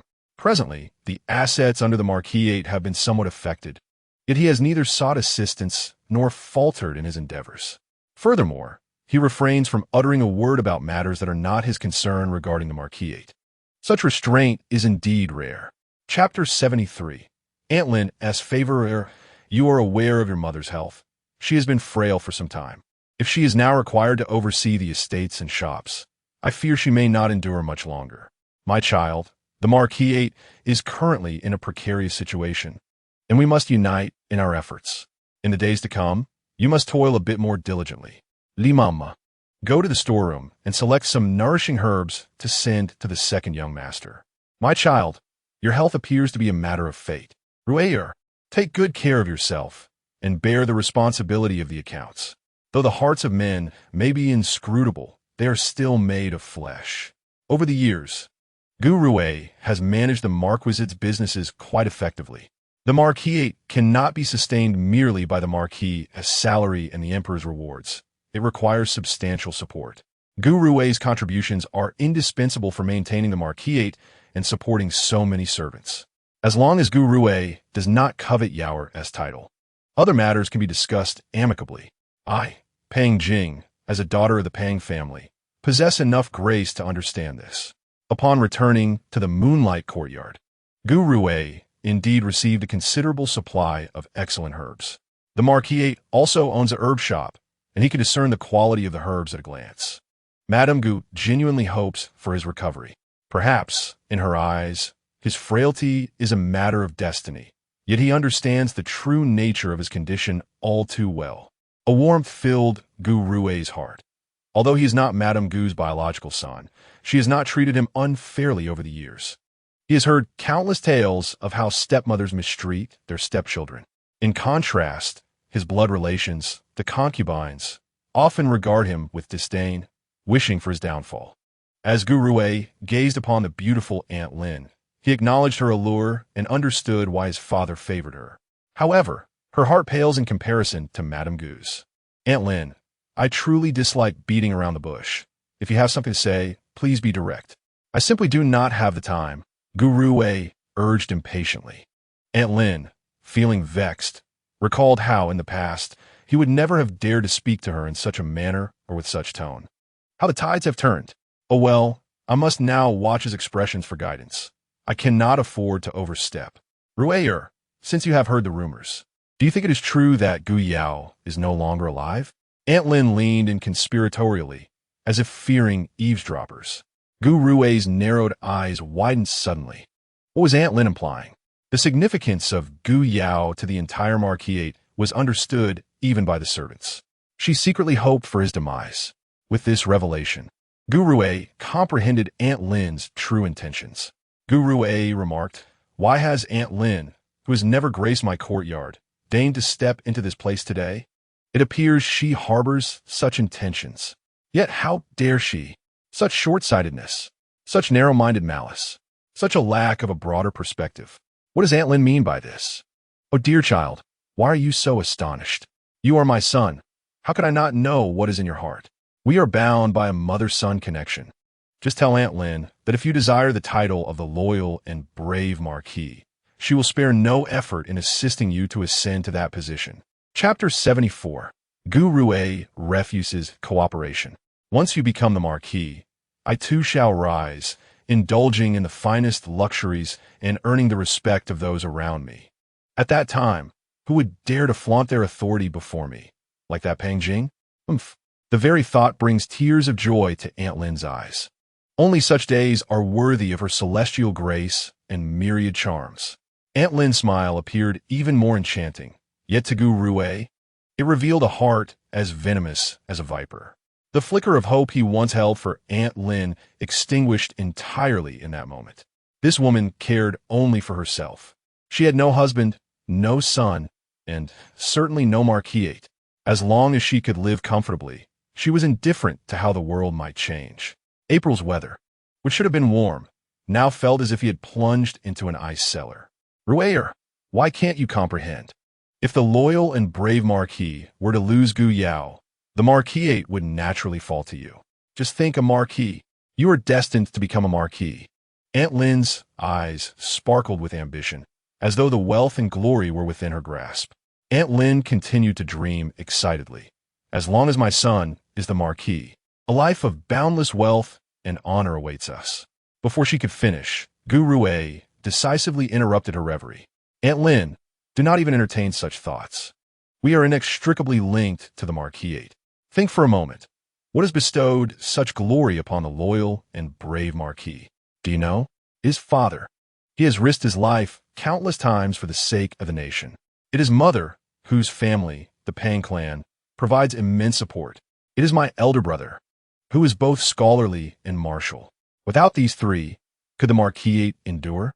Aunt Lin, do you possess any formidable backing? Do you have a powerful family to support you? What talents do I possess? Beyond business acumen, am I skilled in warfare? Can I compose literature? Aunt Lin, neither you nor I possess any of these abilities. Do not foolishly aspire to usurp the title of marquis. Without father, mother, and my brother, the marquisate would surely falter with no chance of revival. Gu Rue stood up, pointing his finger at Aunt Lin. His teeth clenched in fury as he unleashed the grievances and sufferings he had endured over the years. It was only after venting his frustrations that he realized how much he truly cared for the future of the marquisate. Perhaps he was not as indifferent as he had once believed. Gu Rue glanced around and, seeing no servants nearby, secretly sighed with relief. He then turned his back on Aunt Lin, striding directly to the window, his expression dark as he gazed outside in silence. Aunt Lin, who had never heard Gu Rue raise his voice, was taken aback. This was not surprising, as Gu Rue's transformation was indeed striking. In her eyes, he had always been frail and submissive, obediently complying with her wishes, rarely defying her. Yet now, he scolded himself without hesitation for the sake of his adversaries. Indeed, in Aunt Lin's mind, Pang Jing and Gu Yao were enemies. If it weren't for Pang Jing, the marquis would have long elevated her to the status of the legitimate wife. If not for Gu Yao, her son Gu Rue would be the only heir of the marquis, destined to inherit his title. The son she had painstakingly carried for 10 months was now berating her for the sake of two foes. While astonishment gripped Aunt Lin, a pang of heartache followed, albeit one she merely feigned. Chapter 75. Gu Rue's Fury Rue. Aunt Lin only has your best interests at heart. How could you treat me this way? You are, after all, a part of me. How could I wish you harm? Why are you so obstinate? Just think about it, Rue. Aunt Lin and you are one. Our blood ties are unbreakable. Without turning his head, Gu Rue issued an unequivocal dismissal. Aunt Lin, I have matters to attend to. Please take your leave. Aunt Lin faltered, wanted to say more, her lips moving but ultimately falling silent. She gazed at his somewhat slender yet resolute figure, her eyes filled with inscrutable emotions. Once Aunt Lin departed from the moonlight courtyard, Gu Rue settled back into his chair, his fingers gripping the teacup with knuckles turning white. Tea spilled over the rim as a result of his agitation. His strikingly handsome face, androgynous in nature, was shrouded in gloom. The marquis stood tall like a pine, exuding an imposing aura, his demeanor regal and commanding, his presence formidable. Broad shoulders and a sturdy chest imparted a sense of security. With strong, defined features and a carefree smile, he embodied the essence of a general. His elder brother, Gu Yao, inherited their father's attributes, while Gu Rue bore more of Aunt Lin's delicate traits. His elongated, gentle eyes and soft smile resembled the gentle caress of spring. Coupled with his modest stature and fair complexion, his slender form exuded an almost feminine fragility. Standing still, with an inscrutable expression, one could scarcely discern his gender. He was gentle and humble, his thin lips perpetually curled in a faint smile, radiating warmth and kindness. The servants held a remarkably positive impression of this second young master. Given his status as a bastard son within the marquis's household, often overlooked since childhood and relegated to the lowest rungs of commerce, those who regarded him kindly felt an added sense of pity and compassion for him. Yet, even this gentle Gu now emanated an aura that was chilling and forbidding. He was furious, disheartened, and harbored a deep-seated disdain for Aunt Lin. Upon entering, Xiao Ding was greeted by the sight of Gu, which sent a chill of fear through him, prompting a desire to retreat to a safe distance. However, his strong sense of professional duty compelled him to slowly approach Gu and tentatively remind him, "Second young master, should we not set off?" Gu fingers, which had turned pale from tension, gradually relaxed as he withdrew from his reverie and rose to his feet. "Let's go," he said, transforming back into the charming gentleman that was so comforting to behold. Xiao Ding let out a quiet sigh of relief. He had been stationed at the door, vigilantly waiting. Each time the second young master interacted with concubine Lin, the situation never boded well. As expected, the second young master's mood had soured once again. Yet, regardless of his discontent, the tasks at hand remained unaltered. Xiao Ding harbored resentment towards concubine Lin, while she could indulge in her whims and enjoy her meals and drinks. Her quarrels with the second young master left him grappling with both burdensome responsibilities and a lingering melancholy that took time to mend. Others might not notice, for the second young master was adept at concealing his emotions. However, as his devoted servant, Xiao Ding often witnessed the pensive expressions that clouded the second young master's face. The way he furrowed his brows and drifted in a thought under the gentle moonlight was both beautiful and heart-wrenching. Xiao Ding, having served the second young master the longest, was well aware of the grievances and daily hardships he endured. Yet, as a servant, all he could do was empathize and share in the second young master's honor and disgrace, feeling utterly powerless. The day following the imperial decree, Shi Wan and his wife visited the marquis's residence. To prevent the formation of cliques, the duke must refrain from casually entering the residences of other high-ranking officials. The higher one ascends, the more one must be mindful of their conduct. Given that Madame Shi was in fragile health, the duke's household sent representatives in their stead, his elder brother and sister-in-law. "Why have you become so thin, Wanner?" the sister-in-law asked, gripping Shi Wan's hand with concern, her eyes reddening and her voice quivering. In the past, when they resided in the duke's household, Shi Wan had a cherubic face that radiated charm, her laughter lightening the spirits of those around her. Now, despite still being the same person, she appeared gaunt and burdened with sorrow. Even when she forced a smile, Shi Wan could see through her facade, as could Gu Yanran, the sister-in-law. Shi Wan was the cherished daughter of the duke and his wife, born to them in their later years. At her age, she was only slightly older than the children of her elder brother and sister-in-law, who had always treated her like their own daughter. "Brother, sister-in-law, perhaps the heat has diminished Wanner's appetite. Do not worry, she is well," Shi Wan reassured them. Hearing of Wanner's drastic change, even Shi Wan's eyes glistened with unshed tears. Gu Yanran, standing nearby, was unable to contain her own tears. "Sister-in-law, you mustn't cry.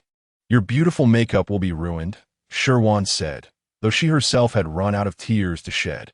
Despite her own misfortune, she continued to comfort her elder brother and sister-in-law. As expected, the sister-in-law, being one who cherished beauty, quickly composed herself upon hearing her sister's words. As a parent, witnessing one's child endure such grievances is undeniably distressing. Prior to arriving at the marquis's residence, there was an intention to confront them earnestly. However, upon observing Madame Gu's weary and despondent demeanor, the words that had risen to the throat were forcefully swallowed. Although Shi Wan had indeed suffered, upon reflection, each incident could hardly be attributed to the marquis's household. Now, with both the marquis and the young marquis missing, and the matriarch, Madame Gu, gravely ill, it would be unbecoming for them to engage in disputes during such dire times. In light of the marquis's misfortunes, as relatives by marriage, the duke's household should not only refrain from approaching the marquis's residence, but also extend their support to help them navigate through these tribulations. "Madam, My father has dispatched individuals to the frontier to gather information. The agents are all elite, and it is anticipated that good news will arrive shortly. I implore you to take care of yourself and not to jeopardize your health. My dear young lord, your words fill me with shame. Juana has truly endured much upon entering the marquis's household. My heart aches for this child, Madame Gu lamented, her voice breaking as she covered her face with her hands and wept. Gu Yanran, seated beside her, offered gentle and appropriate consolation to the elder. Madam, there is little that can be done. You must take care of your health. You are the steadfast anchor of the marquis's household.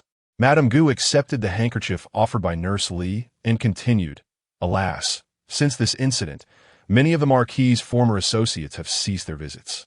This is perhaps understandable. My dear child, the Duke has truly exerted himself on our behalf. The Marquis's household is fortunate to have such a connection with the Duke's family. Chapter 77. A chance encounter under the moonlight. Given Madame Gu's fragile health, Shi Yin and Gu Yanran exchanged a few pleasantries with her before returning to the Duke's residence.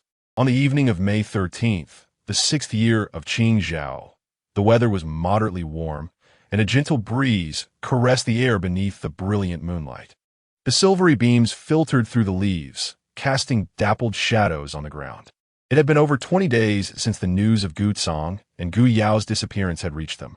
During this time, the Marquis's household had dispatched numerous individuals to search for them, both the visible servants and the hidden guards and warriors. Yet, there had been no results, as if the two had vanished without a trace. Shi Wan had also corresponded several times with the Duke's household. The essence of the letters was essentially to reassure her, suggesting that no news was indeed good news. Perhaps the Marquis and the young Marquis were recuperating in some secluded place. In cases of severe injury, it was not uncommon for healing to take days, weeks, or even months. Shi Wan continued to reply, assuring them of her well-being. Today, she received another letter from the Duke's household, conveying sentiments similar to those of previous communications. With nearly 5 months having passed since her wedding and over 20 days since Gu Yao's disappearance, Shi Wan found herself in deep contemplation during this time. Living alone in the marital home, the anxiety following the disappearance had weighed heavily on her. Yet, it seemed as though these experiences had catalyzed her growth. She felt as if she could now calmly accept any suffering or calamity that life may present. Under the enchanting moonlight, Shi Wan strolled gracefully through her courtyard. Lost in thought, during the day, she must assume the role of the young mistress of the Marquis's residence, patiently awaiting Gu Yao's return as his devoted wife. It is only on such nights that she truly belongs to herself, to the girl named Shi Wan. Shi Wan clears her mind of all distractions, simply savoring the silvery moonlight that bathes her surroundings. As she walks, she suddenly spots a familiar silhouette ahead. She recognizes it instantly in this Marquis. Only Gu Rui possesses such a figure. Lean and ethereal, he exudes an air of melancholy, rendered even more solitary beneath the moon's glow. Creak. Shi Wan wishes to depart quietly, but fate intervenes as she inadvertently steps on a branch. The sharp crack of the twig echoes conspicuously in the stillness of the night. Shi Wan freezes. Immersed in his thoughts, Gu Rui looks up, his heart stirred, his eyes flickering with an unbidden emotion. Noticing the silence behind her, Shi Wan prepares to retreat further. Big sister, Gu Rui calls out unexpectedly, as if compelled by an unseen force. He should not have spoken. In such a serene night, he ought to have slipped away unnoticed. Their relationship, even in silence while sharing the same moonlight, is forbidden. Being seen together would tarnish her reputation and complicate her situation further. Yet, his body acts of its own accord. He rises hurriedly and approaches her, calling her name. Separated by the courtyard wall, they can just see each other's outlines through the narrow gaps. Only their silhouettes remain, nothing more. Shi Wan halts. She does not harbor any animosity towards Gu Rui. Rather, she believes distance should be maintained on such a night. However, she fears that if she continues to leave, he may call out even louder. After a moment of silence, Gu Rui finally shatters the tranquility. Does big sister not harbor resentment? Is there not a trace of bitterness within you? At such a tender age, one ought to live the most exquisite life. Yet what of reality? Life is as bland as water. No, it resembles a stagnant pool. To endure so many baseless rumors, is there not a sense of injustice and grievance? Gu Rui's voice is hoarse. Shi Wan is perplexed. She has never exchanged words with her uncle. Their encounters have merely consisted of polite nods. Other women, upon marrying, are cherished by their husbands, who dote on them as if they were precious treasures, fearing even the slightest harm. Their husbands cling to them, unwilling to part for a moment, wishing to carry them in their sleeves wherever they go. But what a big sister! She has not even laid eyes on her husband, who has now vanished without a trace. Does she not feel wronged? Does she not resent her elder brother? Does she not blame the marquis's residence? Does she not decry this unjust fate? While other women receive boundless affection from their husbands, treated with utmost care and tenderness, Shi Wan finds herself in stark contrast. Her husband's absence leaves her yearning for the love and devotion that others so readily enjoy. What have won her? Since marrying into the marquis, she has yet to lay eyes on her husband, and now it seems she may never have the chance to do so in the future. To think that she could become a widow without ever having met her spouse. Once, she was the most celebrated talent in the capital, with everyone believing her future would be resplendent and illustrious. She was deemed worthy of the highest status, fit to become the most esteemed woman in the realm. But look at her now, plummeted from grace. If she were an ordinary woman, she might have succumbed to despair and taken her own life long ago. Shi Wan remained momentarily stunned. Should she harbor resentment? But whom should she resent? The family that arranged her marriage into the marquis? Gu Yao, who had distanced himself. The emperor who dispatched Gu Yao to the frontier? The soldiers of the Song kingdom who brought war to those borders? Upon reflection, it seemed that no one was truly at fault. Should she then blame herself? Yet, she felt no wrongdoing on her part either. Yes, the current Shi Wan has ceased to harbor grievances. She bears no ill will towards anyone. She merely wishes to live her life in the marquis, patiently awaiting Gu Yao's return. As long as she has not received news of his demise, she will continue to wait. At merely 16, she is still youthful, with many years ahead to wait. Her husband, even in his absence, is a remarkable man. It has been less than 5 months since he went missing. She cannot simply abandon her place in the marquis. She cannot bring herself to do so. Since fate has led her down this path, she will quietly accept her destiny. Perhaps, on some future day, she may choose to defy fate, but Shi Wan believes that time has not yet come. She smiles gently, no? The trajectory of fate is such that there is no need to resent anyone, for no one is truly at fault. Gu Rui stood transfixed, gazing at her silhouette in the moonlight. To face such a fate with acceptance, without blame, her heart was as beautiful and pure as she was, bringing a refreshing ease to those around her. You see, dear uncle, if you view things from a different perspective, it may not seem so burdensome. Gu Rui pondered. A different perspective? What if the person who causes you pain is your closest kin? What if the one who brings you misfortune is the very person you should be closest to? Would you still feel no resentment? Aunt Lin, who should have been his most intimate confidant, had never regarded him as her son. Chapter 79. Only Aunt Lin, this woman, who bore him, was meant to protect and cherish him, to shield him from life's storms with all her might, even to the very end. Yet she became the source of all his suffering. Some may find it hard to believe that a mother could not love her own child, but such cases do exist. Once, he was engulfed in pain, rage, and despair. Now he feels lost, confused, and bewildered. He seeks understanding. Time and again, he tells himself not to dwell on that woman. Yet every time he sees other children affectionately seeking comfort from their mothers, he cannot help but remember that beautiful yet cruel-hearted woman. He has matured and pays little heed to Aunt Lin now. He presents himself as entirely normal before everyone. Yet, for reasons unknown, in Shi Wan's presence, he yearns to revert to his true self, seeking answers that elude him. He possesses an instinct that this woman may be the angel to rescue him from the depths of despair.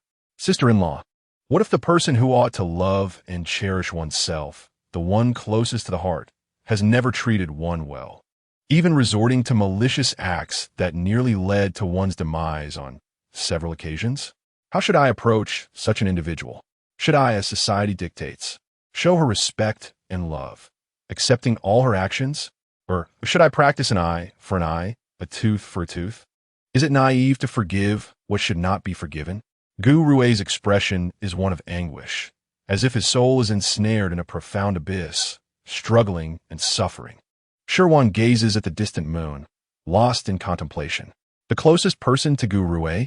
For him, it boils down to two individuals. One is Lord Gutsong, his father-in-law. Her father once remarked that the Lord is a rare and loyal minister to the current state. If one were to point out any flaw in Gutsong, it would be his notorious reputation for favoring concubines over his wife. Yet for a man, the ability to achieve great deeds and contribute meaningfully to the state of dowry is paramount, even if his private morals are questionable, and his conduct in matters of intimacy is less than ideal. These are trifles that bear little consequence. Since the Lord dotes on Aunt Lin, one might assume that, by extension, he possesses good qualities and would not act to harm Gu Rui. Thus, the remaining individual must be Aunt Lin herself, this most improbable possibility. When all other possibilities have been dismissed, the least likely becomes the answer. Before Shi Wan entered the marriage with the Ho family, Madame Shi provided her with a general overview of the household. Aunt Lin was chosen by the Lord at a banquet hosted by a wealthy merchant and subsequently brought to the Ho residence. She was a child without parents. Having sold herself into servitude from a young age, she must have witnessed the basest of human behaviors. If one were to consider her potential for malevolence towards her own son, it is indeed plausible. After all, the environment in which she previously lived was rife with both virtue and vice, or rather, it was predominantly filthy and corrupt, leaving her heart tainted. Though during their few encounters Aunt Lin has behaved decorously and attentively, Shi Wan's intuition informs her that Aunt Lin is not as she appears. Shi Wan has always trusted her instincts. While Aunt Lin's demeanor may deceive men, occasionally ensnaring them, the same tactics fall flat before women, rendering them inept and even distasteful. Is Aunt Lin unkind to Gu Rui? No. She is truly malevolent. Everything falls into place. Shi Wan has been at the Ho residence for over 3 months. She has heard much about Aunt Lin's treatment of Gu Rui, noting that Aunt Lin seldom sets foot in the Yuehua courtyard, often sending Gu Rui to the Xiangxin courtyard instead. Moreover, these are all matters from his childhood. After Gu Rui blossomed into adolescence, the two scarcely intersected. Even at banquets, their interactions were minimal. A mother-son relationship that is healthy would not resemble this. It is rather like that of Aunt Hua and Gu Yu, who exhibit genuine care and constant concern for one another. In contrast, the relationship between Lin Yinyang and Gu Rui is undeniably problematic. Gu Rui asserts that the person he is closest to is also the source of all his tribulations. What then has Lin Yinyang done to provoke such sentiments from a son who should be her staunchest protector? Shi Wan reminisces about her own mother, feeling a warm glow within her. She cannot fathom the desolation she would experience if her mother were to act malevolently towards her. One must heed the voice of their own heart to follow its guidance. If, upon reflection, you find that forgiving her would bring solace and tranquility to your spirit, expanding your emotional landscape, then do so without hesitation. Forgiveness can alleviate the burdens within your heart, allowing you to embrace the future with greater openness. Conversely, if, after thorough contemplation, you discover that you harbor a deep-seated loathing for her, and that this animosity brings you clarity and courage to face life's challenges, then continue to hold onto that resentment. Perhaps holding a grudge can serve as a vital reason for existence. Hatred, in its own way, may propel you forward, inspiring growth and strength. If you have genuinely forgiven her in your heart, yet find yourself forcing hatred, or if you deeply resent her but choose to forgive due to societal expectations, such internal conflict will only lead to daily discomfort. Life is but a fleeting few decades. Sometimes one must learn to reconcile with oneself, to be gentle with one's own heart. Do not allow unrelated individuals and events to tarnish your mood, regardless of your ultimate choice. Ensure it is a reflection of your true feelings, not a compromise dictated by external pressures. Only by following your heart can you carve out a remarkable path in life. Gu Rui gazes at Shi Wan, illuminated by the moonlight, her beauty ethereal, reminiscent of a celestial being. Her voice resonates within him, creating a delightful sensation. Her words penetrate his very being, cleansing his soul and bestowing an unparalleled comfort. It dawns upon Gu Rue with clarity he has never before experienced. Indeed, one must simply follow their own heart. His thoughts are his to determine. As long as he follows his inner voice, he finally comprehends how to approach Lin Yinyang. She is his biological mother, an unalterable truth. She has never treated him kindly, an indisputable fact. She has used him as a means to vie for affection, and has wielded him as a tool for her own grievances. To him, she bears the duality of life-giving grace and malevolent cruelty. Chapter 81. Overlooking the best, he cannot regard her as a family member, nor can he see her as an enemy. Perhaps, ignorance is the most effective approach. To extricate the pains endured and the sorrows tasted from one's body and soul, thus allowing for the emergence of a renewed self. To cast aside the once fervent love and the lingering hatred, thereby summoning the courage to return to the starting point and embark upon a brand new life. After this night, he shall forge a distinctly different version of himself. Prior to Shi Wan's marriage into the Guru had harbored an extraordinary interest in this woman. Her reputation in the capital was undeniably magnificent. Were it not for the absence of suitable candidates among the emperor's sons, Guru believed that this woman would undoubtedly ascend to the position of a princess consort. Upon learning that it was Shi Wan who was to be betrothed to his elder brother, his heart surged with excitement. Finally, he would have a chance to meet this formidable woman of legend. Being frail and lacking exceptional abilities himself, he held a persistent admiration for those who were accomplished, regardless of gender. Had it not been for his brother's marriage, Guru surmised he would never have had the opportunity to encounter her. She was like a star in the heavens, forever beyond his reach. Prior to meeting Shi Wan, his feelings for her were merely a blend of ordinary admiration and reverence. However, after witnessing her at his brother's wedding, waves of emotion surged within him, leaving him in a state of turmoil for an extended period. This celestial being, now a member of the, was someone he could occasionally behold. A sense of disorientation and unreality enveloped him. If his prior fascination with Shi Wan was solely due to her illustrious reputation, her marriage to someone far superior to him, and the profound disparity her presence brought to his life, then what he felt now was a genuine affection. This affection encompassed the unique bond a man has for a woman.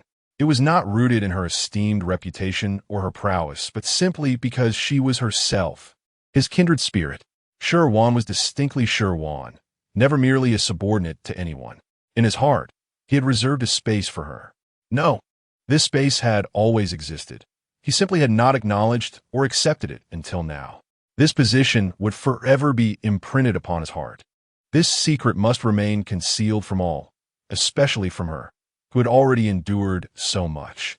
She was so exquisite that he could not bring her further troubles or distress. To cherish one person should not mean adding to her burdens, but rather assisting her in overcoming challenges, ensuring her life is filled with joy. He needed only to observe her quietly. After a prolonged silence from Guru Shi Wan nodded slightly and returned to her quarters. In the days that followed, Shi Wan continued to accept everything with the same calm demeanor as before, until one day, on the 25th of June in the year of Qingzhou, in an alleyway several dozen paces from them, a somewhat frail and emaciated man was limping forward with great effort, as if each step demanded an unimaginable exertion. He was tall, which accentuated his gaunt figure, appearing as though a mere gust of wind could easily topple him. His presence was rather jarring amidst the crowd. The tattered garments clinging to his form were heavily soiled with dust and grit, unmistakably indicative of a long and arduous journey. Chapter 82. The Peculiar Man. The ragged clothing billowed in the wind, revealing a tapestry of scars beneath. Some of these scars had healed, forming grotesque, ancient reminders of past wounds, while others were still scabbing, a jarring mix of old and fresh flesh that was alarming to behold. A few were even seeping blood, suggesting recent injuries that had yet to be tended. His visage was marked by exhaustion and the weight of experience. prominent cheekbones, and sunken eye sockets gave him the look of a long-suffering refugee. His eyes, murky and devoid of vitality, were partially obscured by disheveled hair. Emerging from the alley, he lifted his gaze to the grand entrance of a glimmer of light igniting within his eyes. He quickened his pace, legs moving with fervor. His once-worn shoes, now threadbare and revealing a few grimy toes, became even more pitiful with his hurried strides. The shoes, their original color lost to time, were caked with dark crimson stains and mottled dirt. The mixture of blood and mud seemed to have seeped deeply into every crevice of the footwear. With each step, bits of this grim amalgamation fell away, only to be replaced by fresh deposits lodged into the seams. Every lift of his foot left a mark upon the ground, and from a distance, a long trail of footprints trailed behind him. Such footprints provoke contemplation about the hardships and tribulations endured by their owner to arrive at this point. His destitute appearance, combined with his desperate eagerness to traverse a mere 100 meters, rendered him somewhat comical and deranged. Navigating through the throng, those who found themselves in proximity to him recoiled, their nostrils assaulted by an indescribable stench of decay, instinctively closing their mouths and holding their breath, as if fleeing from a harbinger of disease. Yet, the peculiar reactions of those around him did not impede his progress. His eyes remained fixated on the resplendent vermilion gate of his urgency causing his head to lean forward in a manner that seemed to pull his body along. His exaggerated, uncoordinated movements suggested he might topple at any moment. Yet each time he appeared on the brink of falling, he managed to steady his trembling feet and maintain his balance. Only 20 paces remained. The dying rays of the setting sun elongated his shadow. He needed to reach them before nightfall. In recent days, he had endured an overwhelming amount of evasion and peril. The nights were particularly treacherous, surviving on meager rations, braving the elements, battling with leopards, contending with wolves, and grappling with unseen foes. His body was utterly exhausted, unable to endure another confrontation with an enemy. 15 paces more. His lips were cracked, etched with deep and shallow fissures. His complexion was a ghastly pale, devoid of any color, akin to withered grass ravaged by frost. Once robust and powerful, his chest muscles had long since lost their former glory. Instead, there lay a withered, wrinkled skin, drooping limply like that of an elderly man who has lost all vitality, resembling the rough and unsightly bark of an ancient tree that has weathered countless years. A mere 10 paces away, he had already discerned a familiar figure. It was the steward of the marquis's residence. Guolingang was an exceptionally capable steward. His gaze always timely and astute, Guo had a knack for appearing precisely when needed. He lifted his head, locking eyes with Guo. He perceived the puzzlement in Guo's eyes. Chapter 83. The ragged one steward Guo scrutinized him intently, surveying him from the crown of his head, down his neck to his chest, waist, thighs, calves, and finally to his soles, taking in the entirety of his appearance. Guo's expression shifted from confusion to understanding, then to delight, only to be followed by a shake of disappointment. Guo had begun to doubt his own perceptions, astonished that he could think a mere beggar might be his own marquis. Just as he was about to turn back to the marquis's residence, a raspy voice called out, "Guolingang." It sounded as if the remnants of a tempest had torn through an aged and dilapidated wind instrument. Merely 3 words seemed to drain all of Guo's strength. Seeing that Guo remained unmoved, he summoned every ounce of strength and hope within him. If Guo failed to hear him again, perhaps he truly would not return to the marquis's residence. He would collapse mere paces away. He pinched his thigh and shouted once more, "Guolingang."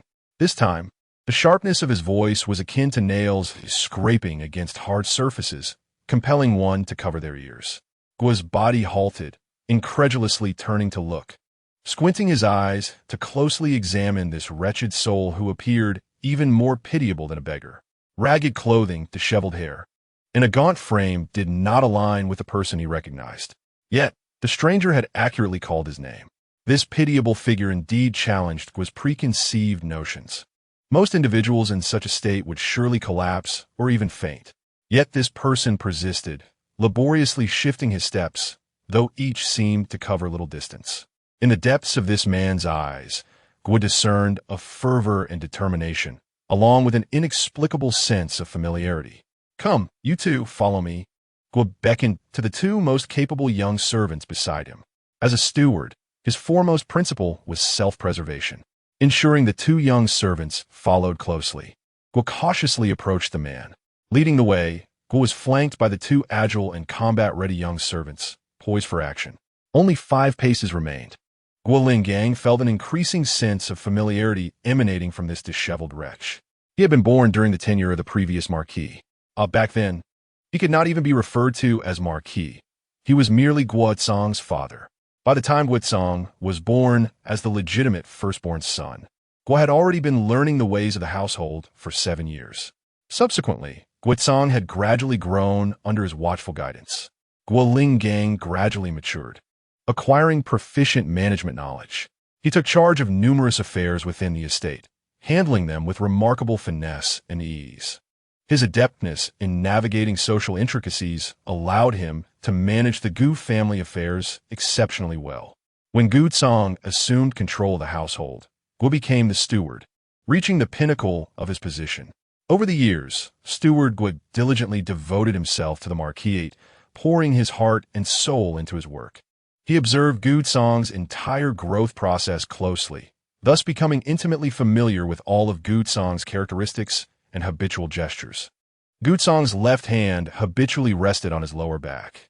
Even as he endeavored to move forward, his hand unconsciously returning to that position.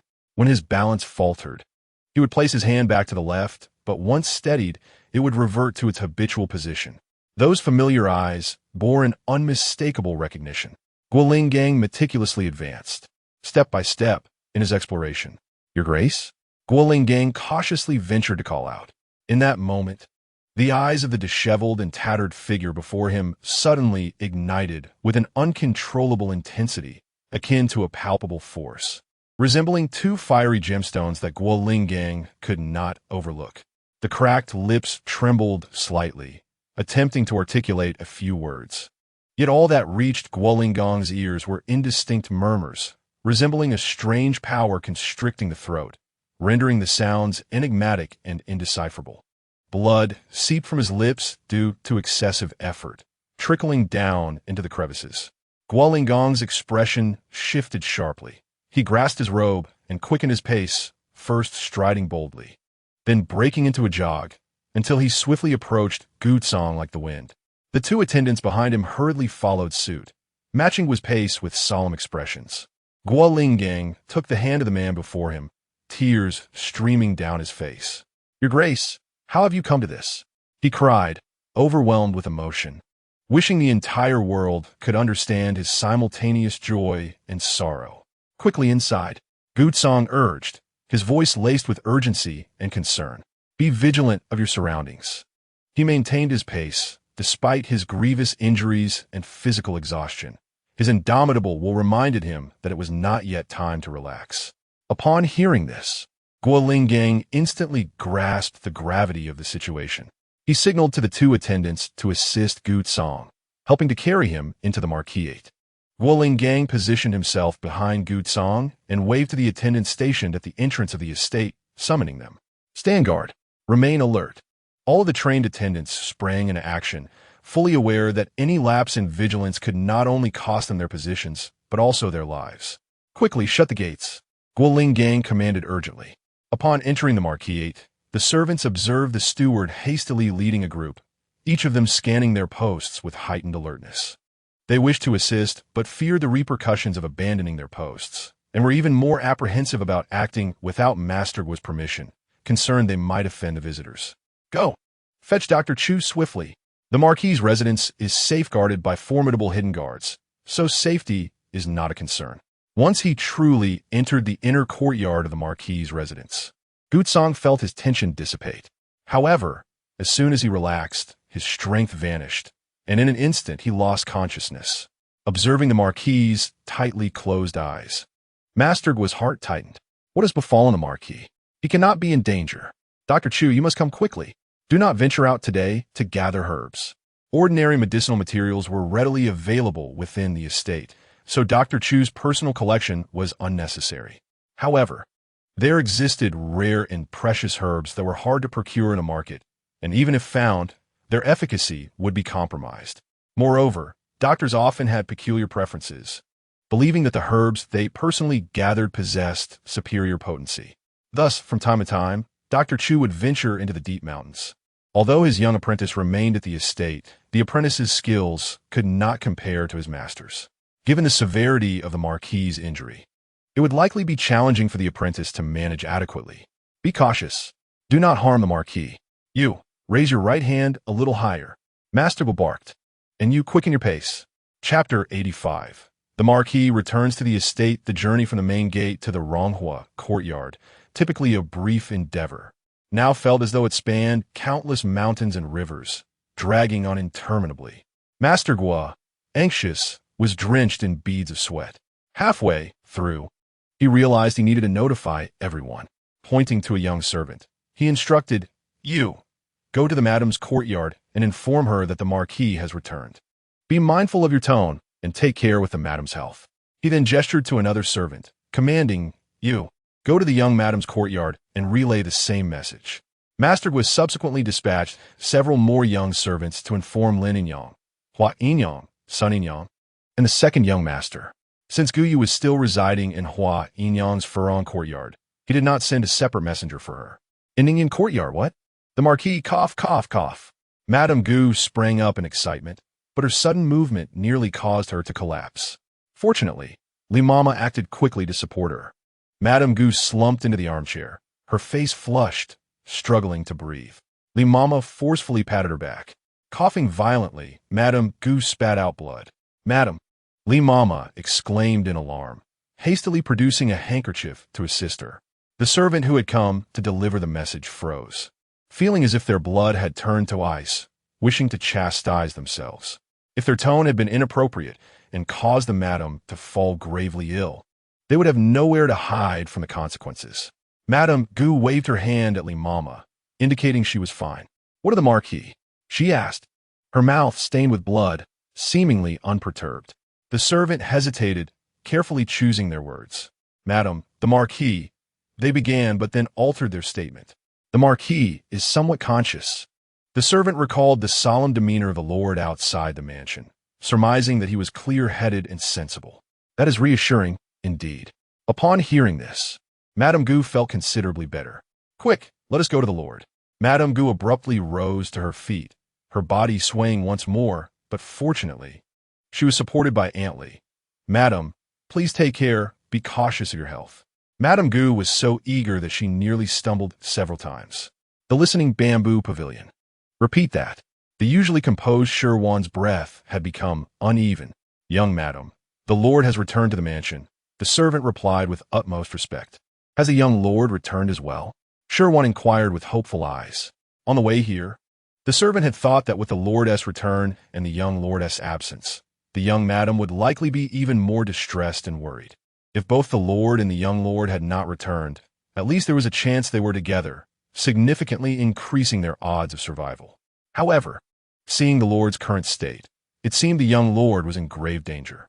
Hence, he only mentioned the lord's return without mentioning the young lord, daring not to elaborate on the lordess' condition, speaking only in vague terms.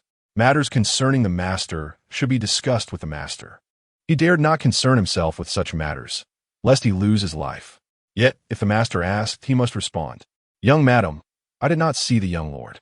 Shi Wan's heart sank, disappointment evident on her face, but after a moment, she seemed to realize her demeanor was improper and quickly adopted a cheerful expression. Chapter 86. The gathering in the hall with the lord's return to the mansion. The entire household should be rejoicing. In Xiangxin courtyard. "What? Is it true? The lord has truly returned? Are you certain?" she exclaimed, filled with joy. "Ah, how wonderful! Today is indeed a splendid day. This is indeed delightful news." The beautiful face of concubine Lin radiated with joy, her heart soaring. Recently, she had been quite troubled. She had intended to anchor her future on Gu Rue. However, since the last negotiation had failed, she had clearly sensed a shift in Gu Rue's attitude towards her. It seemed unlikely that she could rely on him for a comfortable life moving forward. After the failed negotiations, she had attempted to escape several times, all of which had ended in failure. Never mind. I have grown accustomed to living in the mansion. I shall stay for now. After all, the situation regarding the Lord remained uncertain. Who could truly know the reality of the situation? What if the Lord and the young lord had achieved something commendable? If she fled the mansion, wouldn't that be a significant loss for her? Thus, despite her dissatisfaction, concubine Lin had managed to quell her discontent. Upon hearing of the Lord's return, she felt a sense of her fortunes stabilizing. Over the years, the Lord had held her dear. She believed she had a good grasp of his sentiments. Concubine Lin adjusted her headpiece. Quickly, Muchi, prepare me for the day. It has been so long since we last met. I must adorn myself exquisitely, outshining all the wives and concubines of the mansion. If I can astonish the Lord today, I shall remain a cherished woman in this household. In Ronghua Courtyard, within the bedroom, Dr. Chu, you have finally arrived. Steward Gua had been anxiously peering at the door, eagerly awaiting the moment he could catch sight of Dr. Chu. Upon spotting Dr. Chu's figure emerging, he was filled with uncontainable joy, descending the steps to greet him. Grasping Dr. Chu's arm, he eagerly pulled him into the house. Dr. Chu, panting heavily with his medicine box in hand, felt as if he might faint at any moment. Yet, in the blink of an eye, as his fingers touched the pulse of the Lord, his demeanor shifted, his gaze lowered in concentration, his breath steadied, and his hands ceased to tremble. The ladies from their respective courtyards crowded into the main hall, none daring to interrupt Dr. Chu's treatment. Madame Gu, seated solemnly in the high-backed chair, exuded an air of authority and gravity, occasionally coughing despite her evident frailty. The concubines took their customary seats, with concubine Lin appearing particularly radiant today, yet remaining humble in demeanor. Young Master Gu was occupied with accounts at the estate in the outskirts of the capital, and upon receiving news, he promptly dispatched someone to summon the second young master back to the residence. Shi Wan sat quietly, accompanied by Nurse Wang and Baiha. The atmosphere in the main hall was thick with tension, as everyone was oblivious to the Lord's current condition. Each individual sat in silence, no one daring to shatter the oppressive stillness that enveloped the room. Worry and unease were etched on their faces, for the Lord's life and death bore significant implications, and his status in the aftermath of the recent border conflict was equally crucial. As a quarter of an hour passed, the door to the Lord's chamber remained still. Occasionally, faint sounds reminiscent of clothing rustling could be heard, or the clinking of silverware, whispers that seemed to float in the air, and the soft scratching of a pen against paper. Eventually, Dr. Chu's voice broke the silence, sounding as if he were conversing with himself or imparting wisdom to his young apprentice. Another incense-stick's worth of time elapsed, and the door to the chamber remained firmly closed, isolating the room within from the outside. The main hall was steeped in an eerie silence, so profound that the faintest sound could be heard, creating a sense of unease among the attendees. Their collective gaze was fixed on the closed door, as if they could glimpse the scenes they yearned to witness through it. The tension and oppression in the air grew increasingly palpable, despite their discomfort in this atmosphere. No one dared to utter a sound to disrupt the tranquility. The only occasional interruption came from Madame Gu's attempts to stifle her cough, which she ultimately could not contain. Though the sound was faint and muffled by Madame Gu's handkerchief, each cough resonated like a hammer, striking the hearts of those present, tightening their chests with anxiety. With every cough from Madame Gu, the onlookers swallowed hard, their throats constricting in trepidation. It seemed that each fit of coughing could signal the demise of the person within the chamber, whose fate determined the future of all gathered. Creaking, the door was at last pushed open. All eyes in the hall turned towards the chamber, tension so palpable that it rendered them breathless. Madame Gu, overwhelmed with emotion, leaned on Nurse Li for support, unsteadily rising to her feet. Realizing she was wholly dependent on Nurse Li, she belatedly understood that perhaps remaining seated would have been wiser. However, now that she had stood, there was no need to sit back down. Seeing the esteemed Madame Gu rise, everyone else instinctively followed suit. At last, the figure they all yearned to see emerged. Dr. Chu bent over as he exited the chamber. He wore an expression of grave concern, as if burdened by an immense weight. His brow furrowed deeply, revealing profound worry and contemplation in his dark, weary eyes. The pallor of his hair spoke of inevitable fatigue, while the creases on his face had become more pronounced. With heavy steps, he approached, each movement seeming to tread upon the hearts of the onlookers, sending a shiver through the crowd. His demeanor exuded exhaustion, a testament to the physical toll of his recent efforts. As he drew nearer, the atmosphere thickened with dread, and everyone held their breath in anxious anticipation. Madame Gu remained silent, none daring to voice their questions first. She fixed her gaze on Dr. Chu's face, seeking insight into his thoughts. Finally, he stood before her, his voice strained as he spoke. "Madam, may we have a word in private?" Upon hearing these words, a chill ran through the crowd. They understood all too well that such a request from the doctor often heralded grim tidings. Either the patient was on the brink of death, or they would be forced to endure a lingering existence. The likelihood of a favorable outcome was minuscule, and full recovery was all but impossible. Chapter 88. Truly at a loss, Madame Gu felt her strength wane further, her entire weight now resting upon Nurse Li, who was forced to bend under the pressure. Her brows knitted in concern. Madame Gu clutched Nurse Li's arm tightly, as if grappling with an unbearable reality. She gazed intently at Dr. Chu, nodding gravely, determined to accept whatever news would come, for she was, at this moment, the steadfast anchor of the marquis's household. In the flower hall, Madame Gu occupied the prominent seat, while Dr. Chu sat beside her. "Madam, you must prepare yourself mentally," he urged, his brow furrowed. "Dr. Chu, please speak plainly. I can bear the burden. How much time does my husband have left?" Although there was no profound affection between Madame Gu and the marquis, who had always held a deeper affection for concubine Lin, she felt a sense of responsibility, devoid of love. Madame Gu has come to comprehend the callousness of men and has relinquished any hope for Gu Tsang's affection. She no longer clings to the notion of a man's love, being regarded as Madame suffices. However, her bond with the marquis is one of mutual interests. Despite the absence of love, they remain inextricably linked. Should the marquis encounter misfortune, her own interests would inevitably be jeopardized, leading to a significant upheaval in her future. Dr. Chu paused in his task of serving tea as memories flooded back, revealing that he had indeed given rise to misunderstandings. "Madam," he reassured, "there is no cause for alarm. The marquis's life is not in immediate peril." "Not in peril?" Madame Gu's furrowed brow began to ease, gradually restoring her tranquility. She closed her eyes, inhaling deeply before releasing a heavy sigh, as if expelling the burdens of the past months.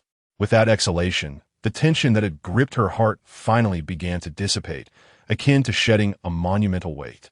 "Dr. Chu, what is the current state of the marquis?" she inquired, leaning slightly forward. "Madam, the marquis has sustained grave injuries. Were he an ordinary man, such wounds would have surely led to his demise.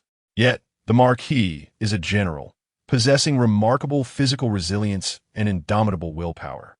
Even so, given the severity of his injuries, one might expect he would be on the brink of death. However, he is no ordinary individual. His return to the marquisate was solely due to his unwavering determination, clinging to life by sheer force of will. I believe, for the time being, his life is secure, and you need not worry on that front. After years of practicing medicine, I can assure you of this." "But," Madame Gu interjected, her curiosity piqued. Realizing her abruptness, she quickly added, "Dr. Chu, please continue." Dr. Chu hesitated, finding it difficult to articulate his thoughts. He resided within the marquisate, overseeing the ailments of all its inhabitants, particularly the marquis. As a general, the marquis often returned with injuries, be it a broken hand or a fractured leg. He was perpetually marred by battle scars. The rare medicinal herbs Dr. Chu personally sought were predominantly utilized for the marquis's care. Many times, the marquis had faced dire health crises, yet through Dr. Chu's skilled treatment, he managed to recuperate. Dr. Chu had always possessed confidence in his medical abilities. However, this time, he found himself at a loss, letting out a long sigh in his heart. Chapter 89. A difficult recovery. Dr. Chu nodded slightly, continuing with evident difficulty. Although the marquis's life is secure, the path to recovery appears daunting. Madame Gu had anticipated this outcome, yet hearing it confirmed by Dr. Chu weighed heavily upon her heart. The severity of the Marquis's injuries was indeed alarming.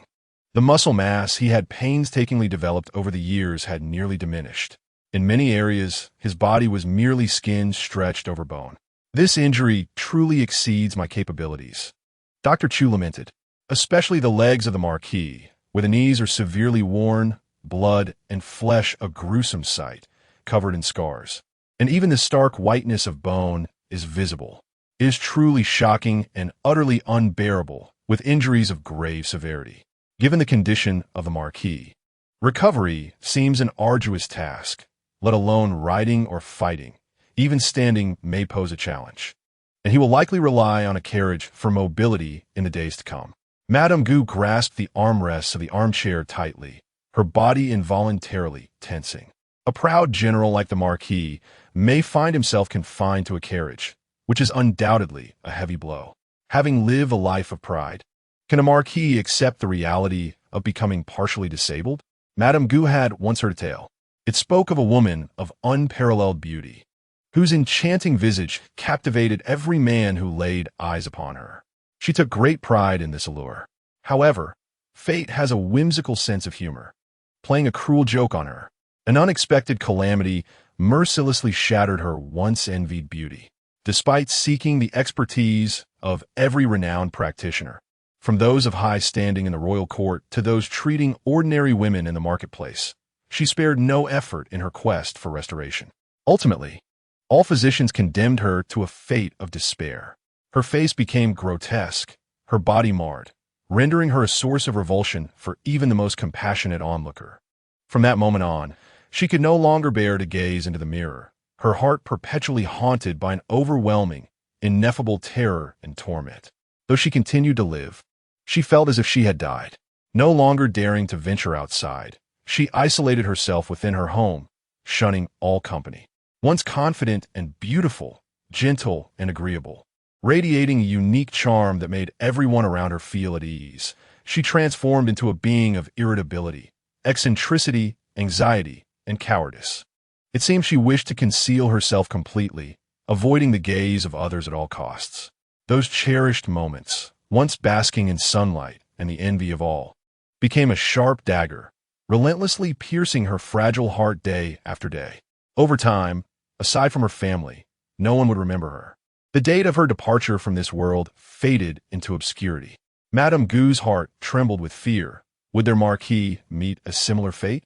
Should such a transformation occur, what would become of the women in the Marquis's household? Still reeling from the recent dreadful news, she heard Dr. Chu continue speaking.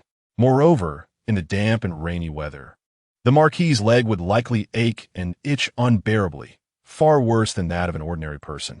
As time passed, Dr. Chu's gaze fell, words failing him.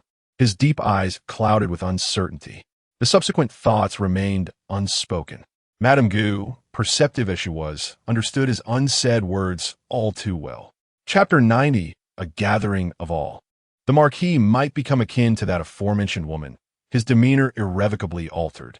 He might be unable to accept the truth and choose to end his own suffering.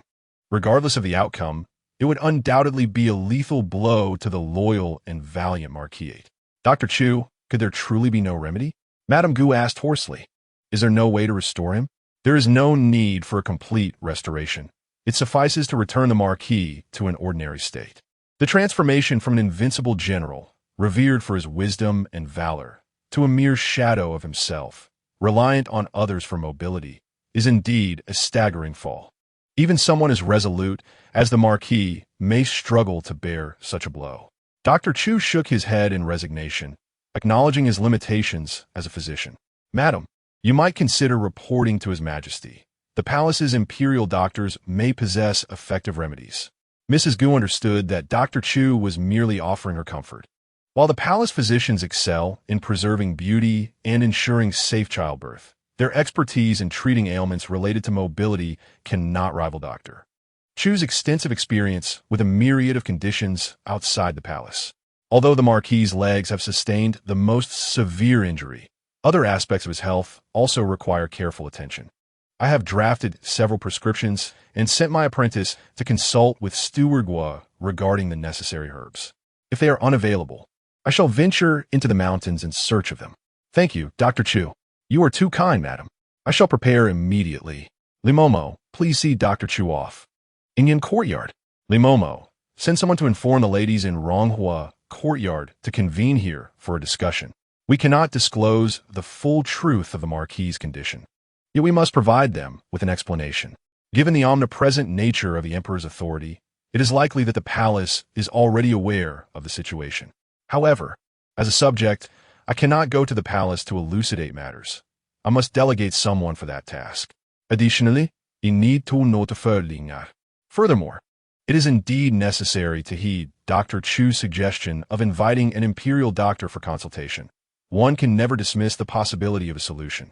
In our current predicament, every glimmer of hope must be seized. Linger may possess the herbs sought by Dr. Chu. Mrs. Gu meticulously considered every scenario in her mind. Before long, everyone from Ronghua Courtyard had gathered. Madam, what is the situation? Although Aunt Lin had adorned herself elaborately, she was the first to enter the room. The others hesitated outside, but she was eager to discern the marquis's true condition. She had dressed with the intention of quickly seeing the marquis to solidify her standing in his heart. She could not allow the likes of Pang Jing to monopolize his attention. She understood the nature of men well. The marquis appreciated the feeling of being cared for. She needed to actively express her concern and warmth to ensure a place in his affections, as his continued favor was crucial to her future prosperity. Lin Shui would not jeopardize her destiny. Everything she possessed was the result of her diligent efforts, and she needed to maintain her current approach to secure a worry-free future. Chapter 91. The young self-Madame Gu merely cast a fleeting glance at concubine Lin, her silence heavy with unspoken words, causing a chill to creep into concubine Lin's heart and a sheen of sweat to form on her back. As concubine Lin blinked in uncertainty, Madame Gu shifted her gaze towards the individuals entering the room. Among them was concubine Hua, who had always exhibited a gentle disposition since her arrival at the marquis's residence, never striving for power or recognition, and often appearing to accept her fate with resignation. At times, even Madame Gu felt a twinge of disdain for her lack of ambition. Were the mistress of the marquis to be akin to concubine Lin, it would likely render concubine Hua's path exceedingly arduous, perhaps leading her to fade quietly into obscurity within the household. Despite the marquis's evident affection for concubine Lin, Madame Gu was acutely aware of the latter's true nature. Concubine Lin was certainly not as gentle and considerate as she appeared. Otherwise, her only son would not be distant from her. No, it was not mere distance, but rather a sense of hostility. Fortunately, concubine Hua had a daughter by her side. As long as the marquis endured and she retained her role as mistress, she would ensure that concubine Hua's future was not fraught with hardship. They were all pitiable women, overlooked by men. Why should she impose further trials upon them? Gu Yu clung tightly to concubine Hua, her youthful face a canvas of fear, anxiety, and confusion. She had learned that her towering yet emotionally distant father had encountered grave misfortune. She did not comprehend the full implications of this news. Her youthful sensitivity merely sensed the palpable tension among the adults, as if the marquis was on the brink of yet another calamitous event. The last time they received word of her father and elder brother's disappearance, the household had taken an eternity to regain its composure. Even now, no one dared to speak of her father or brother. Since that fateful incident, the entire marquis had been shrouded in a pall of illness. And now, it seemed the affliction had worsened. By concubine Hua's side stood concubine's son, who in her youth still possessed a modicum of spirit, willing to engage in the playful rivalries typical among the marquis's women, adding a semblance of liveliness to the household.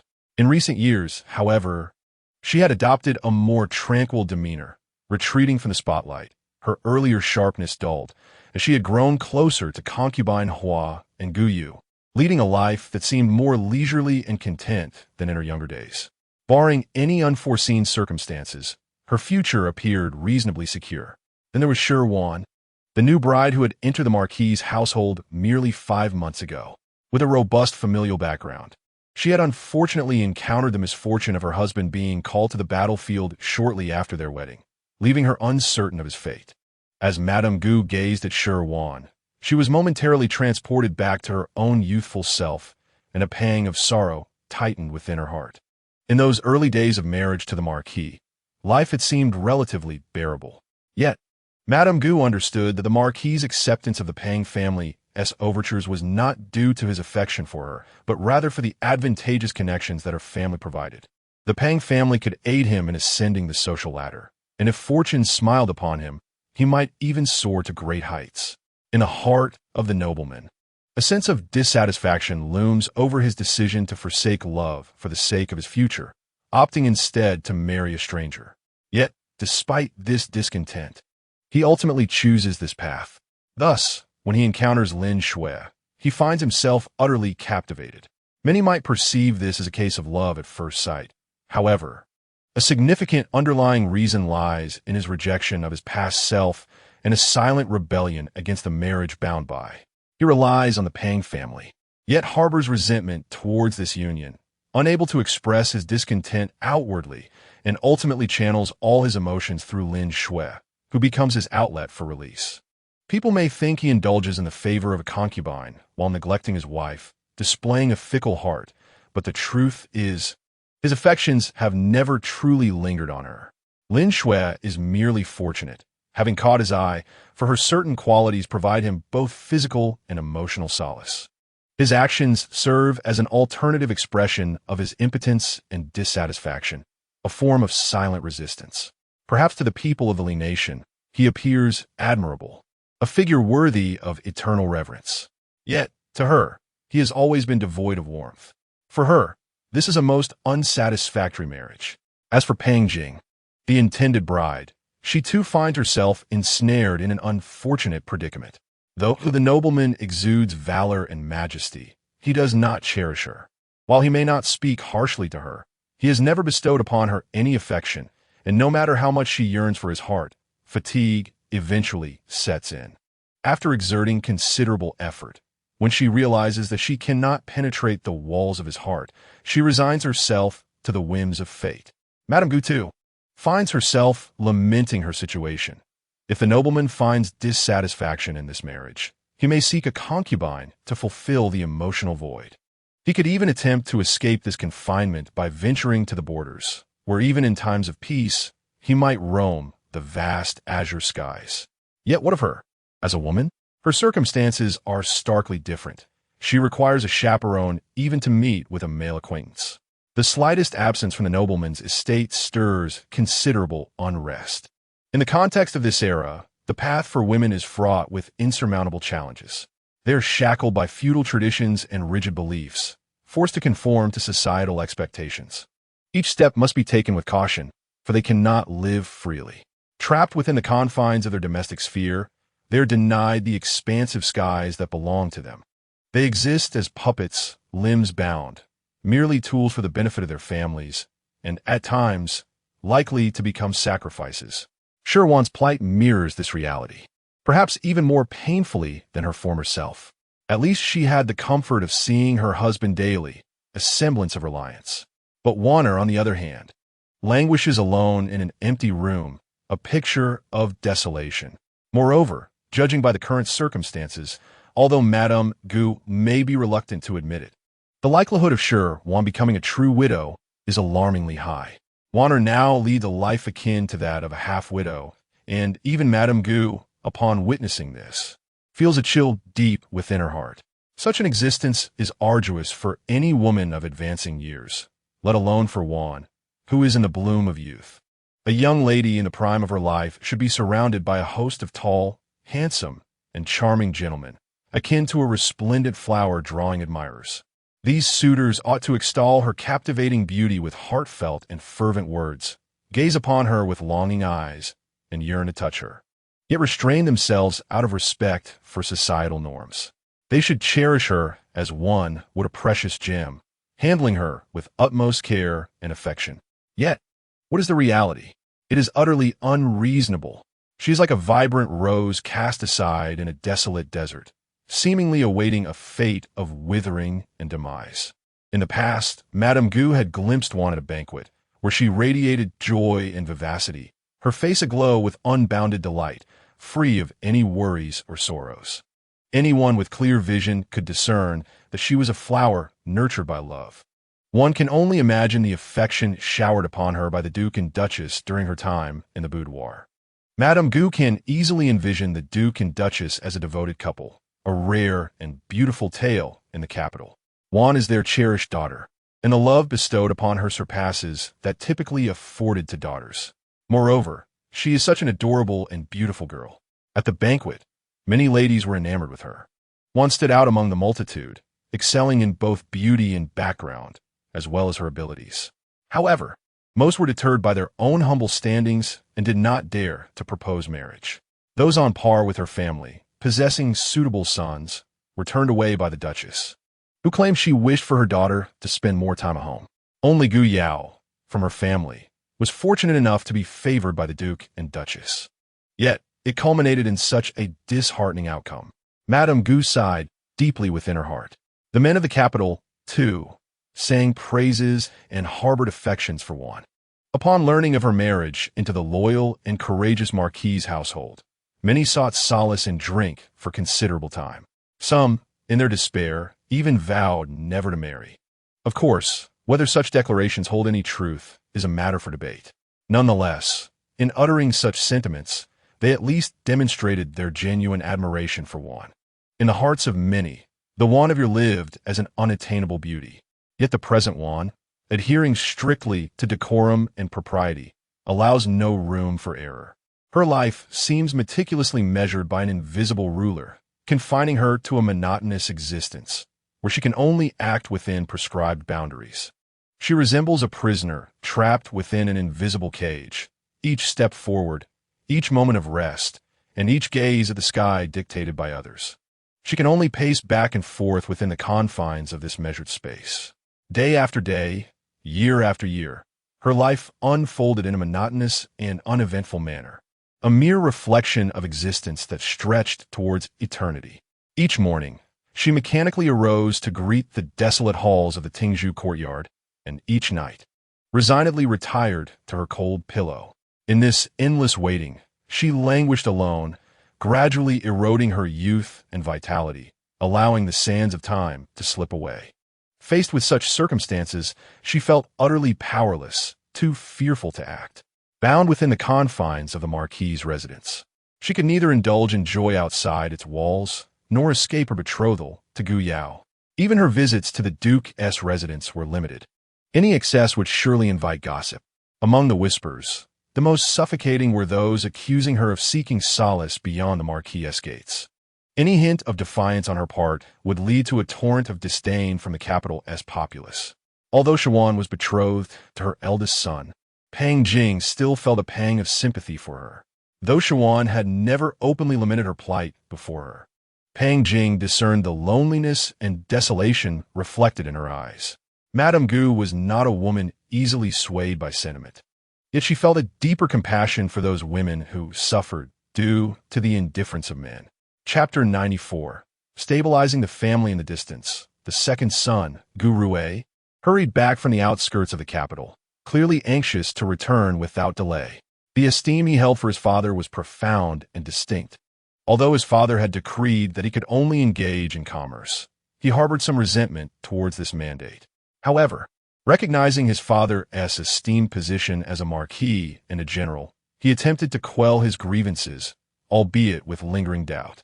Months prior, when his father and elder brother had gone missing, he had discreetly dispatched his own men in search of them, though their efforts yielded no results. Now, a servant from the marquis' residence had informed him that his father had returned, albeit in poor health. Thus, Gu Rue hastily relayed essential matters before making his way back without pause. Upon seeing Madame Gu, his excitement was palpable. If anyone within the marquis' household understood his father's condition, it would surely be his mother. Yet, mindful of his station, he composed himself, adhering to the decorum befitting his role. While awaiting the others, Madame Gu sat with an air of authority.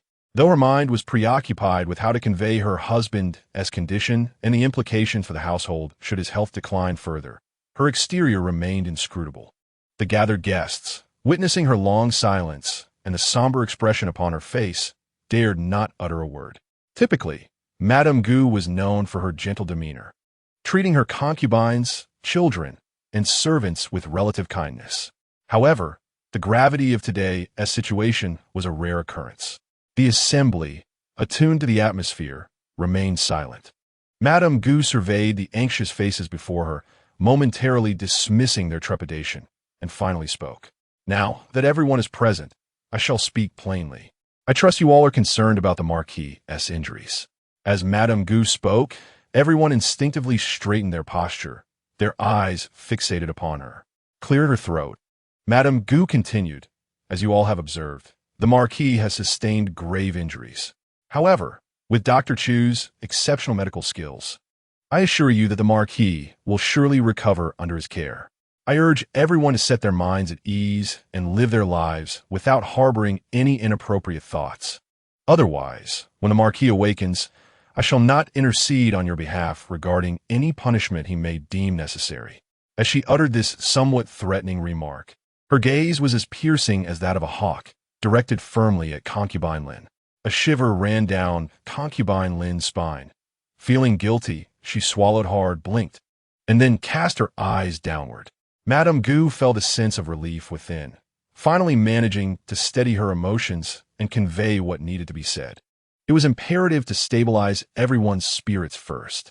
What would become of the marquis residence was a matter only to be revealed once the marquis regained consciousness and visited the palace.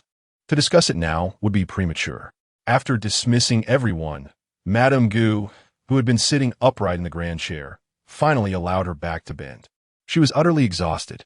Over the years, she had managed the loyal and valiant marquis household with great care, raising a pair of children while ensuring the comfort and security of the marquis concubines and their offspring.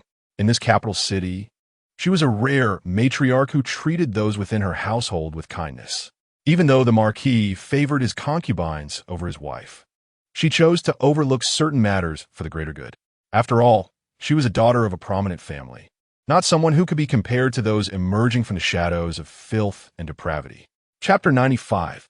Where is her son? To enable the marquis to fight on the front lines without worries, she rarely disclosed the family's difficulties to him. Even when concubine Lin schemed against her in secret, she resolved these issues on her own, never bringing them to the marquis' attention. Firstly, as the lady of the house, the most esteemed woman within these walls, she did not wish the marquis to perceive her as an incapable matriarch seeking a man's assistance at the slightest challenge. Secondly, given the marquis' affection for concubine Lin, even if she were to present evidence before him, he would likely dismiss it lightly, unable to bear punishing his beloved.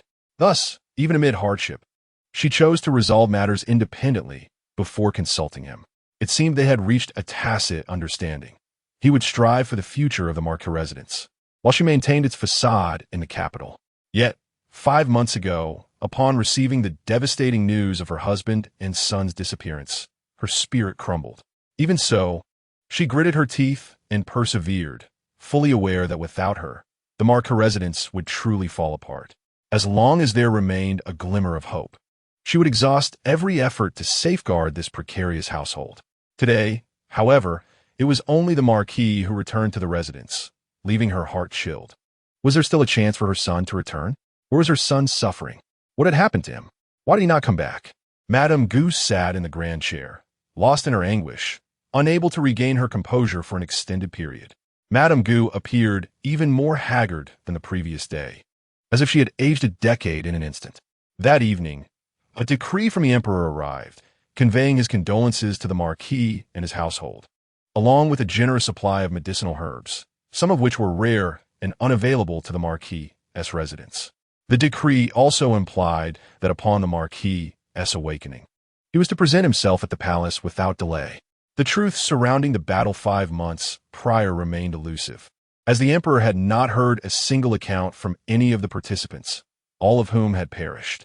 The marquis was, to this day, the sole individual privy to the facts. Consequently, the emperor discreetly stationed numerous skilled protectors within the marquis's household, safeguarding him until he could return to the palace. Madame Gu, accompanied by her family, knelt in gratitude.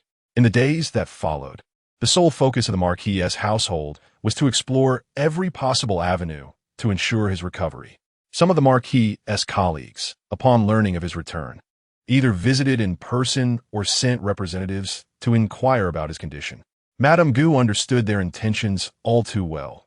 They were merely there to gauge the situation, to ascertain the severity of the marquis's injuries, and to determine whether a continued alliance was worthwhile. Even though her eldest son, Gu Yao, had passed, as long as the marquis remained, the value of the entire household persisted. Despite being on the cusp of middle age, the marquis and she were still capable of bearing children. Even if they were to conceive now, the household would have a future.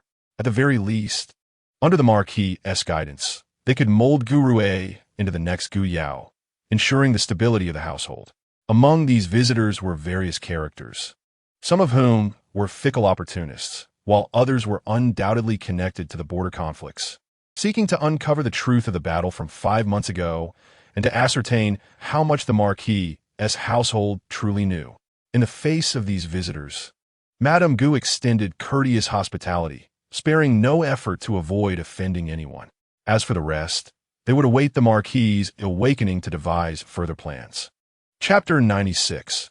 The secret chamber of the minister's residence. The ailing marquis of loyalty and valor, Gu Tsang, had returned to his estate. A piece of news that reverberated throughout the capital. Many officials in the city could hardly remain still. Some anxious opportunists dispatched agents to the marquis's residence to gather intelligence.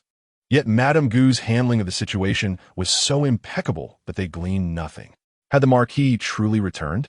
Would that not render the marquis's household a worthy ally once more? Indeed, if the marquis was still alive, it was certainly worth maintaining relations. However, my father had sent someone to inquire about his health, and Madame Gu remained impenetrable, leaving our household in a state of indecision regarding our next steps. It was truly unexpected that a woman could strategize so thoroughly, providing no definitive information and conducting a guerrilla campaign of sorts, leaving my father in a state of distress. If the marquis's household were to falter, the Guan family would be the most suitable alternative. Yet, should the marquis endure, aligning with the Guan family would be a decision fraught with risk. Indeed, the officials entangled in the border conflict were in a state of agitation. Those with lighter involvement faced the likelihood of dismissal, while those more heavily implicated could expect a far graver fate.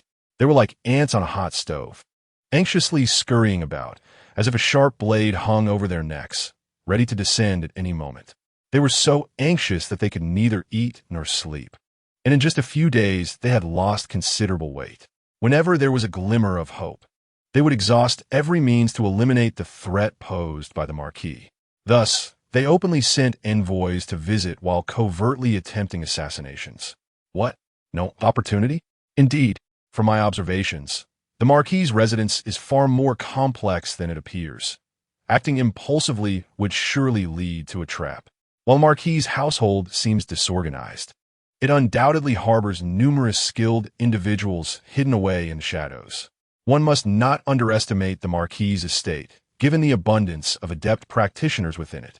Gentlemen, even General Gu may not fully grasp the truth behind the Battle of the Moon's invasion. In my humble opinion, we should bide our time and await further developments, refraining from impulsive actions. Throughout the capital, there exists a palpable restlessness, exacerbated by the sweltering heat of June. The undercurrents are growing increasingly evident. In the residence of the minister, within a secret chamber beneath the study, during the night, although it was June, a chilling wind swept through the chamber, as if countless souls from the netherworld were wandering within. Master, my incompetence has prevented me from penetrating the marquis's estate. A dark-clad shadow guard humbly knelt, his entire being disguised in black, save for his white teeth. He had been blindfolded by members of the Fei family and led through a maze before arriving at the secret chamber. 2 paces away from the shadow guard, the patriarch of the Fei family sat in a grand chair, shrouded in darkness. Dressed in a flowing robe of shoe brocade, he languidly occupied his throne. Upon hearing the shadow guard's report, he briefly furrowed his brow, though this momentary anger was swiftly quelled. The patriarch of the Fei family leaned on the armrest of his chair and slowly rose, moving with a slight stoop and an unsteady gait, as if each step drained him of considerable strength. His hair was white and unconfined, cascading freely over his shoulders and back.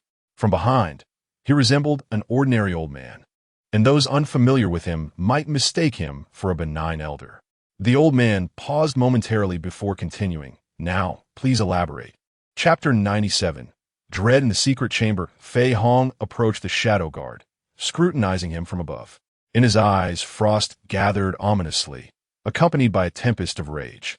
The candlelight elongated Fei Hong's shadow, enveloping the shadow guard completely, as if the kneeling figure before him would be devoured whole should he utter anything unsatisfactory. His tone was frigid, devoid of warmth. His voice carried a chill that penetrated to the marrow, leaving the shadow guard shivering despite the June heat. Fei Hong felt as though something was lodged in his throat, obstructing his breath. His chest heaved, and soon a series of chilling coughs escaped his lips, each sound sharp and piercing, reminiscent of a death knell. Every distinct note seemed to signify the demise of the black-clad figure before him. Upon realizing that he could not complete his mission, he had contemplated escape but was haunted by memories of comrades who had attempted to flee before, only to face far grimmer fates. Cramping and skinning, shattering bones and scattering ashes, experiencing 1,000 cuts and a myriad of tortures, being boiled alive and buried. Severed at the waist, poisoned with lead-laden wine, scorched and branded, his mind, engulfed in darkness, replayed the formidable power of the Fei clan in the land of departure. A shiver coursed through him, his eyes reflecting sheer horror and dread. For them, death sometimes appeared as a simple and blissful escape. Should he flee and be discovered by the Fei clan, his fate would be worse than death itself. After some deliberation, he relinquished the thought of escape. At least perishing in the study would not entail suffering, a single stroke to end it all. However, if he attempted to flee only to be recaptured, he would endure every conceivable torment. Rather than escaping, it would be wiser to wager on his master's benevolence. As long as he held some value, his master would be reluctant to eliminate him. He needed to highlight his potential worth in the forthcoming discourse, responding to Fei Hong's cough from the obscured shadows. Indistinct and seemingly consumed by darkness, a series of hissing sounds emerged. This terrifying noise oscillated between a deep growl that constricted the throat and a sharp shriek that threatened to pierce the eardrums, sporadic yet relentless. His mind, shrouded in darkness, was besieged by various ominous rumors. It was said that this secret chamber housed unknown creatures with gaping maws and razor-sharp fangs, capable of devouring several individuals in a single bite. They possessed eyes that could ensnare the heart and soul. Anyone who met their gaze would be rendered a puppet under their control.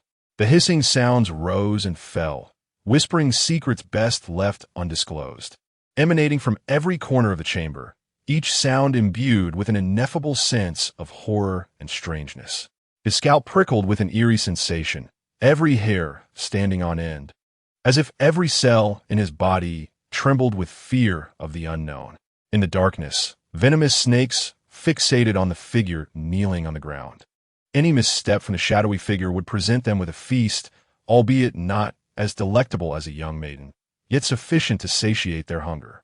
Recently, due to the turmoil in the capital, the provisions supplied by their master had diminished in quantity and flavor. With blood-red eyes, they fixated hungrily on the prostrate figure. Eager to indulge, the master returns.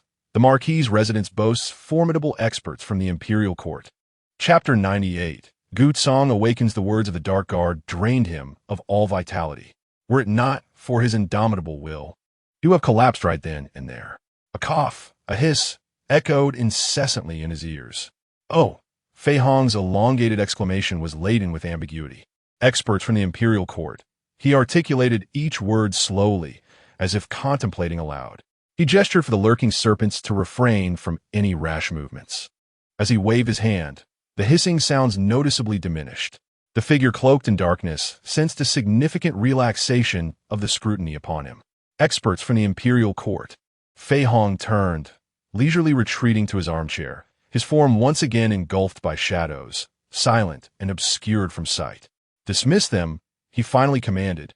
After what felt like the duration of a tea ceremony, the dark sentinel, clad entirely in black save for his white teeth, rose unsteadily from the ground as though granted a reprieve, turning away from the study.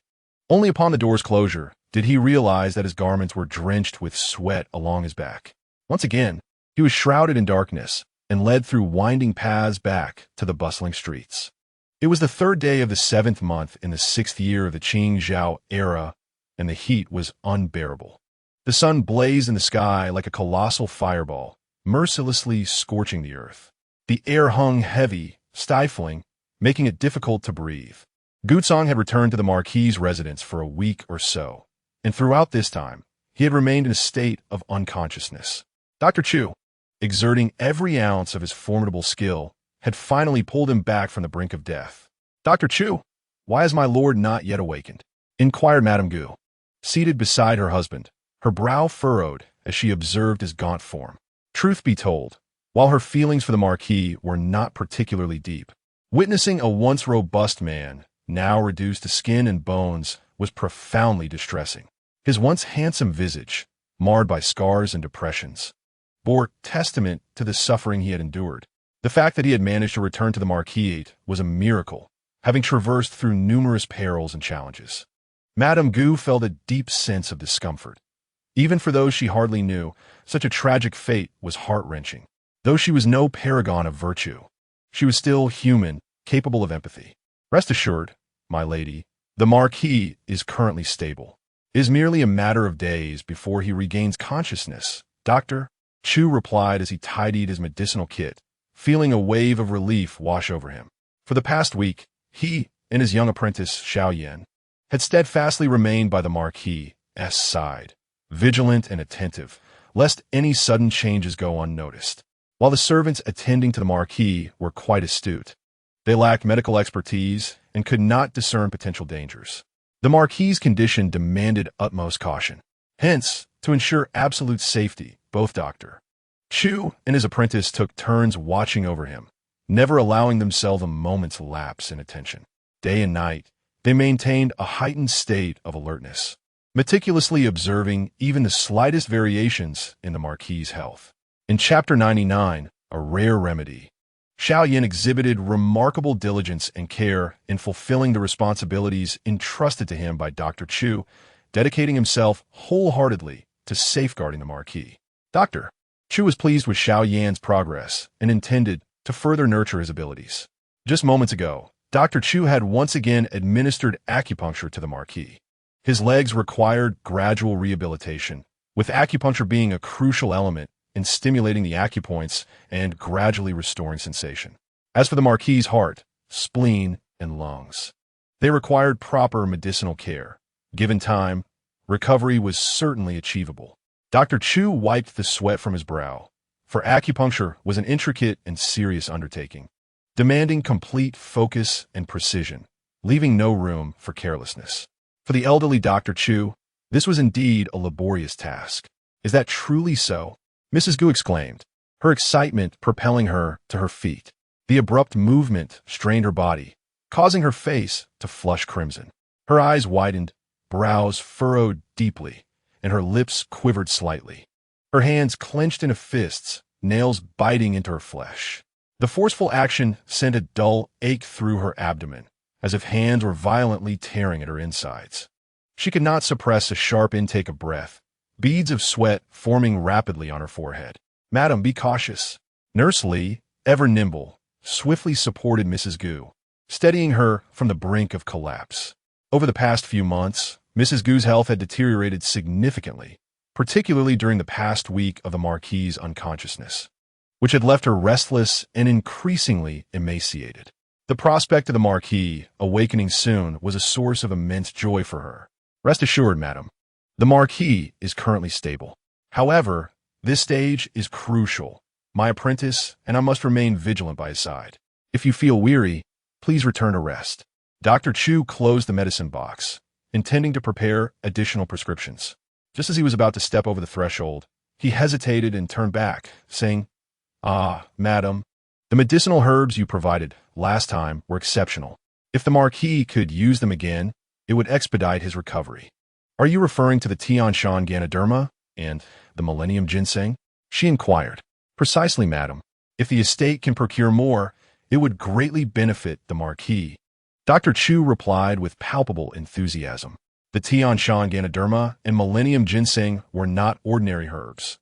They were typically reserved for the imperial court, used exclusively by the emperor and his consorts, as well as their offspring. Nobility might only acquire them through fortunate circumstances. Dr. Chu had been astounded upon discovering that Mrs. Gu possessed such rare materials. As a physician, he regarded these precious herbs with the same reverence as his own children. Though the marquis and the Pang family wielded considerable power in the kingdom, obtaining such extraordinary treasures was indeed a rarity. In his long career attending to the marquis's household, Dr. Chu had never encountered them, having only glimpsed them in medical texts. The excitement of having seen the herbs kept him awake into the night. Rubbing his graying beard, Dr. Chu pondered further, finding merit in his thoughts. The marquis, a seasoned warrior, inevitably faced injuries and peril, making it reasonable to keep such rare herbs on hand. As for the Pang family, flourishing as they were, acquiring these treasures through serendipity was not inconceivable. Chapter 100.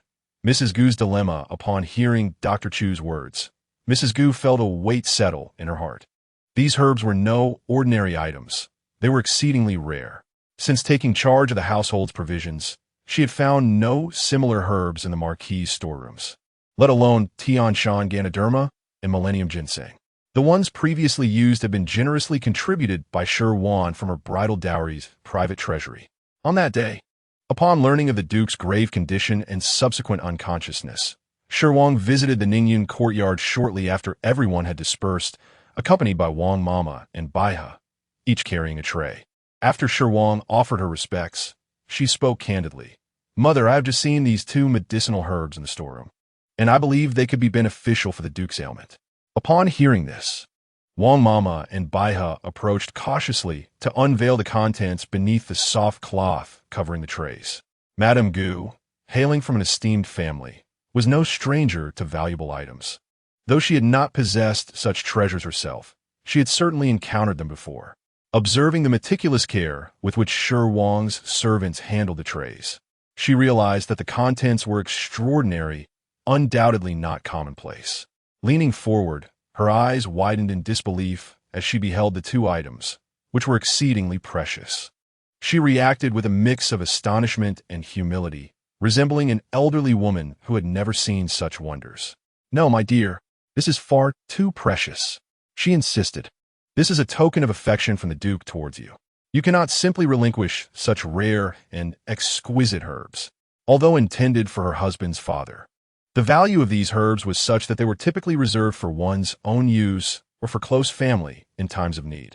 The connection to her father-in-law felt rather tenuous in this context. Mother, you must not say such things. Since I possess these fine herbs and father is in need, it is only fitting for a daughter to offer them. Please do not hesitate to take them for father's benefit. Truthfully, Madame Gu felt a wave of embarrassment wash over her.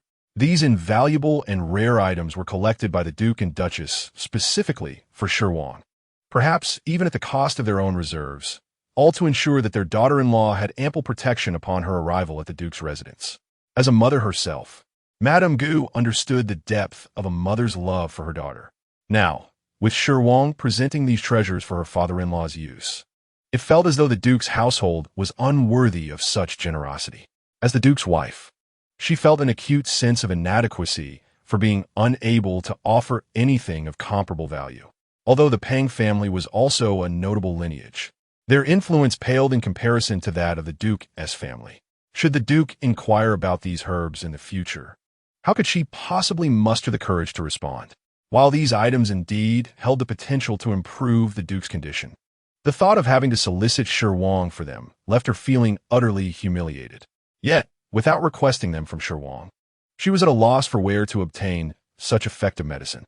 After Dr. Chu departed hurriedly, Madame Gu sat silently on the edge of the bed, gazing intently at Gu Tsang, lost in thought. Her eyes remained fixed upon the Duke's face, as if she were ensnared in profound contemplation. Li Mama observed her mistress's turmoil from the side, concerned for her well-being.